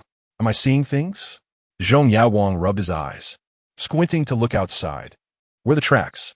As soon as the words left his mouth, everyone fell silent. Chunling quickly turned to look outside. The swirling snow, lifted by the steam train's wind, filled the air, and the outside world was a vast expanse of white. Unbeknownst to them, the tracks upon which the train traveled had vanished. Gentlemen, please remain seated and refrain from moving about, announced a female attendant who approached with a black basket filled with snacks and fruits for sale. She reached into the basket with one hand and smiled. May I offer you something? Zhong Yaoguang and the others were momentarily taken aback, just as they were about to speak, when Chunling's voice suddenly rang out. Watch out! Bang! The thunderous sound of a gunshot erupted in the carriage, a bullet piercing through the basket and striking the nearest Zhong Yaoguang squarely on the head. In the next moment, Zhong Yaoguang's bewildered head exploded, red and white splattering onto the fellow officer seated beside him, staining him in blood. This sudden turn of events left both him and Jiangqin in shock, and immediately, the attendant pulled the trigger again. But almost simultaneously, a powerful kick struck the bottom of the basket, flipping it over. Bang! The second shot rang out, the bullet embedding itself in the train's metal. Emitting a piercing shriek, Jiangqin, an experienced enforcer, reacted swiftly, darting in front of the female attendant and delivering a right hook to her temple. The force sent her crashing into a nearby seat. He drew his gun in a flash, aiming at the attendant just as another bullet whizzed in from a distance. This time, the shots were fired by 4 enforcers from Districts 5 and 6, who sat calmly by the window, their eyes narrowed, gazing at Chun-Ling and the others with mocking expressions. The bullet pierced through Jiangqin's palm, eliciting a cry of pain as his handgun fell to the floor. Meanwhile, at the entrances on both sides of the carriage, 2 figures emerged. One a middle-aged man clad in the uniform of a train conductor, the other a male attendant. Both fixed their gaze intently upon Chun-Ling and the others, sneering, impressive reaction. Unfortunately, you cannot escape. Number 17, if you do not act soon. That young man will lose his life. The female attendant, who had been knocked down by Jiangqin with a single punch, slowly rose to her feet. Casting a venomous glance at Jiangqin, she approached the lifeless body of Zhong Yaoguang, whose head had been shattered by a gunshot, and pressed her palm against his face. A faint grayish light flickered, and in an instant, Zhong Yaoguang's skin and features vanished, leaving behind a bloodied visage, hollow eyes gazing vacantly at the ceiling. In the next moment, the female attendant's face contorted violently, gradually morphing into that of Zhong Yaoguang. She had stolen his face. Witnessing this scene, Jiangqin's eyes widened in disbelief. Thief of the gods, you are fire usurpers. Chapter 56. The Path of the Thief God. You guessed correctly. The train conductor remarked, raising an eyebrow, but unfortunately, there is no reward. How dare you hijack this train? Jiangqin, while speaking, cast a furtive glance around. Do you even know where this train is headed? To Lingdong Port, the ancient repository of military strategy. The conductor approached the female attendant, who had transformed into Zhong Yaoguang, casually discarding her white gloves into the pool of blood, chuckling, otherwise, why would we want to steal your faces? So your objective is indeed the ancient repository of military strategy. Jiangqin's mind jolted, and he abruptly seized a pistol, firing repeatedly at the conductor. Break the window and flee. The sound of gunfire erupted. Bang, bang, bang. In that instant, Chun-Ling swiftly drew a short blade from his sleeve, smashing the adjacent window with the hilt. Glass shards, accompanied by a howling cold wind, violently surged into the carriage. Without hesitation, he leaped out. While Jiangqin was stalling for time, Chun-Ling had already discerned his intentions. With the enemy outnumbering them and both ends of the carriage blocked, breaking the window was their only escape. Jiangqin, equally swift, shattered the glass beside him, darting out in a direction completely opposite to Chun-Ling. As for the other companion, his wit did not match theirs. Only after both Chun-Ling and Jiangqin had jumped out did he finally react, scrambling towards the window. It was this brief moment of hesitation that allowed a bullet to accurately pierce his skull, his body swaying before collapsing to the ground. The conductor, observing the shattered windows on either side, wore a grim expression. He exchanged a glance with the male attendant and calmly stated, I will pursue that seasoned enforcer. You go after the newcomer. Understood.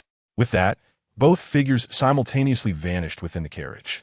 Another attendant stepped forward, placing a hand over the face of the fallen enforcer, gradually morphing into his likeness. The enforcers from Zone 3 are quite intriguing, remarked one of the 4 enforcers seated by the window.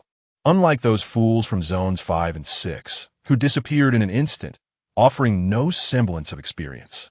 It was that newcomer who noticed something amiss, replied the enforcer opposite him. He doesn't appear to be simple either. Do you think number 13 will fail? Fail? What are you joking about? Number 13 has already reached the second tier of the path of the thief god. That newcomer hasn't even grasped the divine path. How could he possibly fail? True enough. Enough chatter already. Come help me clean up this mess.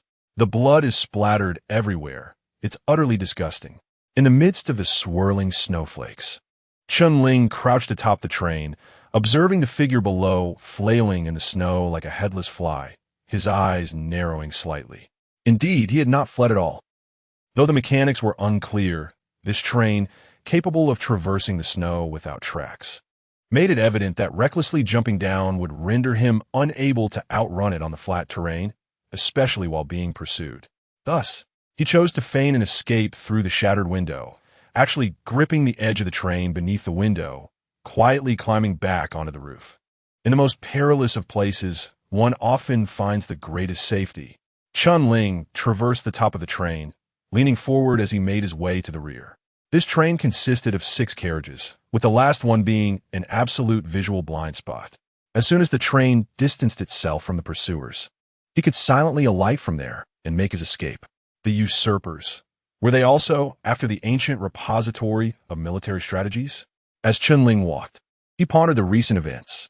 Could it be that they were also targeting the foundational secrets of the divine military path? Chun-Ling had limited knowledge about the usurpers, but judging by Jiang Qin's reaction, it seemed that this organization consisted entirely of those who possessed the divine thief path. They were usurping the identities of new enforcers, aiming to infiltrate the ancient repository of military strategies, which was quite similar to his own plan. The enforcers from Zones 5 and 6 were likely annihilated, and including the train staff and conductor, there were exactly 8 individuals. No wonder they only allowed enforcers from Zones 3, 5, and 6 to board. They had calculated the numbers meticulously. He wondered if Jiang Qin had managed to escape. As Chun-Ling navigated through the cargo carriage, he was now quite distant from the passenger compartments. With the howling winds and heavy snow, he should have been in a blind spot. Just as he prepared to jump down from the carriage, a figure, panting heavily, climbed up from the end. "I was wondering why I couldn't find you. Quite adept at hiding, aren't you?" The male attendant, drenched in sweat, fixed a menacing glare at Chun-Ling. Audience anticipation 3. This was troublesome. It seemed this antagonist was rather astute. Without hesitation, Chun-Ling drew his gun and aimed it at the attendant, pulling the trigger. Bang! The gunfire was drowned out by the train's roar and the howling wind. Meanwhile, the attendant let out a cold laugh, showing no intention of evasion as he leisurely walked through the last carriage toward him. The bullet had already left the chamber, but a flicker of gray vanished into the void, leaving him unscathed. Chun-Ling's brow furrowed in confusion. Through his secret eye, he saw the bullet vanish just before it made contact with the attendant. Immediately after, a sharp clink echoed as the vanished bullet dropped from the attendant's palm, striking the steel surface of a train and rolling away unseen. As he observed the approaching figure, Chun-Ling squeezed the trigger once more. Bang, bang, bang. A series of gunshots rang out, yet not a single bullet could touch the attendant's body, as if they vanished into thin air. "You think a gun can harm me?" The attendant scoffed. "Kid, the power of the divine path is not something an ordinary person can contend with." He casually raised his palm, and several bullets fell from it, limply landing in the snow. Just as Chun-Ling was about to make a move, the attendant swiftly raised his hand and grasped at the void. Chun-Ling's firearm vanished in an instant. In the next moment, the gun was in the attendant's grasp, its dark muzzle aimed directly at Chun-Ling's forehead. Surprise flickered in Chun-Ling's eyes. This was the first time he had witnessed a skill from a path other than the divine military path. It was as if the opponent could plunder anything within his vicinity, including high-speed bullets and the gun he had held. Was this the power of the divine thief path? Had he broadened his horizons? The attendant seemed to revel in the astonishment etched upon Chun-Ling's face, offering a faint smile as if to signal that it was time to embark.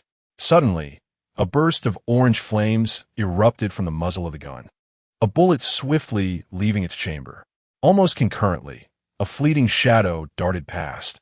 A deep brown overcoat traced an arc through the swirling snow, leaping effortlessly across half the carriage. The glint of a dagger menacingly aimed at the attendant's eyes. It was an eye-opening experience. In the wind, Chun-Ling spoke softly indeed. "It is time for you to set forth." Chapter 57. Blood handprint. The crew member's pupils dilated in shock. Just as Chun-Ling's dagger was about to slice through his throat, a flash of gray swept past, leaving his hand empty. The gust from Chun-Ling's palm grazed the crew member's neck, eliciting a cold sweat that broke out upon him, causing him to stagger back a step and thrust the dagger towards Chun-Ling in desperation. He had forgotten that she could steal weapons. With empty hands, Chun-Ling had no choice but to evade, and this fleeting moment allowed the crew member to create distance between them, barely stabilizing himself atop the train. How could he move so swiftly? The crew member stared at Chun-Ling, astonished. Have you also mastered the divine way? A realization dawned upon him, his expression shifting rapidly. No, you're not an ordinary novice enforcer. Who are you? A follower of the Scarlet Sky sect? Or a member of the Twilight Society? Having had his identity exposed, Chun-Ling ceased to feign ignorance. He needed to eliminate this individual quickly. The opponent possessed far too much knowledge. Even without a weapon, Chun-Ling could still engage in hand-to-hand combat, relying on the lethal techniques he had learned from Han Meng, which were no trifling matter. With a swift change of pace, Chun-Ling advanced towards the crew member at an astonishing speed. Having already suffered once, the crew member appeared wary of Chun-Ling's proximity, continuously using his pistol and dagger to maintain distance. As Chun-Ling drew nearer, the crew member was forced to retreat, soon finding himself at the very end of the train, with nowhere left to escape. The deep brown coat fluttered atop the train, steam mingling with the swirling snow, gradually shrouding the figures of both combatants. Simultaneously, a narrow tunnel loomed rapidly ahead. The tunnel was so constricted that it barely exceeded the height of the train. And as the two engaged in their deadly struggle, their peripheral vision caught sight of the impending wall, sending a shock through their hearts. In the instant before they would collide with the tunnel, Chun-Ling reached for her chin and tore at it with force. A layer of skin flew into the air. Buzz! The train barreled through the tunnel like a cannonball, the compressed air emitting a low, thunderous roar, distorted shadows flickering past. Moments later, light once again enveloped the train's roof, and the crew member clumsily rose from the sunken cargo car. Damn, that was close. Just as he was about to crash into the tunnel, he had used his skill to steal the sand and mud filling the cargo car, causing the tarp beneath to suddenly collapse, allowing him to hide within and narrowly escape disaster. As he struggled to regain his footing, he spotted a blood-red leopard crouching just a few steps away, its crimson eyes fixed intently upon him. A leopard? Upon seeing this creature, his pupils contracted sharply. Before he could react to the inexplicable presence of a leopard on the train, he instinctively raised his gun to shoot. Yet at that moment, the crimson specter darted across the train roof like lightning. The razor-sharp claws sliced through his wrist, sending the gun tumbling from his hand, and in the next instant, the leopard lunged, frantically tearing at his neck and face. His piercing screams echoed through the wind and snow, soon drowned out by the roaring train. Clang, clang, clang. After an indeterminate time, the leopard finally came to a halt. It rose, transforming into a human silhouette. He raised his hand, gently wiping the boiling blood from his cheek. Beneath the crimson hue lay Chun-Ling's serene yet frenzied countenance. Blood trickled from the corner of his mouth as he casually scooped a handful of snow from the car roof and rinsed his mouth, spitting it out moments later. This skill, surprisingly effective, he murmured to himself. It was his first encounter with an opponent wielding divine skills, although he emerged victorious. The adversary's bizarre abilities left a profound impression on him. However, he speculated that the man before him possessed no more than second-tier strength. The first-tier skill involved stealing items, while the second-tier skill allowed for the theft of faces. Yet, strictly speaking, neither skill exhibited any offensive capability. A thief remains a thief, and in terms of direct combat prowess, they are inferior to soldiers. Chun-Ling glanced at the disfigured corpse, hesitating momentarily before bending down to strip it of its clothing entirely, then kicking the slick body beneath the car, where it was soon crushed into fragments by the steel wheels. Subsequently, he crumpled the attendant's uniform and tossed it into the nearby ravine, where it vanished from sight. Apologies, but the foundation of the soldier's path cannot be relinquished to you. The fire usurper and his target both sought the ancient treasures of the soldier's path. Though he was merely a first-tier individual and alone, Chun-Ling had no intention of surrendering so easily. He resolved to take a bold risk. The fire usurper was an enemy, yet if utilized properly, could perhaps become his weapon. Chun-Ling surveyed the passenger compartment, a strategy forming in his mind, and a spark of madness ignited in his eyes. At that moment, he acutely felt his twisted divine path rejoicing, his hollow chest pulsating, every cell in his body awaiting the dance between life and death. He recognized that this distortion of his divine path was altering his character, but the sensation was undeniably exhilarating. Audience anticipation 12. Current anticipation 61. Which do you think will return first, number 13 or number 8? In the passenger compartment, Zhong Yaoguang sat alongside another fellow student, casually cracking sunflower seeds as he spoke. Probably number 13.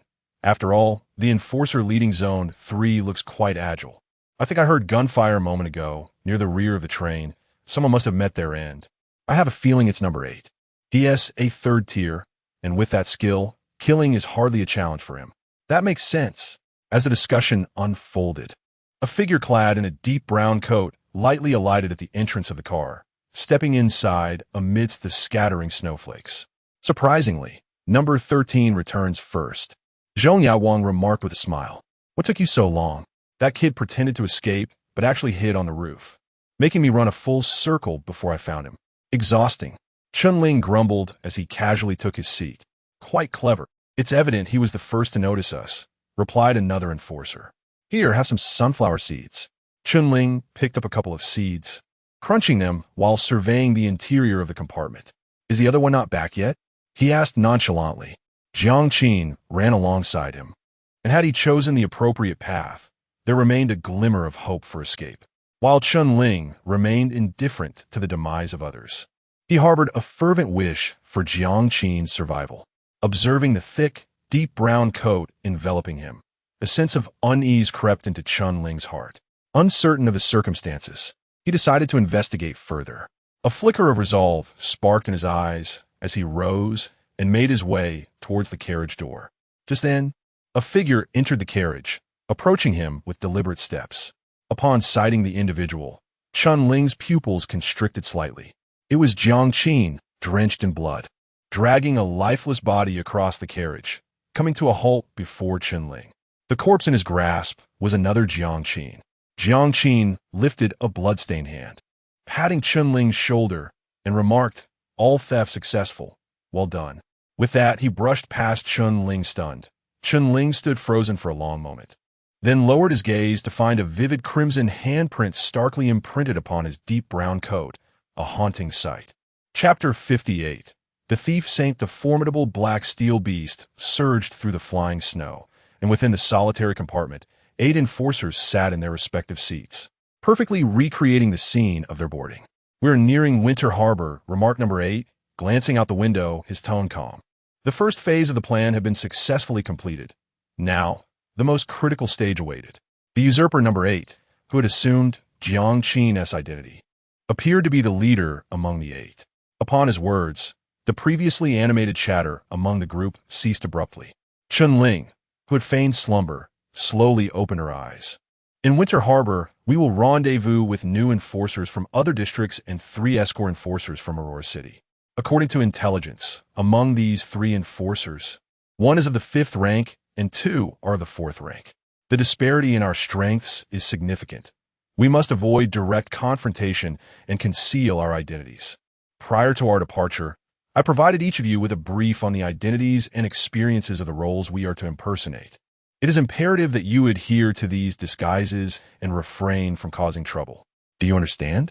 What if the other enforcers provoke us?" Chunling interjected suddenly.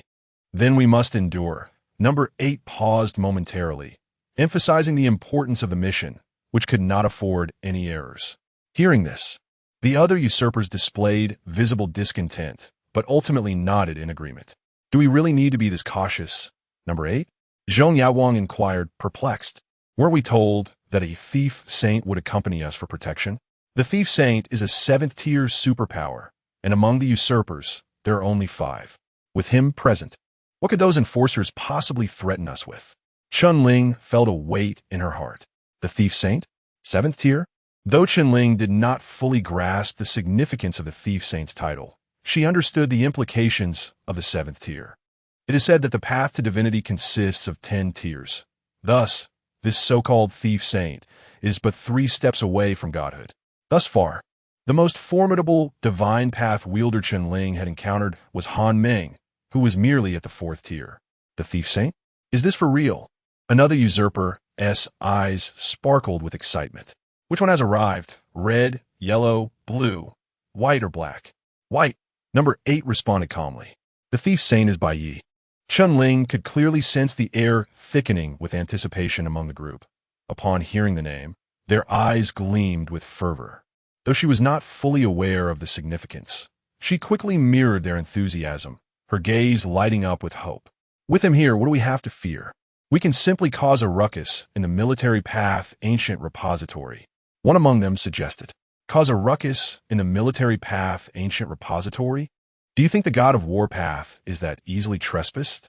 Number 8 shot him a glance. Among the 14 divine paths, the military path ancient repository represented the pinnacle of combat prowess. Do you really think one thief saint could breach its defenses? The group fell into silence. No one could force their way into the military path ancient repository. To obtain fragments of the god of war path, one must navigate the trials of the divine path. Otherwise, what are we to do? Should any mishap occur before entering the military path ancient repository, such as a problem involving the 3 leading enforcers, Aurora City would promptly seal the repository, preventing any of us from entering. Before entering the ancient vault, let's all tread lightly and conduct ourselves with humility. In the name of the God of the End, the Silver King, we hope that this journey unfolds favorably. Number 8 stood at the center of the carriage, his right fingertip resting on his brow as he spoke earnestly. At that moment, the expressions of all present grew solemn, as if engaged in a sacred ritual of faith, each placing their right hand upon their forehead in unison. In the name of the God of the End, the Silver King, we hope that this journey unfolds favorably. The God of the End, the Silver King? Chen Ling mimicked the others while mentally noting this title, which resonated as a deity revered by the followers of the God of Thieves, akin to the faith of the usurpers. Seated in his place, Chen Ling gazed out the window at the approaching port, lost in contemplation. Once again, the enforcers of Aurora City and the usurper thieves were involved. He wondered if the members dispatched from the Dust Society to assist him could be trusted. The train gradually came to a halt in the wilderness, over 10 kilometers from Winniport. This train had not been documented and could not stop at the station.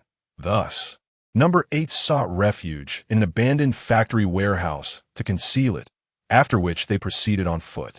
As they drew nearer to Winterport, the surroundings became more bustling with shops and pedestrians, infusing the air with a sense of liveliness. Hot oil cakes, tea eggs, roasted sweet potatoes, freshly made tofu pudding. An announcement blared, "Extra, extra." The latest news from the Aurora Daily. Districts 5 and 6 have suffered severe post-disaster losses, with a possibility of a merger, transforming the 7 districts of Aurora into 6. And the top gossip.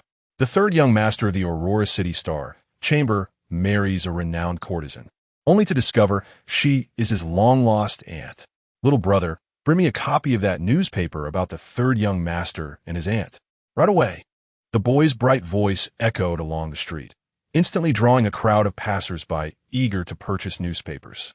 Chen Ling noticed the ears of other usurpers perked up, seemingly unable to resist the temptation to buy a copy.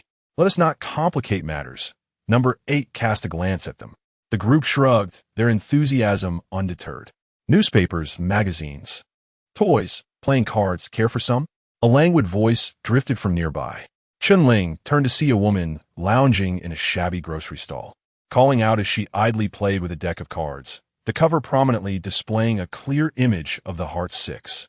Chen Ling felt a stir in his heart, but glanced at the group making their way toward the port, choosing not to halt his progress, but rather to lightly shift his gaze and continue onward with them.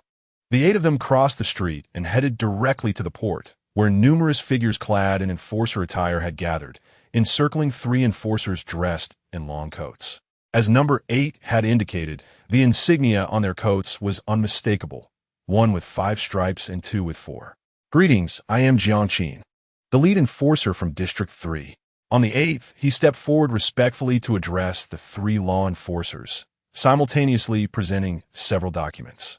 8 enforcers from Districts 3, 5, and 6 had arrived for the ancient trial of military strategies, all present. A law enforcer with four insignia scanned the crowd, picking up the documents to meticulously verify each one. When they joined the ranks of enforcers, they had all recorded their images at headquarters. And now the enforcer was cross-referencing the photographs, inquiring and comparing each face with a piercing gaze that sliced through the crowd like a blade. Ultimately, he nodded slightly and marked off their names on a list. By the way, how did you arrive? The individuals from District 4 haven't even arrived by train. How'd you get here first? The law enforcer suddenly inquired. We took a train yesterday, the 8th responded with a slight smile.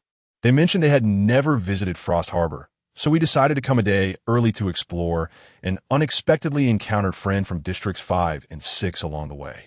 Indeed, quite a coincidence. Another enforcer from District 5 nodded in agreement. All right, you may engage in light activities around here while we await the arrival of those from District 4. Do not stray too far. Just within a radius of 200 meters. Understood, they replied.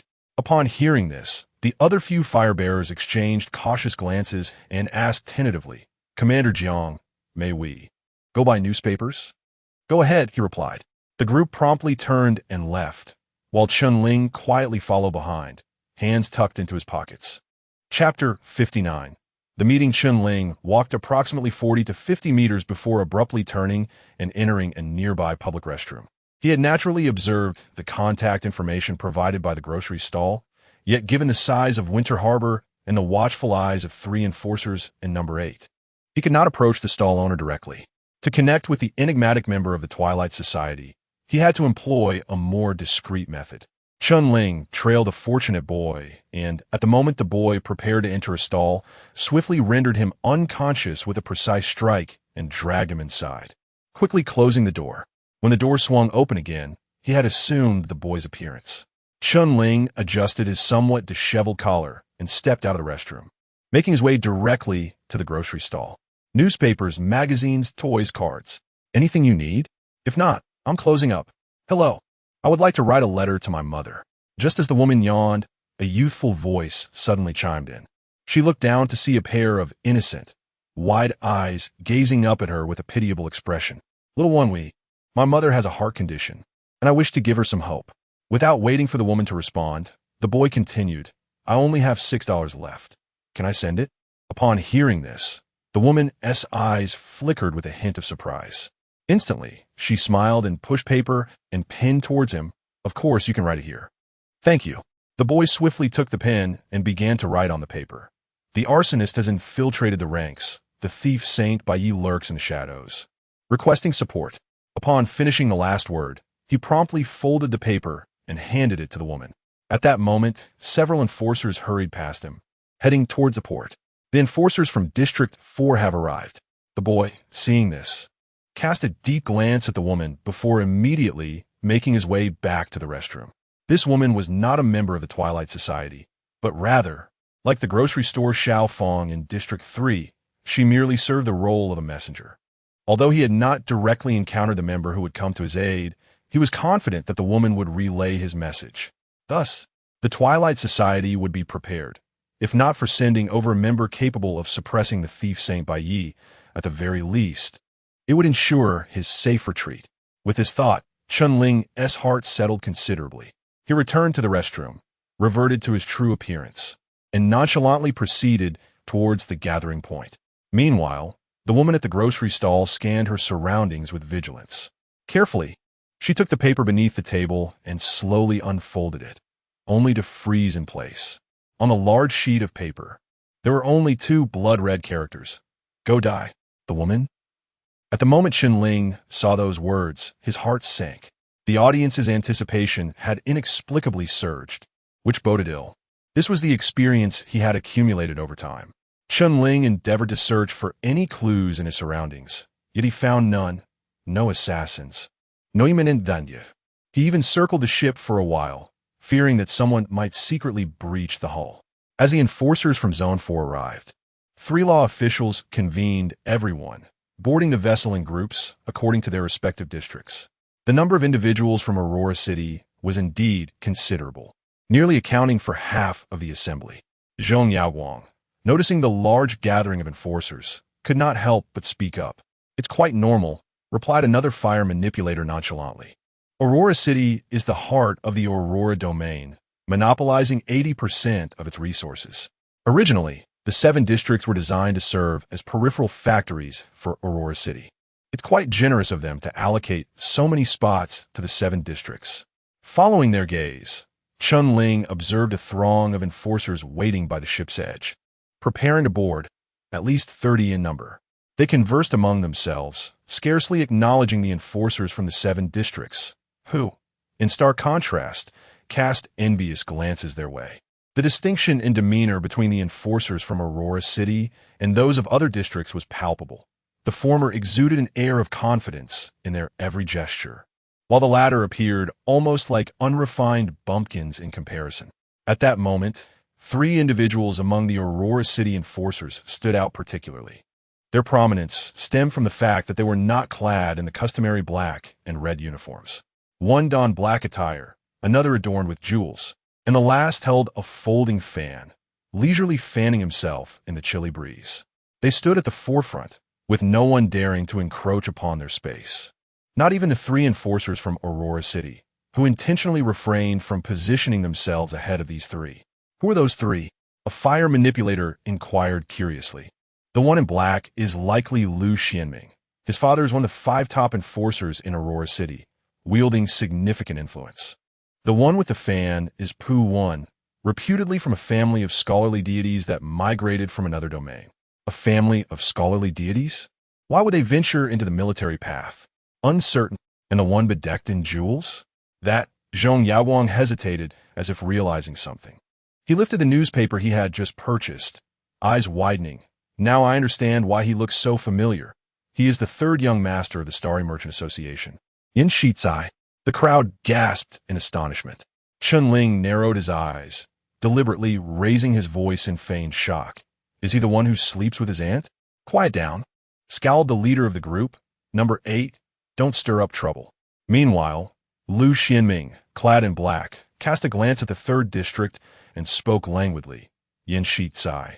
Your illustrious deeds have already reached beyond the confines of Aurora City. In terms of notoriety, we certainly cannot compare to you. Yin Shizai's expression soured considerably as he shot a fierce glare at the enforcers of the 3rd district. Damn it, when I return, I will ruin the Aurora Daily. These scoundrels are just waiting for my downfall. Then you had best embark on the path of the war god, for if you return without doing so, you will be cast out from your family. Fear not, for with the presence of Brother Pu, I firmly believe we shall not falter upon the path of the divine. Now, let us board the vessel without delay. As the enforcers from Aurora City were the first to embark, others followed suit. However, in comparison to the numbers from other regions, the mere 8 individuals from regions 3, 5, and 6 appeared somewhat meager. After confirming the head count, an enforcer nodded slightly, signaling the commencement of our voyage. With the thunderous sound of the ship's horn, we slowly sailed towards the heart of the frozen sea. As Chun-Ling stepped aboard, an authoritative voice rang out from the center of the deck, demanding her attention. Hey you! Turning around, Chun-Ling beheld Yin Shizai standing there with a stormy expression, beckoning her over. Yes, I mean you. Come here. While Chun-Ling was summoned by Yin Shizai, it was not her who felt the most apprehension, but rather the numerous fire manipulators nearby, who were suddenly gripped by an ominous premonition. Observing this scene, a barely perceptible glimmer of amusement flickered in Chun-Ling's eyes. The bait had been taken. Chapter 60. Chun-Ling's plan. A piercing cold wind swept across the frozen sea, chilling the hearts of the many fire usurpers. Since boarding the ship, the enforcers had naturally divided into small groups, scattered across the deck. Number 8 had initially hoped to avoid the individuals from Aurora City, to prevent any unforeseen complications, yet unexpectedly, they had still set their sights on them. Meanwhile, Lu Xianming and Pu Wan turned their attention toward the scene. Under the watchful eyes of the crowd, Chun-Ling finally took a step forward, slowly approaching Yin Shizai, who was surrounded by numerous enforcers from Aurora City. Is there something you need? He asked coolly. What is your name? Enforcer from District 3, Chun-Ling. Yin Shizai appraised him from head to toe. That coat of yours is quite nice. Take it off and give it to me. On what grounds? Chun-Ling retorted, as soon as these words left his mouth. A palpable tension filled the air. It was evident to all that the young master was incensed and sought to reclaim his dignity at Chun-Ling's expense. However, Chun-Ling was clearly not one to be easily intimidated. Given the coat, don't provoke trouble. We are about to enter the ancient vault. We must not stir up conflict. The hearts of the fire usurpers raced, silently praying for restraint. Yin Shizai casually extended his hand, and an enforcer behind him promptly produced a thick stack of silver coins, placing it in his palm, which he carelessly tossed aside. Clink! Dozens of silver coins rained down upon Chun-Ling, clattering to the ground like refuse. Is this sufficient? Yin Shizai said, leisurely blowing on his nails. If not, I could always add a leg of yours. How about that? Before he could finish his sentence, the cold muzzle of a gun pressed against his forehead, rendering Yin Shizai momentarily speechless. Not enough, Chun-Ling said, gripping the gun with one hand, his eyes narrowing into a dangerously menacing arc. With a distinct click, the bullet was chambered. How about I add your life to the deal? The fire usurpers gasped collectively. Audience anticipation 5, current anticipation 71. A bone-chilling gust swept across the deck, and in the next moment, the onlookers finally snapped out of their astonishment. The dozen or so enforcers standing behind Yin Shizai turned pale with shock and simultaneously drew their weapons. Countless gun barrels were aimed at Chun-Ling. Should he dare to pull the trigger, he would undoubtedly be riddled with bullets. Meanwhile, Lu Xianming and Pu Wan, standing at a distance, were equally astonished. They had considered the possibility of Chun-Ling resisting, for not everyone is a soft target, but they never imagined that after just a couple of words from Yin Shizai, Chun-Ling would unhesitatingly draw his weapon. In the midst of so many enforcers from Aurora City, threatening the life of the young master of the Xingxing Merchants Association? Was he insane? At that moment, number 8 felt his heart nearly stop. Without hesitation, he rushed forward and pressed down on the weapon in Chun-Ling's hand, shooting him a fierce glare. Chun-Ling remained expressionless. Yin Shizai's face turned ashen. For the first time in his life, he faced such a ruthless and decisive threat. Do you even know who I am? How dare you point a gun at me? Taking a deep breath, number 8 lowered his stance and, with an apologetic tone, addressed Yin Shizai. I sincerely regret the misunderstanding. Chun-Ling has recently ascended to the rank of enforcer. He is quite young and may not fully grasp your esteemed identity. Chun-Ling, this individual is the 3rd young master of the Qixing Chamber of Commerce in Aurora City. You must be aware of their influence, controlling 90% of the resource channels across the 7 districts, with 60% of the establishments in Aurora City belonging to them. Moreover, they are the principal sponsors of the Enforcers' headquarters in the Aurora realm, the very entity that disburses salaries to the enforcers and even the enforcer officials. Do you comprehend my implication? Number 8 glared at Chun-Ling, almost gritting his teeth as he spoke, particularly emphasizing the latter half of his statement. The Qixing Chamber of Commerce serves as the financial backbone for all enforcer officials, including the 3 enforcers escorting the group. They possess the authority to abruptly terminate their journey. Should you dare to harm a single hair on Yin Shizai, everyone in District 3 shall forfeit their privilege to enter the ancient repository. Upon hearing number 8's flattery, Yin Shizai's expression softened somewhat. After all, District 3 is a rural area, and it is not uncommon for a junior enforcer to be oblivious to the worth of his own identity. The more ignorant one is, the more reckless and crude they become. Just as Yin Shizai was about to utter something, the gun's muzzle was raised once more. Yin Shizai, is it? Chun-Ling spoke calmly. Was it this hand that threw money at me earlier? Under the astonished gazes of everyone present, Chun-Ling decisively pulled the trigger. Bang! Unlike the previous occasion, this time Chun-Ling acted with remarkable swiftness, devoid of any forewarning. Everyone anticipated that upon learning of Yin Shizai's identity, he would be taken aback and subsequently abandon his resistance. Yet who would have thought he would dare to fire? Yin Shizai stared wide-eyed at the gun barrel aimed at his eye, followed by the sound of the trigger being pulled. In a panic, he screamed and lost his balance, falling backward onto the ground. A chilling gust swept across the deck, leaving Yin Shizai paralyzed with fear. He stared blankly at the unresponsive muzzle. remaining dazed for several seconds before regaining his senses. There were, in fact, no bullets in the chamber. The deep brown coat billowed gently in the wind as Chun Ling slowly lowered the firearm, a hint of mockery gleaming in his eyes as he regarded the disheveled Yin Shitsai sprawled on the ground. Chun Ling, what are you doing? Number 8 gazed incredulously at him. These people in Aurora City are merely fortunate. They're a bunch of fortunate fools. Chun Ling replied languidly, Commander Jiangqin. Is this not what you conveyed to me?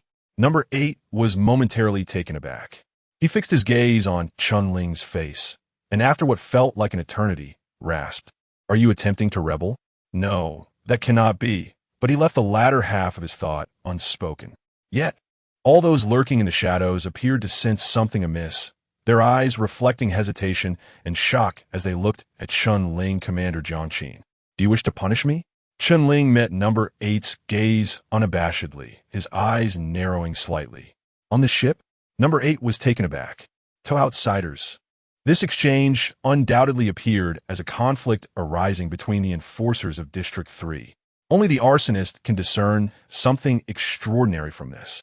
Either the 13th intends to revolt, though such a possibility is exceedingly slim, or the man before me is not the 13th at all, but rather Chun Ling himself. On that train, everyone believed that the 13th would undoubtedly eliminate Chun Ling, considering one is a formidable being of the second tier of the thief's path, while the other is merely an ordinary person who has just ascended to the role of enforcer.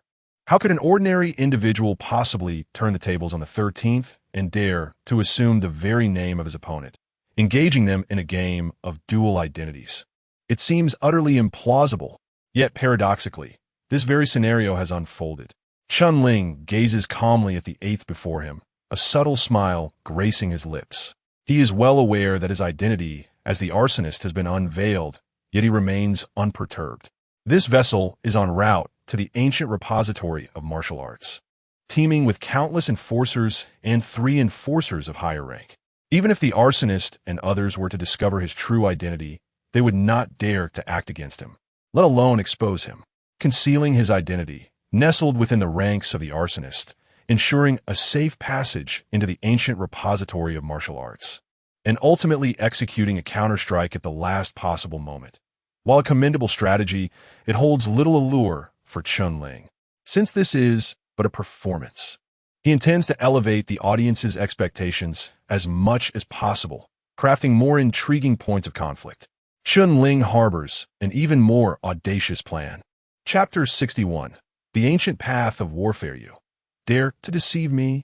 Yin Shitsai's back was drenched in cold sweat, and as he regained his composure, an overwhelming fury surged within him. He believed he had danced on the precipice of death, only to discover that it was merely a jest crafted by Chun Ling.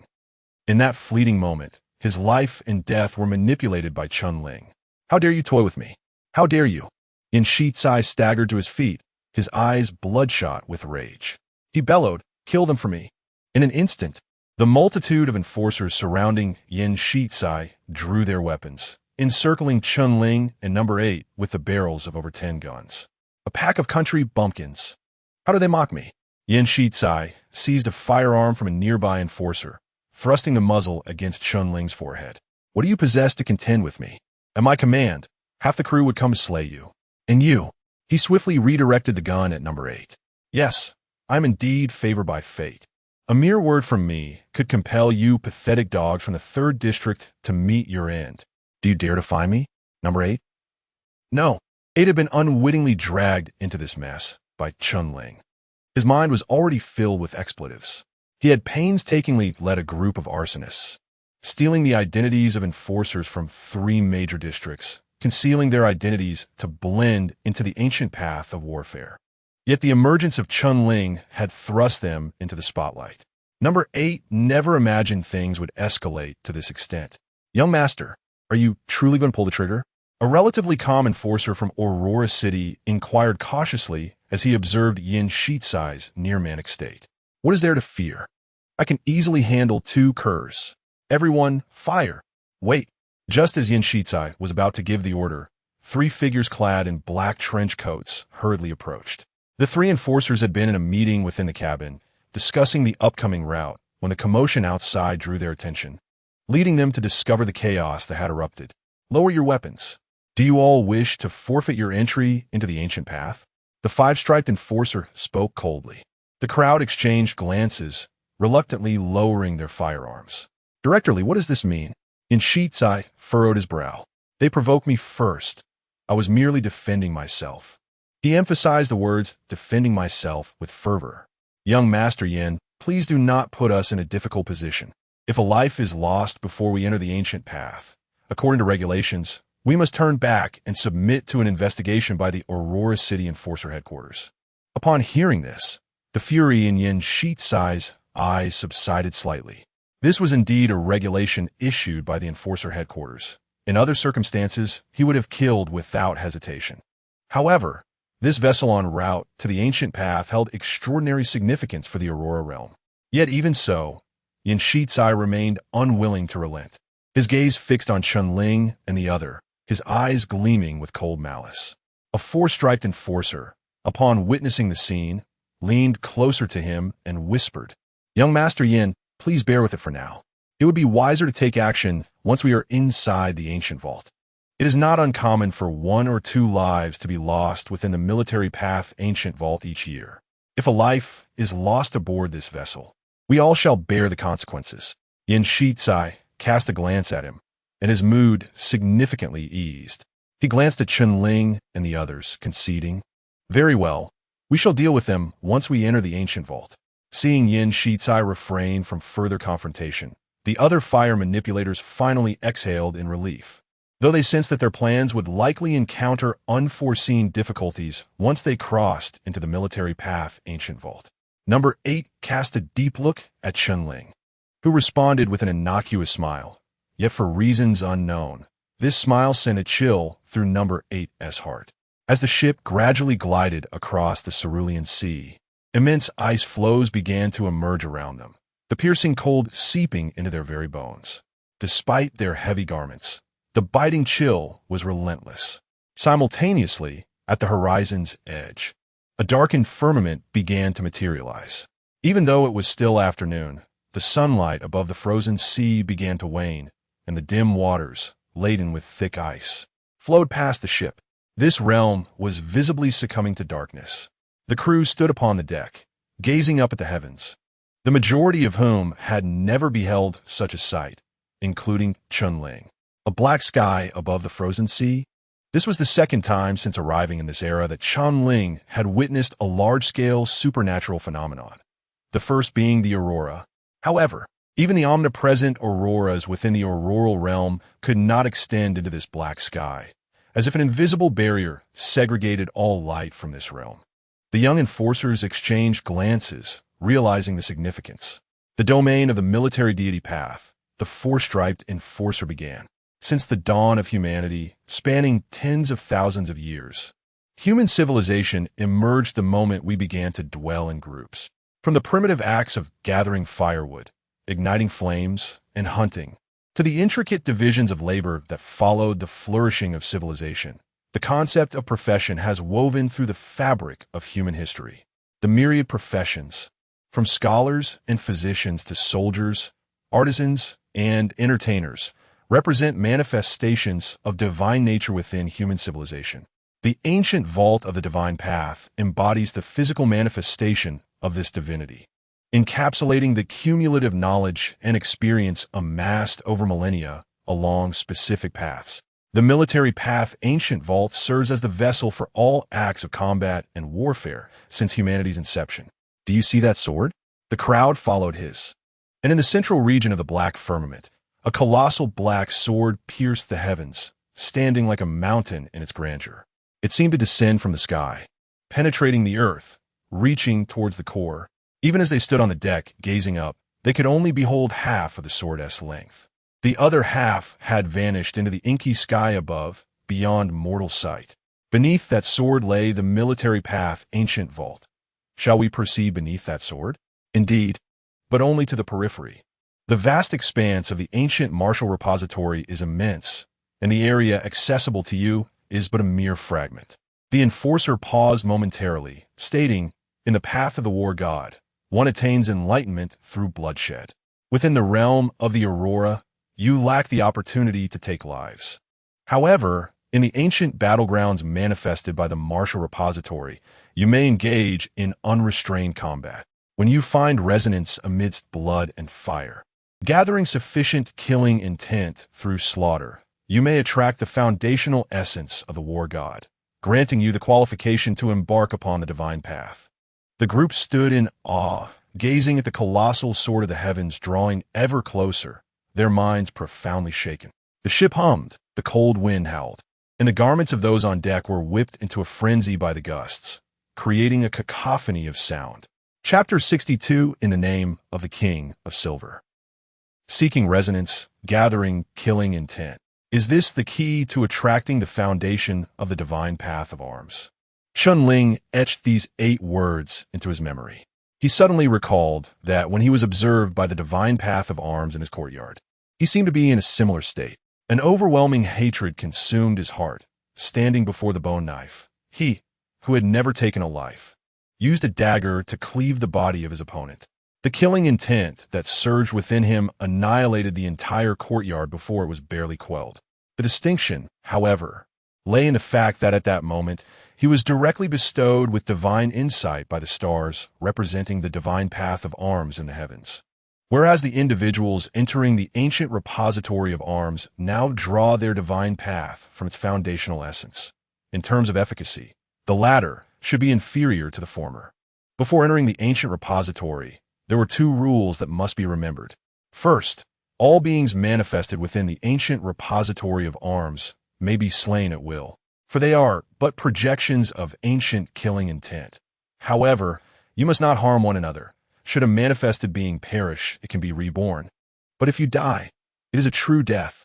Upon mentioning this, he glanced at Yin Shizai and added, of course, if one were to perish at the hands of a manifested being during a skirmish, it would be considered an accident. Regardless, you must prioritize your own life.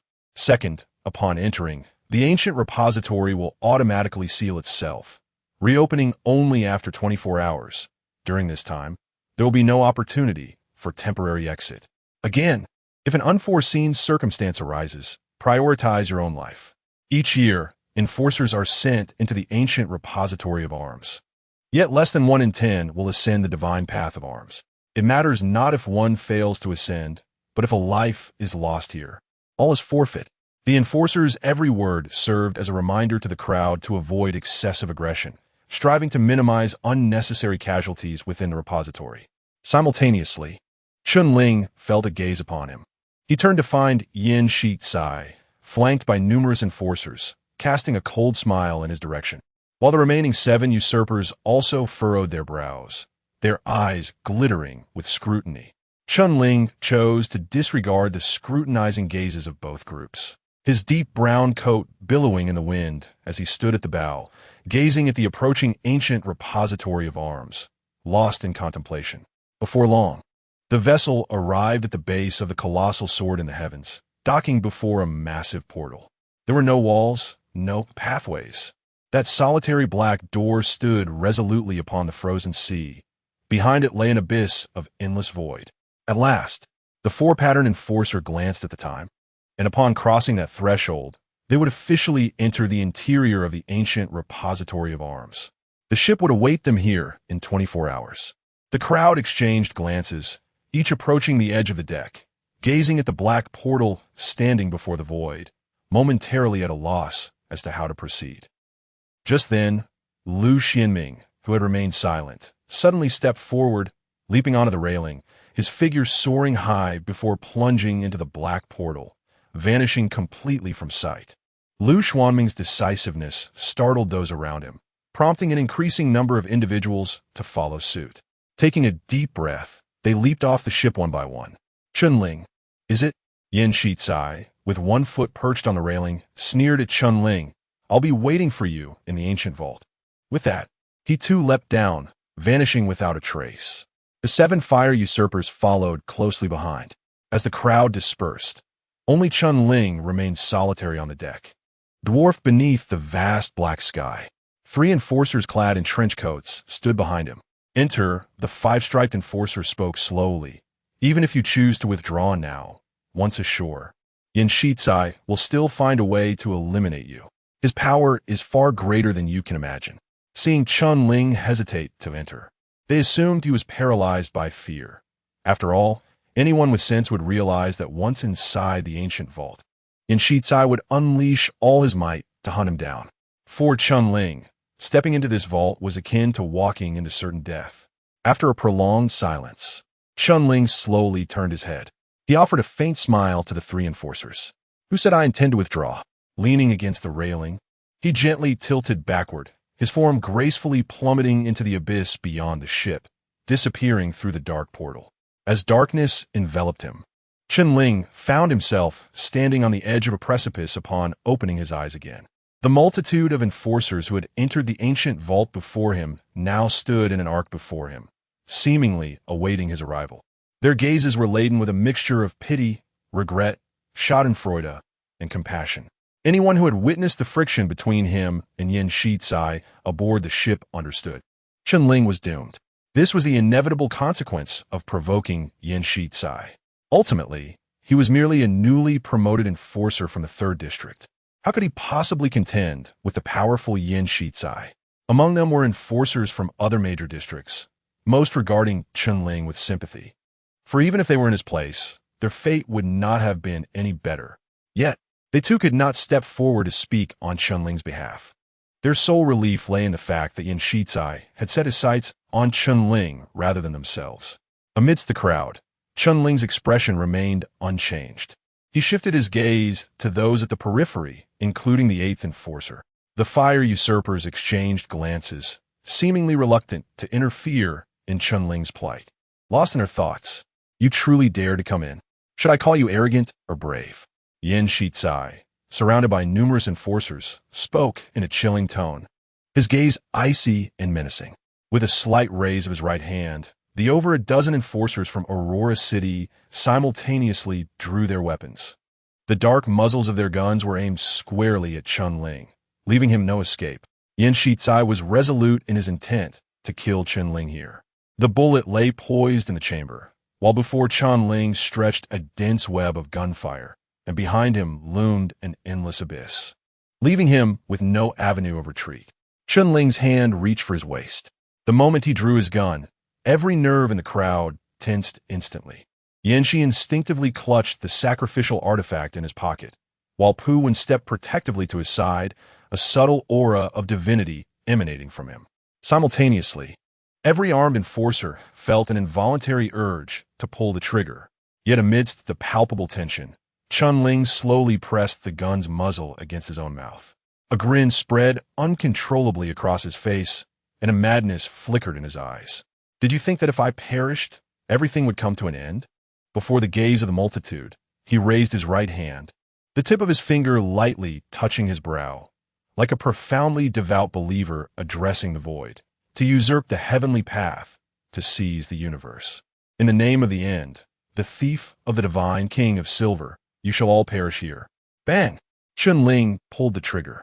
In that fleeting moment, as the bullet pierced his throat, his visage flickered, transforming into that of the 13th fire usurper he had slain in retaliation, before he helplessly plummeted into the abyss behind him. Usurper. Chapter 63. The prelude to chaos. As Chun Ling took his own life in front of the onlookers, the world fell into an eerie silence. Everyone stared in disbelief at the empty edge of the cliff, their thoughts momentarily suspended. He committed suicide? Yin Shizai was stunned for a long while. I had thought his resolve was unyielding, and yet he ended it all so abruptly. Something feels amiss. Did you all see it? The moment he was shot, his face transformed into that of another person. Indeed, what was that about? I had found it peculiar that a minor enforcer from District 3 would dare to confront young master Yin so audaciously. Thus, he is not really Chun Ling. He's a fire usurper. Just as the crowd murmured amongst themselves, Pu Wen suddenly spoke up, his expression grave. Usurp the heavenly path, seize the universe. The end thief god, Silver King. This is the creed of the fire usurpers. Fire usurpers? Upon hearing these words, the faces of everyone present turned ashen. Is this the nefarious organization that has been wanted throughout all human realms? Have they infiltrated the Aurora realm as well? I have heard that each member of the Fire Usurpers possesses the ability to steal the faces of others and blend seamlessly into the crowd. They delight in appropriating everything from others: identity, wealth, memories, emotions, family. It is said that they can even usurp one's divine essence.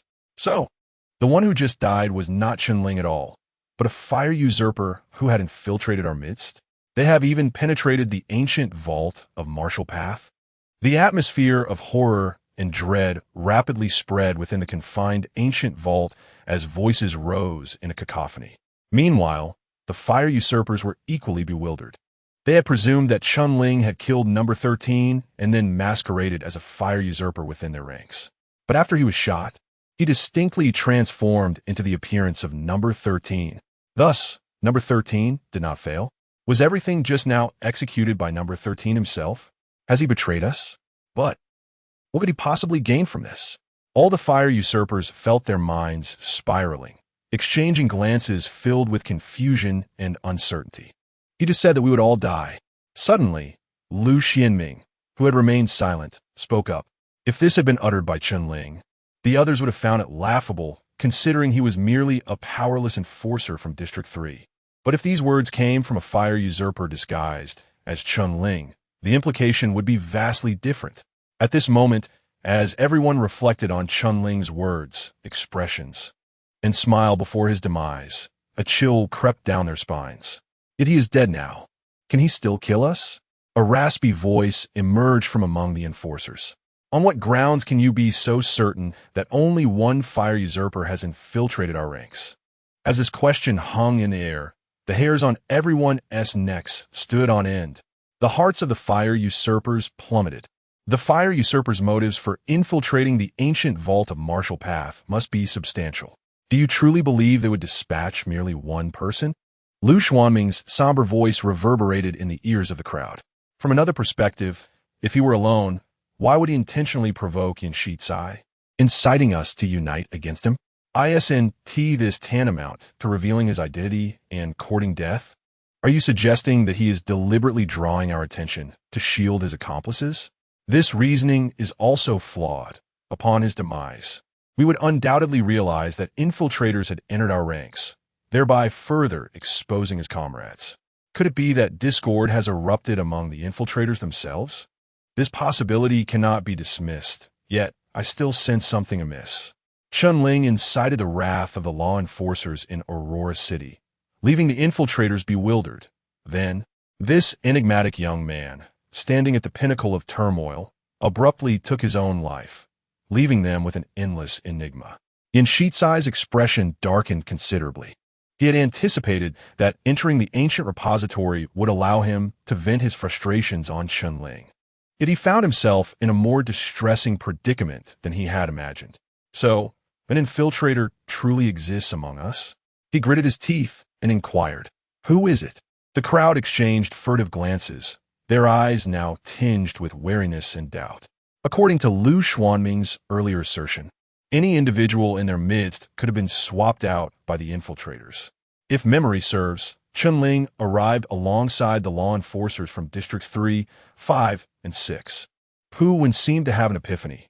Collectively, they numbered merely 8, making them prime candidates for a swap en route.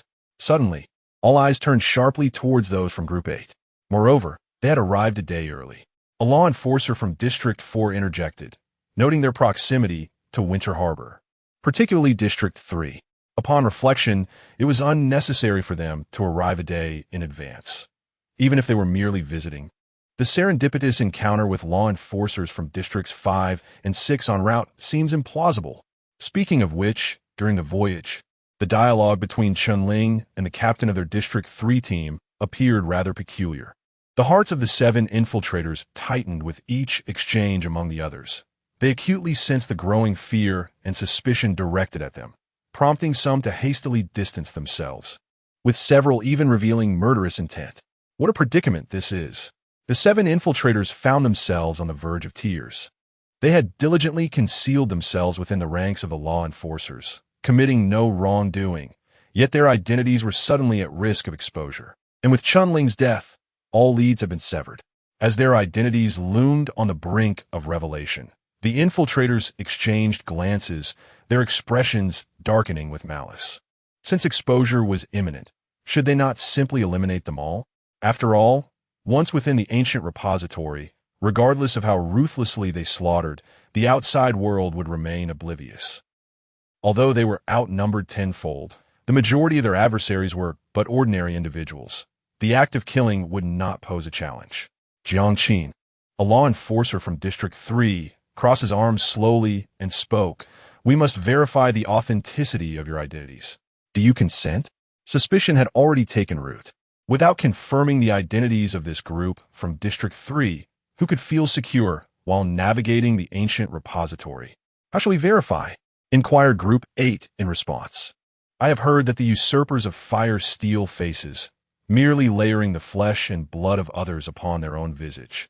You have compelled me to slice open your face to ascertain whether there lies another beneath." Naturally, this would serve as verification. In an instant, all barrels were redirected towards the 7 usurpers of fire. Witnessing this, Number 8's expression fluctuated dramatically. After a prolonged silence, he inhaled deeply and ferociously commanded, "Proceed." At this juncture, even if they refused verification, it would bear no significance. Rather than hesitating, they might as well strike and eliminate these obstructive enforcers. The utterance of these words caused the 7 usurpers to simultaneously transform their faces, reverting to their original appearances. The onlookers, stunned by this revelation, realized they had nearly fallen victim to the deception of these usurpers. In that instant, without a moment's hesitation, they pulled the triggers. However, in the next moment, the firearms vanished from their grasp, reappearing in the hands of the 7 usurpers. A group of boys still in their youth. "I have endured your insolence for far too long." Number 8 spat, as the flash of gunfire instantaneously illuminated the precipice. A brutal melee was thus set in motion. Chapter 64. The performance begins. The theft of this weapon left most of the enforcers utterly bewildered. Most of them were novices with no prior exposure to the divine path, particularly unfamiliar with the divine arts of the thief, which originated from beyond the Aurora realm. The moment the weapon was stolen, they stood frozen in shock. Bang! Bang! Bang! The continuous gunfire erupted, and the foremost enforcers fell like straw in the wind. In the first wave of fire, over 10 enforcers were lost. Yin Shizai, taken aback, hastily pulled one enforcer in front of him as a shield, while the side of the ring on his right hand shot out silver needles, which he plunged into the body of the enforcer, riddled with bullets, as the flesh and blood of that enforcer were voraciously consumed. The red jewels on the surface of the ring glowed, emanating a mysterious power from Yin Shizai's palm. With a casual flick, Yin Shizai discarded the drained enforcer aside. His right hand clenched toward the hail of bullets, and in the next instant, the firearms stolen by the 7 arsonists were mercilessly twisted as if by an invisible hand, their straight barrels contorting, bullets exploding from their chambers, injuring their own hands. Artifact? Seeing this, Number 8's eyes glimmered with a hint of light as he raised his right hand to grasp at Yin Shizai.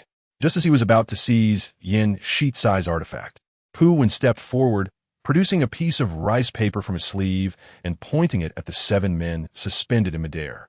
The surface of the rice paper bore a dark, robust character, seal. As the character faded from the paper, the figures of the 7 arsonists momentarily froze, as if their bodies had turned to stone, briefly immobilized in place. The divine path of writing, first level, seal character. Witnessing this scene, Number 8's heart sank.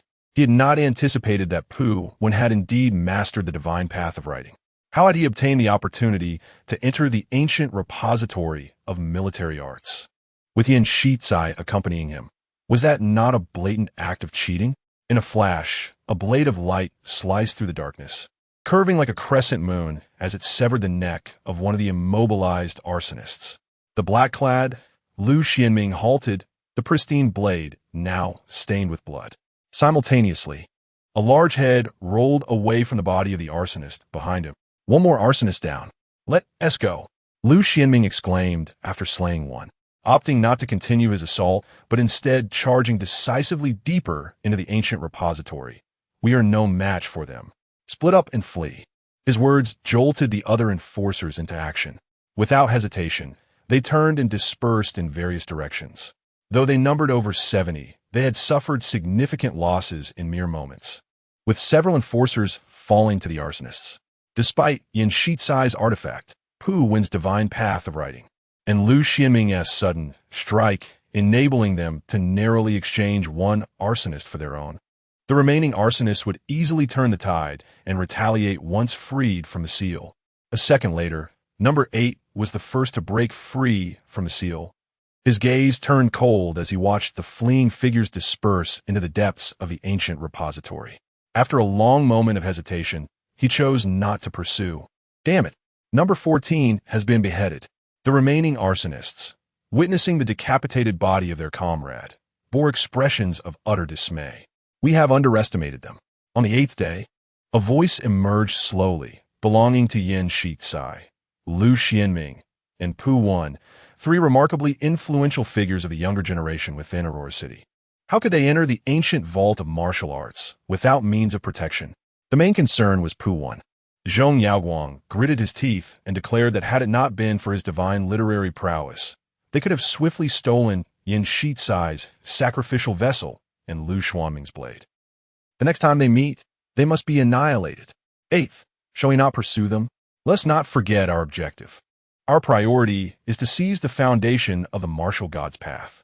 The 8th individual, observing the fleeing figures, smirked coldly. As for them, even if they were to delay for 24 hours until the vault reopened, what difference would it make? Awaiting them outside would not be the 3 law enforcers from Aurora City, but rather a master thief.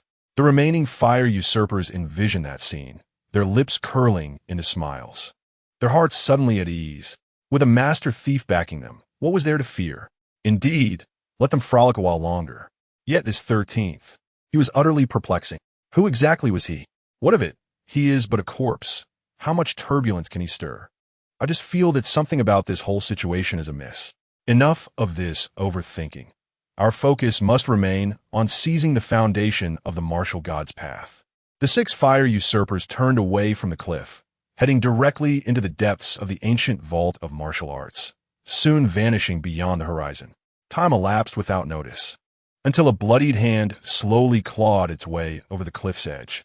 The mournful wind at the base of the cliff howled like a wailing specter, as a figure draped in a vibrant red theatrical robe emerged from the abyss. Chun Ling expelled a bullet casing from his mouth, his perforated skull visibly mending at an astonishing pace. His gaze swept across the bloodied corpses strewn about, seemingly counting something. 1, 2, 3, 12, 13. 13 had perished, leaving 64 remaining. The carnage was not yet sufficiently intense. Complete a performance involving at least 50 participants, ensuring no survivors remain after its conclusion. This was the objective left for Chun Ling by the distorted divine path. In other words, he must ensure that within 24 hours, everyone perishes here. Attempting to slay the remaining 77 alone would be a formidable challenge, for among them are 7 colluding fire usurpers, along with Yin Shizai wielding a sacrificial vessel. Surrounded by numerous law enforcers, Pu Wen possessing divine literary powers, and Lu Xianming, whose combat prowess remains unknown. The silver lining was that the divine path demanded no survivors, but did not require Chun Ling to personally slay all of them. Thus, Chun Ling meticulously orchestrated this script. Using his own death as bait, he would incite conflict among the other fire usurpers amidst their skirmish. He could not only instigate casualties without direct confrontation, but also maneuver undetected, manipulating the entire scenario from the shadows. Audience anticipation 8. Current anticipation 35. At the dimly lit cliff's edge, blood stained the earth of vivid crimson. Draped in a vibrant crimson costume, Chun Ling slowly crouched down, his fingertips brushing against his lips before pressing onto the blood-stained earth below. It was as if a performer poised to take the stage was bestowing a kiss upon the platform. A smile, uncontrollable and radiant, graced his lips, as if he were partaking in a sacred ritual, murmuring softly, "The performance begins." Chapter 65. Those treacherous dogs of the Qin army. What now? Have they pursued us? Yin Shizai distanced himself from the precipice, sprinting for several kilometers until he halted, breathless. At this moment, beside him, apart from the ever-loyal Pu One, were merely 8 enforcers from Aurora City. In the chaos, everyone had nearly scattered. No, one enforcer glanced back. This place should be secure now. Damn it, what are the enforcers of Aurora City doing? How could they allow a fire usurper to infiltrate? Yin Shizai cursed vehemently, demanding accountability. This matter must be addressed. I require an explanation. As the few conversed, a figure hurriedly approached. Is it a fire usurper? Upon seeing the individual, Yin Shizai's nerves tightened. No, it's Xiao Jian. Upon recognizing the face, one enforcer spoke up. He has a slight limp and is running rather slowly. He remained at the back of the group. Could he have been swapped by the fire usurper? A whisper emerged from the crowd. The moment those words were uttered, the expressions of the group shifted, their eyes warily scrutinizing the perspiring Xiao Jian, as if fearing something ominous. Young Master Yin, wait for me. Xiao Jian limped and staggered closer, his complexion pale. However, before he could reach the others, Yin Shizai coldly interjected, halt. Xiao Jian froze in place. Who are you? I am Xiao Jian, he stammered, flustered. My father is Jian Chonglin, your family S-gardener. I serve you tea this morning. You must remember me. Yin Shizai narrowed his eyes, signaling to the enforcer beside him, who promptly understood. He drew a short blade from his waist and advanced slowly toward Xiao Jian. Young master, what are you doing? Verifying your identity, Yin Shizai replied coolly. You are moving too slowly. We cannot rule out the possibility of you being swapped by the fire usurper. I haven tea, Xiao Jian exclaimed urgently.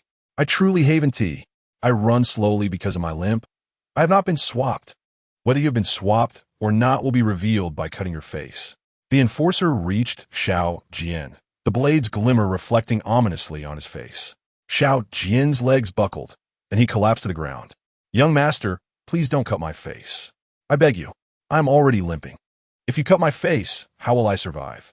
Seeing this, the enforcer hesitated, glancing back at Yin Shizai, who waved his hand in annoyance. What are you looking at? Proceed.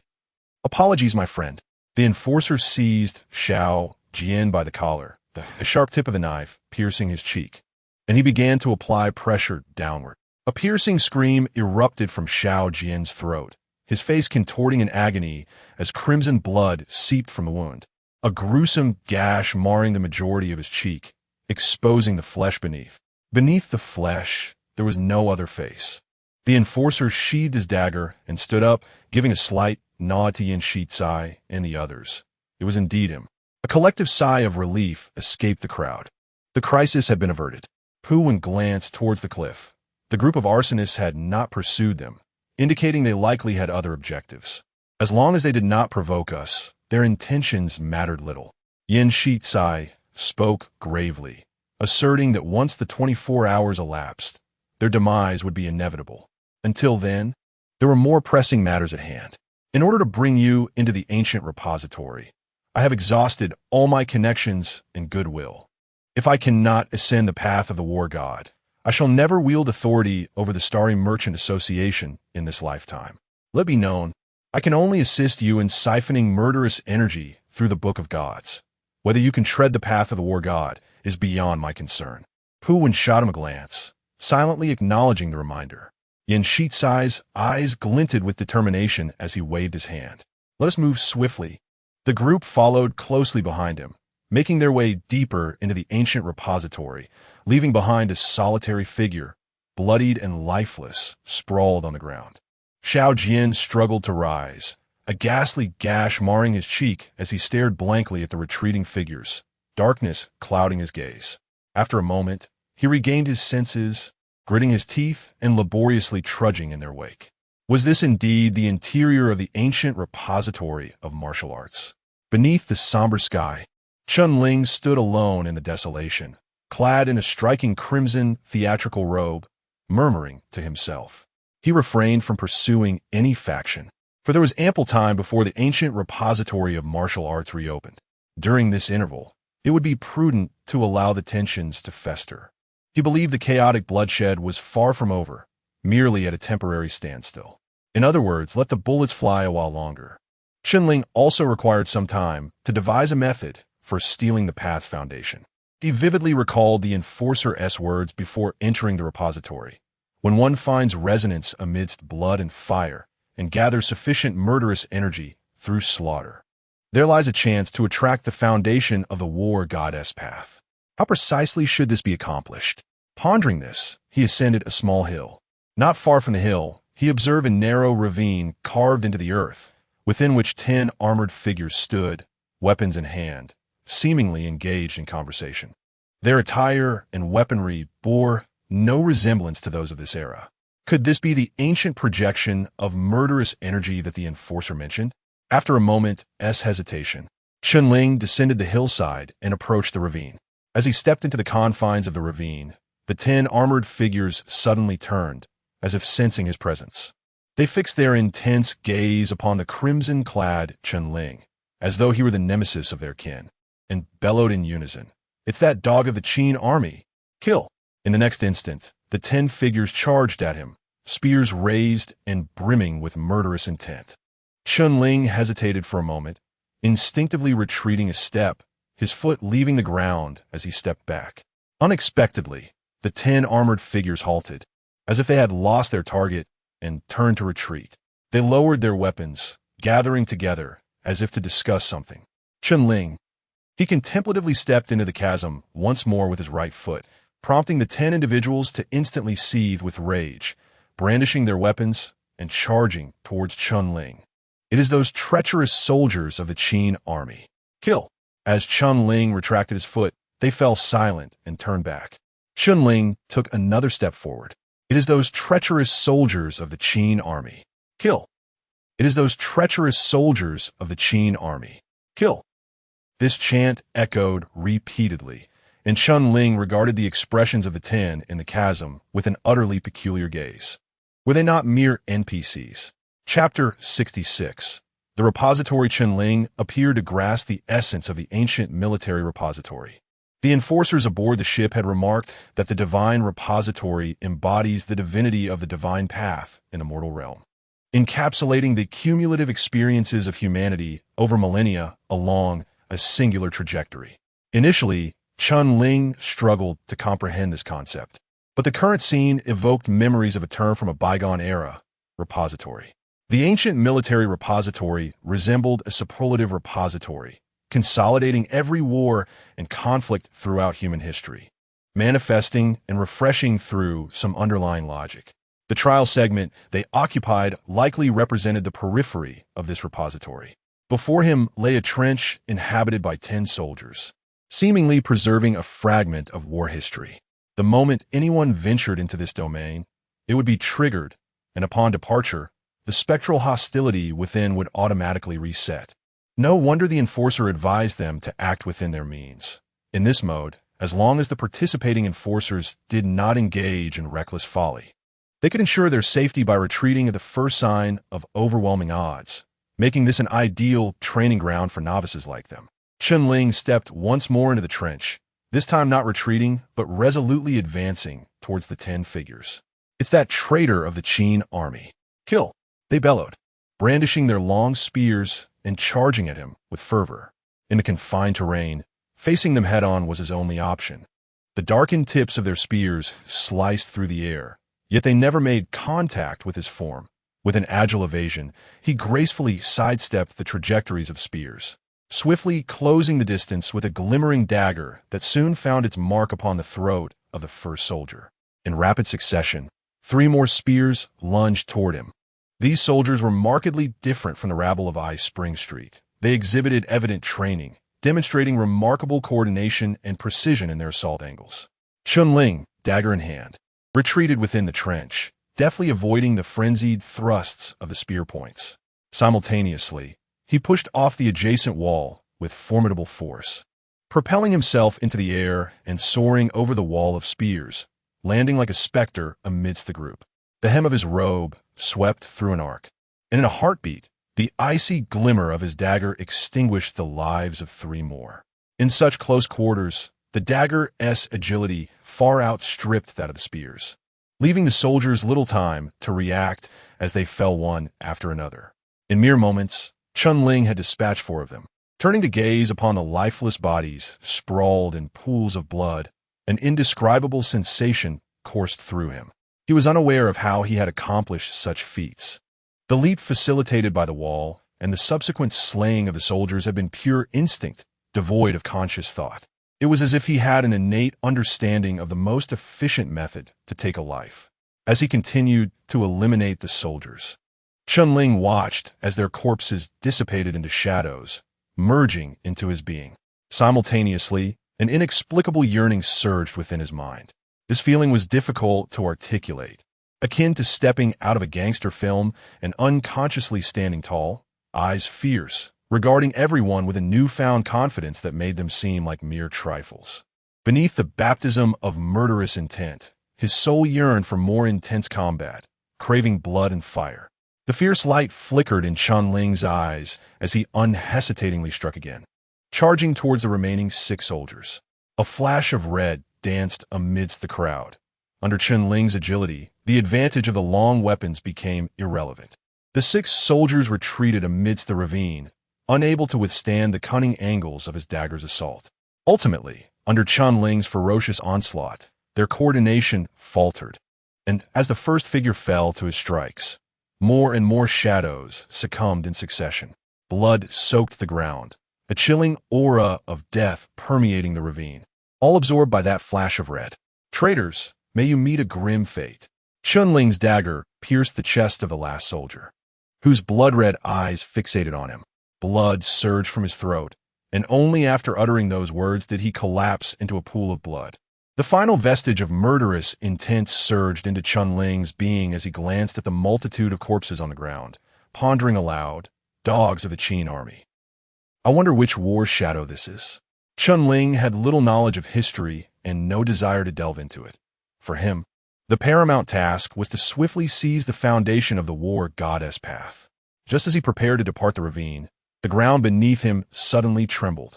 In the skies of the ancient repository of war, the clouds stirred, and the colossal black sword that pierced heaven and earth gradually revealed its true form amidst the mist.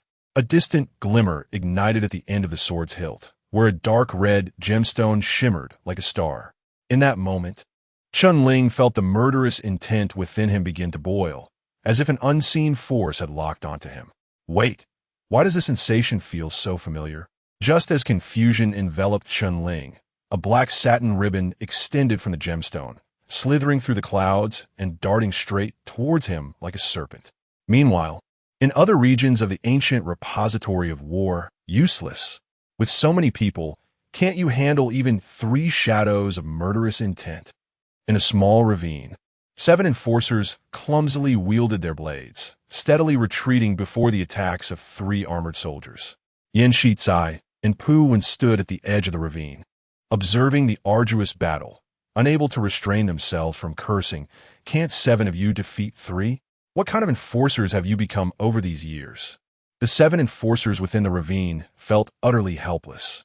Indeed, they had served as enforcers in Aurora City for 3 years, but what era were they in now? Enforcers typically carried firearms, practicing marksmanship far more essential than close combat. How many among them had even trained in melee weaponry? Unfortunately, their firearms had been stolen by the arsonists. Without guns, they could only resort to the cold weapons scattered around them. Yet in close combat, they were utterly inexperienced against soldiers seasoned by the trials of human history. Thus, even when they found a ravine with merely 3 shadows of murderous intent, they were still overwhelmed despite their all-out assault, leaving Yen Shizai furiously stomping in frustration. Brother Pu, do take action swiftly.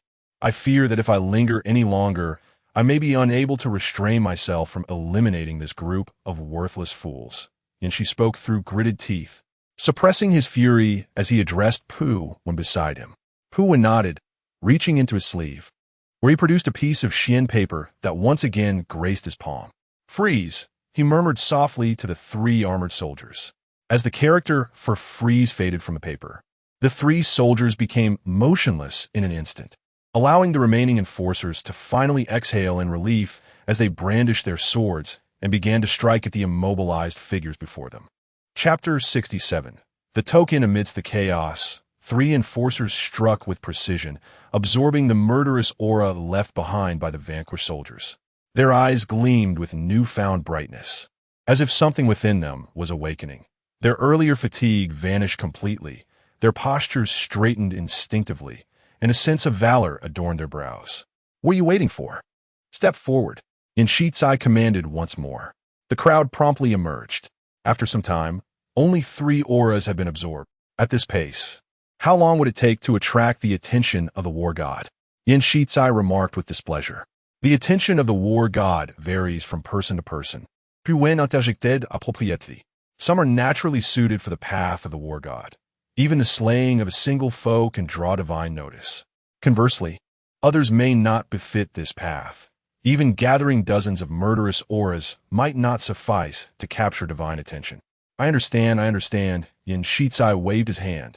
That is why I called you here. If dozens are insufficient, then let us absorb 100, or even 200. I refuse to believe that I, Inshitsai, am fated to remain distant from the war god. With that, he gestured towards the 3 enforcers who had absorbed the auras. Quickly use your skills to transfer their auras to me. Puwen shook his head. The quantity of swallowing is limited. It will be prudent to wait until their auras accumulate more before utilizing it. Otherwise, the efficiency will be too low. Very well. Then let us first seek a location with a greater projection of murderous aura, and proceed slowly. Suddenly, as Inshitsai spoke, the ground beneath them trembled violently. All were taken aback, witnessing the dissipating clouds and a black serpent-like form extending from the hilt of a sword, plummeting straight down not far away. In astonishment, Inshitsai's eyes widened. The war goddess path? How long have we been here? And someone is already on the verge of embarking on this path. This cannot be. Among the enforcers, could there truly be such a prodigy? Puwen pondered, could it be Lu Xianming? Let us go and investigate, Inshitsai declared. We may not be able to contend with Lu Xianming, but if it is another. The group hastily set off towards the location where the divine path was descending. Number 8. Someone has already attracted divine attention, a fire manipulator exclaimed, observing the distant spectacle. I see it, Number 8 replied, his gaze tracing the black satin path upwards, ultimately resting upon the dark red gem on the sword's hilt. Is that the foundation of the war god's path? The foundation rests upon the sword's hilt? How shall we procure it? Shall we climb? That is impossible. Number 8 shook his head. We are merely situated in the smallest, outermost region of the ancient repository of martial Tao. It was chosen for its simplicity and harmlessness as a trial ground for the Aurora domain. However, the closer we approach the sword, the more perilous the surroundings become. It is said that deep within the repository lie several exceedingly ancient and powerful beings. Not even a master thief could breach the vicinity of that sword. Then how shall we obtain the foundation? While we cannot touch the foundation, we may wait for it to come forth and touch us. With a raised hand, he pointed to the black satin ribbon extending from the foundation of the path. That, he proclaimed, was the medium through which we could make contact, our sole opportunity to seize the path itself. To steal the path, we must first summon the war god's path to our side. Thus, we too must gather our murderous intent, akin to those enforcers. To draw the path's attention, this appears to be the most prudent approach. As they conversed, the group arrived at a larger chasm. In the center of the ravine, over 50 armored soldiers stood in formation, their presence exuding a chilling aura. 7 arsonists halted before the chasm, exchanging glances and nodding slightly. In the next moment, they surged forward into the abyss. The 10-man chasm. The black ribbon stretched straight up to the sky above Chunling, an oppressive and deadly atmosphere suddenly enveloping the area. The war god's path? Chunling recalled that when he had summoned the war god's attention in the courtyard, a similar phenomenon had manifested. However, the distinction lay in the former ribbon being thicker and more substantial, resembling a staircase descending from the heavens. Yet, this one emerged from the gem embedded in the hilt of that black sword. This was what attracted the war god's path. Chunling was taken aback. Was it truly that simple? Was it not said that even entering the ancient repository of the path and gaining the war god's acknowledgement was exceedingly difficult? Was it not claimed that fewer than 1 in 10 ever tread upon the war god's path? Chun-Ling felt bewildered. After all, he had merely chosen a 10-man chasm, and now it was entirely breached. He never anticipated that he would draw the war goddess path so effortlessly. It had been less than an hour since he entered the ancient repository. The war goddess path. Was it truly so unrefined? Why did it respond to his casual provocations so readily? Thus, this was the foundation of the war goddess path. Chun-Ling's gaze fell upon the source of the black ribbon, the gem set in the sword's hilt. He tentatively extended his hand, wishing to touch the gem through the war goddess path itself.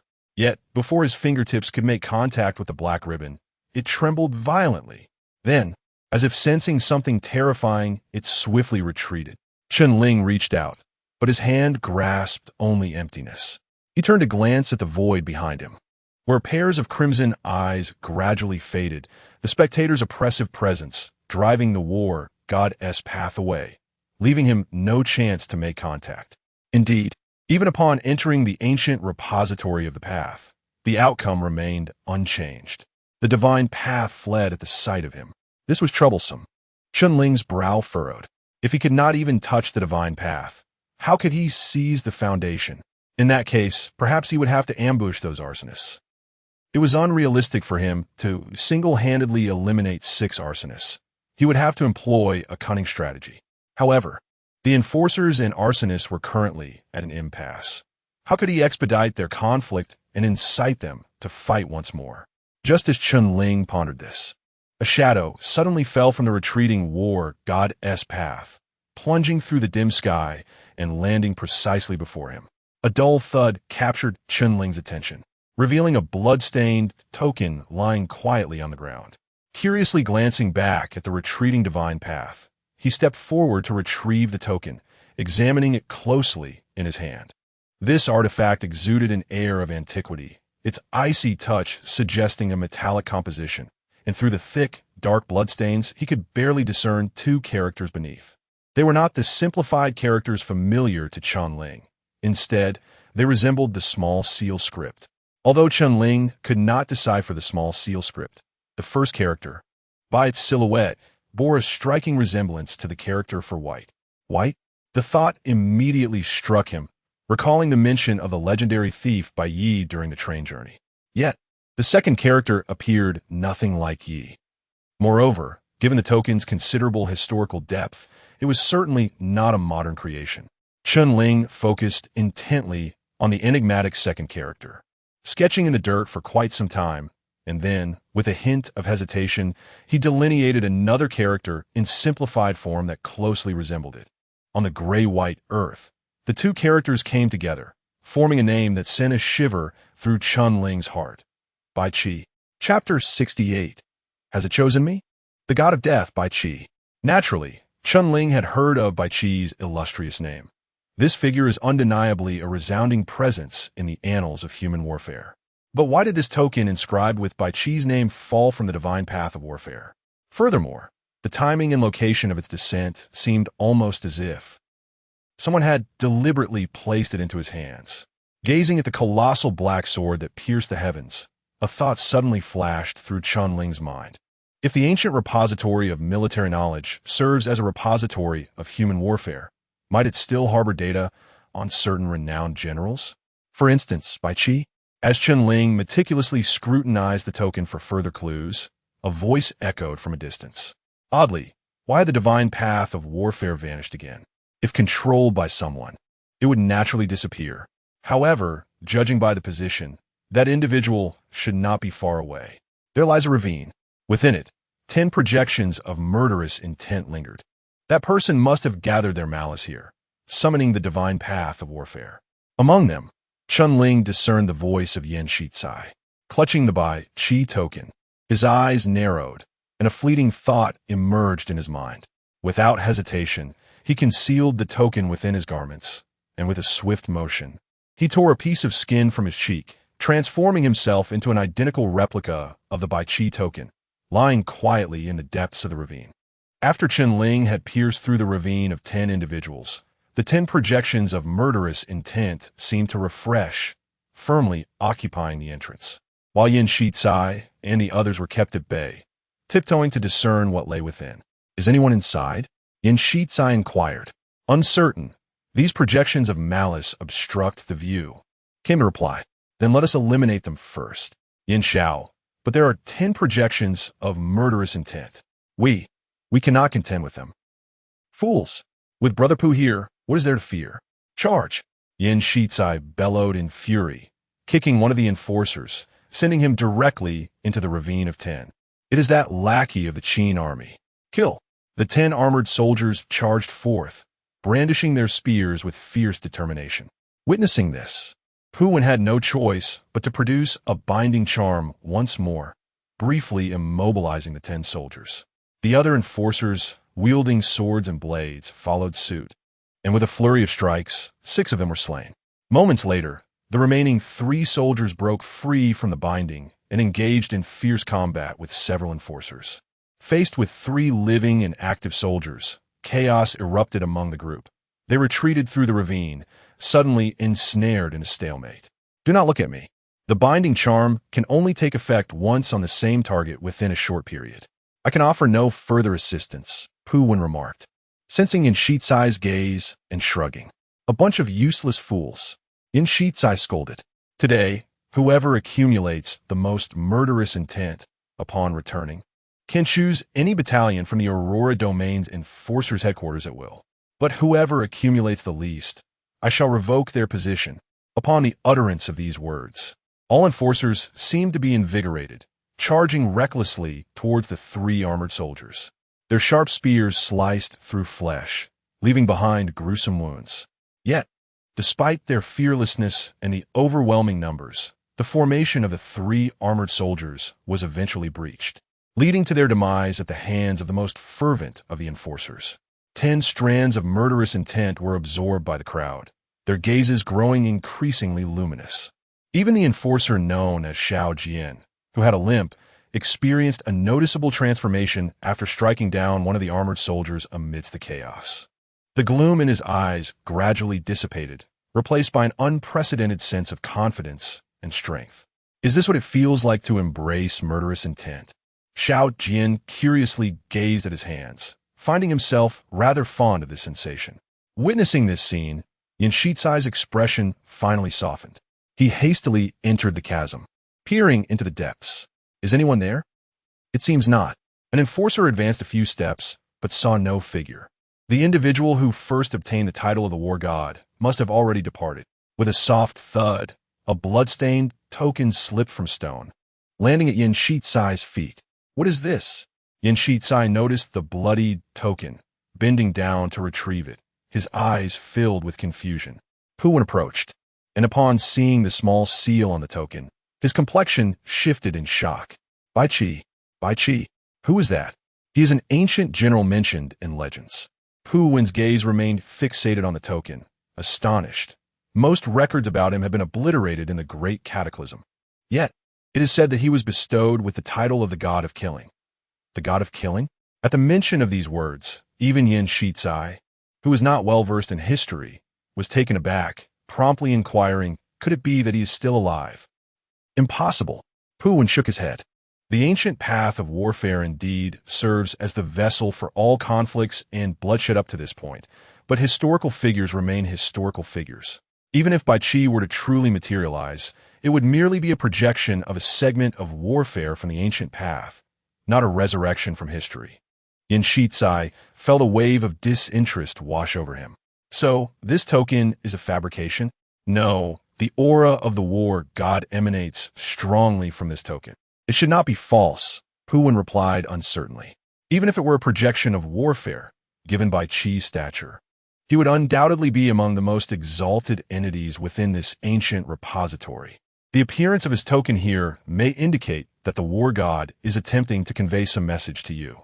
The war god, conveying a message to me? Yin Shizai clutched the token, momentarily stunned. Are you suggesting it has chosen me? As he spoke the final words, his voice trembled, and an unprecedented excitement sparkled in his eyes. In that moment, all of Yin Shizai's previous discontent vanished. One must understand that every year, countless individuals enter the ancient path of warfare, embarking on the journey of the war god.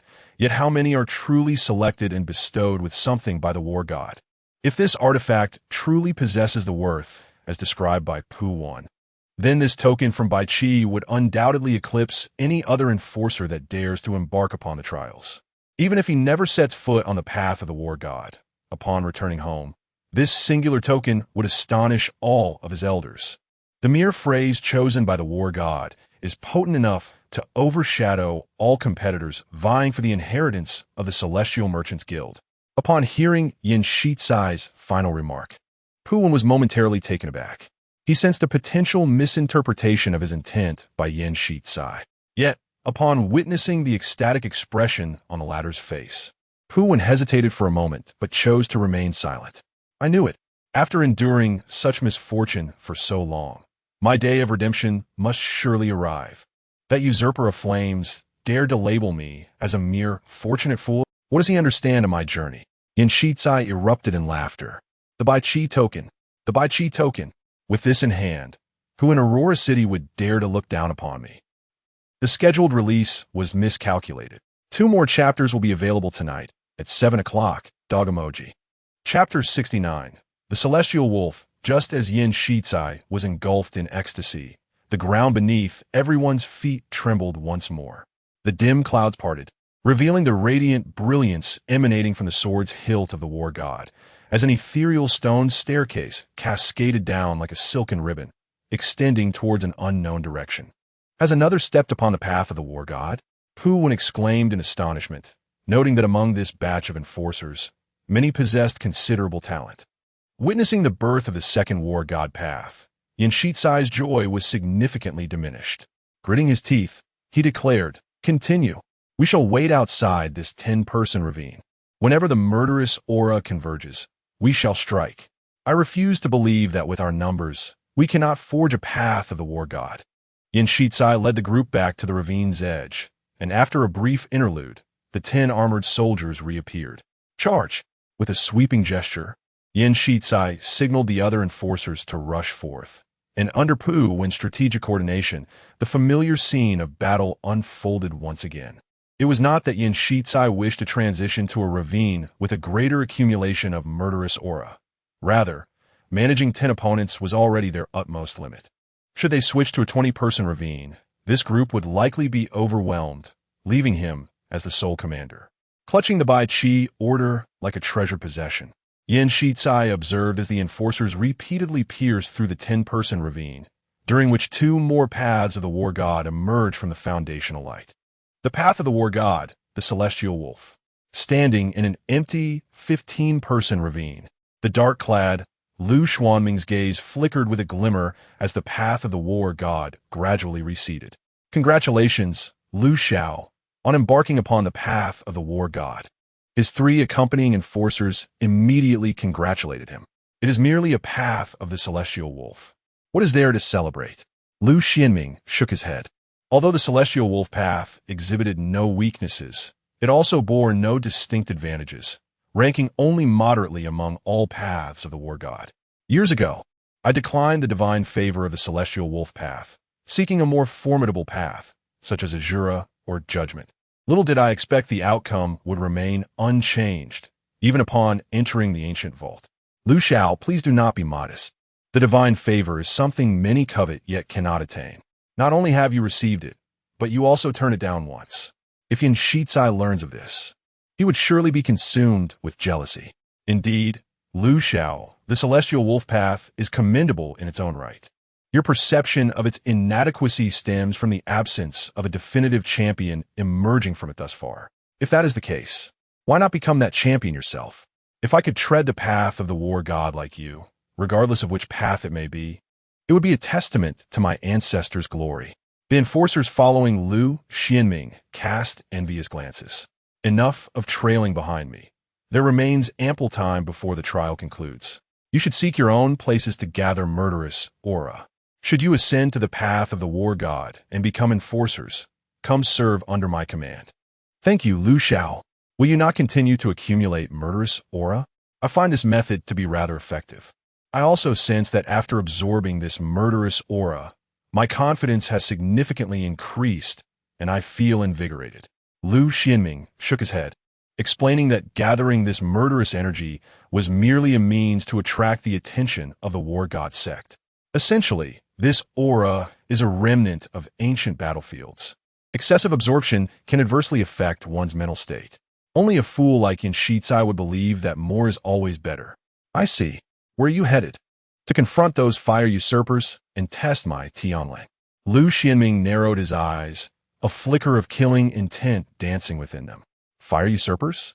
The crowd gasped in alarm, for they all possessed at least 2 skills, both at the 2nd tier, while you have only just advanced. Below the 4th tier, aside from a number of skills one possesses, there is little distinction.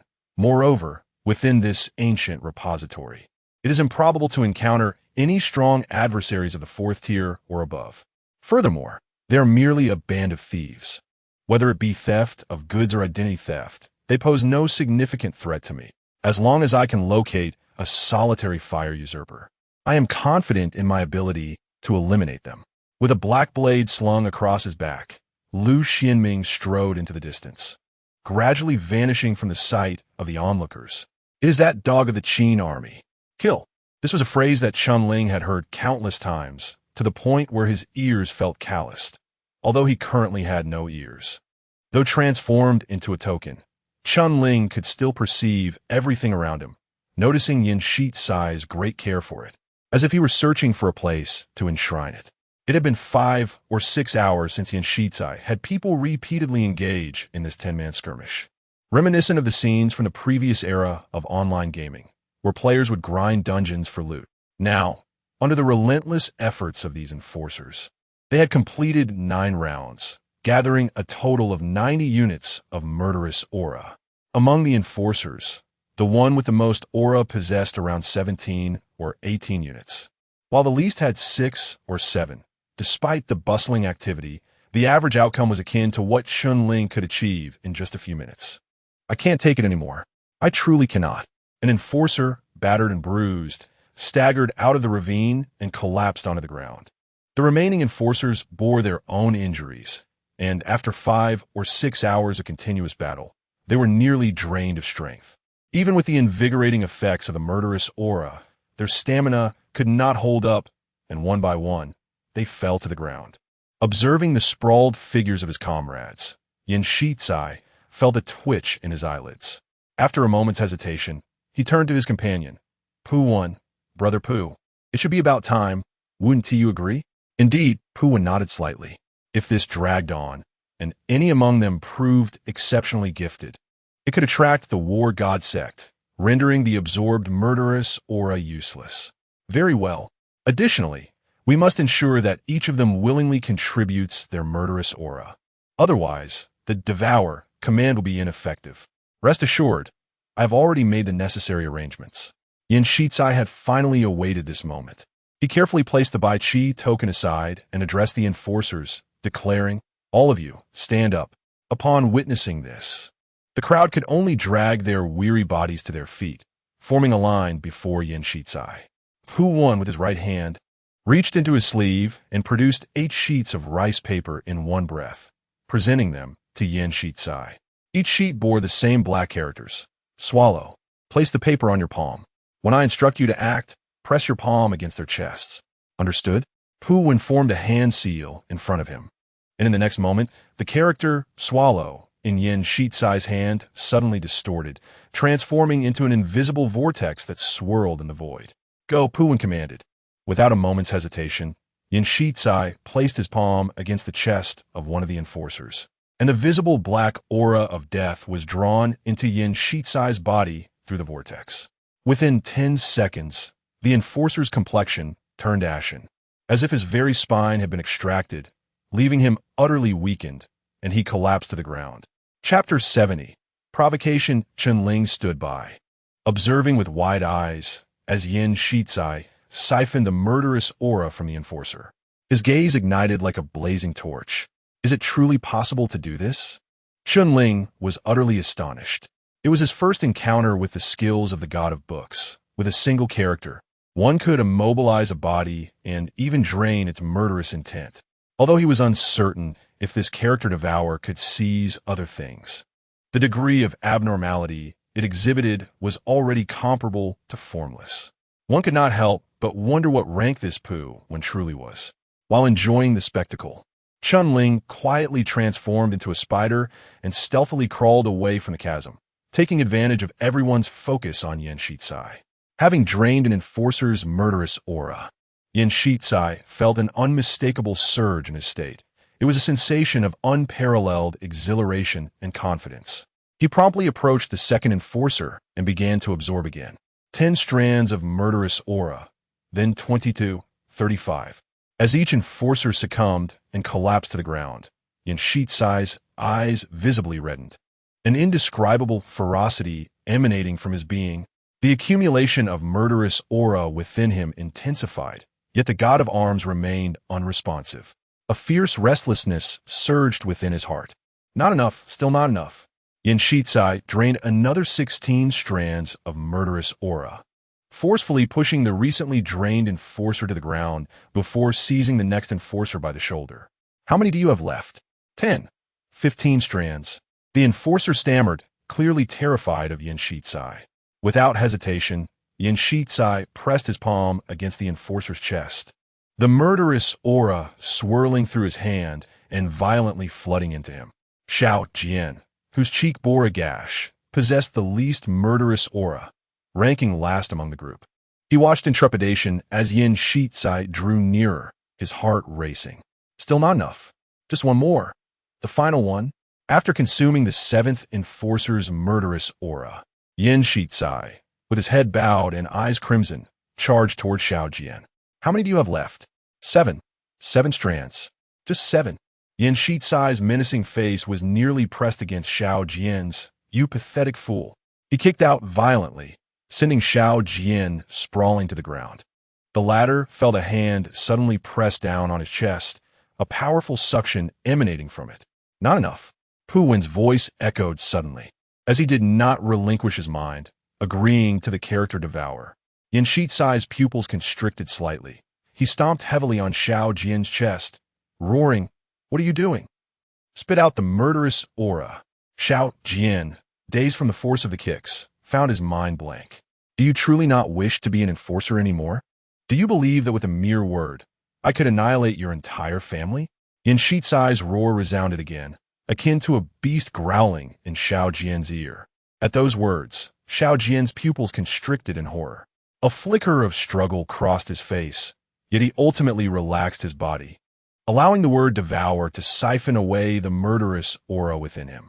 As this lethal energy dissipated swiftly, so too did his confidence and dignity, leaving an unprecedented void in his mind, rendering him too lethargic to lift even a finger, collapsing weakly to the ground. Yen Shitsai, having consumed the last remnants of his murderous intent, bore eyes as crimson as blood. In that moment, he resembled a butcher emerging from a sea of carnage, a mere glance capable of silencing an infant's cries. He spat disdainfully at the corpse-like Xiao Jian, his gaze rife with violence and malice. Having utilized the word devour so many times in quick succession, Pu Wen could perceive Yen Shitsai's visible pallor. Observing the drastic change in Yen Shitsai's demeanor, his brow furrowed tightly. Despite having absorbed such a considerable amount of murderous aura, why had the divine path of arms not yet responded? Through this method of plunder, Yen Shitsai undoubtedly possessed the most murderous intent of anyone in the ancient treasury of arms, surpassing even the most formidable enforcers who had ever existed. As it was rare to accumulate nearly 100 instances of murderous energy within a mere 24 hours. Yet, even so, the divine path of arms remained unresponsive. It hung high above the clouds, akin to a proud and fastidious emperor of slaughter, and Yen Shitsai had never once garnered its attention. Yen Shitsai, what do you feel? Pu Wen inquired. I feel splendid. Yen Shitsai's eyes blazed crimson as he inhaled deeply, casting his gaze towards the dark red gem suspended in the clouds. But I have amassed nearly 100 instances of murderous aura. Why has it not invoked the divine path of arms? Perhaps the quantity of murderous energy is still insufficient. Pu Wen paused for a moment, or maybe you are simply not suited for the divine path of arms. You speak nonsense. Yin Shizai's eyes widened in disbelief. I am the chosen one of the divine path of arms. How could I possibly be unfit? It must be that the divine path of arms has set its standards too high. That's why it has yet to descend. His voice faltered. He stared blankly at the barren ground, remaining in a daze for several seconds before regaining his senses. Wait, where's my Bai Chi token? Yin Shizai distinctly remembered placing that token carefully on the ground before he began absorbing the murderous aura. How could it have vanished in the blink of an eye? There is someone over there. Someone shouted, drawing the attention of the crowd. Not far away on a hillside, a familiar figure gripped the Bai Chi token, glancing back at Yin Shizai with a condescending smile. The arsonist, number 8. In the next instant, his form vanished without a trace. No one noticed that behind him, within the void, a nearly weightless visage drifted silently to the ground. Yin Shizai's breath grew heavy. The arsonist, he snarled through gritted teeth, you seek death. Having swallowed nearly 100 instances of murderous aura without garnering the divine path of arm scrutiny was already infuriating, yet he still had the Bai Chi token. Even if he could not step onto the divine path of arms this time, he could leverage his chosen status to return to Aurora City and reclaim everything he had lost. But now, the singular opportunity for his comeback lay before him. Stolen away by the arsonist. What distinguishes this from directly stealing his life? Alas, when did they set their sights on us? Puis when Bondi? Could it be that their true target is the Bai Chi Ling? Damn the usurpers of fire. Yin Shizai, like a powder keg set ablaze, erupted in fury. Does he truly believe I fear them? Pursue them with fervor. You must remain calm. We are not their match. Not before, and perhaps not now. With so many enforcers who have embarked on the path of the war god within this ancient abode, can I not command them? Yin Shizai declared fiercely, money can move mountains. If the usurpers of fire dare to covet the Bai Chi Ling, I shall demand their lives. Chapter 71. The gathering of enforcers. Stop playing dead. Get up, all of you. Yin Shizai kicked the utterly feeble enforcers, forcing them to rise. As they attempted to leave, a pair of bloodied hands suddenly clutched at Yin Shizai's thigh. He turned to see the battered Xiaojian. Yin Xiao, I am truly sorry. It was not my intention. You would really revoke my status as an enforcer, would you? Enforcer? Yin Shizai scoffed, shaking off Xiaojian's grasp with a swift kick. I said from the start, the one with the least murderous intent shall be dismissed. What makes you think you deserve to remain an enforcer? You run like a coward. You can't even kill. You are just like your worthless father, destined to live as a dog for others. Yin Shizai did not spare him another glance and turned towards the hill. The other enforcers stumbled to their feet, casting sympathetic glances at Xiaojian before following Yin Shizai away. They were all enforcers who had risen through Yin Shizai's patronage. Without him, they would not have achieved their current standing. As long as they assisted Yin Shizai in the ancient tomb, even if they could not become enforcers themselves, he could leverage his influence to secure them a promising future. Xiaojian, however, had clearly been cast aside by Yin Shizai. His bloodied palms clenched unconsciously as he watched Yin Shizai's retreating figure, despair flashing in his eyes. Born with a limp, he had relied on his father's servitude to the Yin family to attain the position of enforcer. But now, a visit to the ancient tomb had not only marred his appearance, but also stripped him of his title. Even if he returned, he would be rendered a mere cripple. Yin Shizai, he murmured, his despair gradually morphing into profound resentment. He lowered his head, his scarred face resembling that of a demon amidst the pool of blood. Yin Xiao, that Xiaojian, is following us again. One enforcer observed, noting the staggering figure behind. Ignore him. Yin Shizai scanned the surroundings. In the distance, 8 or 9 enforcers were gathering and approaching. Go, summon them over. With a gesture, one of his subordinates hastened to relay the message. I am Wang Tao, the leader of the enforcers from District 1. The foremost enforcer respectfully extended his hand. What commands does Yin Xiao have for us? Yin Shizai had no intention of shaking his hand and coldly replied, Has anyone from your district embarked on the path of the war god? Yes, there is one. An enforcer from District 1 raised his hand. Do you wish to enter Aurora City? Yin Shizai asked directly. Aurora City? The enforcer who had ascended to the path of the war god was taken aback, then elated. Yes, of course. What is your command, Yin Xiao? The arsonists are the common enemy of humanity, across the 9 realms. Accompany me today to eliminate them, and I will ensure your entry into Aurora City as an enforcer." Yin Shizai waved his hand, presenting a temptation that was nearly impossible for all enforcers from the 7 districts to refuse. The other law enforcers from Zone 1, who had not yet attained the divine path, were utterly astonished. It is essential to recognize that the Aurora City is a fantastical existence for all inhabitants of the 7 districts. A staggering 99% of residents will never behold its splendor in their lifetime, relying solely on second-hand accounts and whispered descriptions. The law enforcers of Aurora City stand in stark contrast to those from the 7 districts. Upon hearing the call to eliminate the fire usurpers, one enforcer felt a twinge of hesitation, grappling with self-doubt regarding his abilities.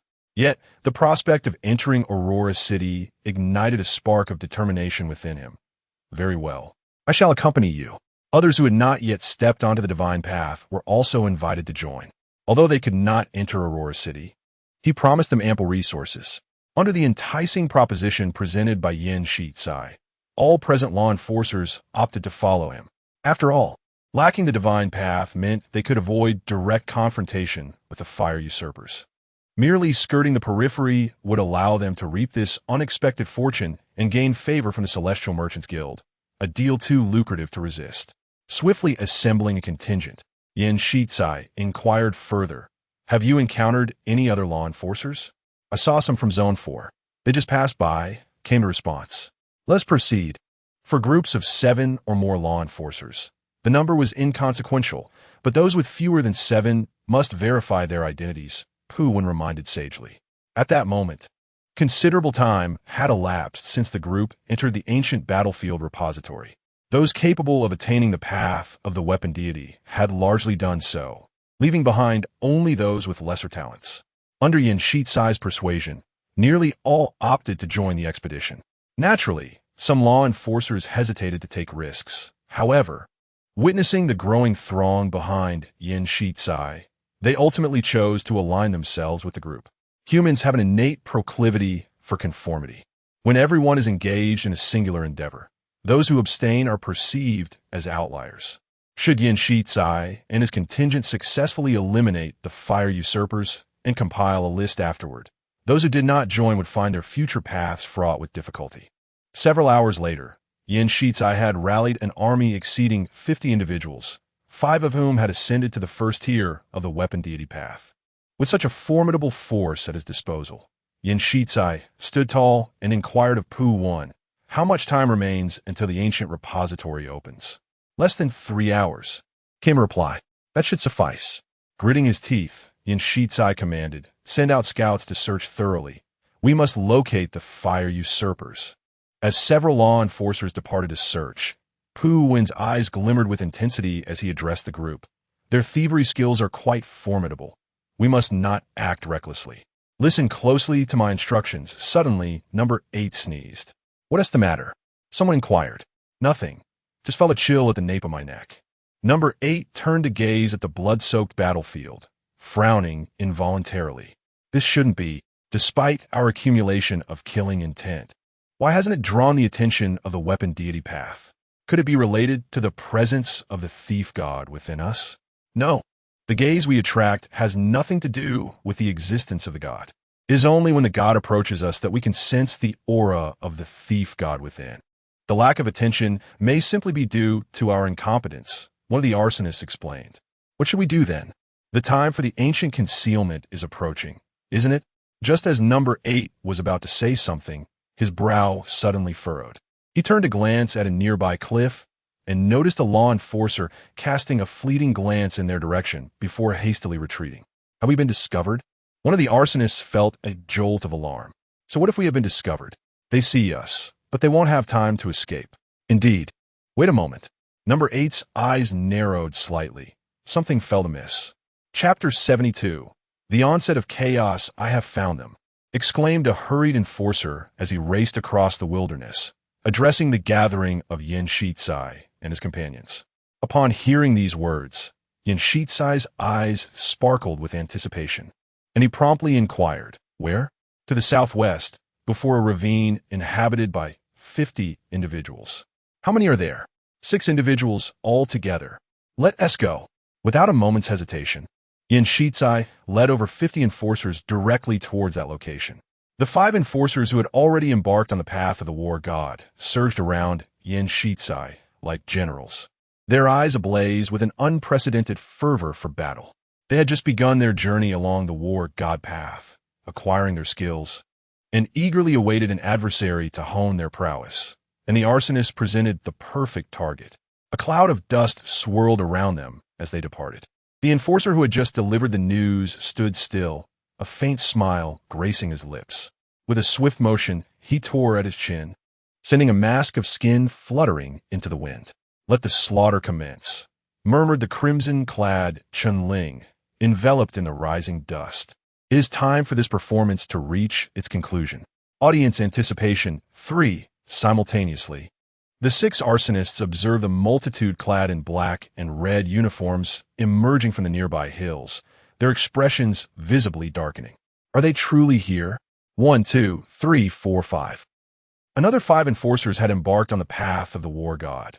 No wonder they felt emboldened.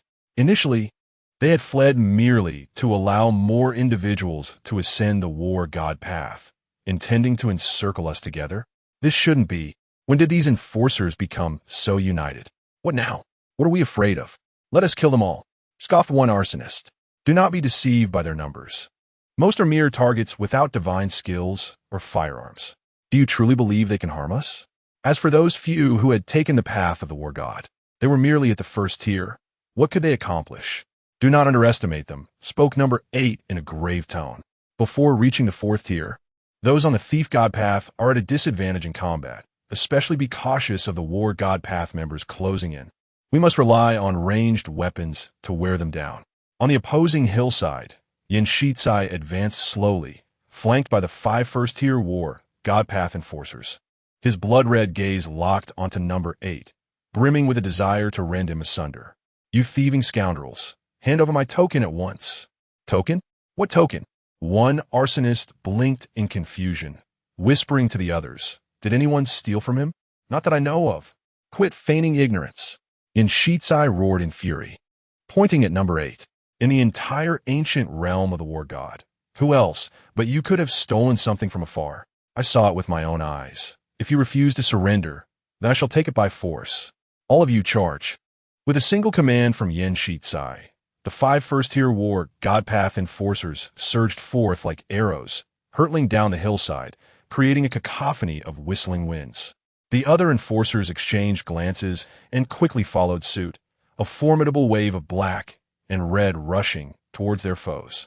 Something feels amiss as number 8 observed the wrathful expression of Yin Shizai, his brow furrowed tightly. "What seems to be the issue?" inquired a fire usurper. "Everything feels wrong. I have an unsettling sense that someone is targeting us. Since entering the ancient military treasury, the 6 of them have been gathering killing intent, poised to seize the foundation of the war goddess path, without any interaction with the law enforcers. Yet Yin Shizai claims that he has stolen something from him, and even witnessed it firsthand. Ever since they entered the ancient treasury, no. Ever since they usurped the identities of the law enforcers in areas 3, 5, and 6. It appears they have been led by the nose, with events spiraling beyond their control. He senses an unseen hand orchestrating the actions of them all at this juncture. What does it matter where the issue lies? A fire usurper's face darkened with malice. If they were to eliminate them all, everything would revert to normal. Although number 8 struggled to comprehend, the situation had escalated to a point where further contemplation was futile. His gaze grew increasingly frigid as he commanded, "Then let us kill." The 6 fire usurpers simultaneously raised their hands, each wielding firearms.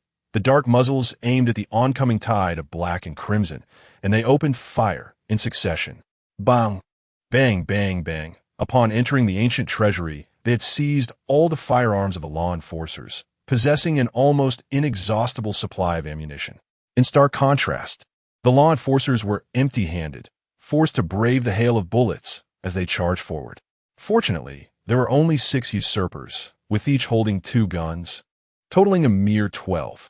The 5 foremost war god path practitioners bellowed, their skin taking on a dark hue, akin to armor affixed to their bodies. Countless bullets rained upon them, leaving only a few shallow holes. "What on earth is this?" one fire usurper exclaimed in astonishment. "It is iron garb," number 8 replied gravely.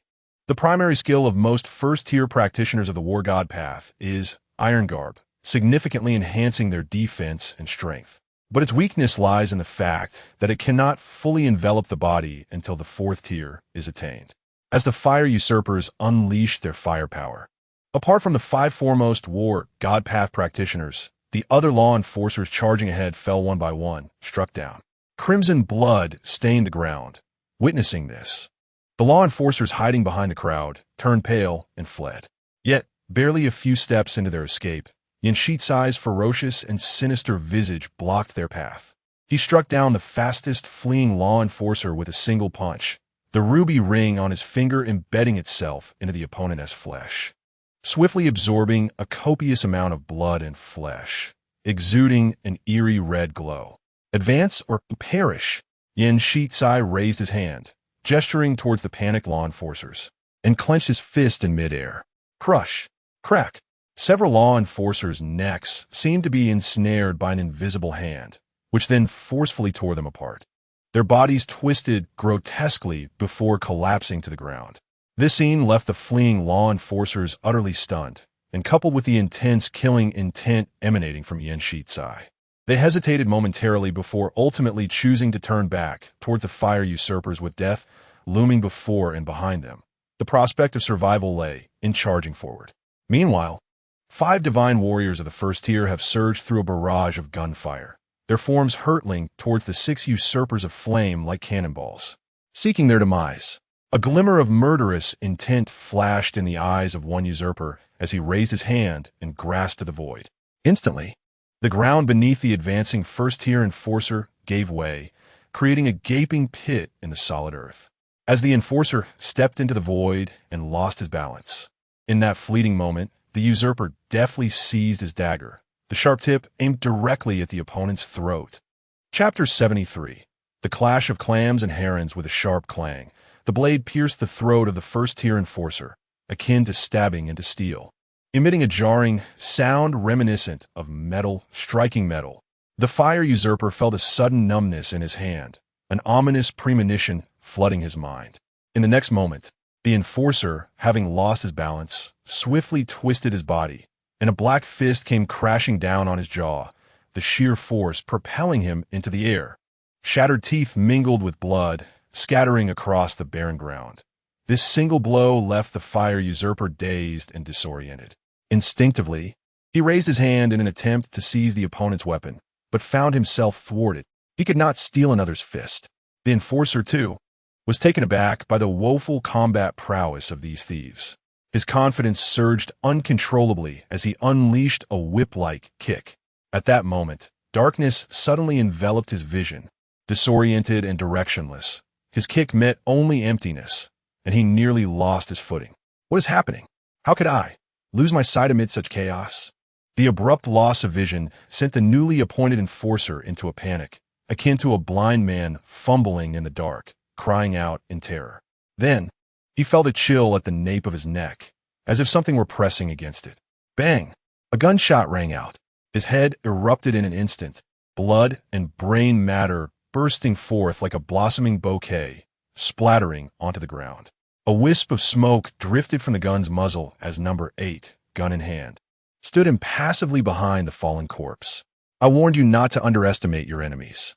The fire usurper, whose jaw had been shattered by a single punch, struggled to rise, his eyes filled with agony. Number 8 cast his gaze toward the battlefield, where 4 first-tier soldiers faced off against 4 fire usurpers, locked in a fierce struggle. In close combat, the soldiers exhibited a distinct advantage, dominating the other usurpers, who could only cling to survival by incessantly attempting to seize weapons. Among the 7 fire usurpers who entered the ancient repository of military arts, only number 8 had reached the 3rd tier. With a cold snort, he prepared to advance toward the fray when a voice echoed from afar. Fire! A sheet of rice paper unfurled in the wind, and a blazing fireball shot forth from the character, hurtling directly toward number 8's face. Number 8 furrowed his brow and immediately retreated. the intense flames erupting at his previous position, nearly engulfing him in their fury. Just a first-tier scholar, truly seeking death. A glint of cold light flashed in Number 8's eyes as he abandoned any thought of aiding the other fire usurpers, instead charging toward the hill where Pu Wen stood. His expression grave. Without hesitation, Pu Wen retrieved another sheet of rice paper from his sleeve, ready to unfurl it, only for it to vanish into thin air. Simultaneously, Number 8 tore his own sheet of paper into shreds and coldly declared, "Having stolen your characters, I wonder what you shall do now." As he closed the distance between them, Pu Wen instinctively stepped back, shouting to the side, "Yin Shitsai, what are you waiting for?" As soon as those words escaped his lips, Yin Shitsai, who had been lurking in the shadows, finally made his move. His palm, adorned with a ruby ring, rose into the air, and a chilling command erupted from his throat. Twist. An intangible force surged forth from the void, causing the fine hairs on Number 8's body to stand on end. Without hesitation, he darted aside. However, his right hand was still ensnared. The sound of bones fracturing resonated as Number 8's arm visibly twisted, drooping limply. He let out a pained roar, his eyes blazing with fury as he glared at Yin Shitsai. In that fleeting moment of eye contact, Yin Shitsai turned and fled without a second thought. Indeed, Pu Wen's eyes glimmered with a sharp brilliance. Your theft possesses limitations. While you can pilfer my rice paper, you cannot seize his ring.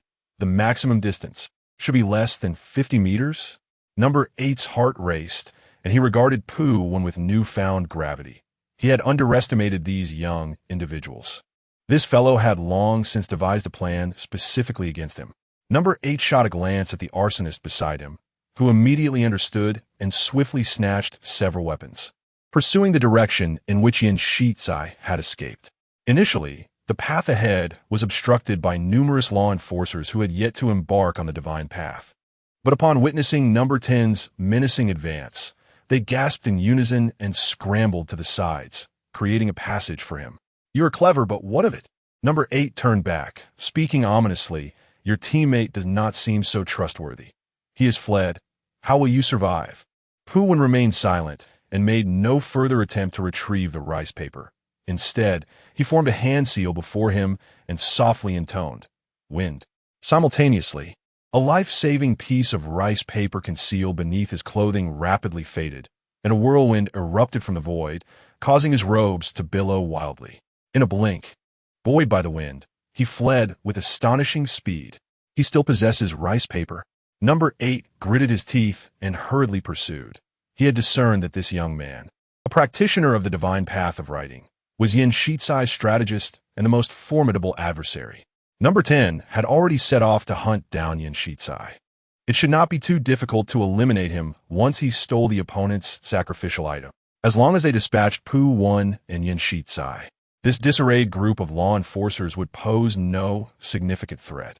Meanwhile, Yin Shitsai, accompanied by 2 law enforcers, sprinted into the distance. "Young Master Yin, aren't you going to assist young Master Pu as planned?" One law enforcer inquired, bewildered. "Assist? If I don't run, they will soon steal my ring. And then how shall I defend myself?" Yin Shitsai clutched the precious ring as if it were a treasure. It was far too valuable to fall into another's hands. The trio ran several hundred meters before halting to catch their breath. Just as Yin Shitsai was about to speak, he suddenly felt a lightness in his hand. He paused, looking down. The red ring had vanished. "At last I have caught up." A voice emanated from a short distance, causing Yin Shitsai to turn his head. He beheld the figure known as Number 10, the usurper of flames, toying with a red ring while casting a derisive smile in the direction of the 3 of them. "Why aren't you running?" The pallor instantly drained from Yin Shitsai's face. Without a moment's hesitation, he shoved the 2 enforcers behind him, propelling them towards Number 10, while he himself pivoted and sprinted down the hillside. The 2 enforcers were utterly unprepared for Yin Shitsai's ruthless betrayal. They collided headlong into Number 10. With a disdainful grunt, Number 10 drew a short sword that slipped into his grasp, sidestepping slightly before swiftly slicing through the throat of one enforcer. The other, realizing too late, let out a desperate cry as he attempted to flee, only to be struck down by Number 10's blade. The two lifeless bodies crumpled to the ground, and the blood-soaked number 10's gaze turned icy as he regarded the direction in which Yin Shitsai had fled. Chapter 74. Torture, damn it. What are those enforcers doing? So many of them can't even fend off a few arsonists, and they let them chase after me. Puwen's plan is utterly futile. He's nothing but a good-for-nothing who only knows how to talk big. Damn. The order from Bai Chi is gone, and the ring is lost. This time, em trudi doomed. Yin Shitsai exerted every ounce of his strength to sprint up the hill, cursing vehemently as he ran. He dare not look back, fearing that if he did, his head would meet the same fate as others, severed and lying on the ground. He did not wish for such an end. His head was far too precious. In a moment of chaos, Yin Shitsai stepped into empty air and tumbled down the hillside like a ball. Mud and debris clung to his body as he spun, dazed and disoriented. When he finally regained his senses, he found himself heavily sprawled on the ground. Pain radiated from various parts of his body, and he groaned as he opened his eyes to the oppressive gray sky, which hung above him like a leaden weight. Yin Shitsai attempted to sit up, but failed miserably. Multiple fractures plagued his body. Even the slightest movement sent jolts of agony coursing through him. He had never experienced such suffering before, lying there like a lifeless corpse, his chest heaving with each breath. A misty white vapor dissipated into the air, filling his heart with despair. He was truly frightened. He feared that he would perish in this ancient tomb, leaving him with nothing. His vengeance, his commercial empire, all the hard work he had invested in such a promising future. Who knew what kind of impoverished existence awaited him in the next life? A rustling sound reached his ears. Yin Shitsai's heart leapt to his throat, and he widened his eyes, staring intently at the sky not far away, terrified of seeing the devilish visage of number 10, for that would spell his doom. To his astonishment, it was not number 10 who approached, but a face he recognized. You. Yin Shitsai's eyes sparkled with surprise.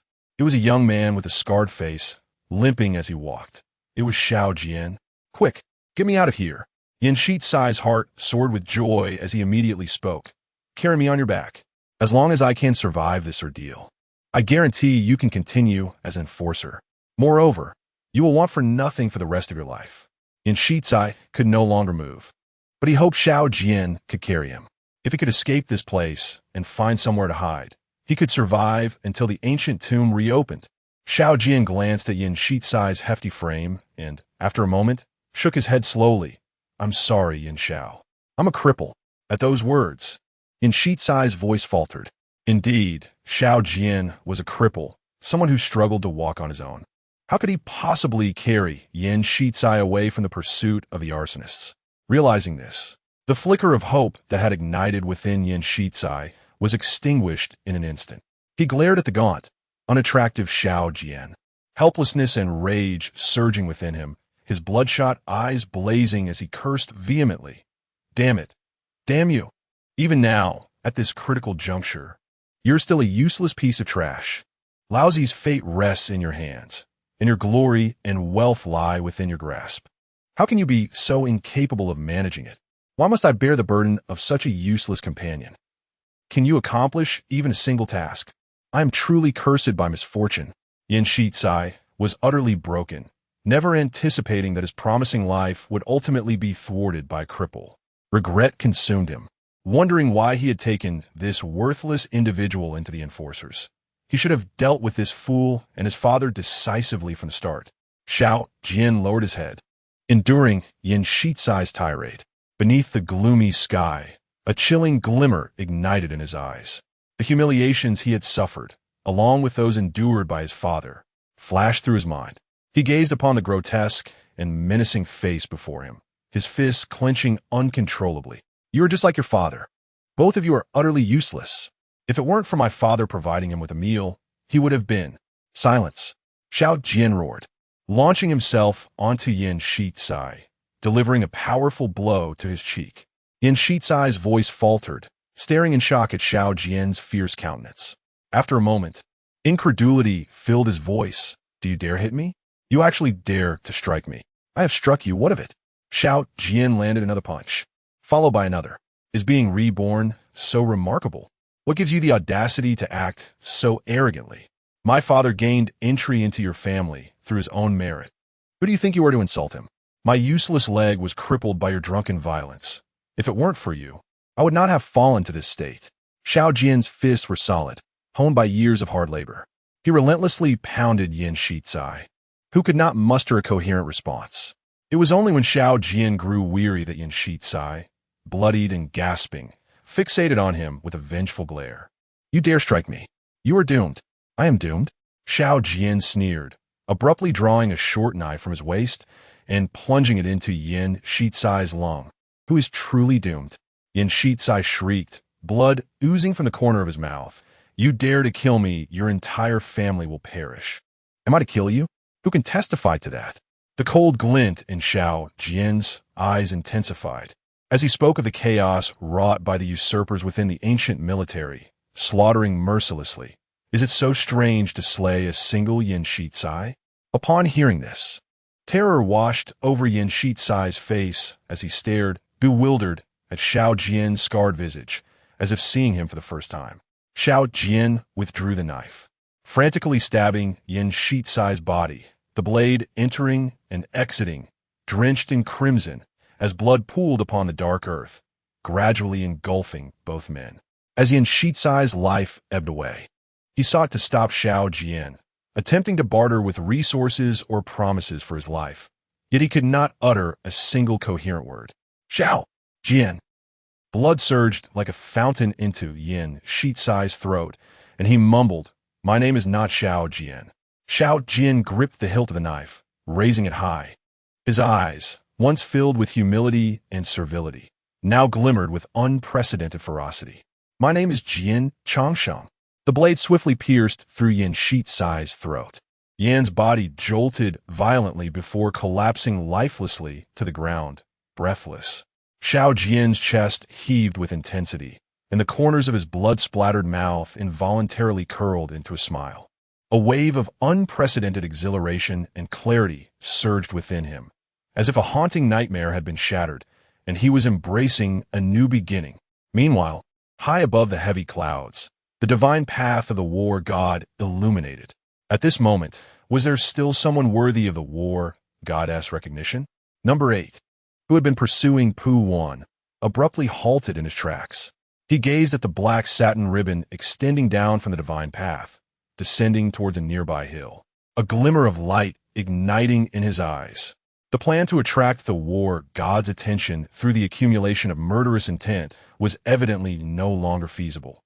Thus, if they wished to seize the fragments of the divine path, they could only do so by targeting another's divine path. And this divine path was alarmingly close. If they acted now, there was still a chance.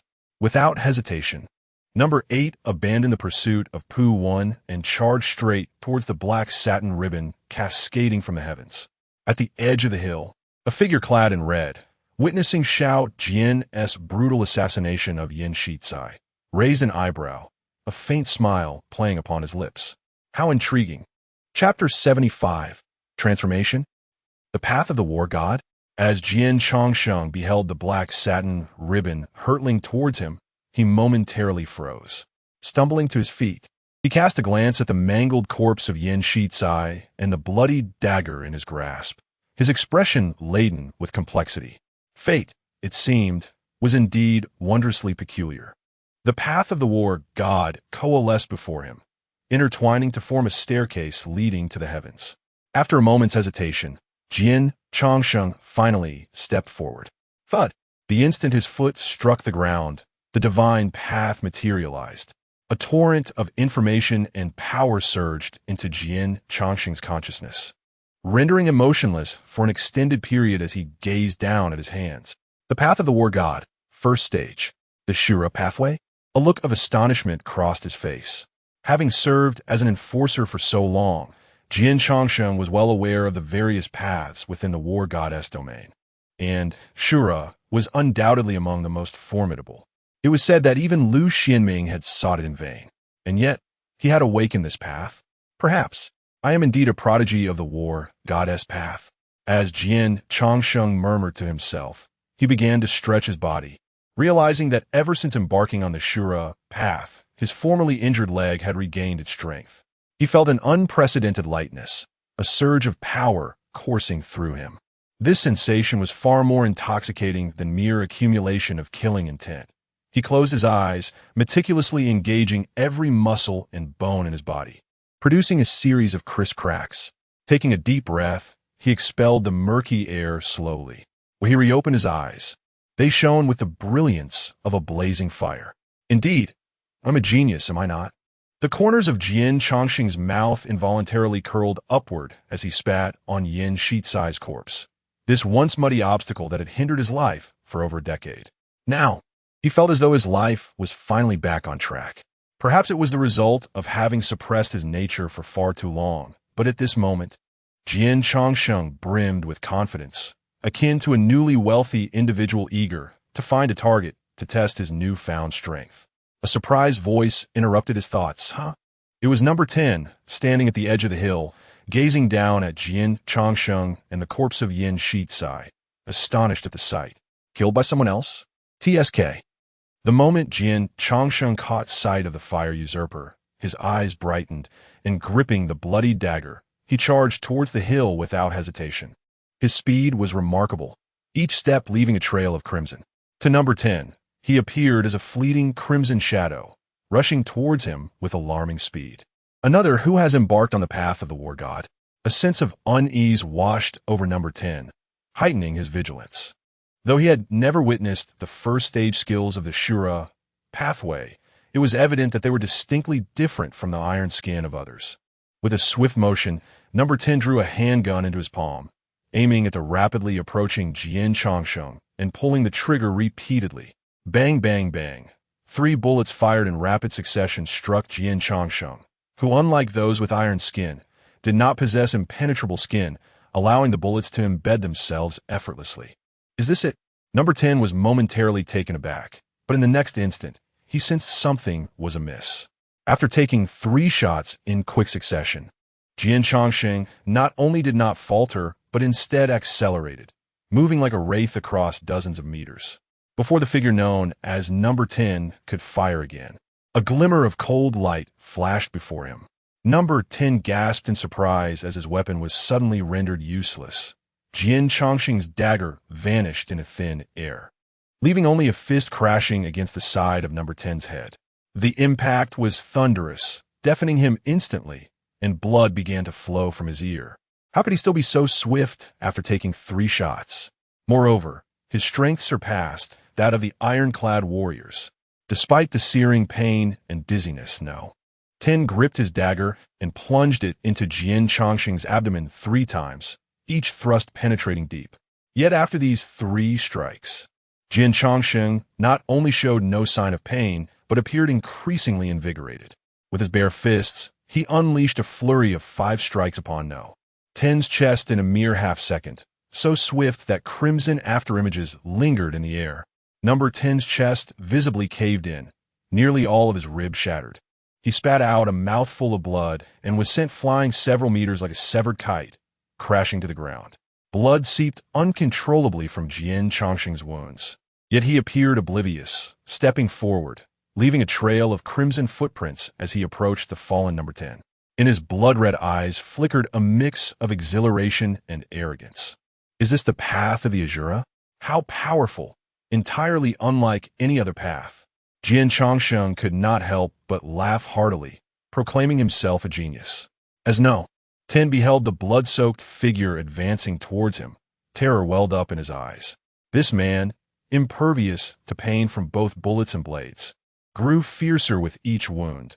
He was a veritable beast of slaughter. Lying in a pool of blood, number 10 desperately attempted to retreat. But Jian Chongqing placed a foot upon his chest, eliciting a scream of agony. The more he cried out, the broader Jian Chongqing's smile became. A usurper of flames? Hardly impressive. With a single stomp, he shattered number 10's ribs, the splintered bones piercing the heart. As number 10's pupils dilated in shock, he slumped helplessly to the ground. The cold wind swept over the blood-stained earth, leaving Jian Chongqing standing alone, the sole victor in this battlefield. He slowly shifted his gaze from the corpse beneath him to the chaotic melee in the distance. The glimmer of murderous intent flashed anew in his eyes. Let me bring this to an end. With a cold sneer, he left his bloodied footprints behind as he made his way over the hills, gradually disappearing into the wilderness. After a significant passage of time, a figure clad in red emerged from the shadows. Chun-Ling observed Jian Changxing's departing silhouette with contemplation, murmuring to herself, "The path of the Azura, is it? That skill seems rather impressive." She had not anticipated Jian Changxing's transformation. She had long noticed this limping figure trailing behind Yin Shizai's group, witnessing how he endured humiliation and scorn. Yet she had assumed he would continue to suffer in silence. Little did she know that beneath that seemingly frail and humble exterior lay a soul of such ferocity. It was no wonder he had caught the attention of the war god path. If placed within the context of past military legends, Jian Changsheng undoubtedly emerges as a dark horse, having meandered through the majority of his life, only to risk everything in this moment, ultimately overcoming the monumental challenge that loomed over him, thereby acquiring a formidable path ahead. One can easily envision how his journey would unfold from this point onward, traversing a road paved with ease and triumph. In the realm of fiction, he would certainly epitomize the archetype of a male protagonist. Alas, this dark horse is destined to meet an untimely end here. As Chun-Ling was about to approach the imminent battlefield, a sudden rustling sound caught his attention from the side. He uttered a soft gasp and turned to behold the grotesquely mangled body of Yin Shizai, which, to his astonishment, began to emanate a faint blue glow. At the center of his chest, a petal-like ritual vessel radiated with the essence of life. Chapter 76. Attire. As the petal gradually withered, a surging breath of life surged into Yin Shizai's body like a tidal wave. Thump, thump, thump. The life force converged in his chest, rhythmically pounding against his heart. The once silent organ began to beat anew, and the mortal wound on his neck healed at a visibly rapid pace, restoring itself significantly within mere seconds. Yin Shizai abruptly opened his eyes, as if awakening from a nightmare. "Do not kill me," he uttered in a delirious whisper. Yet the only response was the mournful wind and the distant roars of battle. Yin Shizai lingered in the pool of blood for a considerable time, eventually regaining his senses. His hands fumbled over his chest, and ultimately he retrieved a withered petal. This object truly possesses power. The realization that the petal had resurrected him brought a wild joy to Yin Shizai's face. It seemed his father still cared for him. "Fate has not forsaken me. I, Yin Shizai, have returned. Ha ha ha." This petal was a treasure procured by his father, the president of the Starry Commerce Association, from an unknown source. When he entrusted it to Yin Shizai, he did not disclose its purpose, only instructing him to keep it close and never remove it. Now, Yin Shizai finally comprehended the petal's efficacy. Recalling everything that had just transpired, the joy in Yin Shizai's eyes swiftly faded, replaced by boundless resentment and fury. Jian Changsheng. "Ah, a despicable cripple daring to kill me? Once I escape, if I do not eradicate your entire family, I shall not bear the surname Yin." As he cursed, Yin Shizai staggered to his feet from the bloodied ground, glancing at the battlefield in the distance before turning towards the entrance of the ancient tomb. After all, time was short until the ancient tomb's opening. If he could find a place to hide until the end, he would await the arrival of the enforcers. At that moment, who could harm him? As Yin Shizai took a step forward, a thought struck him, and he dashed back to the corpse of the fire usurper. Searching earnestly, "Where's my ring?" After searching for a while without success, he frowned in confusion. "Are you looking for this?" A voice drifted lazily from behind him. Yin Shizai's body jolted, and he turned to see a figure clad in a bright red costume standing amidst the blood, casually toying with the ring while looking at him with a half-smile. The instant he glimpsed that face, Yin Shizai's eyes widened in shock, as if he had seen a ghost. You, how am I here? Did I not die? Am I alive or a spirit?" Before Yin Shizai could voice his thoughts, Chun-Ling leisurely completed the lines for him, then approached Yin Shizai with measured steps, leaving the latter frozen in place. The smile on Chun-Ling's lips gradually faded as he looked down at Yin Shizai. After a moment, he coldly uttered two words. "Kneel." The glint of a dagger flashed suddenly as Chun-Ling forcefully severed Yin Shizai's Achilles tendon. Yin Shizai let out a scream, collapsing to the ground, curling up in the blood. "This is impossible. You were clearly dead."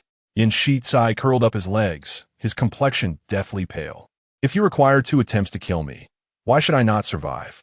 Chun-Ling replied coolly, "I have declared that all of you shall perish here." "Do you truly believe you can escape, young Master Yin?" "Chun-Ling, spare me. Grant me a chance at life. I swear, I will never reveal what has transpired here. In truth, we harbor no deep-seated enmity, do we? Apart from what happened on the ship, I can offer you an apology, truly. I would even bow to you.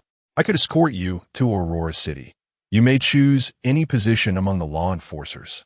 I assure you, I will provide you with endless wealth and splendor. Furthermore, my family possesses numerous treasures. Whatever you desire, I can bestow upon you." Yin Shizai pleaded desperately, having exhausted all his means of self-preservation. If Chun-Ling were to take his life once more, it would be the end. Death would mean the loss of everything. Chun-Ling leisurely slipped the ruby ring onto her finger, seemingly indifferent to Yin Shizai's supplications. She scrutinized the ring for a moment before abruptly interrupting him. "How does one utilize this?" Yin Shizai was taken aback. "Did you not say you would bestow all treasures upon me?" Chun-Ling reiterated, "How does one utilize this?" At her words, a flicker of hope ignited in Yin Shizai's eyes. Chun-Ling's interest in the ring suggested he might have a chance to barter for his life. "This is a ritual artifact of considerable origin, said to have been acquired from the Grey Realm during a 7th-tier calamity invasion," Yin Shizai hastily explained.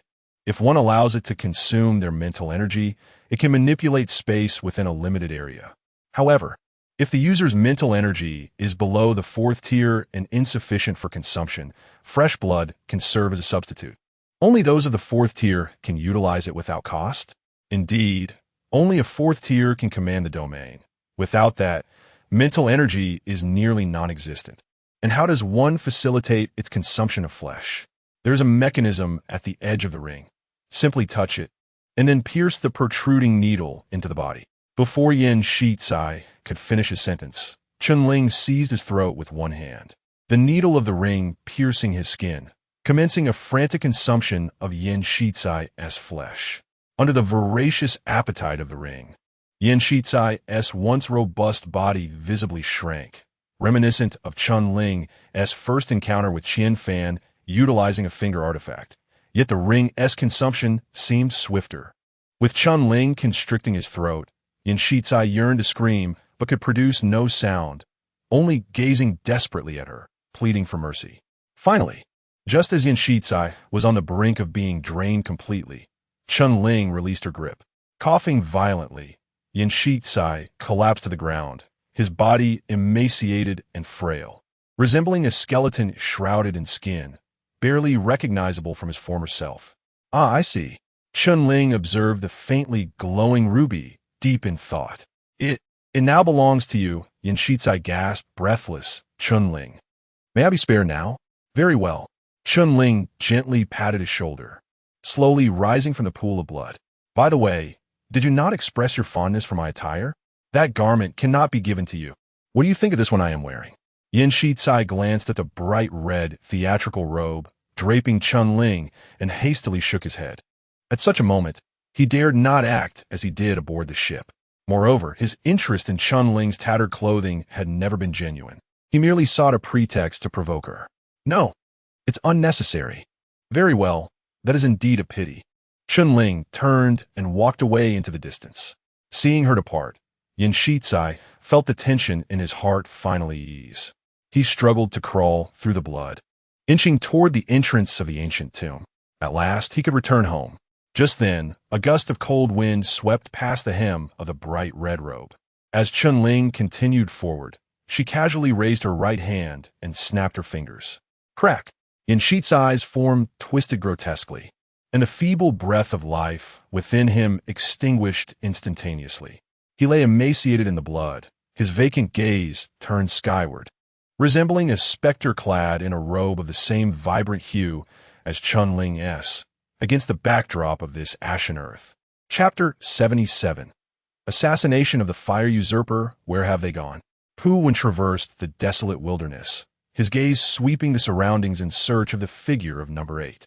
According to the original plan, 5 enforcers of the war god path were to confront 5 usurpers of fire, while he and Yanshizai were to join forces to eliminate the leader, number 8. However, unexpectedly, midway through the plan, Yanshizai was pursued and forced to flee by one of the usurpers. Just when Pu thought he would engage number 8 alone, number 8 himself had also vanished. Amidst the chaos of battle, both allies and foes had disappeared, leaving Pu utterly alone. Thud! Just as doubts filled Pu's mind, a gentle tremor emanated from the sky above. He looked up astonished. Beneath the clouds, a black satin ribbon was gradually retracting towards the hilt of the sword's foundation. Clinging desperately to the ribbon was a figure, seemingly in a fierce struggle. Was that not the usurper? Number 8 swiftly ascended away from the earth, his eyes gleaming with excitement and madness as he gazed at the approaching sword foundation. His hand plunged into the black satin ribbon, grasping repeatedly but only clutching at emptiness. Yet, he showed no sign of ceasing, continuing to engage in theft. At long last, after numerous attempts, a dark red fragment fell into his palm. This shard was roughly the size of half a palm, akin to a stone dislodged from a mountainside when compared to the complete sword foundation. Nonetheless, it represented the utmost limit of his capabilities. The moment the fragment detached, the entire ancient repository of the war path quivered violently. The black satin ribbon shattered into nothingness, and the unsupported number 8 plummeted from the sky, hurtling directly towards the ground. Was his target the sword foundation? Seeing this, Pu's expression ardonnait. He had little understanding of the sword foundation. Although each ancient repository contained a corresponding foundation, they had never had the opportunity to engage with it. They only knew that it seemed crucial to the repository. The audacity of the usurper to steal the sword foundation would undoubtedly trigger a cascade of repercussions. Pu doubted that the entities residing deep within the ancient repository would allow them to depart the oceanic realm unscathed. The usurper who had stolen the foundation fragment was at the 3rd tier, and with Yanshizai now missing and Lu Xinming nowhere to be found, he was left entirely on his own. How could he possibly contend with him? Pu glanced at the direction in which number 8 was falling, then turned his gaze towards the chaotic battlefield nearby, feeling a throbbing headache. The clash between the enforcers and the usurpers was nearing its conclusion. 3 of the 5 enforcers of the war god path had already been slain, while 2 usurpers had also perished. The remaining ordinary enforcers had suffered countless casualties, leaving only a meager 3 or 4 figures still engaged in combat amidst the corpses scattered across the ground. Roughly calculating, Pu noted that of the 70 or so individuals who had initially entered the ancient repository, fewer than 10 were likely still alive. In nearly a century, the trials within the ancient repository of the war path had never witnessed such devastating losses. The enforcers from Aurora City had hoped to seize this opportunity to cultivate more enforcers and restore their strength, only to find that their fledgling talents had all perished within the repository. If the ancient treasure were to be unearthed, would not the 3 enforcers be struck dead on the spot? Pu shook his head, casting aside the chaotic thoughts that plagued him, and charged straight toward the direction where the 8th figure had fallen. The battle had reached a critical juncture, until they dealt with the most troublesome arsonist. None would escape alive. Meanwhile, the 8th figure, plummeting from the sky, clutched a fragment of the Daoji tightly, his palm reaching out towards the ground below. The solid rock was instantly seized, leaving only the soft earth beneath. He landed heavily upon it, a cloud of dust billowing around him. Despite the ground's softness, the impact was severe, and he staggered to his feet, feeling a deep ache throughout his entire being. Yet, when he glanced at the Daoji fragment in his hand, a surge of joy welled within him. The mission was accomplished. Having stolen the fragment of the war god Daoji, he anticipated a significant elevation in his rank upon his return, perhaps even breaking into the top 5. Just as the 8th figure reveled in his success, a whistling sound sliced through the air behind him. A chill ran down his neck, and, without hesitation, he rolled forward. Swish! A long blade skimmed past his scalp. leaving a trail of crimson in its wake. Before he could discern the identity of his assailant, the blade struck again with astonishing speed. In a flash, he raised a finger, causing the deadly gleam aimed at his brow to vanish, now firmly grasped in his hand. However, that very hand seemed to have anticipated the weapon's disappearance. The attack did not cease but transformed, the palm morphing into a blade, now encased in steel black, striking towards the eighth figure's face with lightning speed. The eighth figure instinctively swung his weapon to block, the clash of blade against palm igniting a dazzling shower of sparks. Yet the overwhelming force still sent him flying several meters away. His extensive combat experience allowed him to adjust mid-air, landing steadily on the ground. He looked up to see a young man clad in black, coldly shaking his bloodied hand. Did I evade the strike? Lu Xuanming's brow furrowed in tension. Is it you? The eighth figure's eyes glimmered with icy resolve. Lu Xuanming's attack had come so unexpectedly, as if he'd been lurking nearby, waiting for the opportune moment when the eighth figure's guard was down to strike. Had it not been for the eighth figure's rich combat experience, he might have had his head severed in an instant. Now, having narrowly escaped, the distance between them had widened. In such circumstances, the scales of victory could no longer tip in Lu Xuanming's favor. A newly minted enforcer daring to scheme against me. The eighth figure gradually straightened, gripping his long knife with renewed determination. Quite commendable for the son of that renowned enforcer. However, alas, your chances have run out. Lu Xuanming's brow tightened, his foot slamming into the ground as he charged at the eighth figure like a ferocious beast. The eighth figure remained calm, his right hand reaching out towards the void before him, steel light.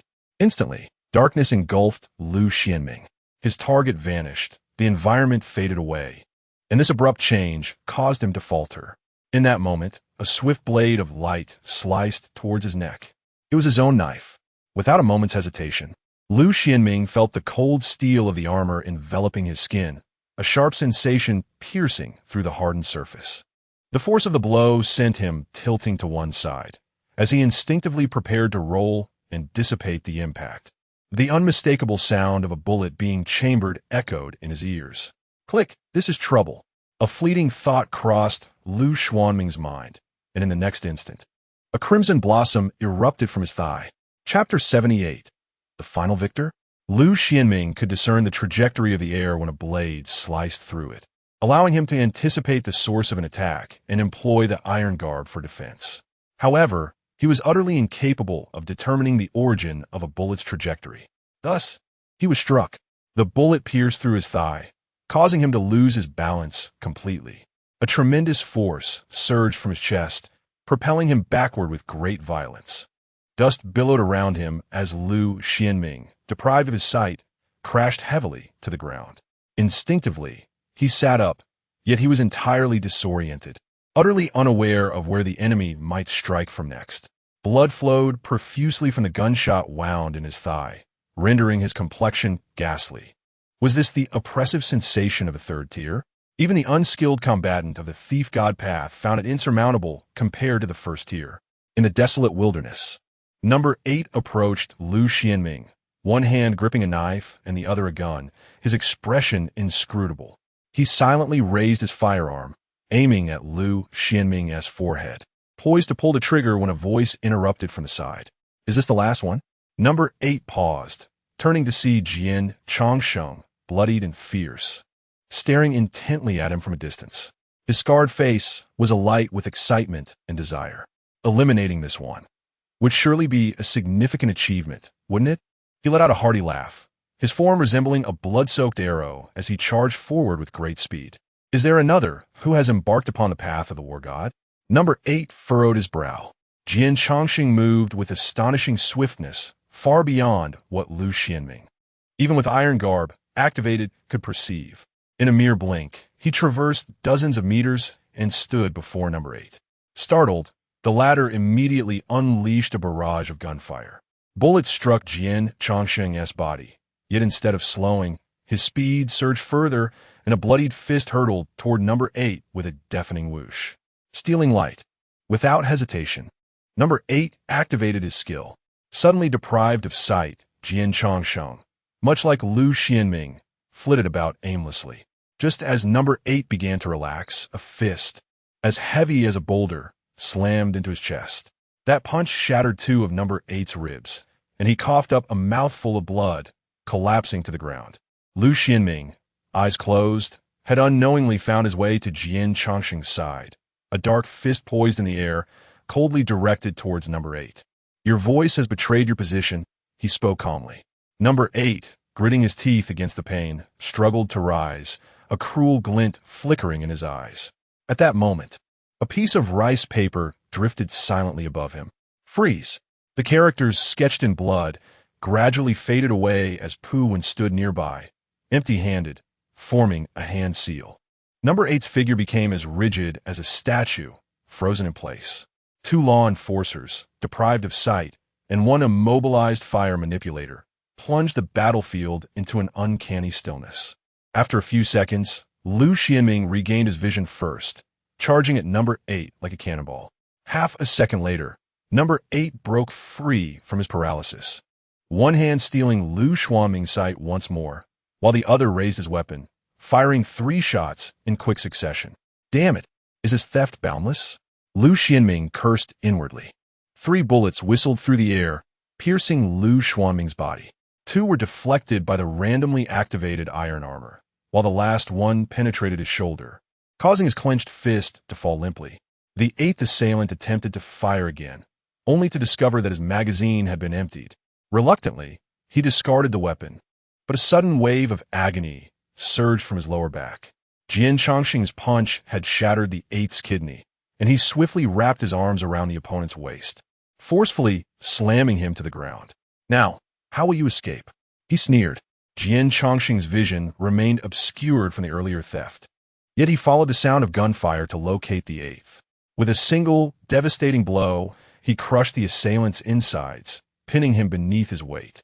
Despite having grievously injured Lu Xianming, the 8th found himself overwhelmed, his desperate gaze fixated on Jian Chongqing, whose eyes were tightly shut. Gritting his teeth, the 8th seized a dagger from his belt and madly stabbed at Jian Chongqing's body. Unperturbed by the onslaught, Jian Chongqing laughed heartily, unleashing a barrage of bloodied fists upon the 8th, clearly intent on trading injuries for injuries. Initially, the 8th managed to inflict several deep cuts, each aimed at vital points. But as he was pounded mercilessly, his consciousness began to fade. Ultimately, he collapsed onto the ground, a mere ragdoll beneath the relentless downpour of fists. Each strike resonated with bone-crushing force.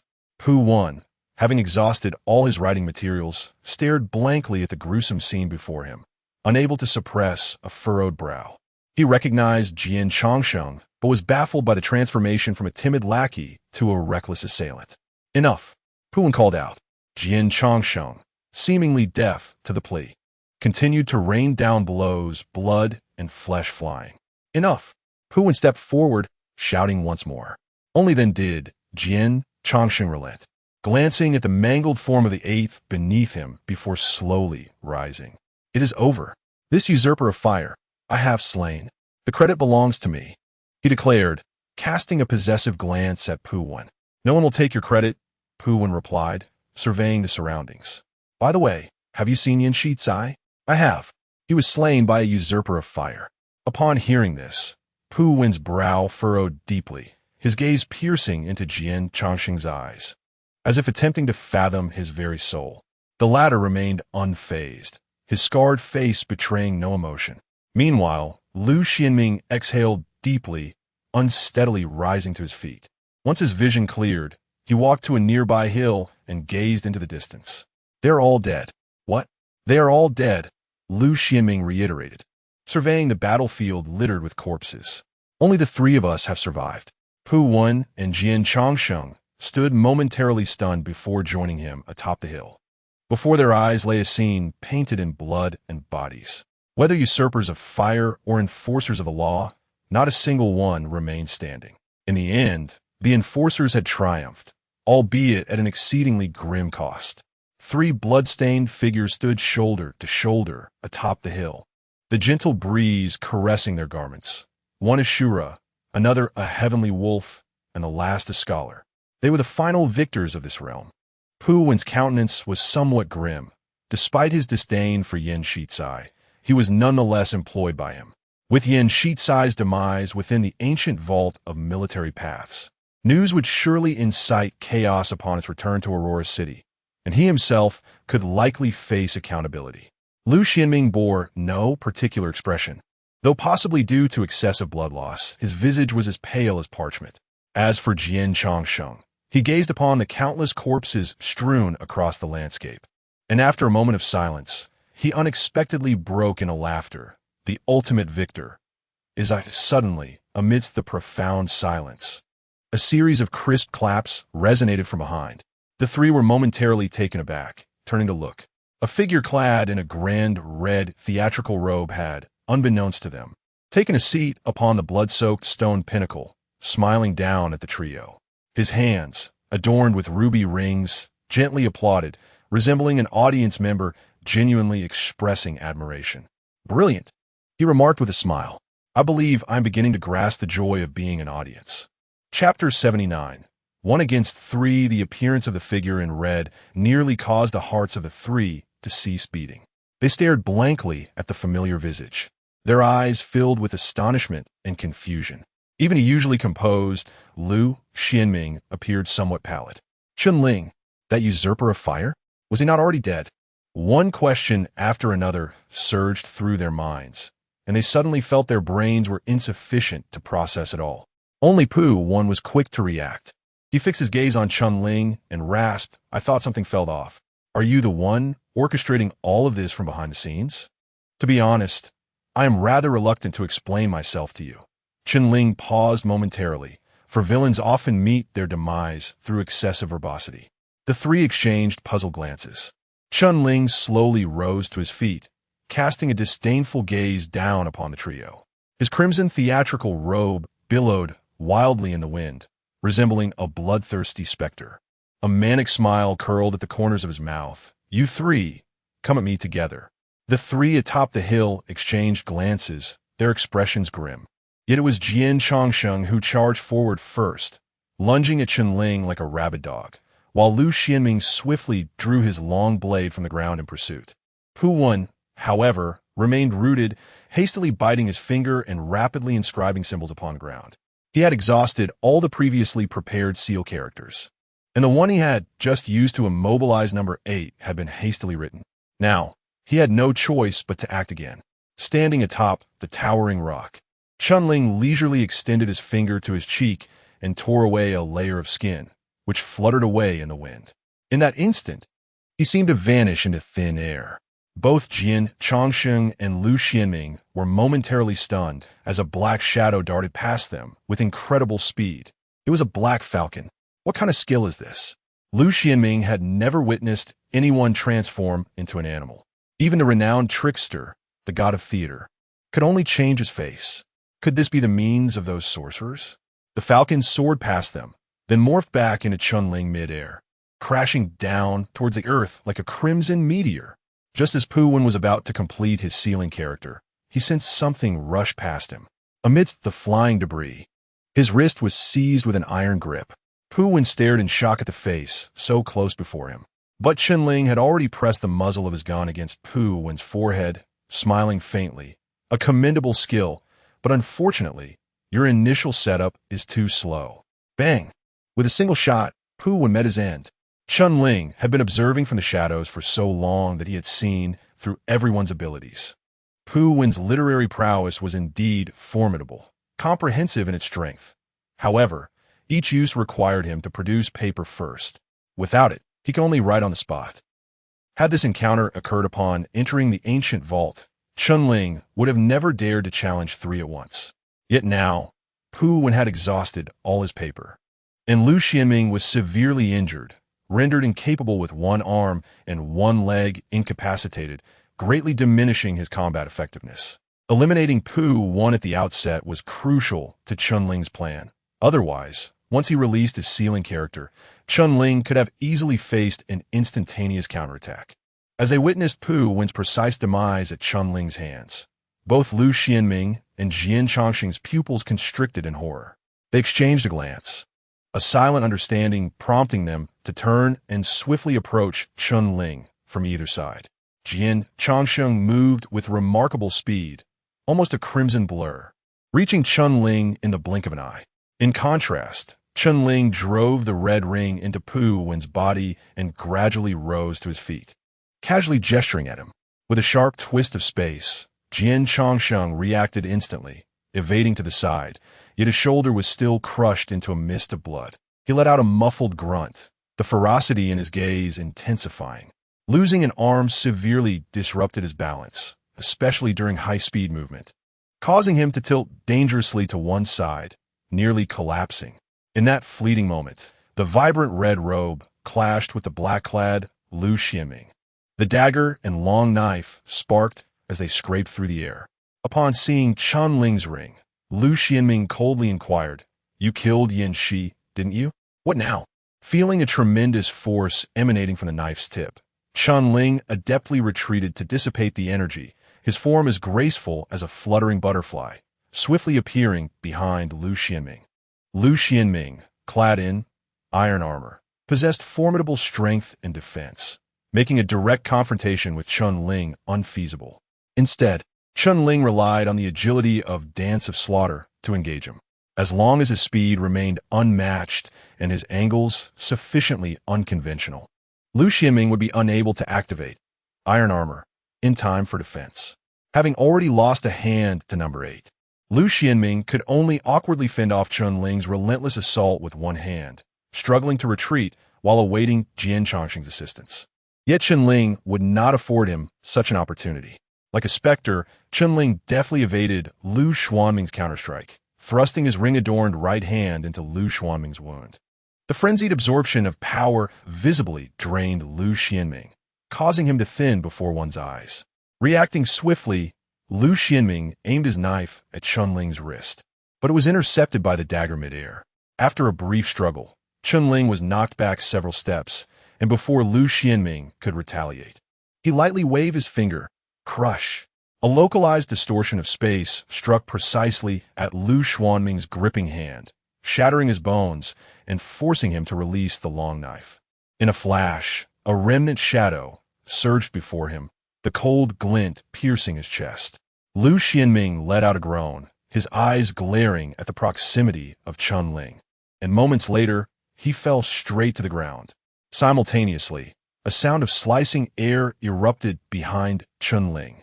He nimbly sidestepped, the short sword grazing his cheek. Jian Changsheng's eyes glimmered with ferocity as the dagger and short knife clashed at an astonishing pace, neither gaining the upper hand. After a flurry of explosive exchanges, they both chose to create distance, the two figures in red standing on opposite sides of the battlefield, gazing at one another. Whether you are human or ghost, you must die today. Jian Changsheng clenched his teeth, acutely aware of Chunling's strength. Even Pu Wen and Lu Xianming had been slain in succession. Yet he had fought hard to reach this point, and he could not afford to perish here. His will ascended relentlessly, the aura of slaughter permeating the surroundings. He let out a low growl, charging towards Chunling like a crimson lightning bolt. With an impassive expression, Chunling raised her firearm, aiming its muzzle at the swiftly approaching streak of blood, and slowly uttered, "For the rebirth of human civilization, I condemn you to death." Chapter 80. You did well, child. As Chunling's voice fell, a palpable sense of judgment surged into the barrel of the gun. Simultaneously, Chunling felt his spirit rapidly waning, as if he had infused everything into his grasp. In an enigmatic manner, a certain force seemed to lock onto the target ahead through the muzzle of his weapon. Jian Changsheng, drawing closer, was suddenly engulfed by an unprecedented sense of peril, his body instinctively bristling with alarm. He gazed at the encroaching black muzzle, akin to the ominous gaze of death. His instinct screamed for him to evade the impending attack, yet his body was already too late to react. Bang! Chunling pulled the trigger. The power of deconstruction transformed into a bullet that shot forth from a gun's mouth. Devoid of sparks, devoid of noise, as silent as a whispering arrow, piercing through Jian Changsheng's chest in an instant. Jian Changsheng felt a sudden lightness in his body, only to discover a gaping wound the size of a fist in his chest. Looking down, he could even glimpse the ground behind him. Everything struck by the bullet seemed to dissolve into nothingness including his heart. He could no longer control his body, staggering a couple of steps before collapsing before Chunling. After firing that shot, Chunling too felt darkness encroaching upon him. The overwhelming strain on his mental faculties nearly caused him to faint. It was only through sheer willpower that he managed to remain upright. Indeed, attempting to unleash the fourth-tier skill, Judgment Court, at the first tier was exceedingly taxing. Moreover, judging by the outcome, he had failed to expand his domain as Han Meng had done at that time, instead condensing it into a minuscule field surrounding the muzzle, projecting the destructive force of the deconstructive bullet, limited to a mere fist-sized impact. It is worth noting that Han Meng had obliterated the body of the red paper monster with 3 shots, each possessing a lethal range several times that of Chunling's current capability. Even if he could deploy a skill surpassing his tier, its potency would undoubtedly be significantly diminished, confined to its corresponding level. This thought flickered through Chunling's mind. Yet, it was evident that even the weakened Judgment Court was sufficient to annihilate nearly all foes of the same tier, such as Jian Chongsheng. "You are a monster." A feeble voice emerged from the fallen Jian Chongsheng's throat, perhaps due to the nature of his own abilities. He did not succumb immediately despite having his heart pierced. Instead, he fixed his gaze upon Chunling with unyielding intensity. "I should not die here. I have only just begun. I am not willing." His voice dwindled to a whisper, eventually descending into complete silence.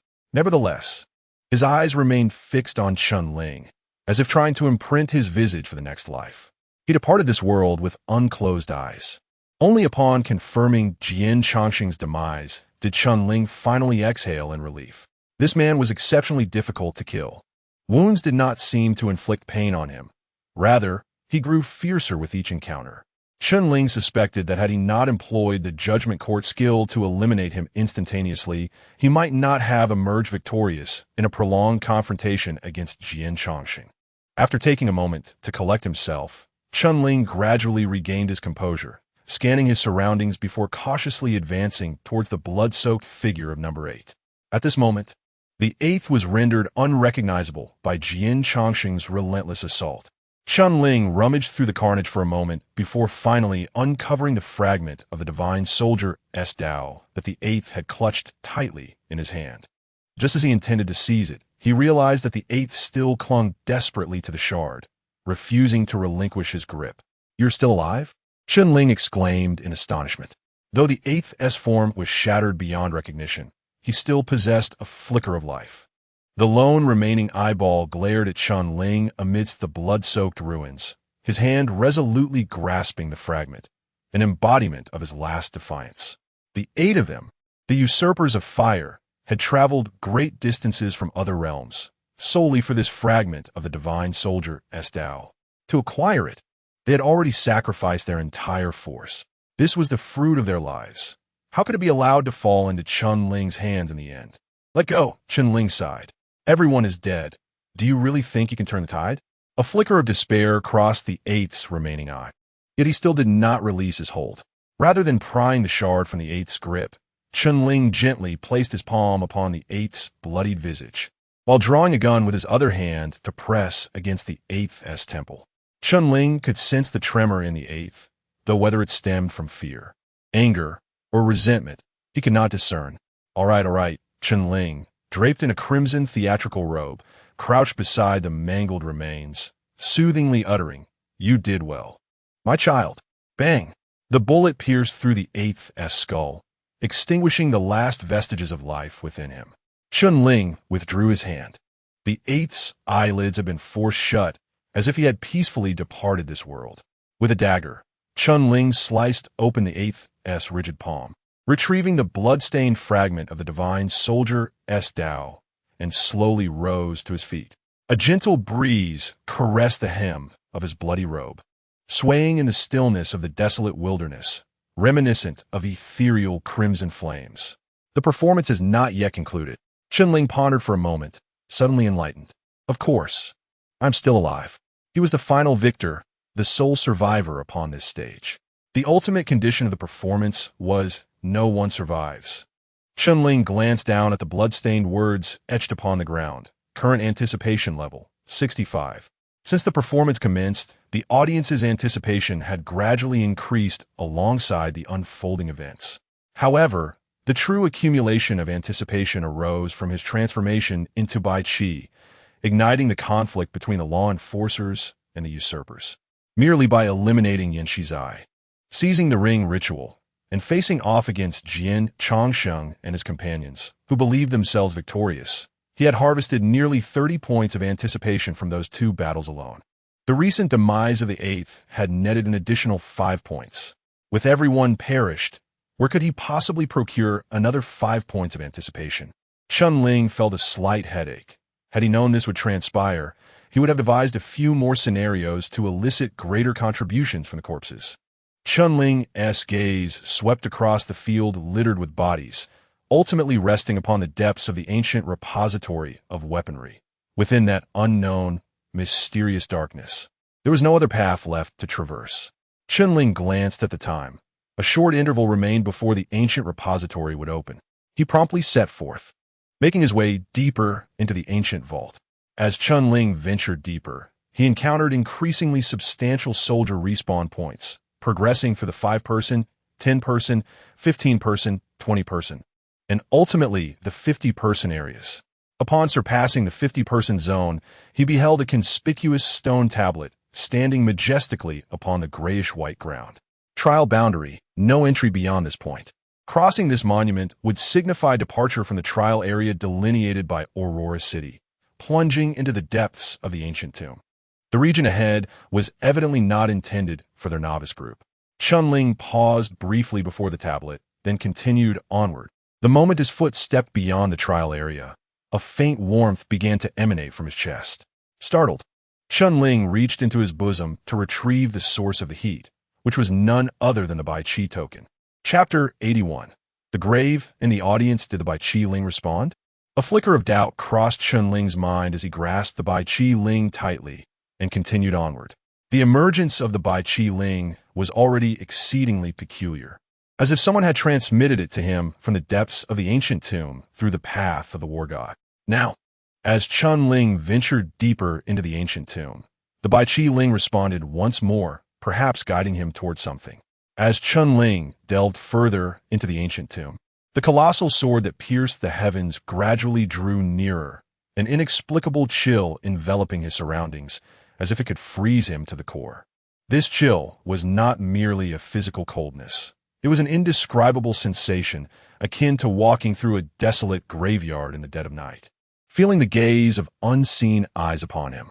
Suddenly, it struck Chunling that, in a certain sense, he was traversing through a grand sepulchre, a great mausoleum of warfare that has existed since the dawn of humanity. His eyes scanned the vicinity, where large ravines dotted the earth. No, these could no longer be termed ravines. They were pits, each accommodating hundreds, if not thousands, of figures, motionless like sculptures, reminiscent of the terracotta warriors he had encountered. In the trial area, the largest ravine he had seen held no more than 50 individuals. Yet here, a mere glance revealed gatherings starting from 100, and as he ventured deeper, pits containing 1,000 were abundantly visible. The cold was intensifying. Chunling furrowed his brow, just as the surrounding chill became nearly unbearable. The Bai Qi Ling in his hand grew increasingly warm, akin to a miniature sun clasped within his grasp, its heat banishing the cold to a distance of half a meter. Yet, despite holding the token, he felt no searing pain. Rather, an inexplicable sense of security washed over him. Where did it wish to lead him? Unconsciously, Chunling quickened his pace. As he drew closer to the black, colossal sword, he seemingly caught fleeting glimpses of something passing around him. A sensation of being watched surged in his heart. Yet, whenever he turned to look, he could not discern their shadows, as if they were mere figments of his imagination. In the depths of the ancient tomb, something lurked. Chunling's brow furrowed ever deeper. Just as he felt the urge to retrace his steps, an immense pit loomed before him. It was a circular chasm several kilometers in diameter, shrouded beneath a dim sky, stretching endlessly. Standing at the edge of this pit, Chunling felt as minuscule as an ant. A look of astonishment flickered in Chunling's eyes. How many could this pit accommodate? Tens of thousands? Hundreds of thousands? This was the largest pit he had encountered since entering the ancient tomb of the warpath. The cumulative size of all the previous soldier-refreshing pits did not compare to this one. Yet, curiously, this giant pit was empty. There were no periodically refreshing projections of murderous intent, nothing at all within the vast emptiness, save for a solitary desolate mound standing forlornly at its center. An icy chill emanated from within the pit. Even with the token in hand, Chun-Ling could not suppress a shiver. His naked eye could discern nothing within the chasm, yet he felt as if he could hear the wails of countless malevolent spirits, steeped in murderous intent, lamenting above the vast abyss. Chun-Ling suddenly recalled having read in a history book that the Qin general Bai Qi had, after the Battle of Chongping, executed 400,000 Zhao soldiers. It was precisely for this reason that Bai Qi's name as the god of death had become legendary throughout the ages. Chun-Ling's gaze fell upon the center of the vast pit, resting on the solitary desolate tomb, his eyes narrowing slightly. Unlike the other pits, which exuded a palpable aura of slaughter, this one was instead crowned by a barren grave. Did this not signify that this grave could rival the murderous projections of countless souls? Could it be that, casting a glance at the scorching token in his hand, Chun-Ling hesitated for a moment before stepping into the pit, making his way directly to the grave? As he approached, he gradually discerned the entirety of the desolate tomb. It was less a grave than a mound nearly the height of a man. Before the mound lay nothing, comparable to the mass grave he had previously unearthed. How could the esteemed god of death, Bai Qi, be interred in such a place? Filled with bewilderment, Chun-Ling halted before the tomb, the warmth of the token in his hand gradually dissipating, as if guiding him here was its sole purpose. Simultaneously, a chilling aura surged around him. On the ground before the grave, a line of blood-red characters seemed to seep from the very soil. Slowly materializing, 3 bows and 9 kowtows, impart your divine power. The moment he laid eyes upon these words, Chun-Ling could not help but furrow his brow. Before he could react, an even colder presence erupted from the void behind him, as countless scarlet eyes abruptly opened, their gaze piercing through the boundaries of the theater. As if an invisible world-destroying beast was roaring in rage. A tempest arose within Chun-Ling, crashing violently against the opposing grave. Almost simultaneously, a concentrated essence of black murderous intent surged forth from the grave, as though its master had stood here eons ago, casting a gaze imbued with a chilling malice. Boom! The 2 terrifying auras collided within the pit, erupting like circular waves that swept outward, the aftermath stirring the surrounding sand and soil, revealing beneath a ghastly crimson hue and a multitude of white bones. On the land before the desolate tomb, a massive character formed from oozing blood emerged, grotesquely declaring, "Disaster." Standing at the precipice of the clash between the 2 auras, Chun-Ling's crimson theatrical robe billowed in the wind, his hand shielding his eyes. As the black murderous intent swirled around him, the oppressive terror nearly suffocating. Were the audience engaging with Bai Qi? This thought flickered through Chun-Ling's mind, igniting a spark of joy within him. If Bai Qi could contend with the audience, might he not have the potential to completely annihilate them? If the audience perished here, he would be liberated at last. This notion took root in his mind, yet matters did not unfold as smoothly as Chun-Ling had envisioned. Through the gaps between his fingers, he discerned the desolate tomb quaking, seemingly on the verge of shattering. The scarlet eyes behind him gradually faded into the void, and with them, the world-ending pressure dissipated, while the murderous intent surging from the grave receded back into the depths of the pit. The vast pit once more fell into silence. The encounter between the 2 was as abrupt as it was fleeting, had it not been for the layer of earth stripped away from the ground, revealing a deep crimson hue beneath. Chun-Ling might have believed that the entire episode was merely a figment of her imagination. Her gaze returned to the desolate grave, where the surface of the earthen mound bore numerous fissures. It seemed that Bai Qi had not emerged victorious from their recent clash. Just as Chun-Ling felt a tinge of regret, another stream of blood oozed from the depths of the earth. Assist me in resurrection. Fulfill your desires. Chapter 82. Another Survivor. The moment Chun-Ling beheld these words, he was momentarily taken aback. Before he could gather his thoughts, A surge of crimson light abruptly erupted from the depths of the earth, piercing into his palm's token. The surface of the Baichi token became tinged with layers of blood-red hue, only to swiftly recede. Chunling distinctly sensed a fierce aura of slaughter emanating from it. Audience anticipation, 7 uncertain of what had transpired, and bewildered by the inexplicable increase in audience anticipation coinciding with the infusion of that bloodlight. He had no time to contemplate further. For just as the sanguine glow vanished from the token, the entire vast pit began to tremble violently. The edges of the pit rapidly disintegrated, the earth dissolving into countless grains of sand, as if a sandbox world were collapsing, vanishing into the abyss beneath the ancient vault at an astonishing pace. A tide of annihilation surged relentlessly towards Chunling. His pupils constricted.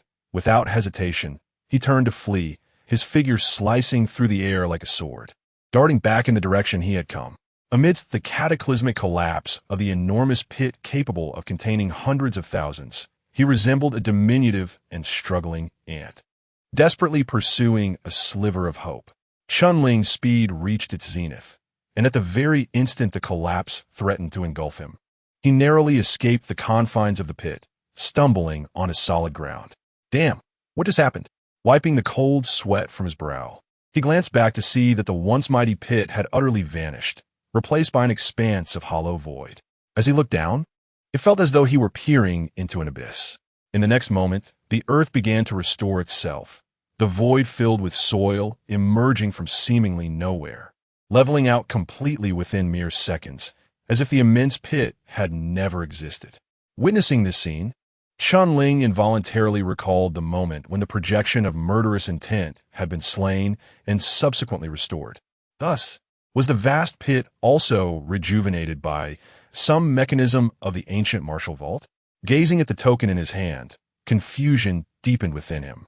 But he had no time to linger. If all went as expected, the 3 law enforcers would soon be opening the great doors of the ancient vault. He concealed the token close to his person and swiftly returned to the trial area, first arriving at the entrance of the ancient vault, where he marred the faces of all the enforcers' corpses from Zone 1 before casting them into the abyss. After a moment's hesitation, he also disposed of 2 enforcers from Aurora City. Having completed these tasks, Chunling randomly selected a chaotic spot rife with corpses and sat down.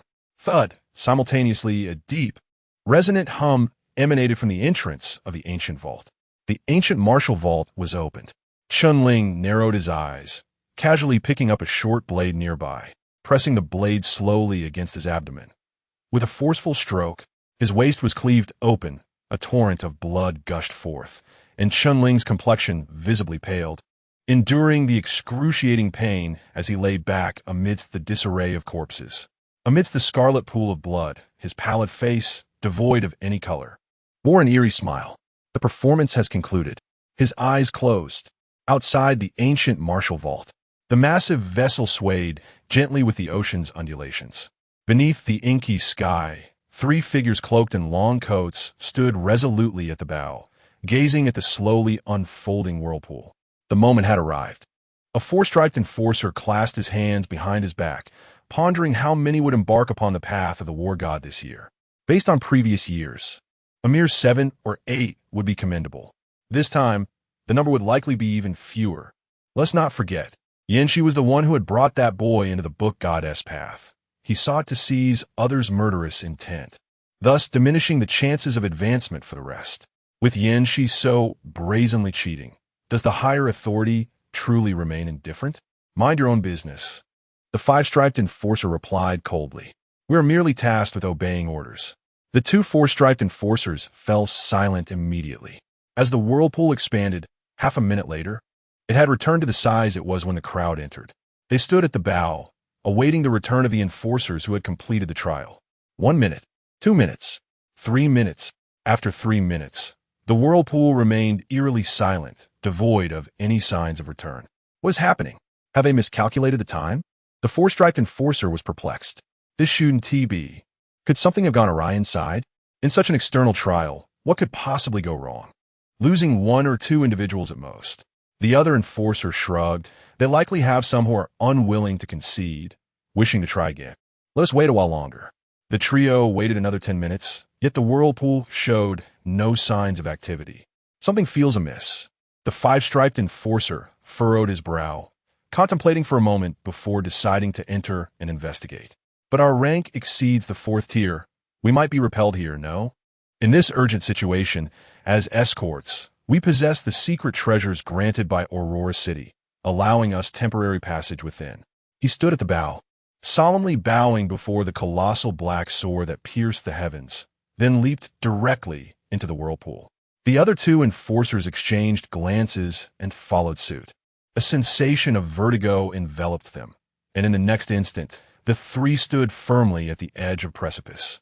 A pungent scent of blood assaulted their nostrils. The three enforcers frowned in unison as they beheld the scene at the cliff's edge, their expressions shifting dramatically. They saw the bodies of over 10 enforcers strewn across the precipice. Most seemingly fell by gunfire, precisely those who had entered the ancient vault earlier. What transpired? The four-striped enforcer exclaimed in shock. How? How could so many have perished? The five-striped enforcer's complexion turned ashen as he quickly surveyed the bodies, his gaze locking onto one figure, slowly crouching down. Something is amiss. He grasped the face of the corpse, scrutinizing it for a moment. This individual was not among those who had entered the ancient vault. Are you suggesting someone infiltrated the enforcer ranks? Who? The five-striped enforcer did not respond. He immediately rose and hastened deeper into the ancient vault. The further he ventured, the greater the number of corpses became. The vast ancient vault lay in utter silence, a stillness that now echoed deafeningly in the ears of the three enforcers. That, is it Yinshi? A four-striped enforcer trembled as he raised his hand, pointing towards a distant corner. The other two abruptly turned their heads, only to be met with the sight of a gaunt figure twisted into an agonizing shape amidst a pool of blood. They stood in stunned silence for a considerable moment before regaining their composure. It was not that they failed to recognize Yin Shitsai. Rather, the sight of him, drained of his blood and flesh, was so drastically different from the person they once knew. If they did not scrutinize the minute details of his face, it would be nearly impossible for them to associate this lifeless corpse with the haughty young master Yin they had encountered aboard the ship. It truly was him. Another four-striped enforcer rasped, his eyes reflecting a dawning terror. If even Yin Shitsai had perished in the ancient tomb, then chaos would surely erupt from the direction of Aurora City. Hurry, let us ascertain if there are any survivors. The trio dispersed to search, with one individual making his way to the base of the hill where the fiercest fighting had occurred. Here, the bodies of dozens of enforcers and usurpers lay heaped together, as if they had endured a brutal battle that could only be described as a gruesome meat grinder. The more they searched, the colder their hearts grew. In the past century, such a large-scale loss of newcomers had never been witnessed. They could not fathom what had transpired within this short span of 24 hours. Amidst the sea of corpses, a figure that had seemingly succumbed to death twitched slightly, moving a finger. This! The four-striped enforcer's pupils constricted as he shouted. There is still a survivor here. Chapter 83. The performance concludes upon the utterance of these words. The two law enforcement officers surged forward like arrows. Is there still a survivor? Wait, how can it be him? The officers were taken aback as they beheld Chun Ling, the sole remaining vestige of life. He should have succumbed to his injuries, having been grievously wounded in the abdomen during the battle, bleeding profusely. One officer hesitated, casting a glance at Wu Wan, contemplating the dire situation. If they did not act swiftly, he would surely perish. Should we intervene?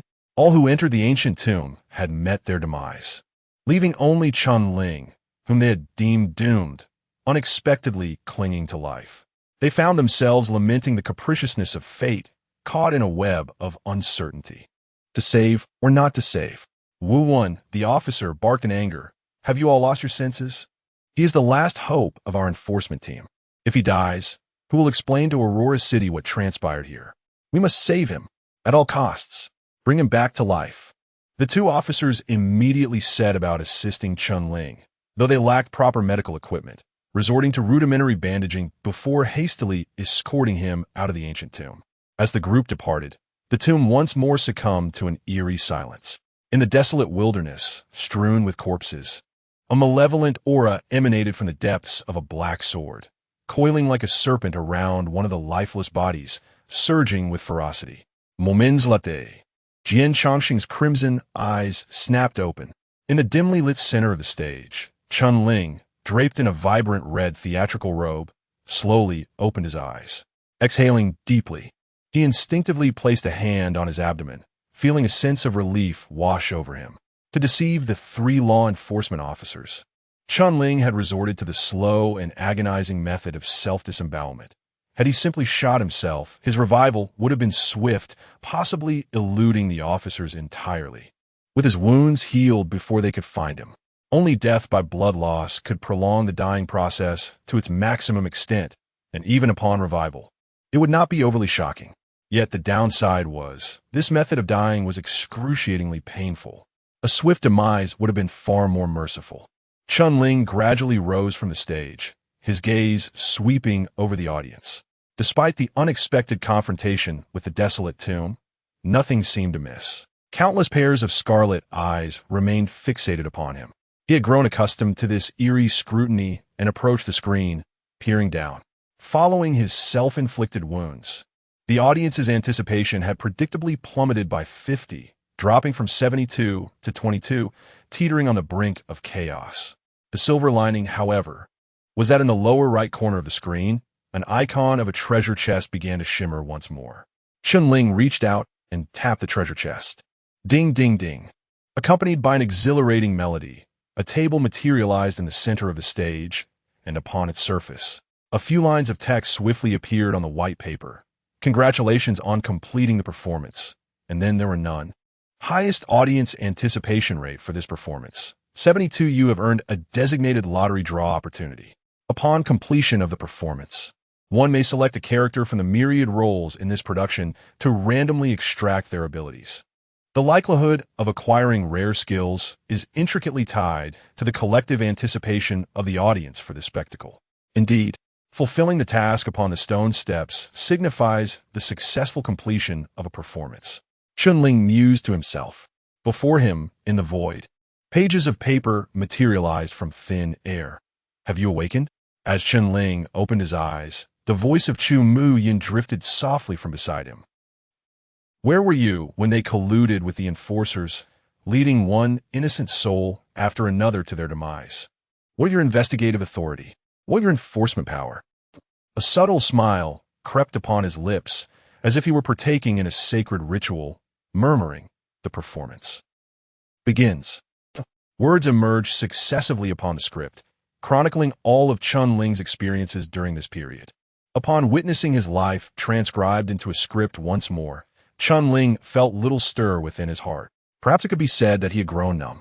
As he reached the final line of the script, he slowly closed it, and in that moment, a sudden haze enveloped his vision. He found himself transported back to that dream, the spotlight above dimming rapidly, an endless night shrouding the world, with an unattainable star suspended above, and a twisted, blood-red path extending towards the heavens, emanating an eerie aura. In that instant, Chunling stood upon the first step of this path. Complete a performance involving at least 50 participants, ensuring that no one survives upon its conclusion. As the brilliance of the script in Chunling's grasp flickered, the second step before him trembled slightly, the inscription upon its surface vanishing without a trace, followed by a surge of pure mental energy flooding from his mind. Truth be told, Chunling had little understanding of what mental energy entailed, having scarcely perceived it before, yet at this moment, it was as though a fountain had erupted beneath his feet, pouring into his body from this distorted divine path. He felt as if he were being cleansed, his once weary spirit revitalizing swiftly. So, only upon completing the aforementioned performance task does one qualify to ascend to the next tier. Chunling pondered as he gazed at the restored step. Tentatively, he lifted his foot, advancing towards the second step. His foot glided effortlessly through the invisible barrier. Yet with each step, his mental energy was rapidly depleted, and when it was entirely spent, his toes barely grazed the step. It had only been a few days since he first ascended the initial step. Attempting to leap to the second step in one go was perhaps premature. Fortunately, the barrier of the second step had now been lifted, and stepping onto it was merely a matter of time. Chun Ling withdrew his foot. In the next moment, the surroundings shattered swiftly, and he found himself back at the center of the stage. Grasping the script, Chun Ling surveyed his surroundings. Countless cards danced in the air before neatly settling upon the table. The small text that had adorned the paper vanished, replaced by a succinct phrase. Please write the name of the character you wish to extract on the paper. Chun Ling picked up the pen, scarcely hesitating, and inscribed a name upon the paper, Jian Chongsheng. Undoubtedly, Chun Ling had other alternatives, such as the Flame Usurper, although their face-stealing abilities seemed rather ineffectual to him. The skills of theft and the light-stealing technique employed by the Eighth were undeniably commendable, not to mention the sealing technique of the Book God Path. The crux of the matter, however, was that after acquiring these skills, after learning them, he found himself bereft of opportunities to employ them. Aspiring to masquerade as an enforcer, Chun Ling recognized the necessity of possessing a viable first-tier skill from the warrior path that he could present with credibility. Currently, only 2 first-tier skills had emerged, Jian Chongsheng and another. Chun Ling had witnessed firsthand the terror of the Azura path. A single first-tier skill could transform Jian Chongsheng, an apparent life loser, into a super genius, capable of engaging him in a meaningful contest. In summary, Jian Chongsheng's first-tier Azura skill stood as his most advantageous choice. As Chun Ling inscribed Jian Chongsheng's name, all other cards on the table vanished, leaving behind a solitary blue card poised before him. Chapter 84, Blood Garment. Chun Ling reached out to grasp the card. Skill, Blood Garment. Ownership, War God Path, Shura. Route, First Stage. Character, Jian Chongsheng. Chun Ling absorbed the card, closing his eyes for a moment as he murmured, Blood Garment. No wonder. The Blood Garment skill differs from the Iron Garment of other paths. It lacks extraordinary defense and power. Its singular trait is that the more one is injured, the greater their combat strength becomes, particularly in terms of force and speed. Furthermore, the life force of the Blood Garment owner is significantly enhanced, making it exceedingly difficult to kill them unless they suffer a fatal headshot. This elucidates why Jian Chongsheng resembles an indomitable cockroach, growing fiercer with each battle. This skill also addresses Chun Ling's current shortcomings, namely his rather mediocre physical condition. Even with Slaughter Dance, he found it challenging to unleash his full potential. Perhaps I should stab myself 3 times before the next fight, Chun Ling mused to himself. Having completed the skill acquisition, Chun Ling felt a sudden dizziness as his consciousness began to return to his body. Would he survive? It remained uncertain, despite the prolonged efforts. There was still no response. The 4-striped enforcer shook his head, speaking bitterly. There is little hope left. Upon hearing this, the 5-striped enforcer's expression darkened. His teeth gritting as he growled, Continue the rescue. Bring out the top-grade hormones. He must live.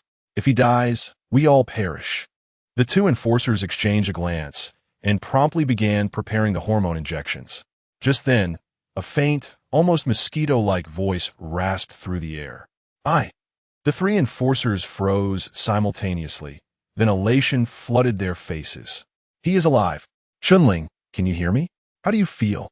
Under the expectant gazes of the 3 enforcers, Chun Ling struggled to open his eyes, his dazed pupils gradually focusing. He opened his mouth. "Where is this?" "This is aboard the ship. We have rescued you from the ancient vault," the 5-striped enforcer replied anxiously. "Chun Ling, what transpired in the ancient vault of war?" Upon hearing the words ancient vault of war, Chun Ling's pupils visibly constricted, as if recalling something terrifying. After a long pause, he finally managed to utter 3 words: usurper. Fire. Maker. A chill ran through the hearts of the 3 enforcers. Indeed, the 5-striped enforcer clenched his fists, his eyes gleaming with intensity. Only they could infiltrate the enforcer ranks through deception. But when did they strike? It was the train. What? The usurper attacked the enforcer's train in Area 1, then disguised themselves as our likenesses, infiltrating the ancient vault. Chun Ling clenched his fists in frustration, his voice hoarse as he recounted the events. After they entered the ancient, they unleashed a massacre. The enforcers from Districts 3 and 5, as well as those from District 6, and several enforcers from Aurora City, were all shot down and fell into the abyss below. At that moment, I was coerced by Yin Shitsai and separated from them, narrowly escaping disaster. They actually attacked the train? But that's strange. The Railway Bureau hasn't reported any assaults. I'll investigate further once we disembark. How many individuals arrived in District 1? It seems to be 9. The 5-pattern enforcer furrowed his brow, recalling the corpses of several arsonists he had encountered, seemingly calculating the numbers. Chun Ling continued. Then that Pu Wen used some sort of paper to immobilize them all.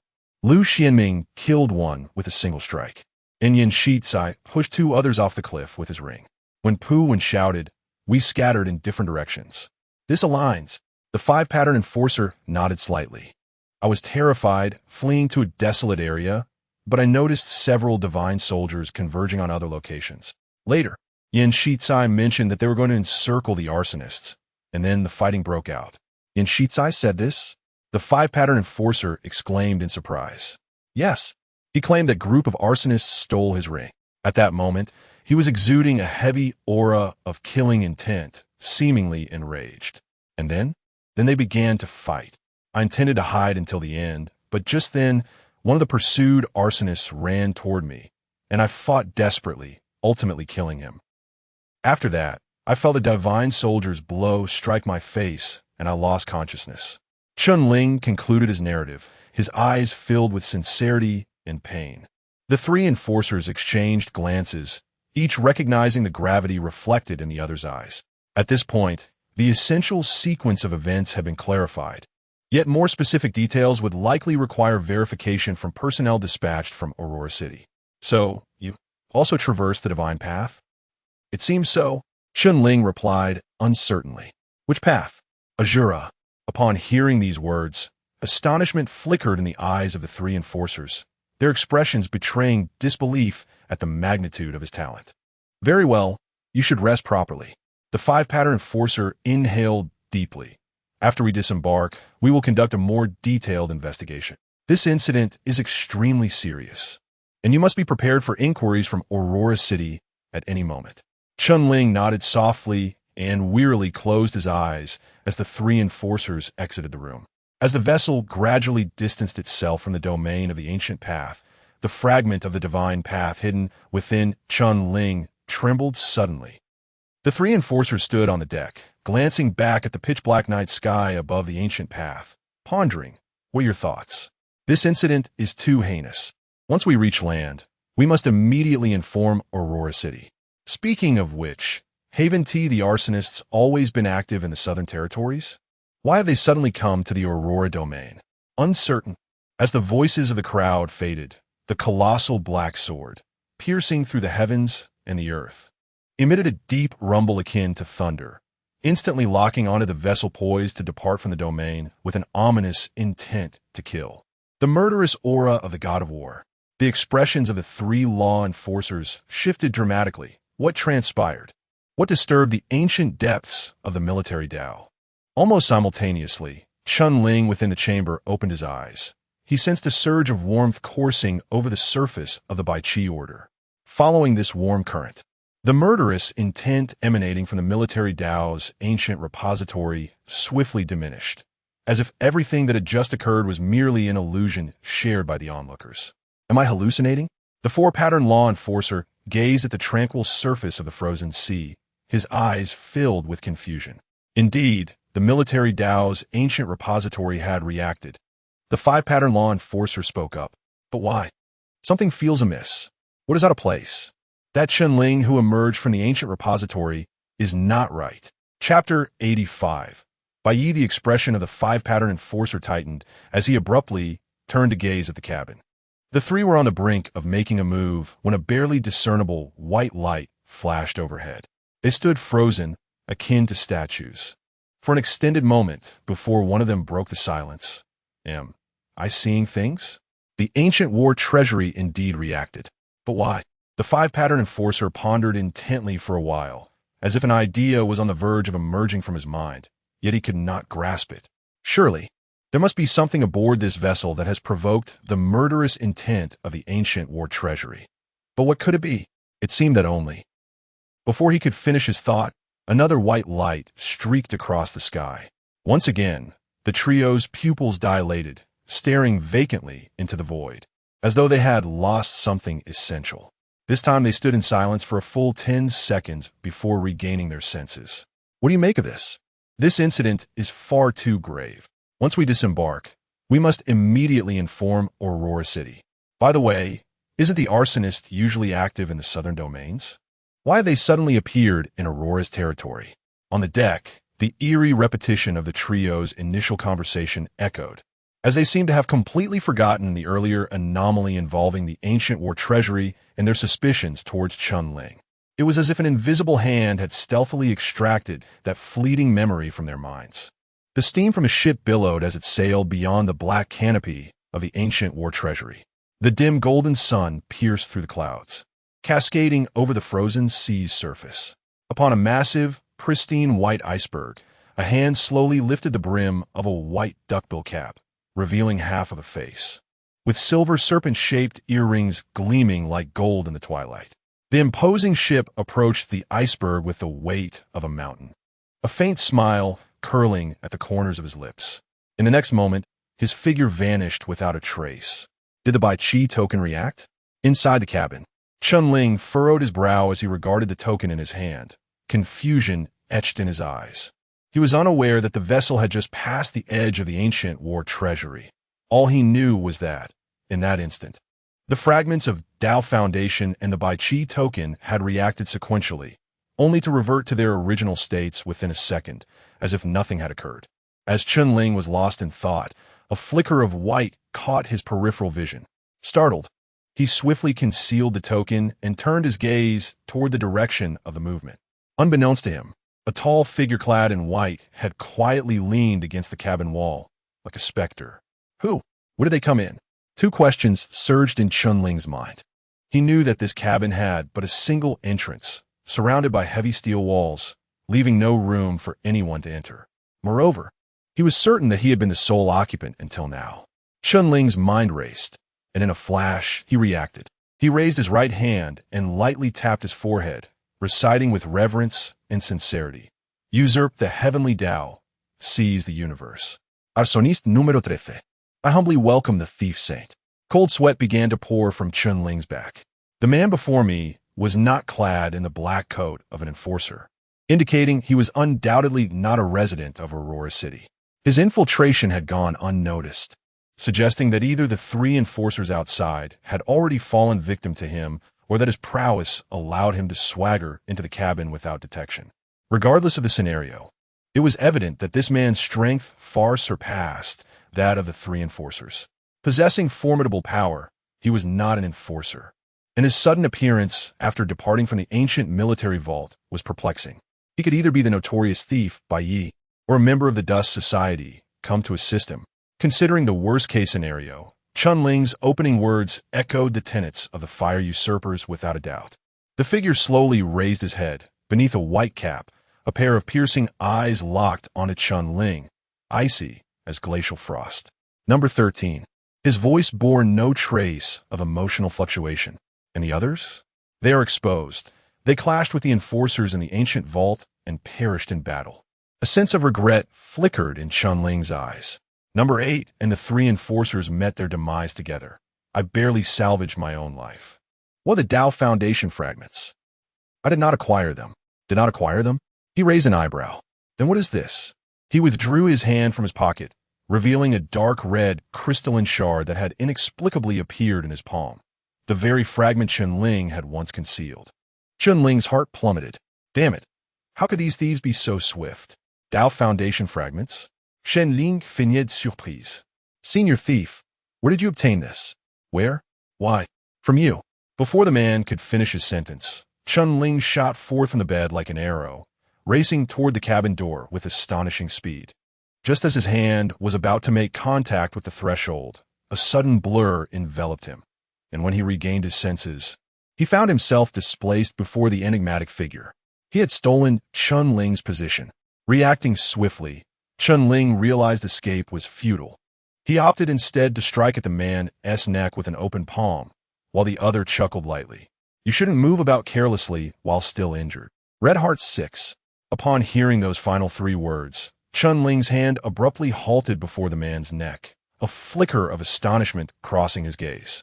The man gently raised his hand, conjuring a playing card from thin air, which he pinched between two fingers. Red Heart Queen, humanity's civilization shall never extinguish. He spoke slowly. I have come to retrieve you, newcomer. Chun-Ling stared at the card adorned with the visage of a queen, lost in thought for a long moment before snapping back to reality. You are a member of the Dusk Society? He inquired, bewildered. Then, what a thief, Saint Bai Yi. The man regarded Chun-Ling with a smile, remaining silent.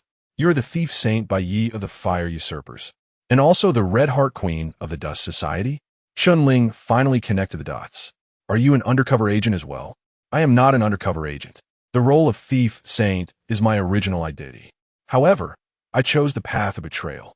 By casually tucked away the playing cards, seemingly reluctant to elaborate further on the matter. That being said, as a newcomer to the organization, you have performed exceptionally well on this mission. Hold on a moment. Chun-Ling's mind struggled to grasp the situation. You are the renowned thief of the arsonists, and yet you sent someone to infiltrate the ancient vault to pilfer the Daoji fragments. So, why did you simultaneously seek my assistance in this endeavor? A pertinent question, indeed. Bai had anticipated Chun-Ling's inquiry and, with an open palm, clarified, while it is true that I am a master thief, I am not the leader of the arsonists. The decision to send them to steal the Daoji fragments was made by the leader. My role is merely to provide support. Then why not wait for them to retrieve the fragments before stealing them yourself? Chun-Ling posed the question, only to arrive at the answer herself, contemplating. I see your standing within the arsonists is too elevated. If you were to seize the fragments at this juncture, it would inevitably expose your identity, astute. I replied with a smile. That is precisely why I require your assistance, to help me stage a most captivating performance. Chapter 86. Is my face real? Of course. Bai Yi could snatch away the fragment stolen by the Fire Usurper, but in doing so, his identity as a thief saint would be irreparably damaged, and the Fire Usurper would undoubtedly devote all his efforts to hunt him down. For him, such an action would be a grave miscalculation. However, if the fragments were taken by someone else within the ancient repository, the scenario would indeed differ. Having contemplated all of this, Chun-Ling finally exhaled a sigh of relief. He returned to the bedside, and the last heavy burden in his heart was finally lifted. He could manipulate the events within the ancient repository, but once he stepped outside, the unfolding of events would be beyond his control. Neither the three law enforcement officers nor the thief Saint Bai Yi were entities he could contend with. His only hope lay with that enigmatic rescuer. Yet, he had not anticipated that the rescuer and thief Saint Bai Yi were one and the same. You acted quite convincingly just now, Bai Yi remarked, unable to restrain his admiration. I nearly believed you had truly been swapped out by number 13. Chun-Ling chuckled awkwardly, remaining silent. Bai Yi carefully stored the Dao Foundation fragment and continued, I have stolen the memories of the three law enforcement officers regarding the anomalies in the ancient repository. They will no longer suspect you. Now, can you extricate yourself? Yes, Chun-Ling nodded. Then, as if recalling something, he added, could you do me one more favor? Speak. Please hide these two items atop the beam at 128 Frosty Street in District 3. Chun-Ling handed the Bai Chi order and the red ring to Bai Yi, who examined them with surprise, exclaiming, this item carries the aura of the war god Dao. It's a remarkable treasure. Did you bring it out from the ancient repository? Indeed. Anything else? Chun-Ling shook his head. Just as Bai Yi was about to leave, he suddenly halted, an odd expression crossing his face as he produced a piece of paper from his pocket. There is one more thing I wish to ask you. What does this message you sent mean? Chun-Ling, puzzled, took the note and was momentarily stunned upon seeing the two blood-red characters, die. Chun-Ling distinctly remembered that he had not written this in the grocery stall. Was this yet another mischief from the audience? This, was an accident, Chun-Ling explained vaguely. Bai Yi regarded him curiously for a moment before diverting his gaze, casually waving his hand as he departed. See you in Aurora City. In the next instant, his figure vanished into thin air. See you in Aurora City? A flicker of confusion crossed Chun-Ling's mind. Why were all these members of the Twilight Society flocking to Aurora City? Chu Muyin was one, and now Bai Yi as well. Without the Tao Foundation fragment and by Qi order, Chunling felt unburdened. He lay back on the bed and closed his eyes to rest. Several hours later, the ship slowly docked at Winter Harbor, and a law enforcement officer assisted the weakened Chunling back onto solid ground. As soon as Chunling disembarked, he was met with the sight of dozens of law enforcement officers clad in black and red uniforms, who had already cordoned off the entire Winter Harbor. The once bustling port now lay shrouded in an atmosphere of desolation and cold. Upon witnessing the scene, Chunling understood that news had reached Aurora City. Over 70 law enforcers, initially filled with hope from Aurora City, had entered the trials of the ancient battlefield, yet only one had emerged alive. This was, without a doubt, catastrophic news for Aurora City. "Are you Chunling?" A six-pattern law enforcer stepped forward, frowning as he scrutinized Chunling. "Yes." The six-pattern law enforcer signaled to those around him, commanding a search. Without uttering a word, 3 law enforcers rushed to Chunling's side, conducting a thorough search from head to toe, leaving no room for concealment. Naturally, they would find nothing. "There's nothing else," one law enforcer replied quietly. "My apologies." Chunling, the six-pattern law enforcer, stated decisively. "Next, we must verify your identity through facial recognition to prevent any identity substitution by the infiltrators." At this, Chunling's eyes narrowed. To be honest, he had anticipated this step, given that Aurora City was aware of infiltrators within the ancient battlefield. Vigilance was imperative, especially since he was the sole survivor.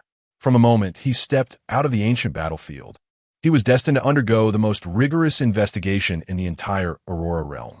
One law enforcer drew a short dagger from his cloak and approached Chunling cautiously. Before he could act, Chunling broke free from the enforcers flanking him, swiftly retrieving his own dagger from his garments. This scene startled the surrounding law enforcers, prompting them to instantly assume a defensive stance, and the six-pattern law enforcer's gaze turned sharp. "I will do it myself." With an impassive expression, Chunling pressed the blade of the dagger against his cheek, slicing into his flesh with deliberate precision. Crimson blood trickled down the blade, exposing the raw flesh beneath. As the chilling wind swept through the silent port, amidst the tense stares of onlookers, this young man, deliberately carving into his own face, smiled. With a bloodied visage, he slightly curled his lips and softly inquired, "Do you see my face? Is it real?" Meanwhile, in the headquarters of the law enforcers, a figure forcefully pushed open the door and rushed into the office. "What has happened?" Han Meng, seated at his desk, furrowed his brow at the sudden commotion. "It's Aurora City. We have received news from Aurora City." "Aurora City?" Han Meng seemed to piece together the information. "Did Jiang Qin and Chunling emerge from the ancient battlefield?" "They're dead." "What?" Han Meng was taken aback. "All of them are dead," the law enforcer reiterated. "Infiltrators launched a surprise attack on the ancient battlefield, and every law enforcer who entered was slaughtered, except..." Han Meng's complexion turned ashen, and he abruptly stood, a formidable pressure filling the room. "Except for what?" "Except for Chunling. He is reported as the sole survivor from Aurora City." Han Meng stood frozen in place. They discovered Chunling amidst a heap of corpses. When found, it was said he had nearly bled to death. "And now, has he been rescued?" "Yes, he has been saved, yet it is reported that he is currently detained in Winter Harbor, purportedly to undergo investigation and interrogation by the authorities of Aurora City." Among the enforcers who entered the ancient vault, one is the scion of the Starry Merchants Association, and the other is the son of a 7-pattern enforcer. Both families have dispatched representatives to Winter Harbor. It remains uncertain what their intentions are. Upon hearing the final remark, Han Meng seemed to recall something significant, and his expression shifted dramatically. Without allowing the enforcers to utter another word, he pushed the door open and vanished into the snowy expanse at an astonishing speed, clad in his black trench coat. Chapter 87 Interrogation. As Chunling deftly sliced open his own visage, the once bustling Winter Harbor was rendered silent, save for the whispering winds. For reasons unknown, the onlookers gazed upon Chunling's marred face, coupled with his faint smile, and were overtaken by an unsettling chill. "That will suffice." The 6-pattern enforcer finally spoke, instructing that he be taken inside for treatment while preparing for the forthcoming inquiries. The 2 enforcers exhaled with relief as they assisted Chunling, leading him directly to a nearby modest dwelling. This small abode was evidently commandeered for the occasion, likely belonging to a private citizen, its confines dim and cramped. Once inside, Chunling settled by the bedside, and after the enforcers provided him with bandages and ointments, they instructed him to wait there. Chunling heard the creaking door as they departed, yet they did not leave. Instead, they lingered just outside. With a mere application of salve to his face and a couple of raps, he paid little further heed. After all, for one endowed with the formless, his face was but a disposable fade. Once the skin was shed, he would still possess a visage of perfection. In the ensuing half-hour, 4 or 5 groups of individuals arrived in succession. Among them were enforcers and politicians from Aurora City, while others were of indeterminate origin, yet undoubtedly prominent figures within the city. They persistently probed into the events and particulars, particularly the deaths of Yin Shizai and Lu Xianming. Chunling deftly attributed Yin Shizai's demise to Jian Chongsheng, while Lu Xuanming's fate was laid at the feet of the number 8. Strictly speaking, Chunling was not being untruthful. He merely omitted certain details and misrepresented the actions of various individuals. Even if they were to delve into the ancient archives, meticulously scour the scene of the incident, they would scarcely uncover any flaws, unless they were to descend into the abyss at the cliff's base, where they might discover the body of an enforcer he had discarded. However, even if they did find it, the faces would be marred by Chunling's own handiwork, rendering identification nearly impossible in the wake of such disfigurement. Before long, the enforcers received further intelligence. They had located a vacant K-18 train in a warehouse near Winter Harbor, suspected to be amalgamated with some sort of sacrificial apparatus. This revelation bolstered Chunling's testimony, confirming that the identity thief had indeed executed their ruse through an assault on the train. The K-18 train connected the 7 districts, in a train that did not exist in the records. Whisking away an enforcer from District 1 would raise no suspicions. Moreover, the identity thief had cleaned the scene with such meticulousness that not a trace remained.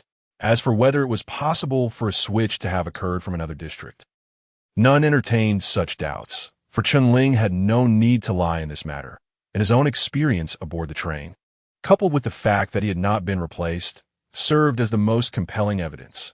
So, has the interrogation concluded? Chunling wearily rubbed the corners of his eyes, pondering when he might return. It should be soon, right? An enforcer stationed at the door hesitated before responding. It should be. After all, this is the first time such a grave trial incident has occurred, and the implications are immense. Furthermore, both the Starlight Chamber of Commerce and that 7-pattern enforcer are not to be trifled with. They had originally hoped that their heir would embark on a journey to cultivate the divine path, only to meet their demise within. Do you think they can simply let this go? Upon hearing this, Chunling's brow furrowed ever deeper. What does this have to do with me? The ones who killed them were the arsonists. Yet, the arsonists are also dead. The enforcer spoke meaningfully. Everyone has perished, yet you alone have survived. They seek vengeance against the arsonists and can only begin with you, attempting to uncover more clues. But I have divulged all that I know. What if you are concealing something? These prominent families have various means to extract every bit of information from a person, even to reconstruct everything you have witnessed. Only then will they find solace. Of course, after such methods are employed, typically the individual is either dead or driven insane. Chunling's heart sank at once. If those individuals from Aurora City truly resort to such tactics against him, wouldn't everything be laid bare? Isn't this tantamount to employing extrajudicial punishment? Will the enforcers not intervene? Indeed, this is explicitly prohibited in Aurora City. But tell me, which enforcer or lawmaker would dare oppose them? If they choose to take you away, who would have the audacity to stop them? Chunling fell into silence. At this moment, the enforcer seemed to realize he had spoken out of turn and hurriedly explained, "Brother, I was merely speaking offhandedly. It may not even come to that." Chunling did not respond, suddenly recalling the group that had persistently inquired about the details surrounding the deaths of Yin Shi and Lu Xianming. After their questions, their expressions had turned somewhat grim. A sense of foreboding washed over him. He closed the door and began to ponder within. If someone truly intended to take him away, how could he break free? Run? With so many enforcers outside, where could he flee? Just then, a murmur of low voices reached him from outside, followed by the door being pushed open. Outside stood a man clad in black, not wearing the standard enforcer's trench coat, but rather a luxurious and warm fabric. Behind him were two enforcers, one of whom was the very same who had spoken with Chun Ling. Casting a sympathetic glance his way, Enforcer Chun Ling, the leading man, began slowly, "Please come with me." "Where to?" "Aurora City." Chun Ling's brow knitted tightly. "Who are you? Why must I go to Aurora City?" "Who I am is of little consequence. What matters is, you must accompany me today." The man's gaze hardened, and a terrifying pressure emanated from him, engulfing Chun Ling like a tsunami. A phantom of the divine path materialized, one that Chun Ling had recently encountered. The book Divine Path. With Chun Ling's current mental fortitude, he was utterly outmatched compared to this individual. Undoubtedly, the other's rank must be above the fourth tier, yet not quite at the fifth, for there remained a discernible difference when compared to the aura of that five-pattern enforcer. If all goes as expected, this individual is likely a representative of the Starry Merchants Association or that seven-striped enforcer. Given that the abduction of Chun Ling ostensibly contravenes the regulations of Aurora City, they cannot directly deploy an enforcer and must resort to employing some powerful figures outside the system. The person before me, the possessor of the divine path of the book, is evidently one of their own. What if I refuse? Chun Ling articulated each word with deliberate precision. Chapter 88. Why should it concern you? Refusal? The man chuckled lightly, expressing his desire to witness how one would decline. With that, he casually produced a paper talisman from his pocket, waving it towards Chun Ling instantly. The four prominent characters inscribed upon it radiated brilliance, command to follow. A beam of light surged forth from the talisman, penetrating Chun Ling's being. He shuddered violently, finding himself utterly incapable of moving even an inch, no matter how fervently he struggled. What sort of skill was this from the divine path of scriptures? Chun Ling's countenance darkened considerably. Although he could not move, it appeared that his voice remained unrestrained. Coldly, he spoke, unlawfully detaining an enforcer of the Aurora domain. "You are committing a crime. Unlawful detention? Who witnessed it?" Upon hearing this, the two enforcers behind him immediately turned, their gazes fixed upon the sky above Winter Harbor, seemingly oblivious to the events transpiring within the room. "Boy, do not be so naive. This world is not governed by reason." The man cast a sidelong glance at him before exiting the room. Audience anticipation 5. Chun Ling felt as though invisible strings were pulling him along against his will. The frigid winds from the frozen sea sweeping into Winter Harbor. Dressed only in a thin garment, he was compelled to walk slowly into the snow. Furrowing his brow, he cast a furtive glance around. The enforcers who had once surrounded Winter Harbor like a fortress had vanished, leaving only a few busy enforcers, who instinctively turned away to avoid the scene. Chun Ling's heart plummeted. Though he had surmised that the influence of the Starry Commerce Guild was immense, he had not anticipated such blatant disregard for the rules of Aurora City, allowing himself to be taken directly from Winter Harbor. The order and regulations of the Aurora domain were far more chaotic than he had imagined. Like a puppet, he trailed behind the man, his mind racing to devise a means of escape, yet he was unable to move even a single finger. He followed the man through the bustling streets of Winter Harbor, arriving at a modest train platform. 2K15 tickets to Aurora City, please, the man said politely at the ticket booth. The ticket clerk glanced at him, and then at Chun Ling. Purchasing tickets is permissible, but entry to the city requires qualifications. Otherwise, you will be forcibly returned. You should be aware of this? Understood. Seeing the man's calm nod, the ticket clerk ceased further commentary, handing over 2 tickets. The man led Chun Ling onto the platform, where other passengers awaited. They cast only a fleeting glance at the pair before losing interest, as both Chun Ling and the man were dressed in ordinary attire and appeared to be nothing more than average travelers. As Chun Ling observed the surrounding passengers, preparing to utter something, the man before him slowly interjected, "I advise against attempting to call for help. Otherwise, I would not hesitate to eliminate everyone here." Chun Ling's gaze sharpened. Just moments ago, he indeed harbored thoughts of desperation. After all, his body lay immobile, leaving him to rely solely on his voice to seek an escape. Given that the enforcers were unwilling to confront him, he believed that as long as there were more witnesses present, it would not be so easy for the man to take him away. Alas, the man's moral threshold was appallingly low. Are the inhabitants of Aurora City all but butchers like you? Chun Ling inquired coldly. Certainly not, the man replied calmly. However, if one is to serve as a dog, one must be prepared to get one's hands dirty. As their conversation unfolded, a steam train thundered towards them, accompanied by a jarring sound of deceleration as the iron beast crawled slowly before them. K-15 to Aurora City, all aboard, the conductor announced. The man brushed off the dust from his coat and strode directly onto the train, with Chun Ling rigidly following suit. This train to Aurora City ran only once a day, as few ever chose to ride it. The vast carriage was empty, save for the two of them, with no other passengers in sight. The man casually selected a window seat, retrieving the latest newspaper from the metal rack, and began to read. Take a seat, he said without glancing up. The journey to Aurora City will take approximately 4 hours. Cherish your remaining time. In that moment, Chun Ling felt as though two colossal mountains bore down upon his shoulders, pinning him to the chair across from the man. I need to use the restroom. Chun Ling pondered for a long while before reluctantly uttering this cliché line, so often seen in countless films and dramas. No, you do not. Yes, I do. Do you think I cannot manipulate your body to relieve yourself? I could simply guide you to the restroom, unfasten your trousers, and then... Forget it. I no longer wish to pursue this clumsy escape plan. The whistle echoed through the air as the iron beast, crawling along the tracks, began to move slowly, the deep thud resonating once more. Chun Ling's mind was in turmoil.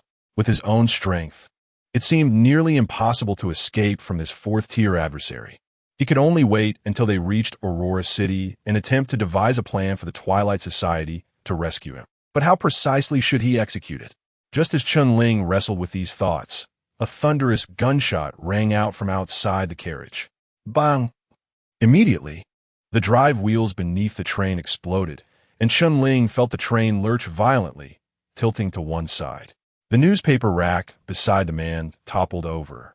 A scalding teacup shattered on the floor, and the conductor's startled cries echoed from outside the carriage as the entire train came to a rapid halt amidst violent shaking. The man's expression shifted, and he grasped the fixed table to steady himself, turning to gaze out the window. Blinding sparks erupted against the white snow, and a figure slowly approached from within. Sir, a conductor rushed onto the platform. What is happening? Silence. Bang! The carriage door was forcefully kicked open. A frigid wind, mingled with shards of snow, swirled into the carriage as a figure clad in a black overcoat stepped onto the floor of the carriage. He held a gun in his right hand, the dark barrel still emitting wisps of smoke. Upon seeing that familiar face, Chun Ling was momentarily taken aback, only for her pupils to constrict violently. The enforcer of District 3, Chun Ling, stood amidst the shards of shattered glass as the man spoke slowly. Having emerged from the ancient confines of the military path, neglecting to report to District 3 at the first opportunity. Where are you headed, Han? Meng? Chun Ling's eyes were filled with astonishment. Never had she anticipated encountering Han Meng here. It is essential to note that this location does not fall under Han Meng's jurisdiction. Rather, it is the winter port, several hours away from District 3. The man's brow furrowed deeply as he gradually rose to his feet, positioning himself at opposite ends of the carriage, locked in a distant standoff with Han Meng. Where I go is of no concern to you, he remarked, slightly tilting his head. Which district are you an enforcer of? Do you dare to seize what Chairman Yin desires? Han Meng remained silent, his demeanor calm as he elevated the still-smoking barrel of his firearm, aiming it directly at the man's forehead. I'm taking my subordinate back. It is none of your business. Chapter 89. Survival amidst chaos. A palpable aura of menace surged within the carriage, accompanied by a sudden drop in temperature. Chun Ling found himself ensnared in his seat, his gaze fixed vacantly upon Han Meng, whose countenance radiated an ominous intent, leaving Chun momentarily dazed. Han Meng's appearance here, having just departed from Zone 3 and having shot out the train's driving wheel, was far from mere coincidence. The only plausible explanation was that he had come specifically for Chun.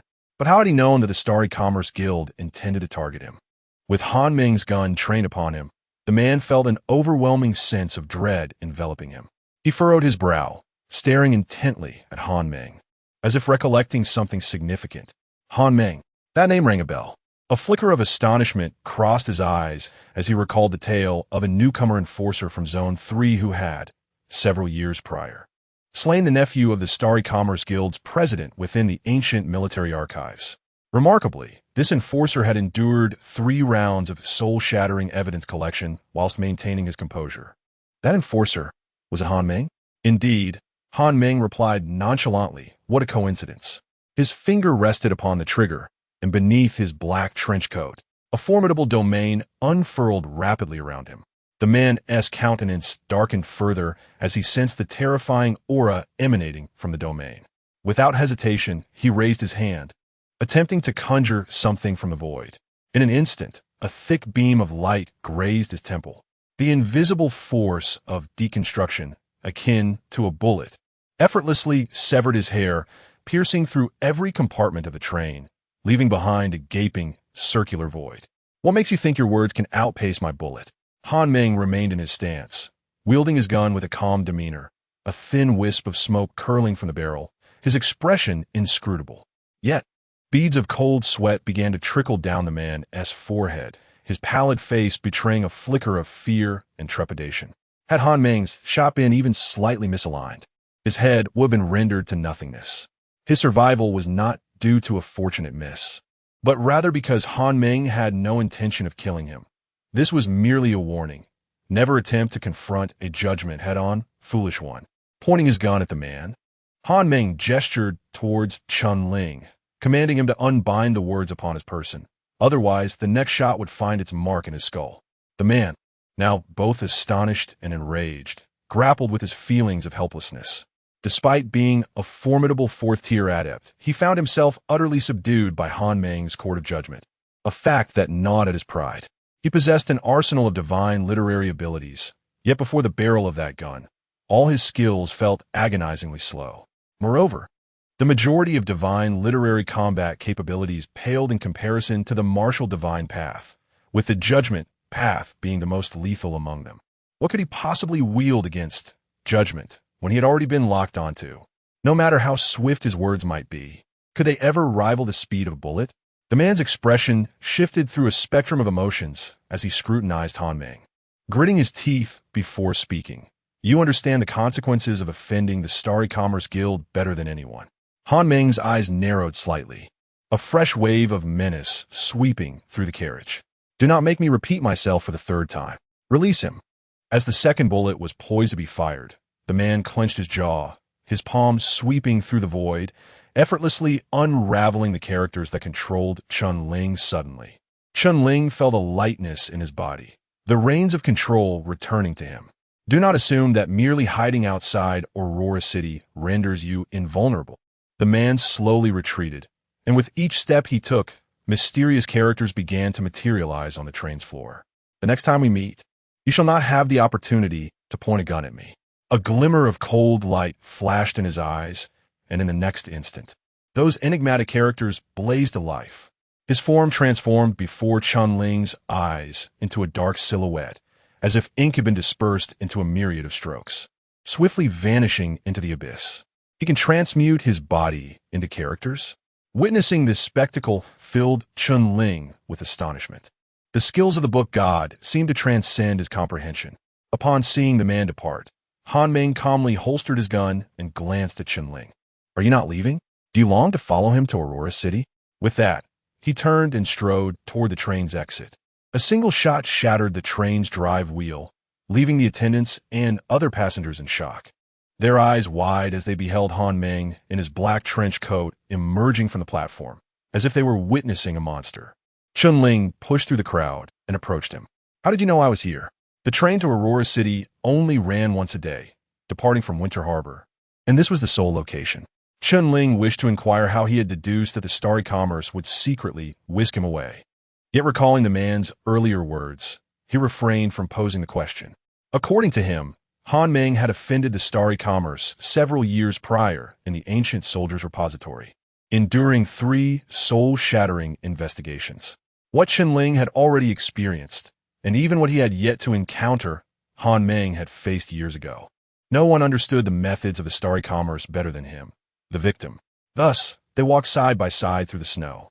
Han Meng did not ask Qianling what had transpired in the ancient repository, nor did Qianling inquire about Han Meng's past experiences.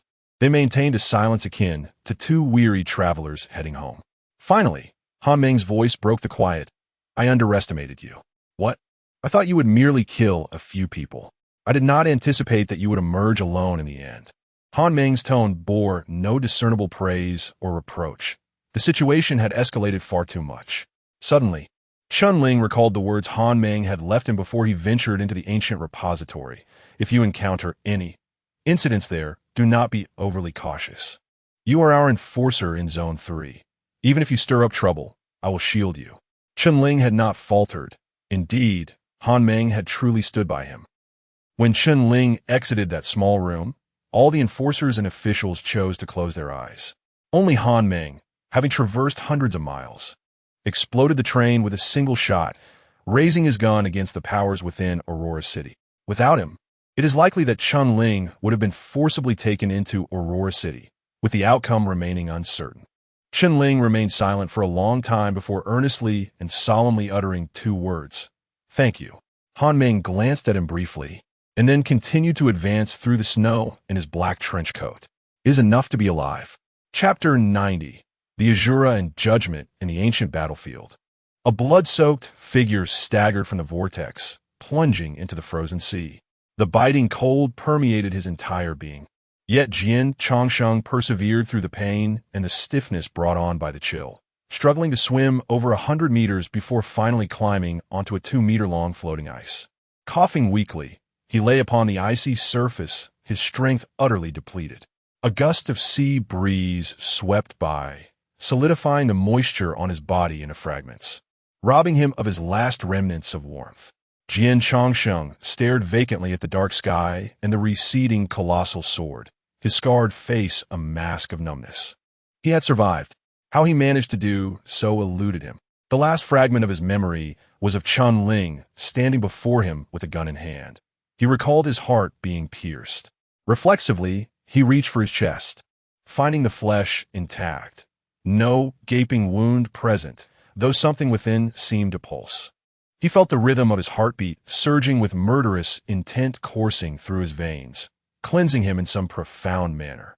Moreover, it felt as if something new had awakened within him, resonating with the distant black sword.